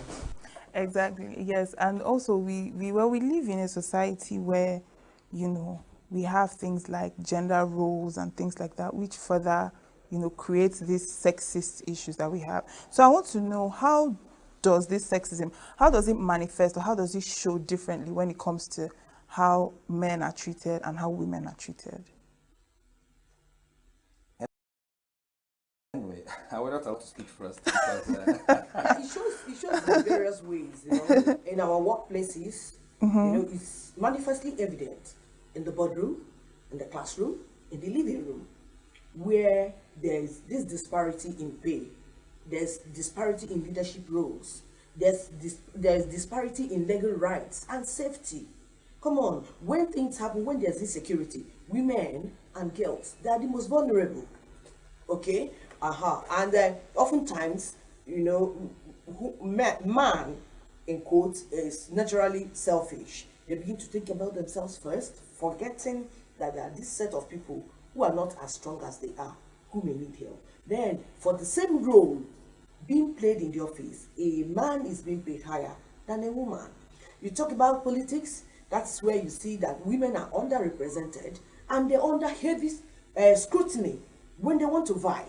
You see a woman who is maybe a divorcee or a single mother, they will scrutinize the woman, condemn her, judge her. This is something I actually do not really, digest. Whenever we talk about this sexism and gender inequality or gender discrimination, why is it that women always have this victim mentality? That they're always the vulnerable group. It's not a victim mentality. Thank God you are a data analyst. Yes. Then you can just, everything we're talking about, they are verifiable.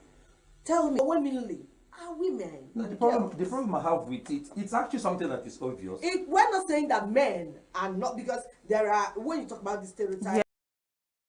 Yes, exactly, because I was coming to that. Well, exactly. That's where I wanted to point out, because each time we talk about this gender discrimination, gender inequality, sexism, it always connotes that women are actually the disadvantaged. It could be right, or it could be wrong, but objectively, you could say you are right. It is our reality. But we have seen a lot of situations where we have seen men also become the vulnerable group. So tell us what those situations are. Haven't you gone on social media and seen? Well, she has already mentioned, where it affects the women already. So you are here, so. Okay, the truth is that we men carry a lot of things in our minds. The society has been programmed in such a way that nobody wants to hear us in such situation.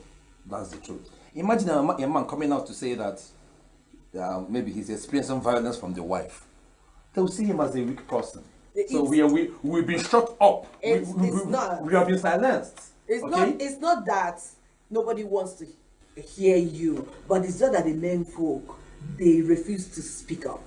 No, because the system has silenced us. Okay, I want to agree with you to an extent. Yes. Because the society has not been fair. Exactly. Men. Exactly. When you cry, when a man tries to show emotions, yes. Why crying? Are you not a man? Exactly. He's dying. He's dying. Do you understand? Yes. And then another aspect is where a man maybe finds himself tilting towards a particular profession that is female dominated, like being a caregiver, or a being nurse, or a nurse, and or a they make teacher. mockery, Or a teacher. make mockery Yeah. Of that do career. you understand? Yes. So I want to agree with you on that, but I still maintain that put side by side with what women go through, more people are dealing with us. Wow, the way she said that. Do you have anything to respond to that? Well, I could also say that with the recent awakening and recent developments, that paradigm is changing. Yes, women are beginning to come up with a lot of strategies to, beat down sexism or gender inequality or discrimination. It's obvious anyway. My own problem with their strategies is that some of them do not balance it. Some of them think it's actually a feminist movement, whereas it's supposed to be a movement of equality and zero tolerance for sexism. Well, feminism, that is actually what feminism is all Well, about. it's not supposed to be It's a not- blame game. Exactly. It's supposed to be an awareness, a sensitization, an action, an advocacy, where we beg for more inclusive policies. Exactly. Okay, we beg for, and in our various homes, because see, when you see a bulldog, it was once a puppy. When you see a man in the corridor of power who embezzles, that man was once a child. But the mother maybe didn't teach him accountability. That's why I tell them, if you're my son, my child, and I send you on an errand, if my change is 1 naira, give it to me. If I like, I dash you 1,000 tomorrow. Because early parental influence is difficult to shake off. That Do you is get very it? much so true. At home, we should now start to model equality in our various homes. Yes, We that is model true. equality and promote inclusive values. That is actually true. And when we speak of this sexism, most people now have either experienced or witnessed sexist actions, and some of them can be very glaring sexist comments or even behaviors. So in what ways, what are the ways that this act of sexism can be obvious, and in what ways, what are those obvious acts of sexism that are being displayed, and what are those subtle acts of sexism that people might overlook, but they're actually sexist behaviors towards them? Well, one of the very prominent is the underrepresentation of women in leadership roles, in boardrooms. That one is manifestly everywhere. You understand? And maybe in many workplaces where there's disparity in pay, whereas they are doing the same, they have, handling same roles.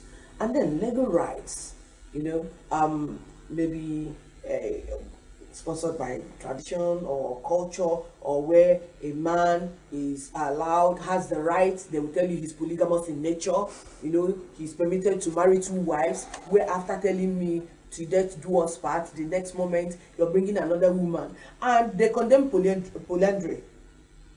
So why can't I have 2 husbands? If a man should have, see, we have to align these things, respect ourselves. We need to, it's visible in these areas that I've told you. Then in subtle areas, in our everyday treatment, is our everyday reality for millions, especially women and girls, where they are judged, dismissed, and denied opportunities, not because they don't have the abilities, but because of their gender. Let me give you an example. I once entered a shopping mall. As I was coming in, I saw young men. I'm going to be 52 in January, by the way. But because I'm more statured, and more importantly, because I'm a woman, I came in just from the doorpost. Everybody was greeting my younger brother, who I was sure I was like 9 years older than. Like, good afternoon, sir. Good afternoon, sir. Nobody cared to talk to me. I didn't bother anyway. I knew it was based on my gender. The car he was driving was mine. Are you sure it was based on your gender, yes, or based on this on no, the stature no, analysis? No. Do you know whether he's taller than I am? Well, I don't know. You didn't give us that information. That's why I'm being categorical about gender. Okay. Do you get it? Yes. Okay. So they feel a man is here. He's the one who deserves the respect. Do you get it? After everything, I was still the one that paid. It was that particular one that handled. It was when I was paying, he started smiling and saying, "Hey, and you go show me love." I told him, go and get love from the people you greeted. You know, on a lighter Wow. note, at the end of the day, I had to part with something, you know. Yeah. I told him, you know, just be friendly to everyone. Something like that. Those are subtle ones. Those are, even in our various homes, there are subtle ones. Then where they will tell him, Kechi, come and sweep this place. Imara neighbor wine. And Chike has gone out to play ball. He ate there too. Do you understand? Where they will tell Chike, go and draw well. Oh, Lumoke. Oh, Lumoke, the main one. Let him go and draw well. You see, that is... So we need to balance all Yes, these things. Those ones are subtle. that is where we need to actually address, because role distribution based on gender might not necessarily be because of superiority or inferiority. You know, when where there are roles attributed to certain gender, doesn't mean that they were given that role because they were perceived as superior or inferior. Yeah, but she's answering that based on, you know, the subtle acts of sexism which I asked. Because, see, even at that, a man should know how to cook, and cook when it is necessary.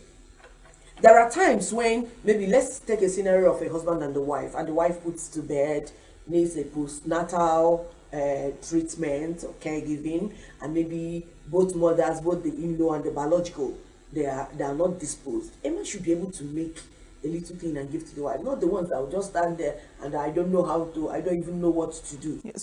But these things, they start early. Early, exactly. So what about you? What do you think are those very blatant acts of sexism and those subtle, you know? Okay, well, the obvious ones, like she pointed out earlier, is based on career stroke profession. I've seen a woman one time who is a mechanic, and the moment I saw her, I'm like, this is supposed to be a man's work, just because of the way we have been oriented. So when it comes to career, so that was coming from you now. Yeah, you were the one thinking that thought based on societal programming. Yes, of course. Because Yes. Where I actually teach a lot of students data analysis and research. There is a school close to my house. I'm not going to mention the name of the school. It's actually a nursing school. And when I meet the female students, I'll ask them, how many guys are in your class? How many men are in your class? They'll tell me, well, in a class of 200, there could be like only 4 men, because men perceive that course to be for feminine based. Okay, so that's actually one of the obvious manifestations. Now, the subtle ones are actually a situation whereby you actually go out somewhere, maybe you see 2 persons who are having controversies, who are quarreling, and the lady will be hitting the guy, nobody will react. But the moment the man wants to raise his hand and he responds to that hit, hey, don't beat her, she's a woman, no. It's a subtle manifestation. Yes. But even at home too, which actually caused an issue that I had to resolve the other day in terms of parental inheritance distribution. When a dad will share his inheritance and he would say, my female children, he give them and we don't give the ladies. That actually brought one argument we had a certain time, and we analyzed the justification that ladies can marry and go off, but men are meant to stay back even when they have given birth to continue the generational cycle. Okay, so but you discover that some men are doing it, the fathers are distributing the goods to their male children, not because of what I just said now, but purely because of gender sake, and that is part of a manifestation of it's a blatant manifestation of sexism or discrimination. You cannot disenfranchise your child from maybe your inheritance or something because the person is a girl. Who says my father cannot give me something? My mom, I know the things she inherited from her own father, even though she's married. So we mustn't do that. It's one of those things we are talking about, gender discrimination. Talk about, there are some persons, women who have very good leadership traits, women who can move mountains leadership-wise, women who can handle stuff but will not be given a space. Why? Because they are women. You're very passionate about this leadership aspect of... Do you know why I'm passionate about leadership? There's no society that will be better than the leader. No society is ever better than the leader. So if we are all here and we choose to give him to be the class rep, even when we know that he has a questionable character just because he's the man among us, we're in disaster going somewhere to happen. But if we find out that there are some leadership traits embedded in you, even though you're a woman, even though the other ones will have 9 men here again, we should be able to accord you that respect. You know, acknowledge the grace upon your life. and have you do it, and we'll all be better for it. So I'm passionate about it because I've seen places where things went south because the right person was not the person given the leadership role, and it's all gender based. So let's look forward to identifying who has what and what it takes to sail the ship, rather than whether he's a man or a woman. So let's get a bit personal now. You've shared an experience you had of sexism. Yeah. Now, is there any other experience you have had or maybe witnessed, and how did you feel about it, or how did you respond to it? Yes, I like you said, I'm passionate about it. It's because of the very many things I've seen about leadership. Yes. Okay. Yes, there's this family I know, the little business they have, a family business. When at the demise of their father, their mom was handling it. So everybody's busy doing, but when the mom was forced to retire due to age and ill health, the guy who was just I don't know the right word to use, but he's nowhere near a leader.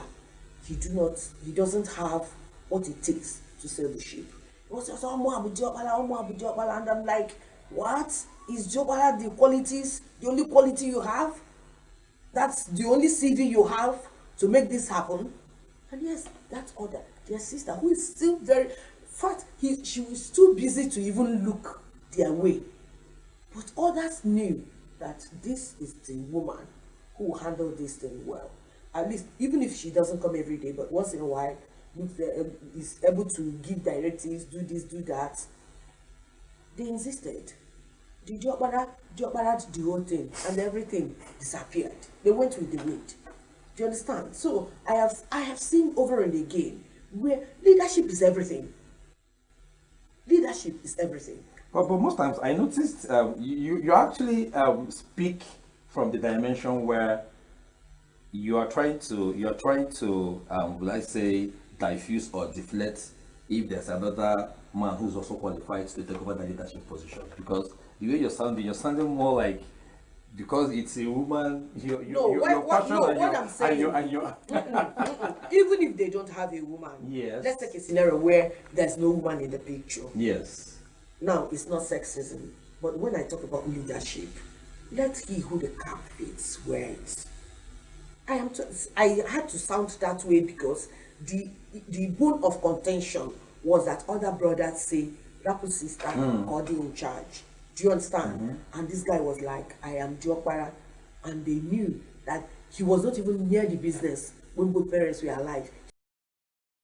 He didn't want to. He had no passion for it. All he wanted was take the one there and prodigal himself. I think that is where cultural. Do you understand? Comes in. That's where culture has to influence whatever we're saying here. Before we get to the influence of culture in all of this, I want to hear she has shared a personal experience, so I like to hear personal experiences. Either you have witnessed an act of sexism or you have been a victim of sexism. Okay, like I said initially, when women will always, some women will sound like they are victims or they are the vulnerable group. I've been in a group as one of the admin, and when we give rules in our group admin, either in WhatsApp group or any other group, either physical or online. So we will give a law and say nobody should chat beyond so topic or so time and all. When somebody places a chat, and as that mean I will delete it. Some of them will say, is it because I'm a woman? That's why people are treating me this way. So that's why I'm being careful for people not to be so consumed with sexism, especially if you're a woman. That one is emotional blackmail. Well, it's still part of the instrument. They use the instrumentality of sexism. Emotional blackmail. Yeah, that's what. You should be able to identify the thin line between sexism and emotional blackmail. Well, she's using that instrument of sexism to also attack us and say, "Oh, Makanaya Bonwan, is it because we're women? That's why you're treating us this way." I've seen other situations whereby I saw some WhatsApp uploads or some Facebook uploads where a woman was actually hitting her husband with instruments, with bare hands, The man was obviously weaker than the woman. So when I went to the comment section, I was disappointed. You could see women, most women there could not see the absurdity of that act. They were simply saying, yes, yes, hit him too. That's the way they hit us.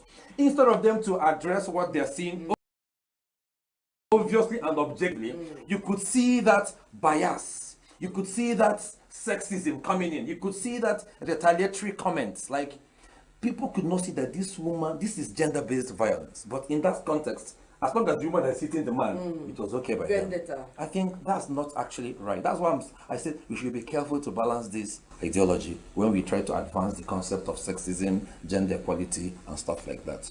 Personally, I've not experienced, at home, my sisters, I'm actually the last born from my mom's womb. I'm a younger brother to 3 wonderful elder sisters. I've not experienced much of that discrimination. It's only where maybe they are discussing something, they'll tell me, this is not the topic for men. Go out. You know, that kind of treatment. I don't know whether it's discrimination. I don't know whether it's sexism. You know, sometimes because as a last born, this vulnerability that comes with being a last born, I want to go to them, they'll be like, go to the girls' room. We need privacy. And I will feel rejected. You know, so I don't know that I'll call that one sexism or discrimination. Or gender discrimination. I don't know. So really. Okay, so let's now talk about how does culture, further, create room for sexism? What's the influence culture has, on this sexism and gender discrimination? Anyway, let me speak now before she speaks, because well, the truth is this, and most people don't want to hear this. Feminists don't want to hear this. People who have gender bias don't want to hear this. Okay? When it comes to the African continent, okay, our ancestors have been accused that they were treating women like rags, which is not actually true. They actually understood the role that each of these gender has. In fact, they actually gave us the definition of, those gender-based roles. And you get what I'm saying? Now, society has created a scenario whereby we obey what the Bible says, that women are the weaker vessels, and that a wife or whoever a woman is should be submissive to whoever that is above her as a husband. The society, our African continent, is obeying that law. I'm not talking about those who are taking it to the extreme, or those who are trying to take advantage of that scenario to deal with women or to convert them to slaves. The truth is that, under objective analysis, men have a kind of more exalted scenario than women. Not in terms of slavery mentality, but because the Bible even called you people the weaker vessels. So that weakness doesn't mean that you are slaves, but we should be careful to strike this equality that we are looking at, or that we're trying to achieve, because it's going to really result something blatant and negative. So the society has it in such a way that women, we are not trying to achieve equality, but we're trying to define a role and to also protect you people as the weaker vessels. But some of them don't feel protected. They feel you are overprotecting me. You don't want me to do this and that. Yes, there could be scenarios whereby some men are taking advantage of that, superiority. But I wish I would understand what he means by weaker vessels. Yes, I do want to, because I want to say that this is like a paralysis of analysis. Okay. Yes, because you're taking it out of context. Could you please tell us what the Bible meant when it said that women are weaker vessels? Well, I don't want us to go into biblical analysis because it has to do with subjective But without it, you shouldn't have said they are treating us because we are weaker vessels. That means you understand the concept of weaker vessels. What I want to know actually is, like I said, how does culture influence this sexism? So is that where you're heading at with this? Yes. The culture, because I'm an African. I need to speak from African continent and culture. Okay. I didn't grow abroad. I didn't grow in America or Europe. I grew in Nigeria. I grew in Igbo land. In Igbo land, the culture did not create a room for sexism or gender discrimination. The culture created a scenario for gender roles and distribution of labor. But people who have misused that paradigm are the ones to blame. the culture by nature, Igbo culture, you are Igbo, right? All of us are Igbo. Of course here. I am. The Igbo culture created that scenario whereby that equality that this Gen Z wants to strike now is not supposed to be there. So the Igbo culture created that scenario whereby a man is meant to be ahead of the woman, not in terms of slavery nature. I want you guys to get the thing difference, because when I say such things, people will think that maybe I'm part of those that enhances women discrimination and stuff like that.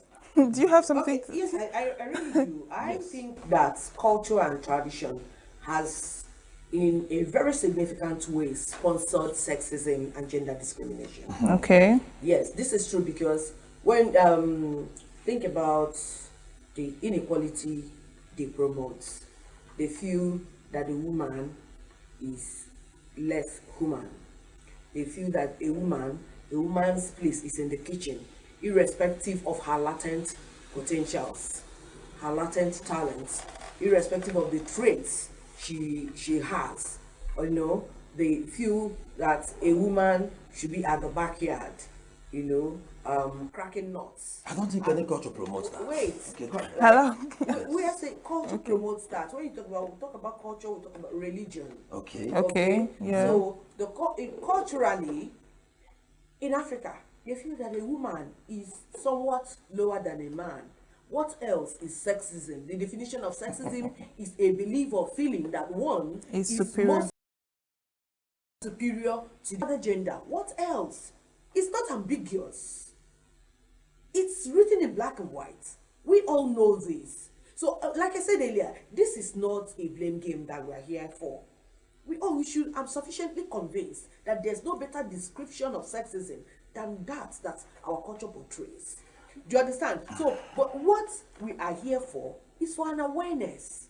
Like one of those things we'll have to do to stop it. That's what we're doing here. Yeah, but an awareness, the place of education, the place of inclusive policies and values. Think about it in church. They will tell you that a woman is not supposed to speak. There are women who are more evangelical, who are highly spirited than men. Are you a Christian? I am. Okay. I am. And like I said, they quoted it out of context. That's why I said paralysis of analysis. Your ability to extract a portion of the Bible, and it's not newspaper, for God's sake, that we are reading. If you lose Rhema, if you're not highly spirited, you may not interpret a version of a portion of Bible. It's not the newspaper, it's not literature, it's not Chinua Achebe. It's something that was written with the inspiration of God. That's why some women push their husbands into trouble by saying, he who cannot provide for his family is worse than infidel. Akabajigu, when you provide for your family, are you not a helper? That's not what the scripture meant there. The scripture was talking about the widows. Read it before you interpret any scripture. Read before and after. Don't just jump into a passion and not know the prelude or what transpired later. It was talking about the widows and said that those people who neglect the widows, their own widows, that they are worse than infidels. God is not an author of confusion. He will not bring a helpmeet for you by virtue of a woman to help you. He who findeth a wife findeth a good, and that woman will be the one that will cross leg and be telling you that he who doesn't provide for the family is worse than an infidel. No, it's not true. It's out of context. That's what I'm talking about. The Bible. You know, we need to understand that there's so many doctrinal confusions. They will tell you you should cover your head, and some persons will tell you my hair has already covered my head. The Bible said cover your head. We're not in for that. So we're not here for a blame game. We want to chart a way forward. Culturally, we have seen that before now, women are relegated to the background. Do you understand? Women, there's this obvious inequality between men and women. But we're saying now that we know better, now that we have listened, now we have read, now that we have interacted, now there's an international best practice. Can we now bring our women and expose them to education, knowing that education is a veritable tool to fight poverty? Do we still have to keep them at the backyard and tell them you're 16, you're 14, you started menstruating, it's time to get married? Do you understand? We don't have to make any human being look or feel less of himself. Gender discrimination. When that man is crying, allow him to vent. Allow him, when he finishes venting, pacify him. Don't make him feel less of himself. That's gender discrimination or sexism, feeling that stereotype. Now, Why before, I told you about women, stereotype. And a back can wine. And a basilic can wine. And I am moto can wine. Nekon eje can wine. Wine now epitomizes everything negativity. That's wrong. Exactly. And these things were culturally, programmed. Yeah. They were culturally programmed. Now, we've spoken about culture, we've spoken about religion. What about the media? What role has media, TV, music, social media, what role does media have in, influencing this sexism, reinforcing or challenging or even further escalating the issue of sexism that we have now? Yes. Yeah, it's just like programs like this as a role they have to engage in massive reorientation. Like the studies I did, like I said before, 5 months ago, I conducted a research on the impact of gender discrimination and economic growth in Nigeria. And I said I measured it with 4 parameters: education-wise, employment, healthcare, and what's the other one? Whatever. There are 4 of them. So when I ran the regression analysis, I found out that the 4 of them have negative impact on economic growth. Employment. Yes, employment, exactly. So all of them yielded negative coefficients, meaning that gender discrimination and sexism in Nigeria is actually affecting our economy negatively. Then I began to take another global perspective, and I found out that countries like Iceland is actually the country that's practicing majorly close to zero sexism, because they have 93.5% gender equality, followed by 2 other countries, Finland and Norway, around 87.5%. Okay. Now Nigeria is at 65% as of this year. As of 2024, 2020 they were 63%. But almighty America is at 74.7% in terms of sexism and gender equality. So what I'm trying to say is that the media should be able to conduct such researches and share the secret of countries that are experiencing low sexism and low inequality, and disburse the information to people. They have to massively share their findings on air using strategies like these talks and stuff like that. So that's the role of the media. They should share the relevant statistics and the strategies that people must engage, or to rearrange the minds of both men and female to minimize their tendencies of sexism. But do you think that the media also contributes to sexism in their portrayal of men and women in some movies or music or things like that? I want to believe strongly that they do. Yes, they do. They contribute, Think about, and funny enough, the women themselves, they're not even helping matters. Think about a music movie. You see a man well dressed, carrying himself, his carriage is enviable, and this a babe, almost nude,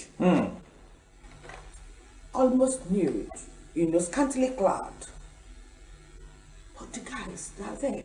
They will even wear this one and wear another jacket. But the girls now, they will just have one G-string on themselves, and it's so demeaning. It's so demeaning. So if there's a way they can start censoring all these things, sometimes if there's an Igbo adage that says, "No, bro, so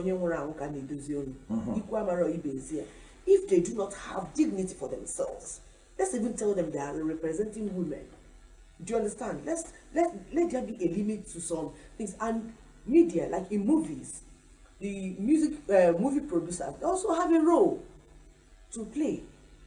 The authors, talk about the Association of Nigerian Authors, they have a role to play when they have like seminars, workshops, and brainstorm, have cross-pollinate ideas on how do we stop this. Then boom, they should go and start, the creative writers should start writing on things that will, maybe a story that will end up showing that it's not good to discriminate. Okay, so because of time, another point of sexism and discrimination is this program. We have 2 ladies and 1 man. No. 1, 2 against 1. Why didn't you pick another man? No. Well,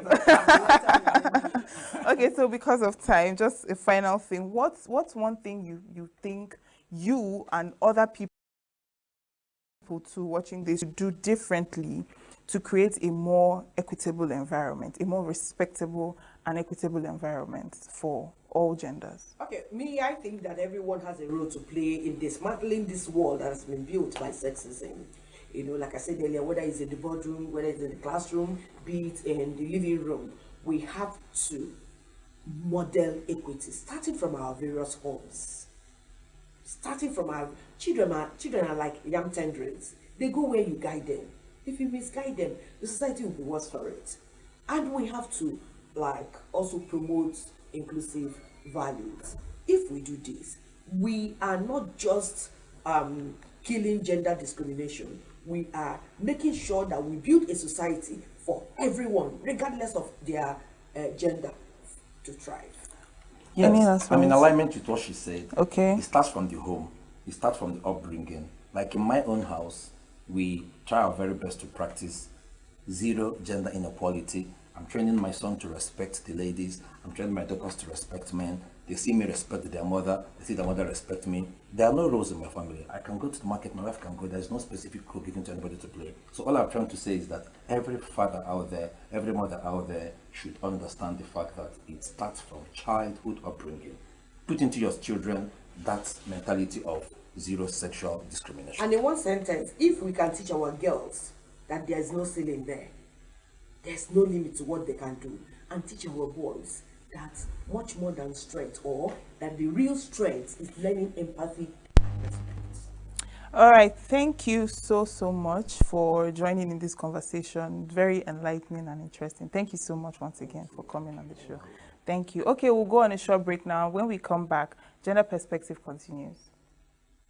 Every second, every minute, every day, news is breaking. Events occur and new developments. At Signature TV, we follow these stories objectively, bringing all sides without bias, explaining the complex issues, breaking down the numbers, and investigating the issues behind the news. Anywhere and everywhere, near or far, wherever the news is, we will be there. Signature TV. News in your pocket. Understanding sexism and gender discrimination requires not only recognizing their existence, but also challenging the many misconceptions that surround them.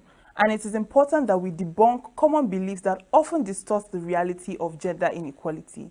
These myths can minimize real experiences, justify unfair treatment, and slow progress towards equity.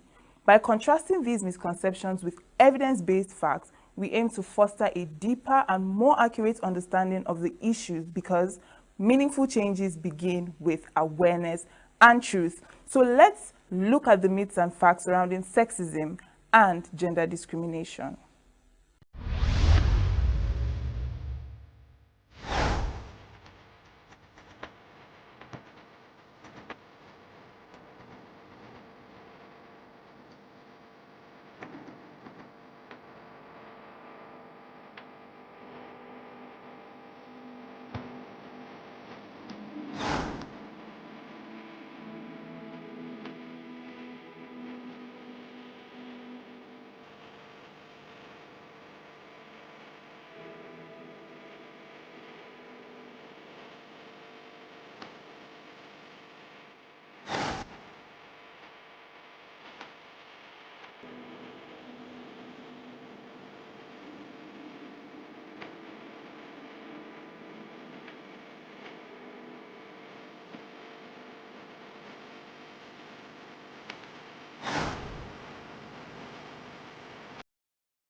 Welcome back. Well, sexism and gender discrimination are not just relics of the past, they are persistent realities that demand continued attention and action. Over the years, significant strides have been made to address these issues. Movements like feminism and campaigns have brought global attention on gender inequality. Legislative reforms in many countries now protect against gender-based discrimination in education, employment, and public life. Combating these issues requires a multifaceted approach, including education, policy reform, and cultural change. And with these, societies can move forward towards a more just and inclusive future for all genders. Well, on that note, we have come to the end of today's edition of the program. Make sure to stay tuned to Signature TV. We are on SLTV channel 265 and we are live on YouTube 24/7. Till next time, I am Uchenna Chimdi Oloha.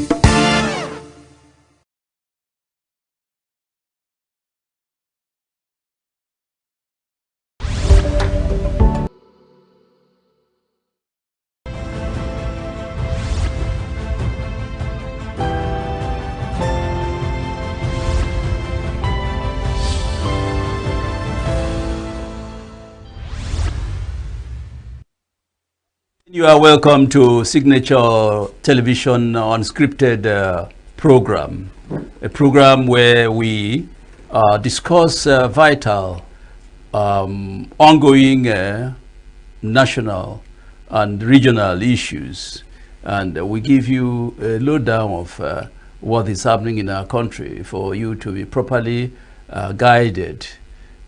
Today, we are going to continue on that trajectory. And my name is Mike Obane once again. With me in the studio is Dr. Stan Ukeje. Dr. Ukeje is an economist and public policy analyst. Dr. Ukeje, you are welcome to the program. Thank you very much, Mike. Thank you. And our good friend is also here with us, Mr. Martinani, public affairs analyst. He has held several public offices in the past. Mr. Andy, you are welcome. Chivubani, thank you very much. Pleasure to see you Thank once you. again. Thank you. Like I said, Thank it's going to be an exciting moment for our viewers out there. And well, you look at it from the point of view of a country that its people are suffering in terms of economic, because of the economic downturn, in the country. A lot of families cannot feed themselves; they cannot feed well. But remember again that the primary purpose of government is providing for the security and welfare of the people. That is enshrined in the Constitution of the Federal Republic of Nigeria. But here we are. You see those elected, those who we have elected, public officers, they don't seem to be concerned with the provision of security and welfare for the people. All they are talking about is how to capture power. We are in the year 2025, and many politicians are thinking about 2027. They are holding meetings here and there. And that brings us to the issue of coalition. Talk about coalition between among the opposition political parties. It's interesting to note that the PDP governors, senators, and leaders of the party, a few days ago they talked about the issue of merging with other opposition parties to chase away the ruling APC government. But that is being spearheaded by the former Vice President, Atiku Abubakar. But somehow there is an opposition to that effect, to that plan. The PDP governors are saying, no, instead of building an opposition, let us build the party. And you do remember that the PDP was in authority for 16 years.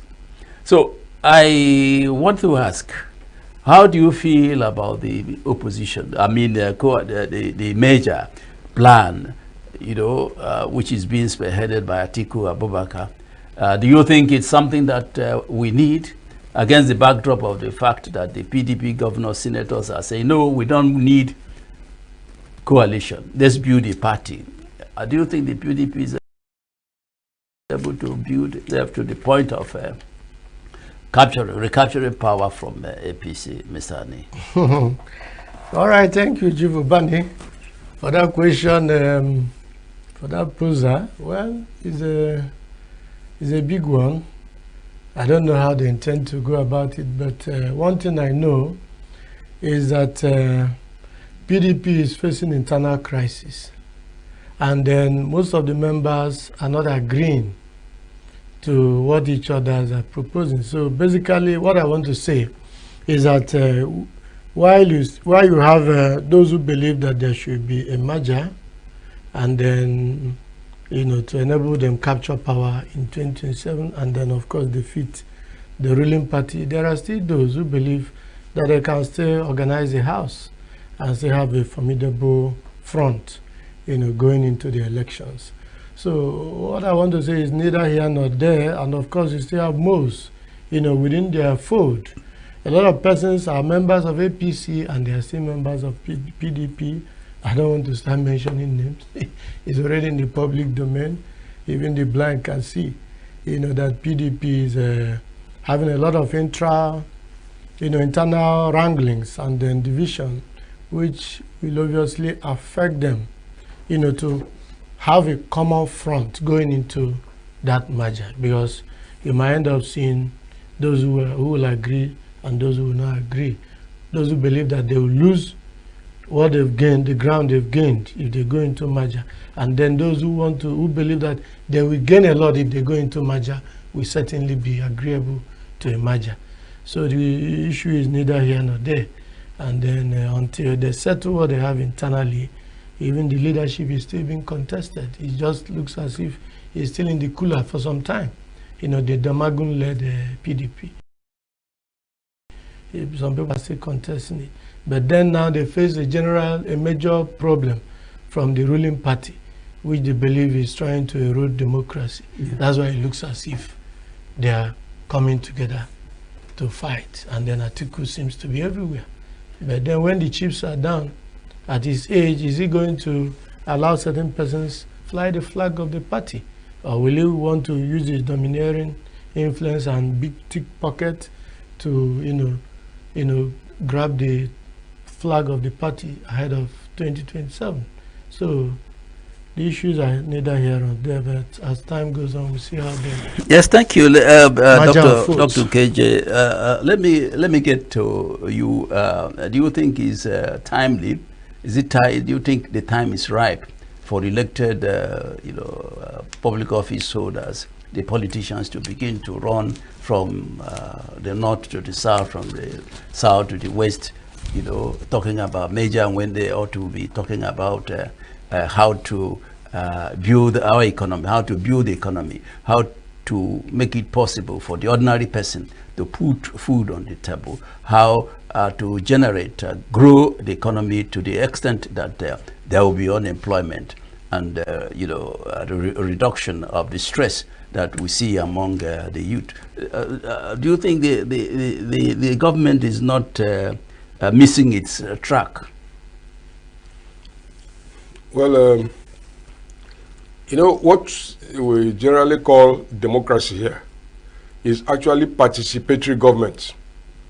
And one of the checks on office holders is strong public opinion. Where there is a strong public opinion based on issues, you will find that those who are representing the people will respond. But because of the complexity of the country, opinion is manufactured and divided. I think there was a recent incident in Edo State where some people were murdered on suspicion that they were kidnappers. Yeah, yes. Uromi. You can see that it concerns some people. It doesn't concern others. Nobody has said from Elele that we knew when these people came to hunt and we knew when they were living. In fact, there's an account I read in Daily Trust that the Emir of Kano authorized them to go to, is he the Emir of Elele? But it is the complexity of the country that makes the country divided. If the country was better organized, opinion will matter. I remember when Jim Ngobodo was governor of ENUGU State, of old Anambra State, and there was mealybug infection on cassava. I think, if I remember very well, the government dropped everything it was doing. Professor Egbete was commissioner for agriculture, and the government tackled it. It tackled mealybug because it affected the people who they were governing. And if they didn't, if the government did not react, it would have been a negative. It would have been a negative. But if you look at Nigeria as a complex area, opinion is divided. So opinion is not one. This last election, I read from the press that Barrister Shagari, who was a former deputy governor, said that he will not be running mates to Peter Obi because Obi will not win in his area, forgetting that his father or his uncle had Kweme as a running mate. Kweme didn't pay him because he will win, but he joined because it was a party. If you join, you make effort to make your party win. But if you reject somebody ab initio, your opinion cannot be the same. So, what does it mean?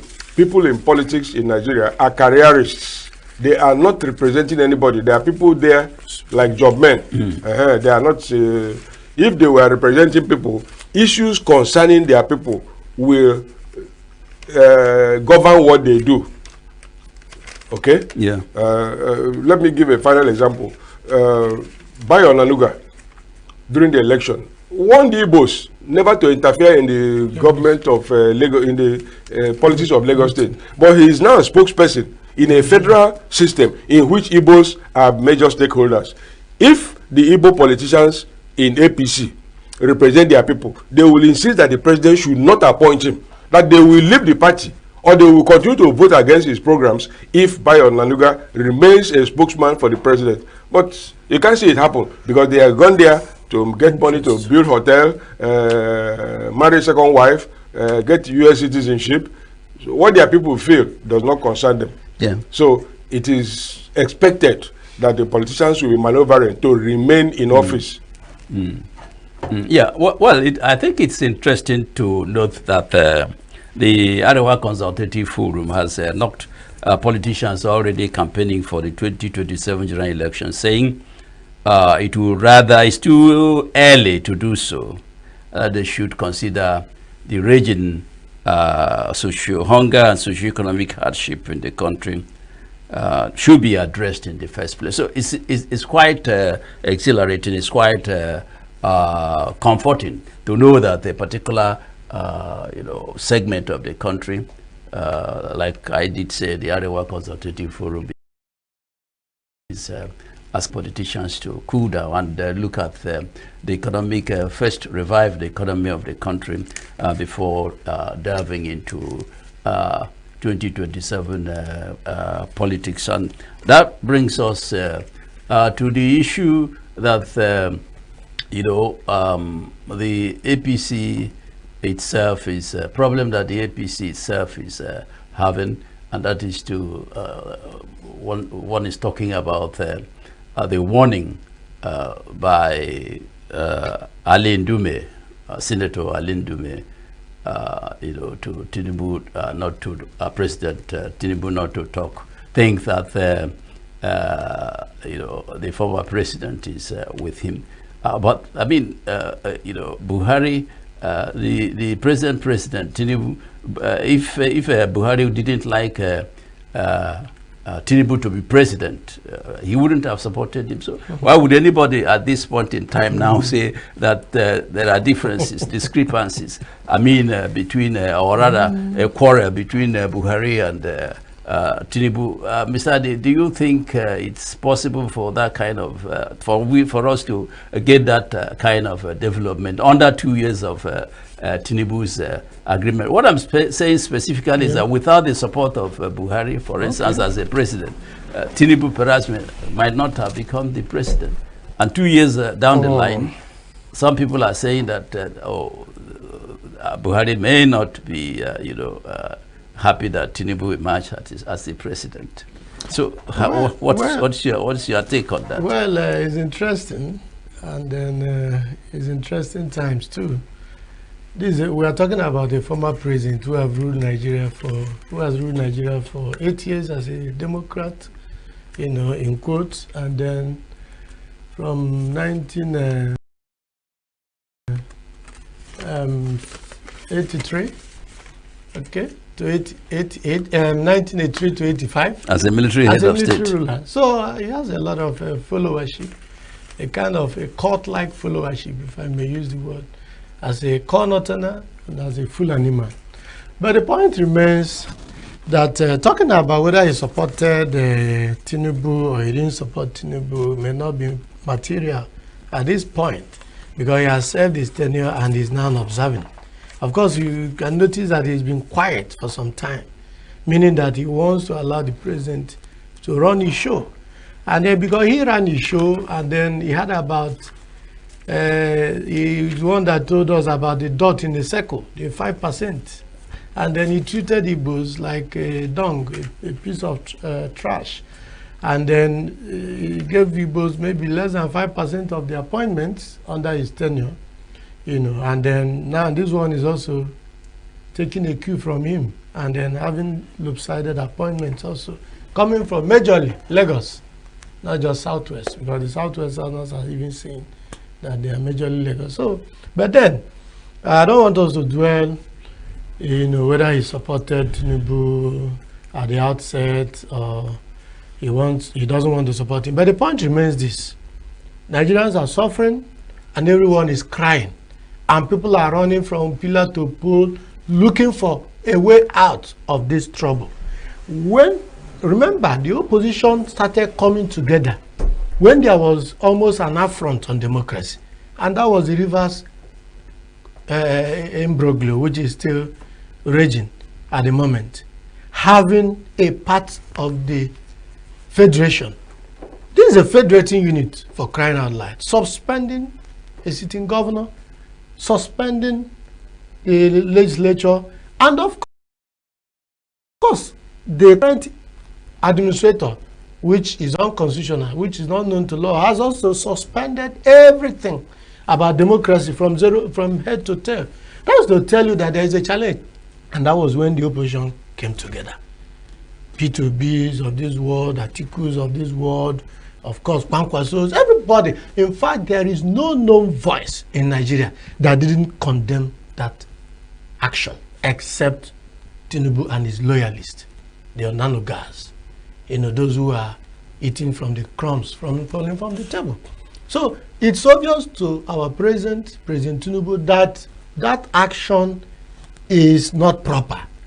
But given that he knows what he wants to achieve with that action, he and that Wike, he doesn't want to back off. He is still allowing Ibas. Of course, Ibas is being challenged in court, and some of his actions have already been, contested in the court.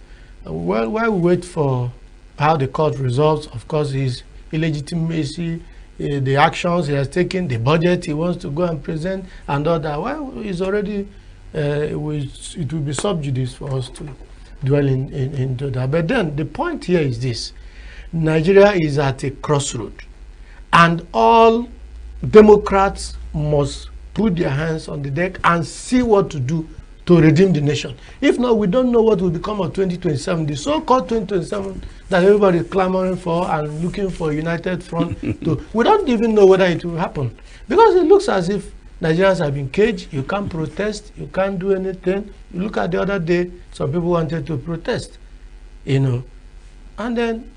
So what do we actually do? So I'll come back to you. All Democrats need to I'll come unite. back to you, Mr. Andy. And then what do we actually do to redeem the country? We've talked about the declaration of state of emergency in Rivers State, which a lot of people, so many organizations have, described as unconstitutional. You know, and there seems to be, Nigerians are said to be docile, people. You remember what happened in France about 2 weeks ago when this party, the leader of Le Pen was, banned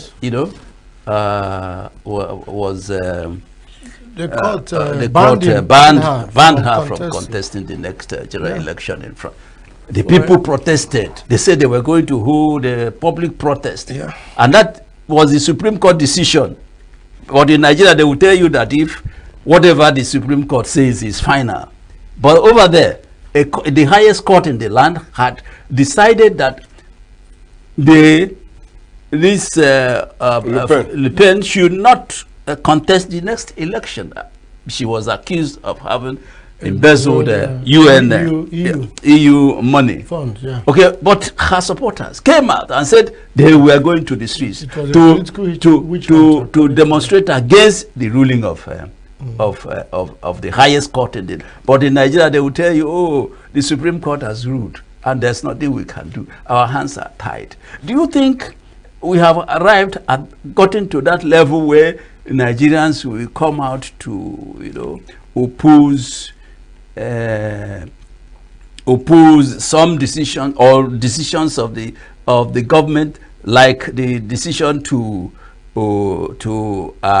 disband the democratically elected government in Rivers State? What can we do? He talked about redeeming the country. How do we redeem the country when, if you come out to demonstrate, the army or the police will be sent after you? So how do we? What will Nigerians do or are expected to do to demonstrate against some of these government, anti-people policies? Well, consistent with what I said before, the country is divided. It's not one nation. There are many nations within Nigeria.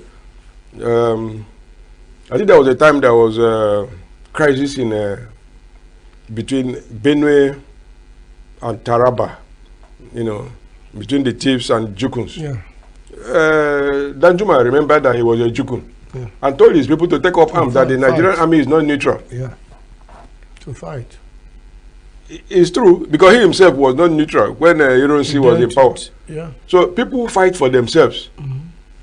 I am sure that if Fubara was in the southwest, all hell will be let loose. So what you are seeing in Nigeria is what is called machine politics. The moment Fubara came to office, Disu, the current commissioner of police in Abuja, was posted there. So it's like Southwest trying to control the Niger Delta. The current commissioner of police there is also from the Southwest. Out of 36 or 37 commissioners of police around the country, only one from the Southeast, only one from the South-South. These commissioners of police, don't they have mates when they were recruited? Were they recruited alone? Yeah. Where are their mates? So it's machine politics. You use office, you convert office to power. For instance, Mike, you are leading this discussion. If you convert it to power, you can talk from now till tomorrow. Exactly. And we'll become spectators. But people cannot react because, one, the country remains unbalanced. One of the things that challenged Nigeria into civil war was the unbalanced federation. In spite of the creation of states, one part of the country remains dominant. If I go back to the Edo State incident, the chief of the defense staff, that is the commander of all commanders, made a comment about the Edo State But when people are killed in a Hamufu, it doesn't concern him. When people are killed in Jos, that one is family affair. Are you following what I'm saying? Yes, yes. Is the unequal relationship in the country. If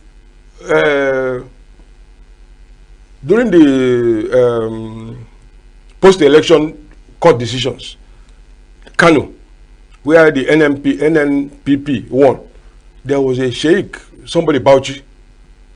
As the Supreme Court was trying to rule, he made a public statement that if the court ever dares to remove, that there will be consequences. Yeah, did anybody arrest him? Nothing. No. So it is unequal distribution of power. In other words, you need to organize the country in a way where the lions and the cows will stay in their different compartments. Yeah. If a cow strays into the lion's den, well, good luck to it. But if you leave it the way it is the voice of one person that will be, so you can't have a national opinion. Yeah.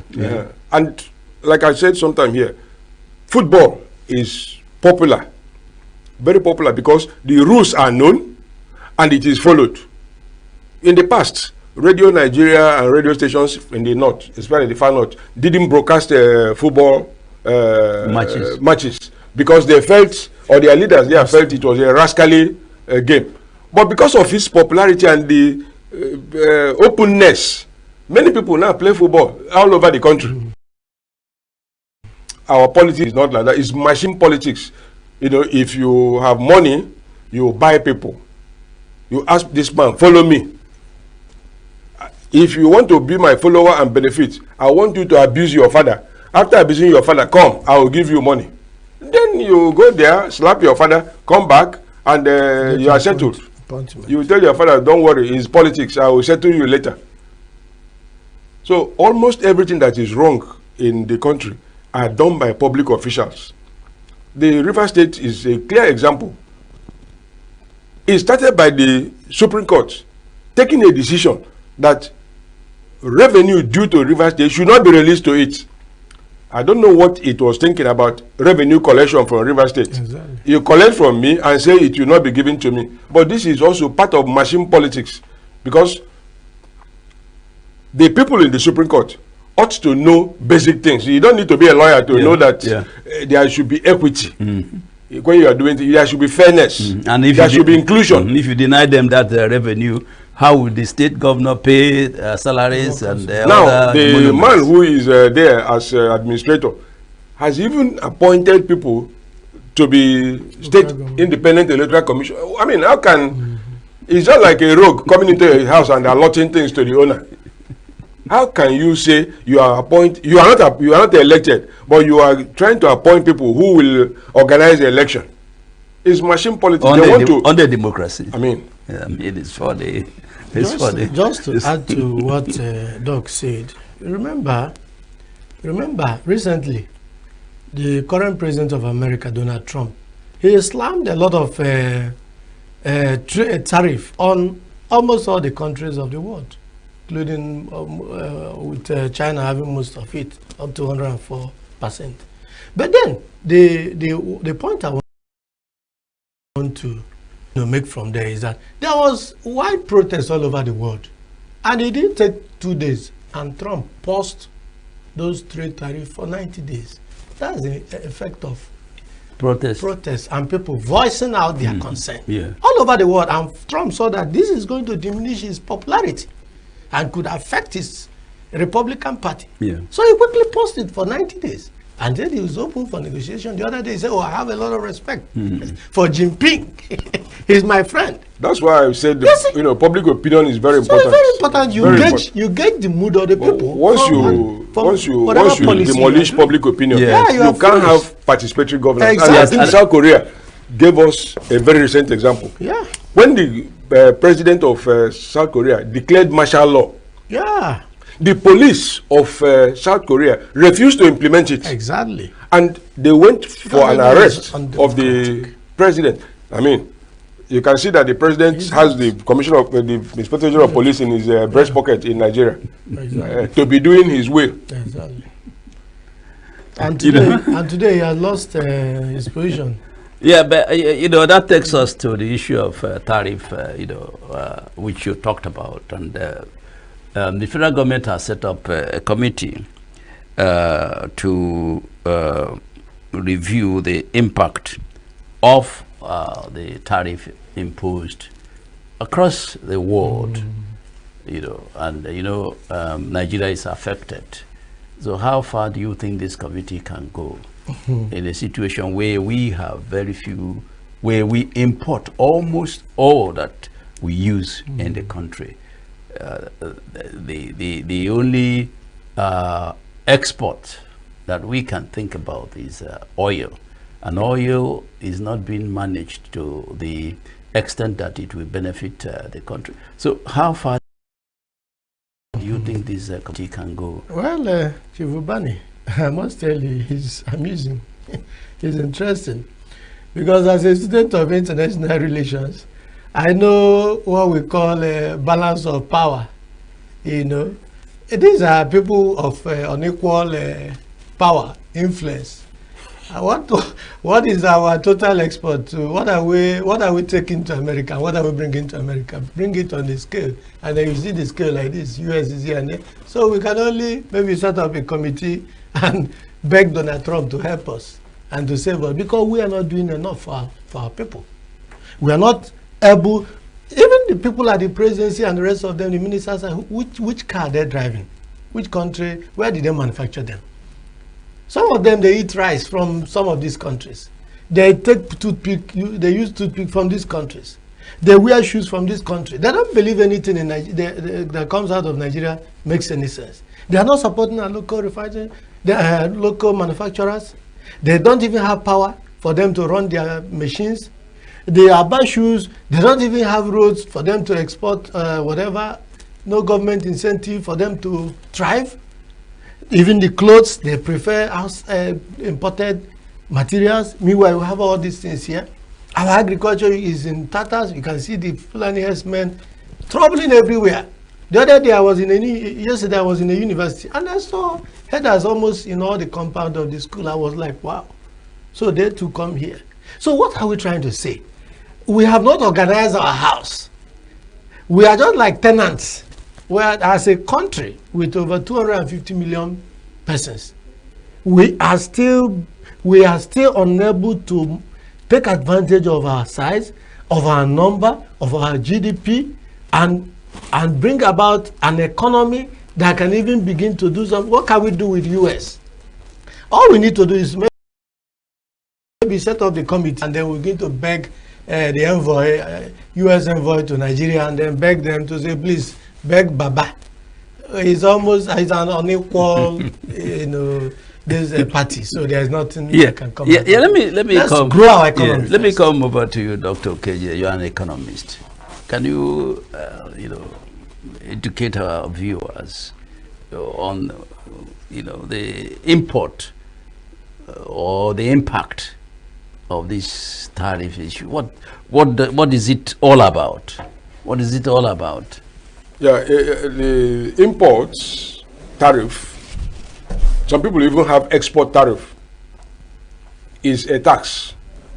It raises the price of a product.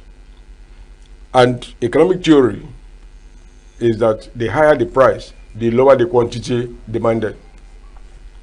Specifically, the United States wants to raise the price of imports generally in order to increase their cost to compare with domestic production in the United States. That's their idea. Why are they taking this step? Well, Trump has, more than enough enemies in the United States, mirrored by some section of the media. These tariff policies have been on. Mm-hmm. The one that Trump imposed in his first term, Biden increased it by 10%. But you didn't hear about it because Biden was in the good book of some media, and of course it was consistent with what Trump had done. So tariff is a trade barrier. And you'll find it in all cultures. Some people can use tariff, some people can use exchange rates. What is causing problem between the US and China is that China uses exchange rates to manipulate trade. It continuously depreciates its currency. It doesn't allow its currency to float. You know, Nigerians go to China to buy goods, but when you go to Owerri Road and ask for yuan, you won't find it. China collects dollars from Nigerians for import from China. They don't collect yuan. So we earn dollar from the United States and they will give it to China. China manufactures, sells to the United States, and does not use the money to import from the US. They store it there and use it to buy US Treasury bills, investment. So, and the US have been complaining. The European Union started as a coal union in the 1950s between France, Italy, I think Belgium. There were 4 countries. Now, because of the power of the US as an economy, they felt that if the Europeans were to form an entity that had one currency, they can challenge the dollar. That was how they came to the euro. Now, but their problem is that they have multiple finance ministers. So they cannot come to a decision very easily. The US is aware, but because Europeans are the dominant people in the United States, they don't worry. But they're also manipulating trade with the US. The difference between China and the United States is that China is a country of natives. The US is a country of immigrants. You have Chinese Americans, you have Japanese Americans, you have Nigerian Americans, you have Igbo Americans, Efik Americans. All these people are in the United States, but still loyal to their country of origin. You get what? You get the point I'm making. They tend to rig rules in America for their countries, but the Europeans don't do exactly the same thing, because I mean, they know their country, they also own the United States. The Chinese are not that loyal. Yeah. But the United States don't want, because trade is an alternative to conflict. Trade can be conflicting, but it's an alternative to war. If it were to continue, if it were in some countries, if the United States was a country of natives, they will exclude Chinese people from some of their strategic industries. They will ask Indians to leave their pharmaceuticals, because that's where they get the patent. They steal it and go back to India to produce what they call generic products. So America wants to play by rules. The United Nations, the World WTO, the United Nations Conference of Trade and Development, UNCTAD, and other agencies that govern trade have rules which the Chinese violate. They violate it. They have a trade. US, Canada, and Mexico have an agreement. That agreement emphasizes that people who work in producing products that are imported into their countries must be fairly paid. But criminal groups in Mexico manufacture products and smuggle it into the United States. Canadian companies owned by Chinese, bring in third-party parts, put it in products made in Canada, and export it to the United States. The US have been complaining. But, I saw the Canadian Prime Minister making a broadcast. That's the former one. His father was a former premier too. Making a broadcast to the United States people, telling them to remember that Canada and US are united. You will suffer if there are not too many countries that will tolerate that type of thing. US is so big and strong that it can destroy Canada in a twinkle of an eye. But they tolerate it. So US is a very tolerant country. Yeah. Forget about what people are saying. Not too many countries will tolerate it. Yes, Dr. KJ, I did hear the Canadian Prime Minister, the former Canadian Prime Minister, saying that Canada will retaliate, over the tariff. The one they call Trudeau. Yes, Trudeau. Over the tariff issue. Do we have a situation where Nigeria can tell US we will retaliate? Do you foresee that kind of statement coming from It Nigeria. cannot happen because I told you we are doing machine politics. Professor Bolaji Akiyemi had been appointed chairman of Nigeria International Affairs. One of the first things he said was that the government should be careful not to confront the United States. But that is just academic. Three of us here, if we don't go to Ogbete market in ENUGU for the next 1 year, Ogbete will not know that we didn't come. So Nigeria is an infinitesimal player. The US has more oil reserves than Nigeria. In fact, I think only Russia has more oil than US. Why US is importing is that one, they want to reserve their own, and two, they have this politics of preserve our own, let us do green. But Trump says, why should we have oil and gas and we are not producing it? One of the things that China has taxed against the US imports is coal. But in ENUGU here, we are cutting down our wood instead of bringing out coal for firing. So we are not a trading country. There's nothing we can do. Like I said, this pause you have seen is because through the back channels, people are begging the US, because the US is the only market in this world where if you export to US, you will be rich. If you don't trade with the United States, you will be poor. To give you an illustration, in 2018, under Trump, the US and China, in order to deal with these problems, agreed that China will increase its imports of US goods by 200 million by the end of December 2021. By the end of 2021, when Trump was no longer in office, China had only imported 58% of what it was agreed on.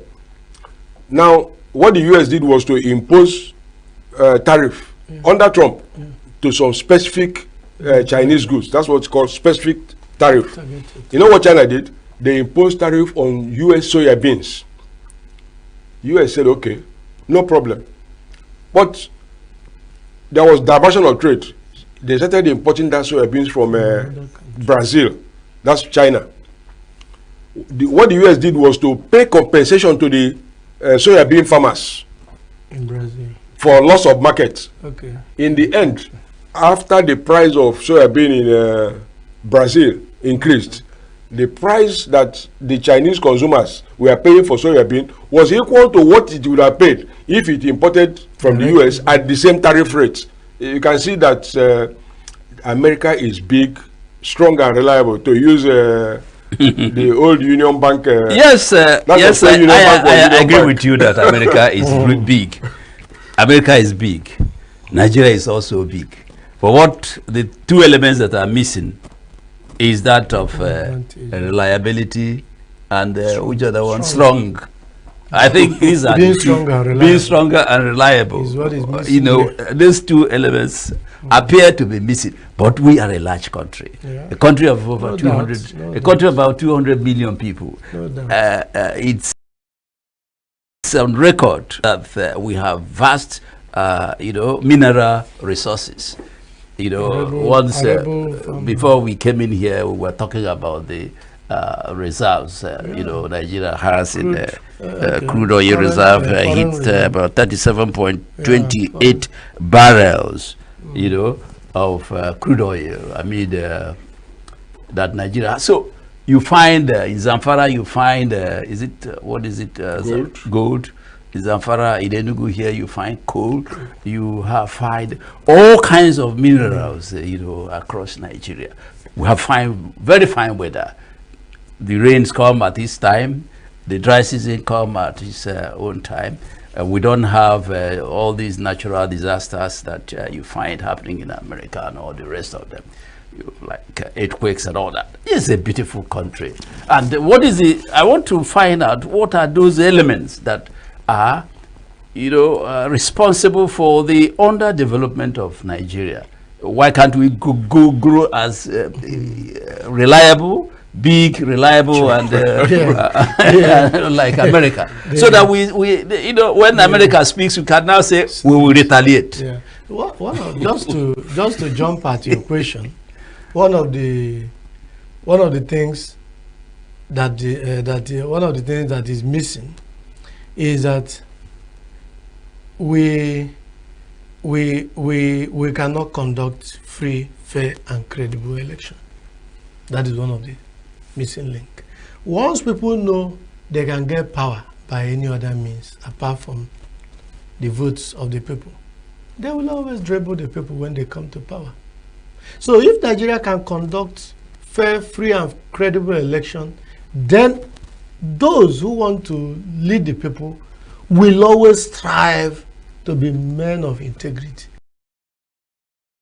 People who will keep to their words, keep to the electoral promises. As long as people win by this other means, they come to power, they will dump the promises they made. They can do whatever they want to do. And of course, it looks as if the institutions are weak. We also have weak institutions that cannot, like you, Dr. KJ, pointed out. The Korean police refused to implement the order of the president, the martial law, simply because they knew it was against the constitution. It was unconstitutional, and they refused to do that. But think about Nigeria. If the president says, do this, there is executive order or whatever, you see how the IGP will take gun and kill 100 persons. It doesn't. Nobody will take him to any court. No panel will be set up. Are we saying a government of impunity? Yeah, electoral. We've not been able to get our elections right. We've not been able to get our institutions to the point that they can stand.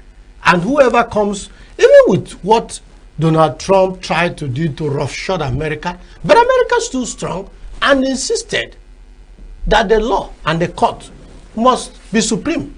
And the constitution remained supreme. At the end of the day, he lost that election and cried foul everywhere, even though he was re-elected. Thanks to God.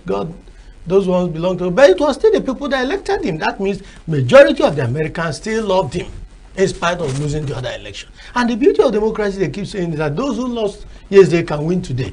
And those who win today can lose tomorrow. Because people are free to make choices. Because Nigerians are not free to make their choices of who governs them at every level, that's why you see impunity. That's why you see underdevelopment.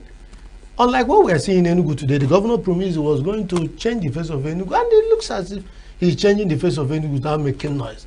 That is what democracy should be about. But you have in Nigeria as a whole, if someone is elected as a president, nothing changes in the north, nothing changes in the south, nothing changes in the east. Are you saying we export the ENUGU democracy to the national level? Yes, it's a model. Of course, the southeasterners should come and learn, including the security. In recent time, I've not had people being picked by kidnappers within town. It has gone down. And you could see DPR vehicles everywhere. They have monitors, and some of the streets are connected. So I keep commending Dr. Peter Mba for the wonderful work he's doing. He's a model that can be exported. You know, so what are we trying to say? Let's get our democracy right.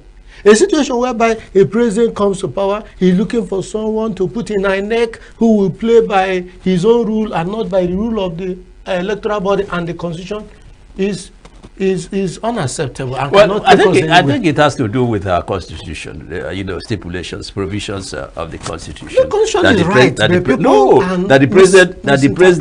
The constitution has given the president the authority, the power to appoint the INEC chairman. I was quite impressed with what happened in the states, one of the states in America, where an election was conducted. You know, to elect people into that state's Supreme Court. Yeah, they do all right? that. Yes. Okay, instead of allowing President Trump to appoint the justices of the Supreme Court, which is what happens in the Nigerian, in Nigeria, where the president decides on with NJC and all that. Just before you land, I want to say that even in America, the America we are copying, the democracy we are copying, even when a president elects someone close to him, but when it comes to that institution, he will be forced to play by the rule of that institution. He cannot come and manipulate the institution and then suppress everybody. Just like what we had last time. You have IRF, you have where records will be voting, will be dropping, And then somebody said there was electoral glitches and it didn't work.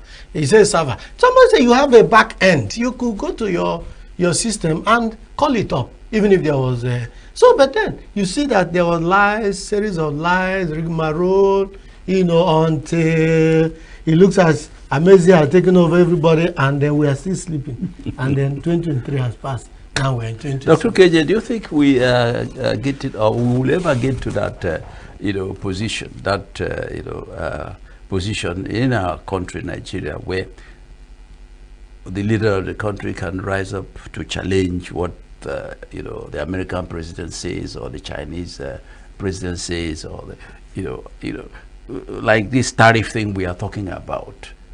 The Canadian people stood up and said they were going to retaliate. It is not going to happen. It's not. You think it's not going to brother?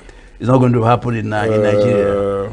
Signaturetv said that they have put a knife in the things that kept us together. Things have fallen apart. I'm sure that if there was an Igbo Republic in Nigeria,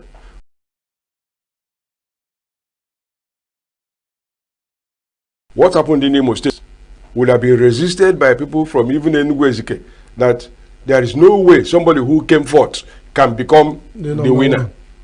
But because they have put a knife on the things that keep us together, people will hear that somebody who won the election, who is already running, have been removed. Somebody who claimed to be a commissioner of police or deputy commissioner, like has information that INEC does not have, and the court accepted it. And the person who get that ruling is now the Chief Justice of Nigeria. You can't get it. One of the things that make for unity is solidarity. There was a time, I think under Abacha or Babangida, that one colonel, I think from the southwest, was made administrator of Abia State, military administrator. When he came, he tried to do some mago and removed the secretary to the government who opposed some contract he wanted to award. Of course, he removed him, but the person he appointed rejected the offer. That's institution. The man quickly recalled the man he removed. Yeah. Ebitu Kiwe was deputy to Babangida. You know, it's all this manipulation that Igbo man has been given chief of general staff. But when he came to the brass tacks, the man said, I will not take this from Abacha. If I'm the chief of the general staff and deputy head of state, on a national day, I should come in only before the head of state. Sure. Abacha said, no, I'm senior, I'm the defense. He said, no. This is not a military engagement. That one passed. Babangida went to register Nigeria with... oh, I see. He said, we never discussed it. He removed him. Did any Igbo person of responsibility condemn him for losing the post? He didn't go there for an Igbo person. But I am saying this as a citizen. We never discussed it. So his behavior was one of solidarity. He was not speaking for Igbo people. He was not speaking for Yoruba people. He was speaking for Nigerians. We never discussed this thing. How many politicians will say, this thing you are doing is not what we discussed? Mr. President, how can all the offices in the economic section be held by people from your place? How? You know? They are the most qualified. That is solidarity. If you speak out, let me give you an example. In the 1960s or 50s, there was a committee set up by Zik when he was premier. Yes. You know, they set up, they gave people appointments. The late Igwe of Halomona, but he was a barrister at Abakaleke. He wrote an opinion in a newspaper, Outlook, condemning the composition. He said that some people were not represented. You know what happened? Zik traveled from ENUGU to Abakaleke and met him. I said, my friend, you have access to me. Why didn't you tell me? That is an error, but we will correct it. Yeah. Imagine Zik, who had graduated in the 1930s from the United States, going to talk to somebody who he was above, but he knew that the man's opinion was mattered. You know, I talk about public opinion in participatory government. Yeah. So, the lack of solidarity is the cause of disunity, and where there is disunity, you cannot have a complete opinion. Or many of these NGOs you see, people who carry placard, they are recruited. People are paid 2,000. Come and demonstrate. Go and do recall. Yeah. Go and do a field recall. Because thank you very much. Thank you very much. Whatever is a beginning must truly have an end. We are coming closer to the end of our discussion today, and it's been quite an exciting moment discussing the affairs of Nigeria, lamenting over the lapses, lamenting over the road that we ought to have traveled that we didn't travel. And I believe Dr. KJ did say in his closing remarks, did say about unity, unifying our country, and having a common opinion, and getting the public, to have an opinion, a common opinion on an issue. And I believe that very soon we'll get to that point where when you see something, you say something in the interest of our country, Nigeria, because we've gone so backward, looking at the humongous resources that we have. We are still drawing back. It's not good for our country. It's not good for Africa. Ladies and gentlemen, this is where we are going to call it call an end to this day's discussion. It's been a wonderful time discussing with you, Mr. Ani. Thank you for coming. It's a pleasure. Thank you, Dr. UKJ. Thank you. Thank you for coming. Thank you very much for leading the discussion. Viewers, I thank you out there. Still get tuned to Signature Television. Thank you.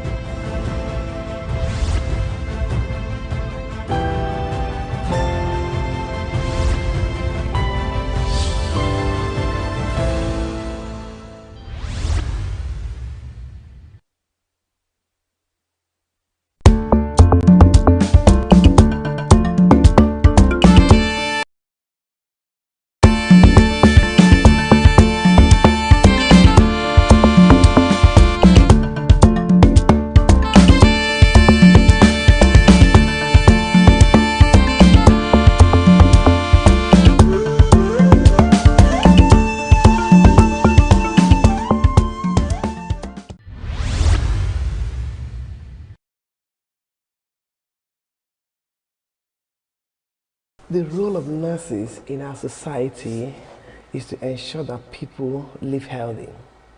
And we do this through promotion.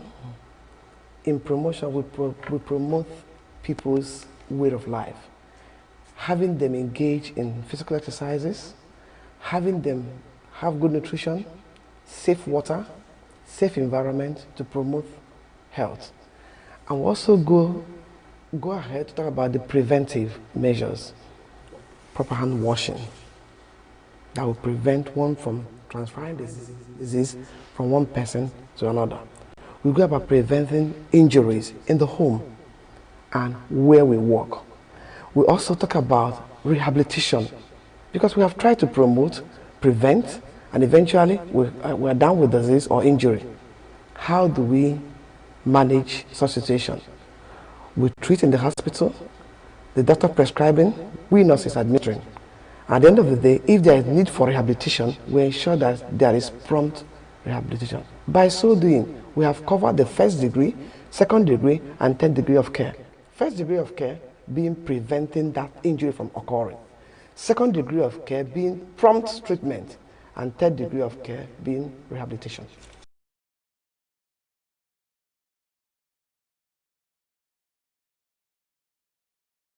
I think it's a good step. Number one, the older people grow, the more experience they have. Am I right? And the more you dwell on a particular profession, the more expertise or skillful you become. So even 65 is okay, but if we can have people of 70 years that can still be brought back into service that are active, I think is a good one.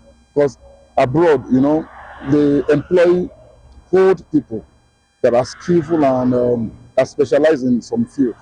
So 65 is nice, but it could be better. I don't see anything wrong about it, because with my perception of that profession, doctor, I believe it's an experienced profession. Okay, so if I walk up to any of the hospital, could be private hospital, could be general hospital, and I felt the doctor attending to me is of age, I feel there should be an experience in him.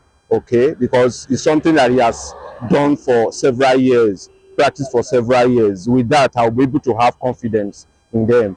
Like now, I had a fracture on my leg. So when I walk up to, when I was amending my leg, and the younger doctor were coming around, but I wasn't having the confidence.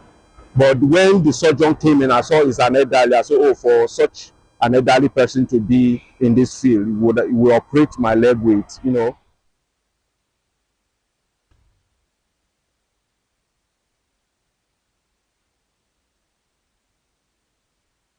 On Signature TV, I am in the headlines.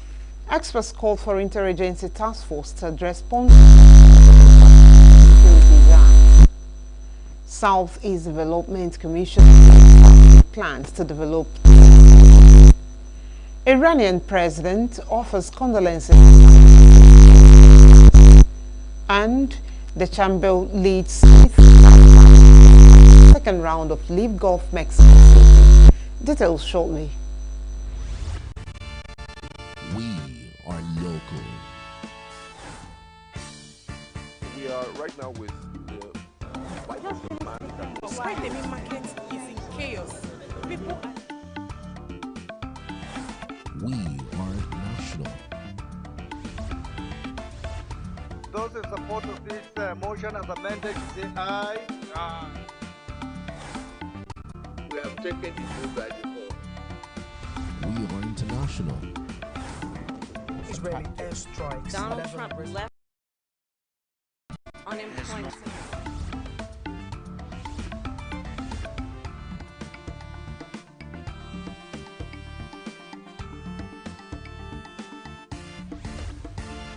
Signature TV, news in your pocket.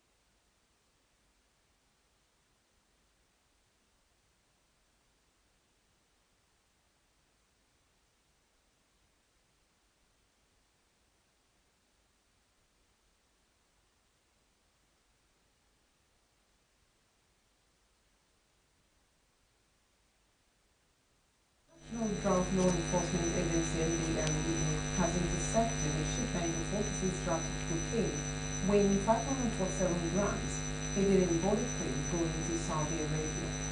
This is contained in a statement by the NDLEA Director, Media and Advocacy, Femi Babafemi, on Sunday in Abuja.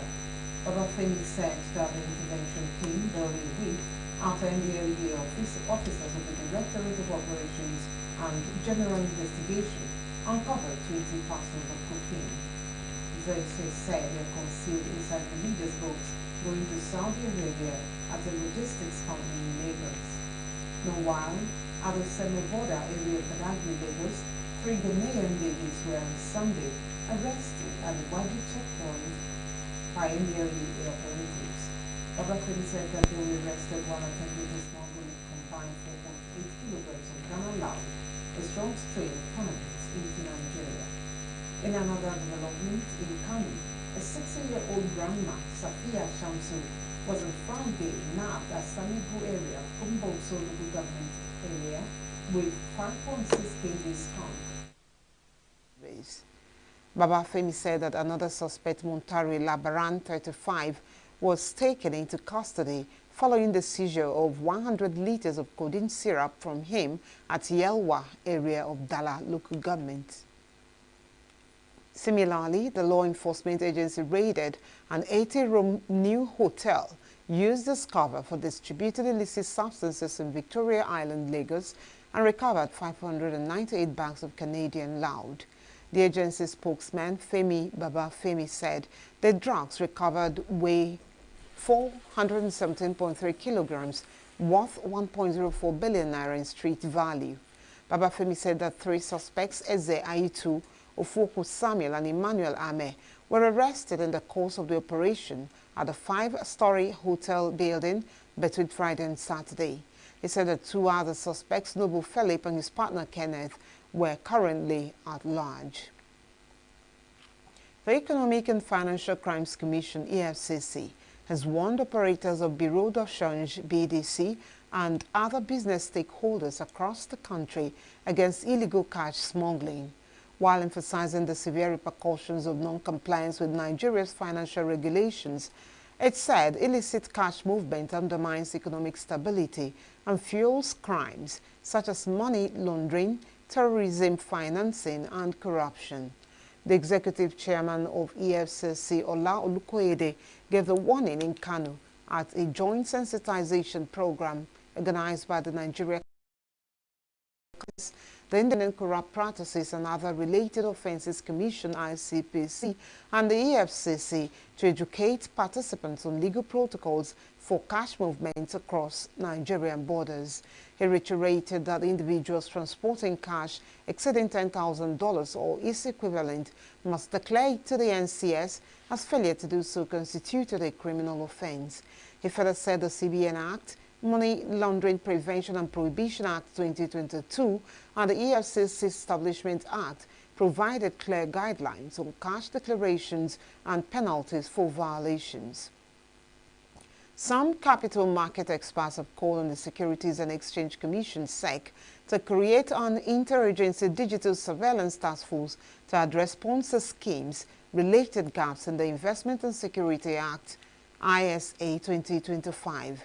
The expert spoke at a webinar organized by the Institute of Capital Market Studies, Nasarawa State University, KEFI, in collaboration with the Capital Market Academics of Nigeria on Sunday. The director of the Institute, Nasarawa State University, Professor Uche Waleke, said that although ISA 2025 represented significant step forward in modernizing the country's capital market, critical regulatory blind spots remained. Waleke said the task force should include agencies like SEC, the Economic and Financial Crimes Commission, the Nigerian Communications Commission, and the National Information Technology Development Agency. The director said fraudulent schemes springing up often use informal channels on social media like WhatsApp, Instagram, or unregistered digital apps, and were difficult to monitor. Professor of Law from the Ahmadu Bello University, Zaria, Augustine Agom, said investors' protection was key in the ISA. Also analyzing the ISA 2025, a professor of law, Adesina Bello, said the capital market would be better if the ISA 2025 was fully complied with. Bello, who spoke on registration, regulations, and financial markets infrastructure, said the law would empower SEC to ensure that stakeholders adhere to the provisions of the law. Aliyu Sanusi, professor of economics at the Ahmadu Bello University, Zaria, said the recognition of non-interest financial instruments and project-specific bonds would open the market to broader investment classes. Sanusi said the robust penalty regime of the ISA significantly raised the cost of mismanagement or abuse, protecting market integrity. The Director General of SEC, Dr. Emomotimi Agama, has said the law would help to create a dynamic, inclusive, and resilient capital market for the economy. The United Kingdom has deported 43 Nigerians as part of its latest move to tighten immigration controls, according to a report published on the official government website. Among those deported were 15 failed asylum seekers and 11 foreign national offenders who had completed their prison sentences. Additionally, 7 others voluntarily left the United Kingdom as part of the operation. This marks the second deportation flight to Nigeria and Ghana since the last general election, bringing the total number of deportees under the new administration to 87. Officials highlighted the growing collaboration between the UK and Nigeria on migration management.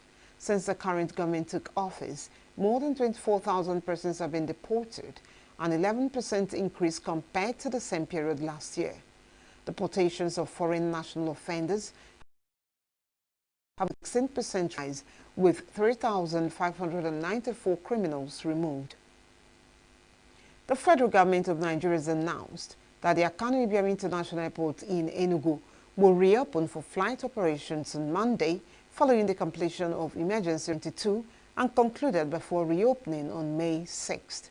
She apologized for the inconvenience but assures the public that all actions were taken in the interest of safety. On April 18, FAN announced the closure of the airport for repairs due to a sudden and significant rupture in the asphalt surface at a critical section of the runway. Up ahead, Abia State Governor dismisses APC defection rumors. NEMET predicts 3-day thunderstorms and haziness across Nigeria. Stay with us.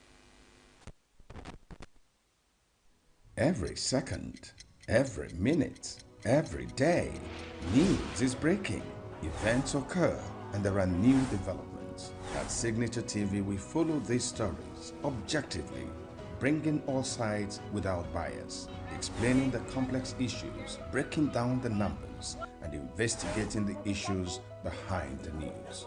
Anywhere and everywhere, near or far, wherever the news is, we will be there. Signaturetv. News in your pocket.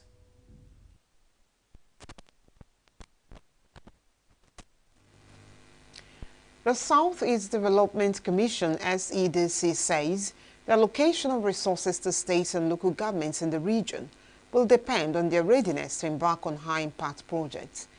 The Executive Director of Projects for the Commission, Tobi Okechukwu, made the clarification while speaking at the Economic and Development Summit organized by the Ojiriba local government at the council headquarters.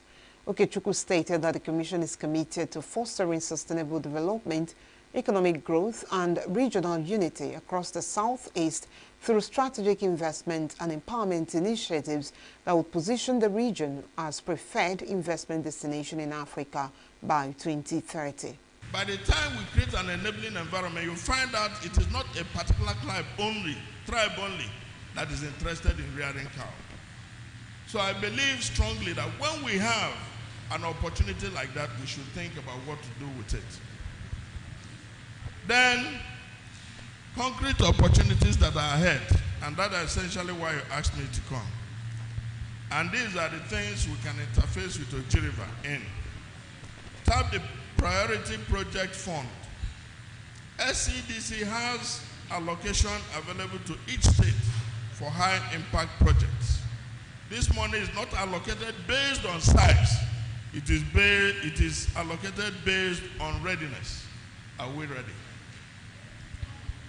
If there is a road linking us to Oka, if there is a market that can be upgraded, if there is a community project with strong return on investment, bring it forward through the state. Let us move from aspiration to application. Urban planning and diaspora capital. We are working to build master plans that attract diaspora investment, and Ojiriba fits that profile. But to be eligible, there needs to be a structure, there needs to be a clear land use strategy and political will to implement. If you Okechukwu, who noted the strategic location of Ojiriba, which shares borders with Anambra and Abia states and close proximity with other major cities, urged the local government to tap into the immense opportunities bestowed on it by its strategic location and natural endowment.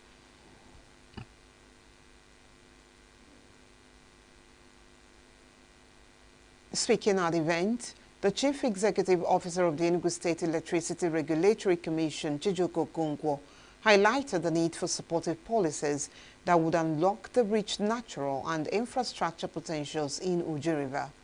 Okonkwo said the Commission will establish a robust regulatory framework that would encourage private investment, respect community ownership, and ensure affordable access to electricity for all. While we expect that main power will soon be a household name in Enugu State, we expect that it won't be business as usual anymore in delivering electricity services to our people. We deserve better, and we are here to make sure that you get better. Oji is not just a place of natural beauty or cultural heritage. It is strategically located or positioned to lead the energy transition in Enugu State. The local government used to host the first power plant in the southeast region of Nigeria, which is the Oji Thermal Power Plant. And this administration is working hard to see that that particular project is revitalized for the benefit of not just Tunde Oji, but Enugu State as a whole.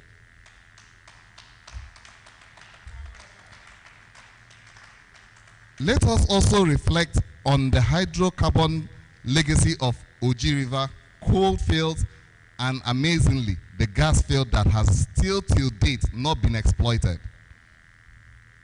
The huge potentials that lies in our hydro potentials from Oji water bodies and the natural presence of run of water or river flow creates an opportunity for hydropower generation. We can develop from Pico, which is 5 megawatts or slightly more, to as much as 15 megawatts from run of water or from the water bodies you have in Oji. The Enugu State Governor Peter Amba has assured of the safety and security of corps members and other residents of the state at all times.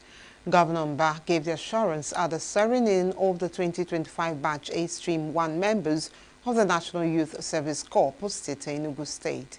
Signaturetv correspondent Chinemere Mikebunam has the report. The swearing-in ceremony of the 1071 Batch A Stream 1 sets marked the beginning of the corps members' one-year compulsory service in their fatherland. The ceremony, which featured parades and tug-of-war display by selected corps members, showcased their team spirit and spirit of enthusiasm.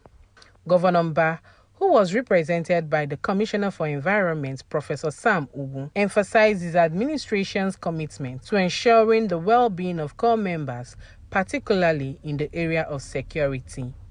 Mba urged the corps members to contribute positively to the nation building in their host communities, highlighting the importance of discipline and obedience to rules and constituted authorities. He encouraged them to participate in the NY skill acquisition and entrepreneurship development programs, which will enhance their skills and prepare them for future challenges.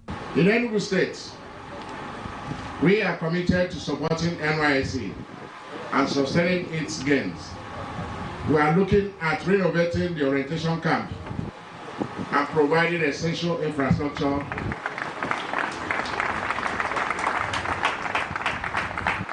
for a conducive training environment. I encourage you to fully commit to this orientation course.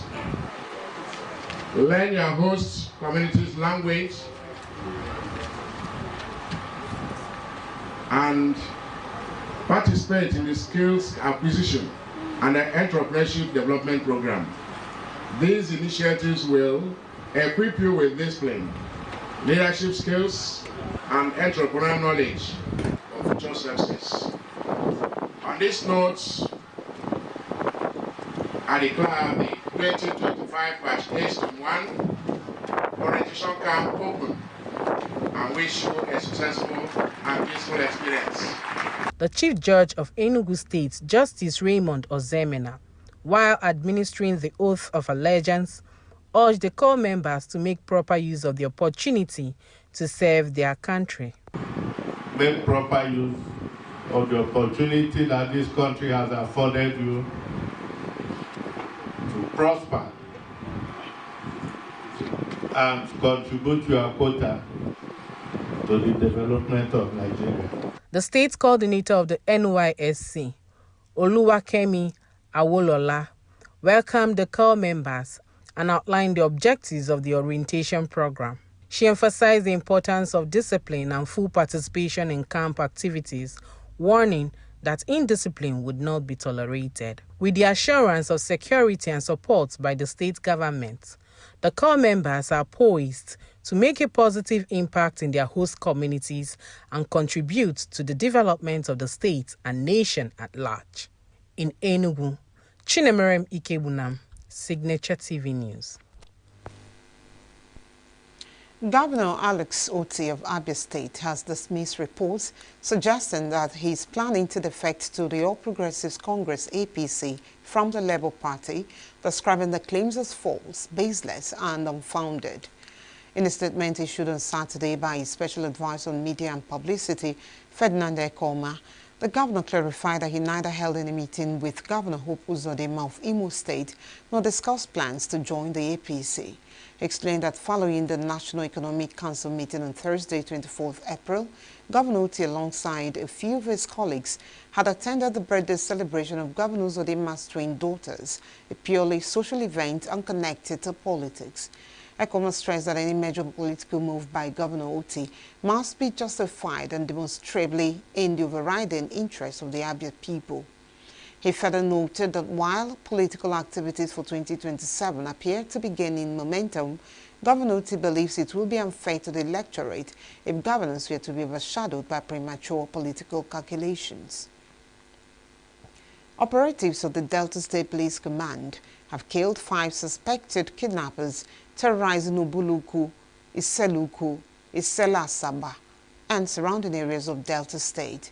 The police public relations officer in the state command, Bright Edafe, stated this in a statement on Sunday in Asaba, the Delta State capital. They act on intelligence. The operatives stormed one of their hideouts in Aguamobia Forest, Anambra State, where they recovered 1 AK-47 rifle and 132 rounds of live ammunition. Edafe also said 2 additional AK-47 rifles and 18 rounds of 7.62 mm ammunition were recovered in the forest, while a manhunt for other injured fleeing suspects is ongoing. The government of Zamfara State is set to start the administration of measles, rubella vaccine across the state by October 2025. The Zamfara State Governor's wife, Hajia Huria Lawal, spoke while flagging off the sensitization campaign for the vaccination drive in Guzo on Saturday. Lawal said the new vaccine was designed to prevent measles and rubella among children between 9 months and 15 years. According to her, the first phase, the vaccines will be administered to children of ages 9 to 15, and the subsequent immunizations will cover children from 9 months to 5 years of age. She thanked development partners for their kind support in addressing all health challenges affecting children and the state. In his remarks, a pediatric consultant with the Department of Pediatrics, Federal Medical Center, Guzo, Dr. Ibrahim Hano, described measles and rubella as killer diseases among children. According to him, measles and rubella cause blindness, glaucoma, brain disorder, and heart diseases among children if not immunized. He said effective sensitization of public training of health personnel, educating parents during clinical services, as well as providing effective nutrition to children were required. The Bauchi State Muslim Pilgrims Welfare Board, in collaboration with the State Primary Healthcare Development Agency, has disclosed arrangement to commence polio vaccinations for intended pilgrims on Monday.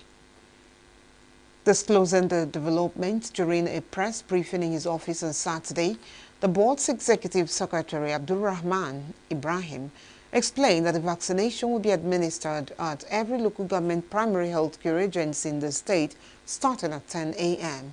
Emphasized that the board will ensure every intended pilgrim receives the vaccine before departing for Saudi Arabia. According to him, the Saudi Arabia Ministry of Hajj Affairs has made it mandatory for all pilgrims to receive the polio vaccine before entering the Holy Land. The Nigerian Meteorological Agency, NIMET, has predicted thunderstorms and haziness across Nigeria from Sunday to Tuesday.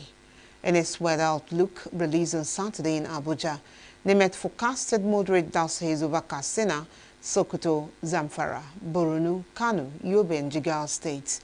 It also predicted isolated thunderstorms in parts of Adamawa and Taraba states throughout the forecast period. In the south, NIMET predicted morning thunderstorms in Bayelsa, Cross River, Akwa Ibom, Rivers and Edo states, with thunderstorms expected later in the day over several southern states. On Tuesday, NIMET forecasted sunny skies with patches of clouds in the north, while morning thunderstorms in parts of Adamawa and Taraba states will be expected. NIMET urged the public to take adequate precautions as strong winds might precede the rains in areas with expected thunderstorms. It also advised people in the north to be cautious as dust particles could be suspended in the air. And since to come in the news, U.S. blocks Canadians from accessing cross-border library. Vancouver police arrested a 30-year-old man after vehicle drive. This and more come after the break. We are local. We are right now with the wife of the man that was Why the main market is in chaos. People. We are national. Those in support of this motion as amended, say aye. Aye. we have taken the bill by default. We are international. Israeli airstrikes. Donald Trump left us the worst unemployment.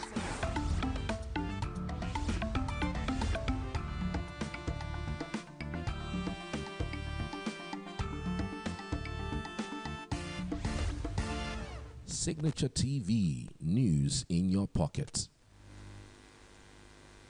Saudi Arabia's Defense Minister Prince Khalid bin Salman arrived in Tehran for meetings with officials. The visit comes ahead of weekend talks between Iran and the United States over the Iranian nuclear program. He also met with Iran's Supreme National Security Council Secretary Ali Akbar Ahmadian. The United States and Iran held talks in Oman last weekend that both sides described as positive and constructive. The second round of talks is set to take place in Rome this weekend. Explosion at the port of Shahid Raji in southern Iran's Hormuzgan province has resulted in 8 deaths and 750 injuries, Iranian Interior Minister Iskandar Momeini said. The blast occurred at a gas tank at the Shahid Raji section of the Bandar Abbas port complex on Saturday morning, causing extensive damage to nearby buildings and cars. According to report, as the fire spread to other containers, an additional explosion occurred at around 2100 local time, but it was less intense than the initial blast. In remarks to FARS, Hosseini Zafari, spokesman for the National Disaster Management Organization, said the blast was caused by chemical materials in a container at the port. Meanwhile, the Iranian government spokeswoman Fatima Mojreni warned against any hasty speculations about the cause of the incident before relevant authorities complete the investigations. Located in the city of Bandar Abbas, the port of Shahid Raji is one of Iran's largest and most vital shipping hubs. It handles over 55% of the country's non-oil imports and exports and manages more than 85% of Iran's container cargo. Iranian President Masoud Pezeshkian offered his condolences to the families affected by the explosion at Bandar Abbas, Iran's biggest port. According to reports, the blast, which occurred on Saturday, was probably caused by the explosion of chemical materials and killed at least 25 people and injured more than 700. I offer my condolences to the bereaved dear families who lost their loved ones in the painful incident at Shahid Raji port, and we wish a speedy recovery to those who were injured. Necessary instructions have been given to the esteemed Minister of Health and the team of experts, who are diligently addressing and resolving the issues, and I hope we can resolve the problems that have arisen as soon as possible.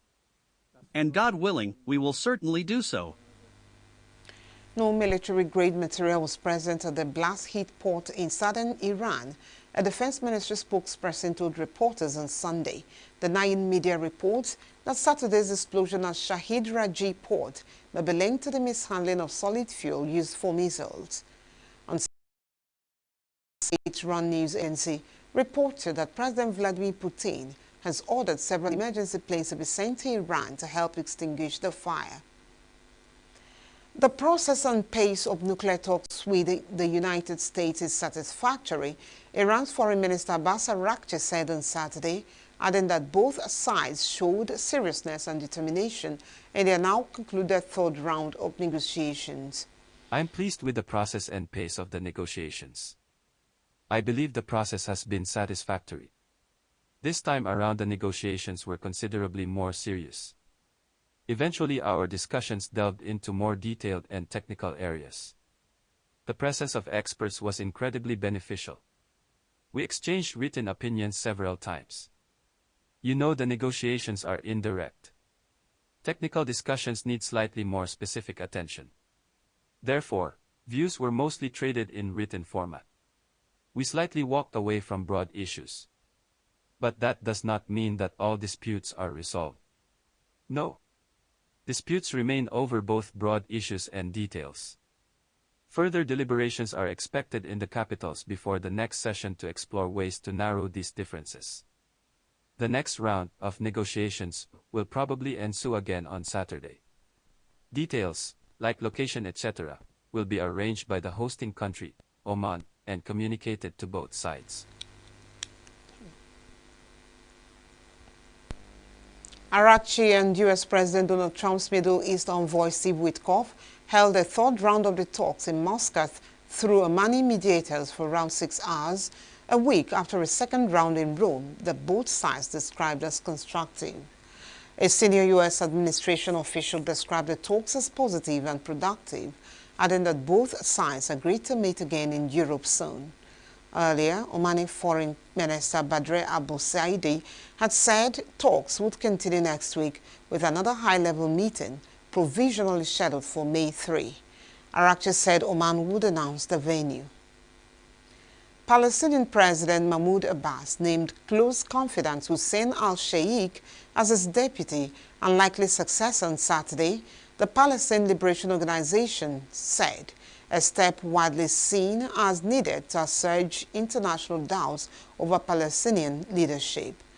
Abbas, 89, has headed the Palestine Liberation Organization, PLO, and the Palestinian Authority, PA, since the death of veteran leader Yasser Arafat in 2004, but he had for years resisted internal reforms, including the naming of a successor. Sheikh, born in 1960, is a veteran of Fatah, the main PLO faction, which was founded by Arafat and is now headed by Abbas. He is widely viewed as a pragmatist with very close ties to Israel. He was named PLO vice president after the organization's executive committee approved his nomination by Abbas, the PLO said in a statement. President of Azerbaijan, Ilham Aliyev, expresses hope to deepen educational exchanges with China, as his government and the Chinese side are considering jointly funding a university in Azerbaijan.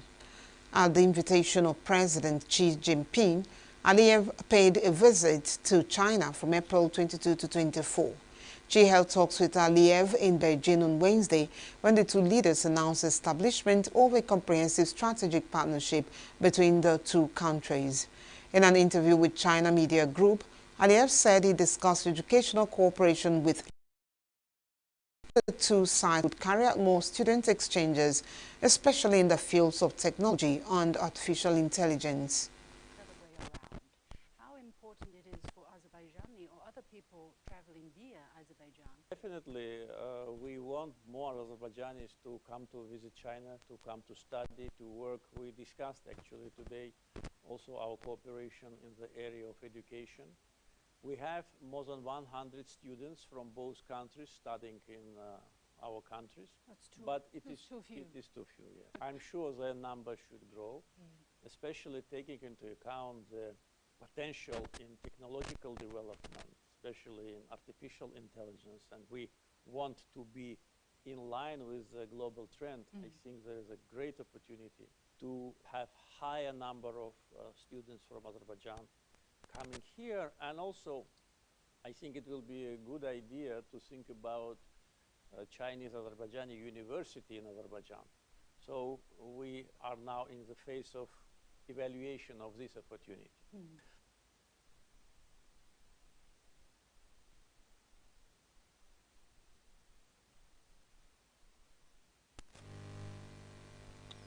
Philippine and United States soldiers participated in annual joint military exercises involving air missile defenses north of Manila on Sunday. Today we're defending the coastline here. Again, FA-50s flew out simulating cruise missiles.